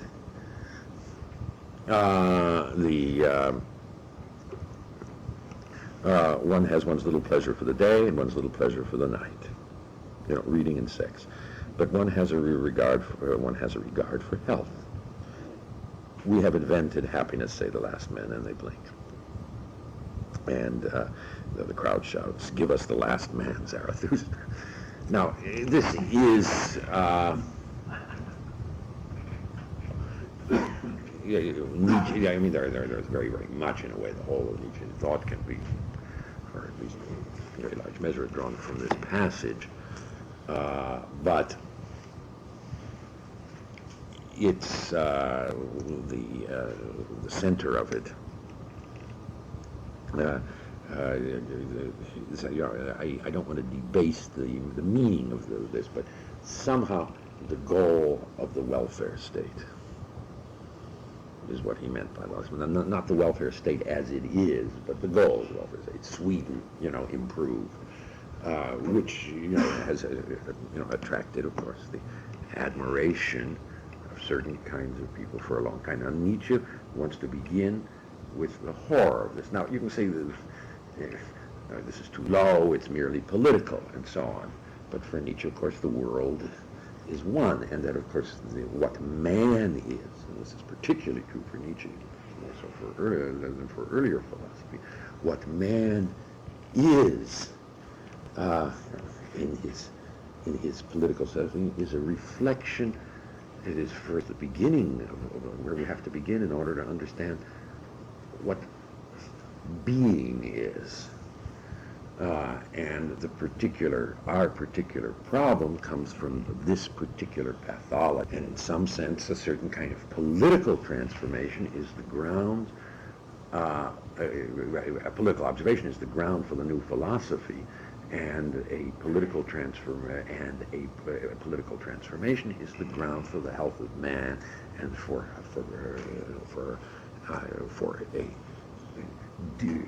the preservation of the human, as well as for the enhancement of man's highest activity, which is philosophy. Therefore, I mean, Nietzsche is on the right. He's not a conservative by any manner of means. That's perfectly clear. And he's not a capitalist. He's not bourgeois.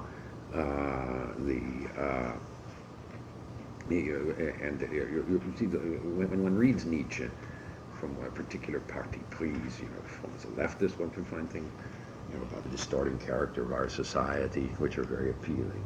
If one is a rightist, one can say, against democratic egalitarianism, very appealing.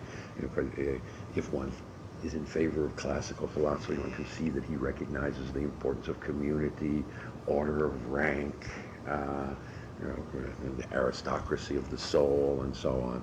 But of course, he is none of those things. I mean, he, in a way, touches all the bases of it, but he's not a classic. He's different from the classics in that he is anti-speculative, which was the central aspect of classical philosophy. He's not a rightist in any sense, or in ordinary sense of the word. He's a profound revolutionary. He's obviously not a leftist because he sees that the principles of the left are merely the extension of the principles which most people are trying to, well, not most people, but some people are trying to conserve in conservatism. It's an attempt at a new beginning, which is a transformation of the soul of man, as well as of his politics, but that requires follows from this observation. And in some sense, if you can't get your students to take this observation seriously, you can't take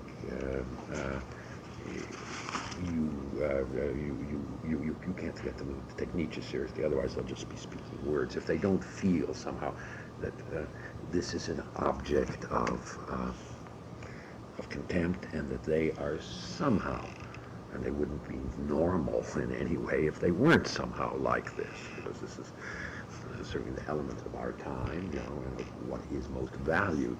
Now, one can easily say to Nietzsche, these things are values, and that's of course what he says. Modern science is really just a value. Modern politics is just another value. But they are values that don't take seriously what it means to be a value, so they aren't values that will work, that will hold a society together.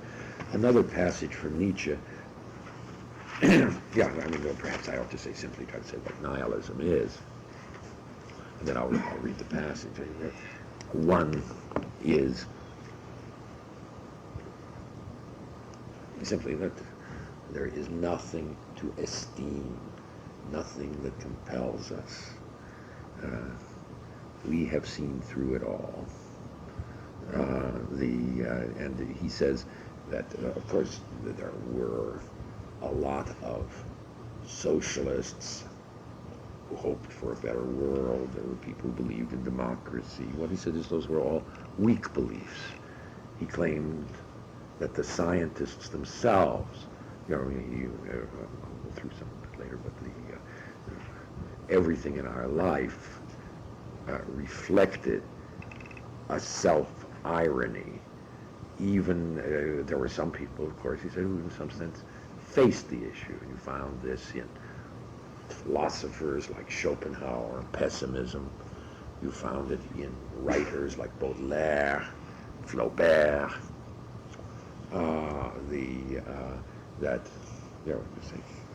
it's all over.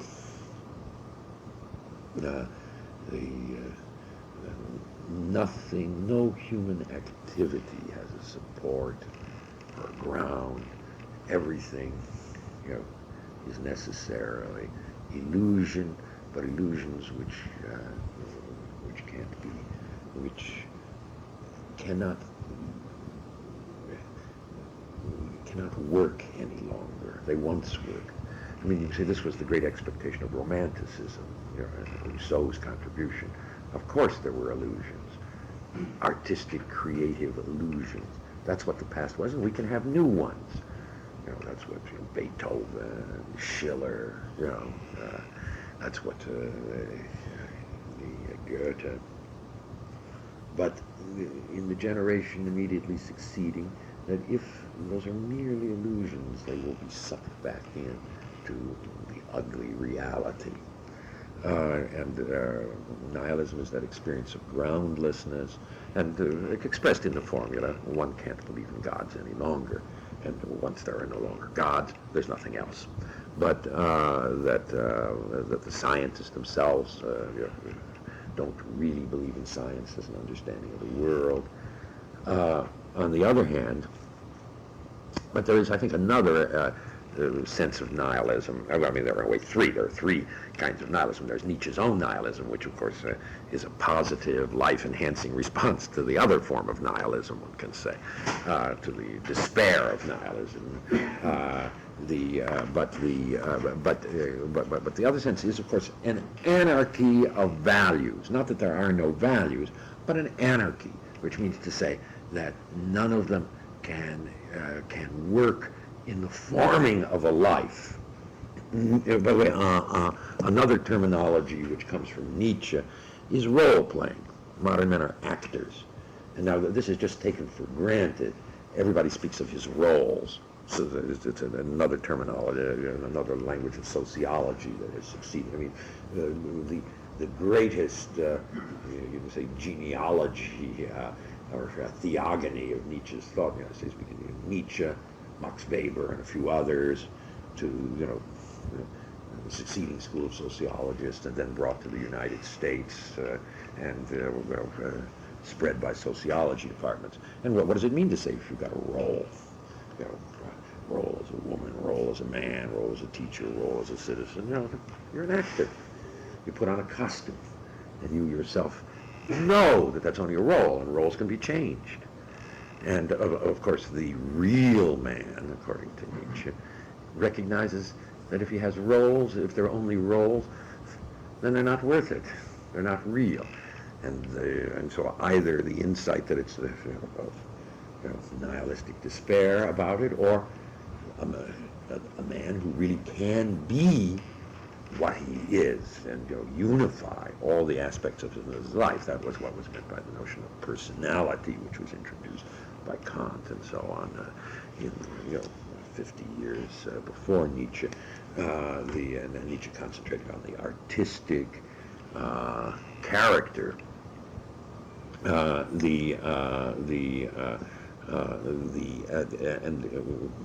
He claims that all men today have a certain kind of irony, but which they try to escape, they try to cover over.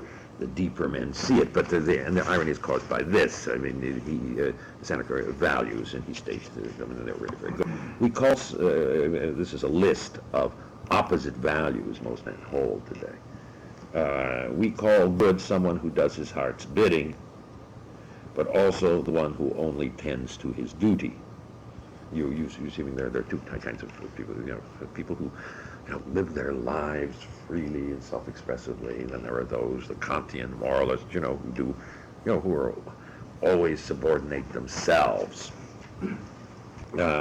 We call good the meek and the reconciled, but also the courageous, unbending, severe. I mean, you have to look in yourself in each case. I mean, I think we recognize the charm of both sides. We call good someone who employs no force against himself, but also the heroes of self-overcoming. We call good the utterly loyal friend of the true, but also the man of piety, one who transfigures things. I think, each of us can find moments when we're on both sides. A scientist who says, I won't believe anything, and that somehow in the atmosphere of a true believer, each has its charm. We call we call good those who are obedient to themselves, but also the pious. We call good those who are noble and exalted, but also those who do not despise and condescend. We call good those of joyful spirit, the peaceable, but also those desirous of battle and victory. We call good those who always want to be first, but also those who do not want to take precedence over anyone in any respect. That's a fair list, I think, of something that operates today. And of course, if you look at them, you'll see that they are just Jerusalem and Athens. I mean, to say one is the Greek and the other is Christian. We call good someone who does his heart's bidding. That's somehow Greek. Also, the one he tends to his duty. That's not Christian. We call good the meek and reconciled. That's Christian. But also the courageous, unbending, severe. That's Greek. We call good someone who employs no force against himself, but also the heroes of self-overcoming. It's a little more complicated. They were good, not a loyal friend of the true, but also the man of piety, and so on.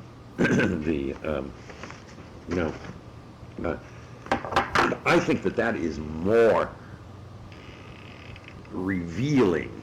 I mean, the second understanding of nihilism. Not to say that the two are obviously connected, but more revealing, of the way we actually experience nihilism. That we have a medley of values, and none of them can be said to be the highest. What does Heidegger do? I just took this out of the Heidegger line. It's from some unpublished. There's no longer any goal in it through which all the forces of the historical existence of peoples can cohere, and in the direction of which they can develop. No goal of such a kind, which means at the same time and above all else no goal of such power, that it can by virtue of its power conduct man, or Dasein, to its realm in a unifying way and bring it to creative evolution. By establishment of the goal, Nietzsche understands the metaphysical task of ordering beings as a whole, not merely the announcement of a provisional whither and wherefore. You see the point we have lost. And as a matter of fact, this is, what is the critical thing? Man is the esteeming being. What does he esteem? He esteems values. Now, of all the words of this whole, panoply, this whole lexicon of new words, which really dominates American thought, and which come from Nietzsche, the central one is value. And of course, that's what Nietzsche, the will to power is a preparation for the establishment of new values. This I pose as a question. Is there any longer any place in the university where the foundation of values can be studied? How would, you see, it's become, we have accepted completely this understanding. Really accepted completely. I think practically everybody uses the word value, for talking about good and bad. I say practically everybody, I think it's, even those who think they shouldn't. And it's an amazing thing, this instinct, because it's an instinct that has come to being in the last 40 years. If you look at it, it was in the 30s in the United States, it was a kind of inward among intellectuals, and the 20s not at all. And it's only since the Second World War that it has become popular jargon. And I would always think that a change in a word is connected with a fundamental change in the way we are, a change of an important word. And everybody says values are terribly important, you've got to have values. But what do we do about it, and what can we do about it in our education? Anything? I think just enough, right? Despair about it. There's no science for that. Everybody has to establish his own, and how we go about doing that. So a kind of continuing recognition there's nothing to do about it, and there's no ground for them, but the absolute centrality of values. Now, I don't know whether that makes any sense, but where do they... there is no doubt that Americans, there are very powerfully held values in America today. A very small number. One of them is anti-smoking.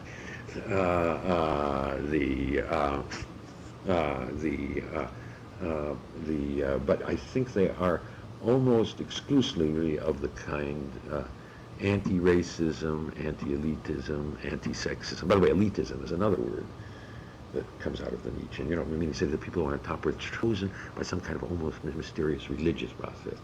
Not by hard work or by force, or by reason. That's another word that comes from that Nietzschean sociology. But anti-elitism, anti-racism, anti-sexism, I think those are the only, you see, and there's no question that egalitarianism remains an enormously powerful tendency in America. And, well, I mean, perhaps but somehow as taken for granted, as connected with somehow establishing a world in which everybody can have his own values, even though these values are imposed upon us. It's an extremely strange thing, and of course they are not taught. I mean, you don't have to prove that a man shouldn't be, or a woman, I mean, a human being shouldn't be a sexist, shouldn't be a racist, shouldn't be an elitist. There's no proof of those. That's just our ethos, it seems to me. And beyond that, the questions are not of the don't belong to the domain of serious study. Somehow we agree about values. The whole notion of values came from a new philosophical articulation, which we don't study anymore. That new philosophical articulation leads to a sort of impotence in relation to values.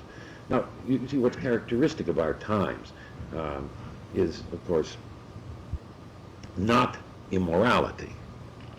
I mean, there may be a lot of factors, but everybody wants to be moral, much more so than, say, for example, when I was young in the 50s, the thing was to be tough.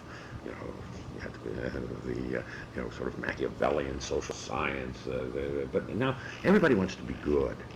And there is a pervasive soft moralism around.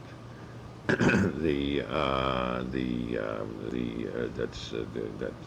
is one of the greatest impediments to students' learning, in my experience. Unwillingness to accept some of the harder aspects of morality. But at the same time, as I suggest, this sense of groundlessness and a sense of well, these are only values, there's nothing we can do about it, and a kind of absolute. Well, I mean, how do they go about in theology schools, for example, or establishing religious values now? Well, what do they do? Well, it's mostly what they don't do. I think you're right. The question of the foundation of these values.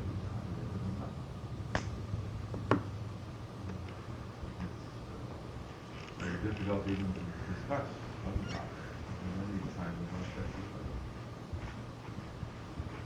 Isn't there a remnant?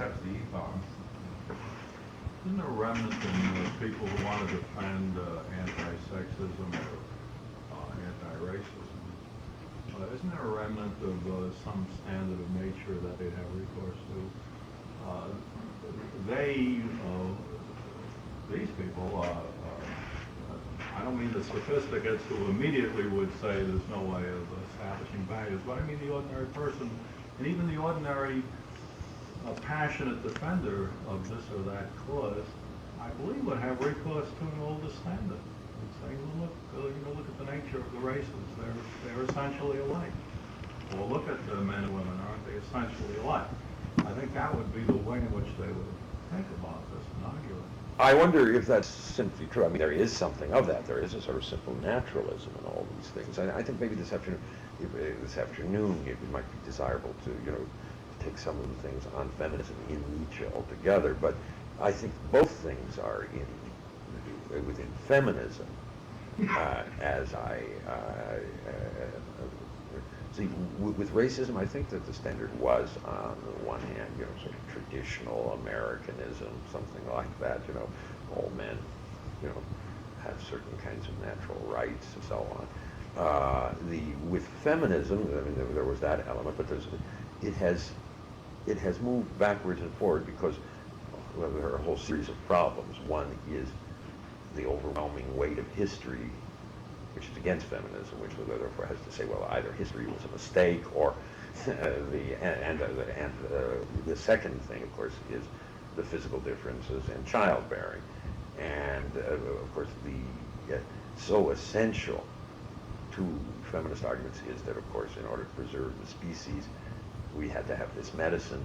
It's only in the last 50 years that we have medicine that has changed, to this degree, the survivability of children. I mean, the children don't die anymore, very, very rarely die of diseases, whereas 100 years ago, 50% still died, or really 75, and so that meant to say that women had to be much more child bearers if there was going to be preservation, And secondly, the means of preventing conception, some of which are scientific and obviously somehow a conquest of nature, that movement is much more,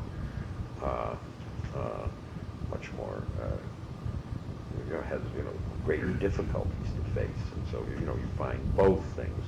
One is that it's nature, and the other is freedom of choice, which means to say that nature has to overcome, and be overcome. But both of those elements, I think, are there. That's the, you see, we maintain the same goals, but our ground shift constantly about them.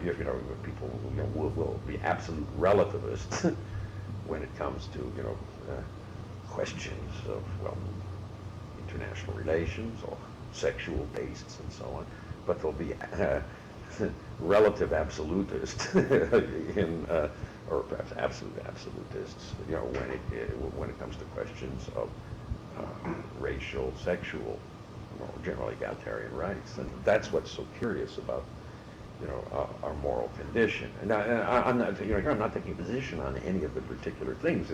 It is the enormous difficulty of coherent grounding, which is, you say, well, perhaps they were always poorly grounded, but in our time, because there's so much intellectualism around, and I do think this has this effect, and I'm very struck by the ease with which people change their positions. I mean, that accounts for, people who were liberals becoming fascists.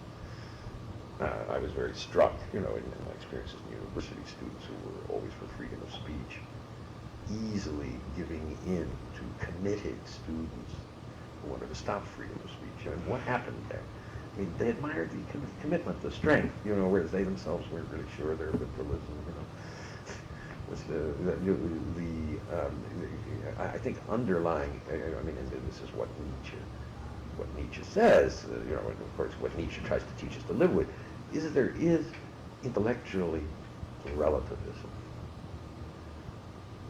Now, but that relativism serves certain kind of moral needs, which are the egalitarian needs. So therefore, they will,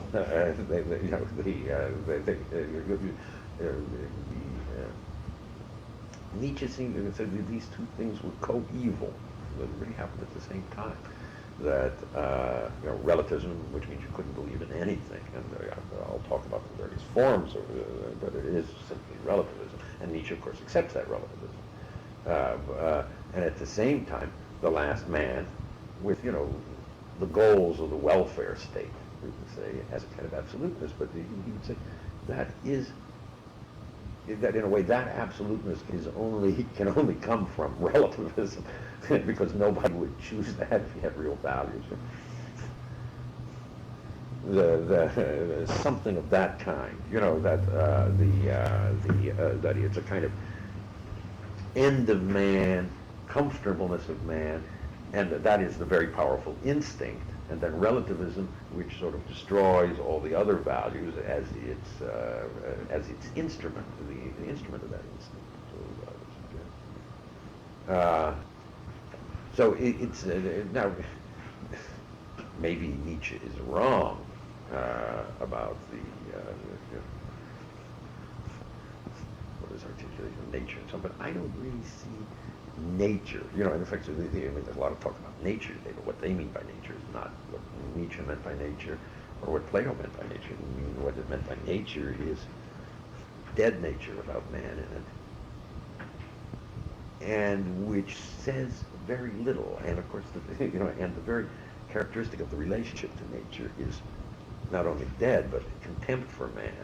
You see on practically every one of these PBS shows about nature, this was before man came and polluted, Porpoises are nice people, they don't do what man does, they don't have wars, and they don't invent smokestacks, and so on. I mean, this is just a continuing rhetoric throughout the entire thing, a denigration of man on the one hand, a denigration of reason. But on the level of mere feeling, because you see, our relation to nature, nature is good because we feel good in nature.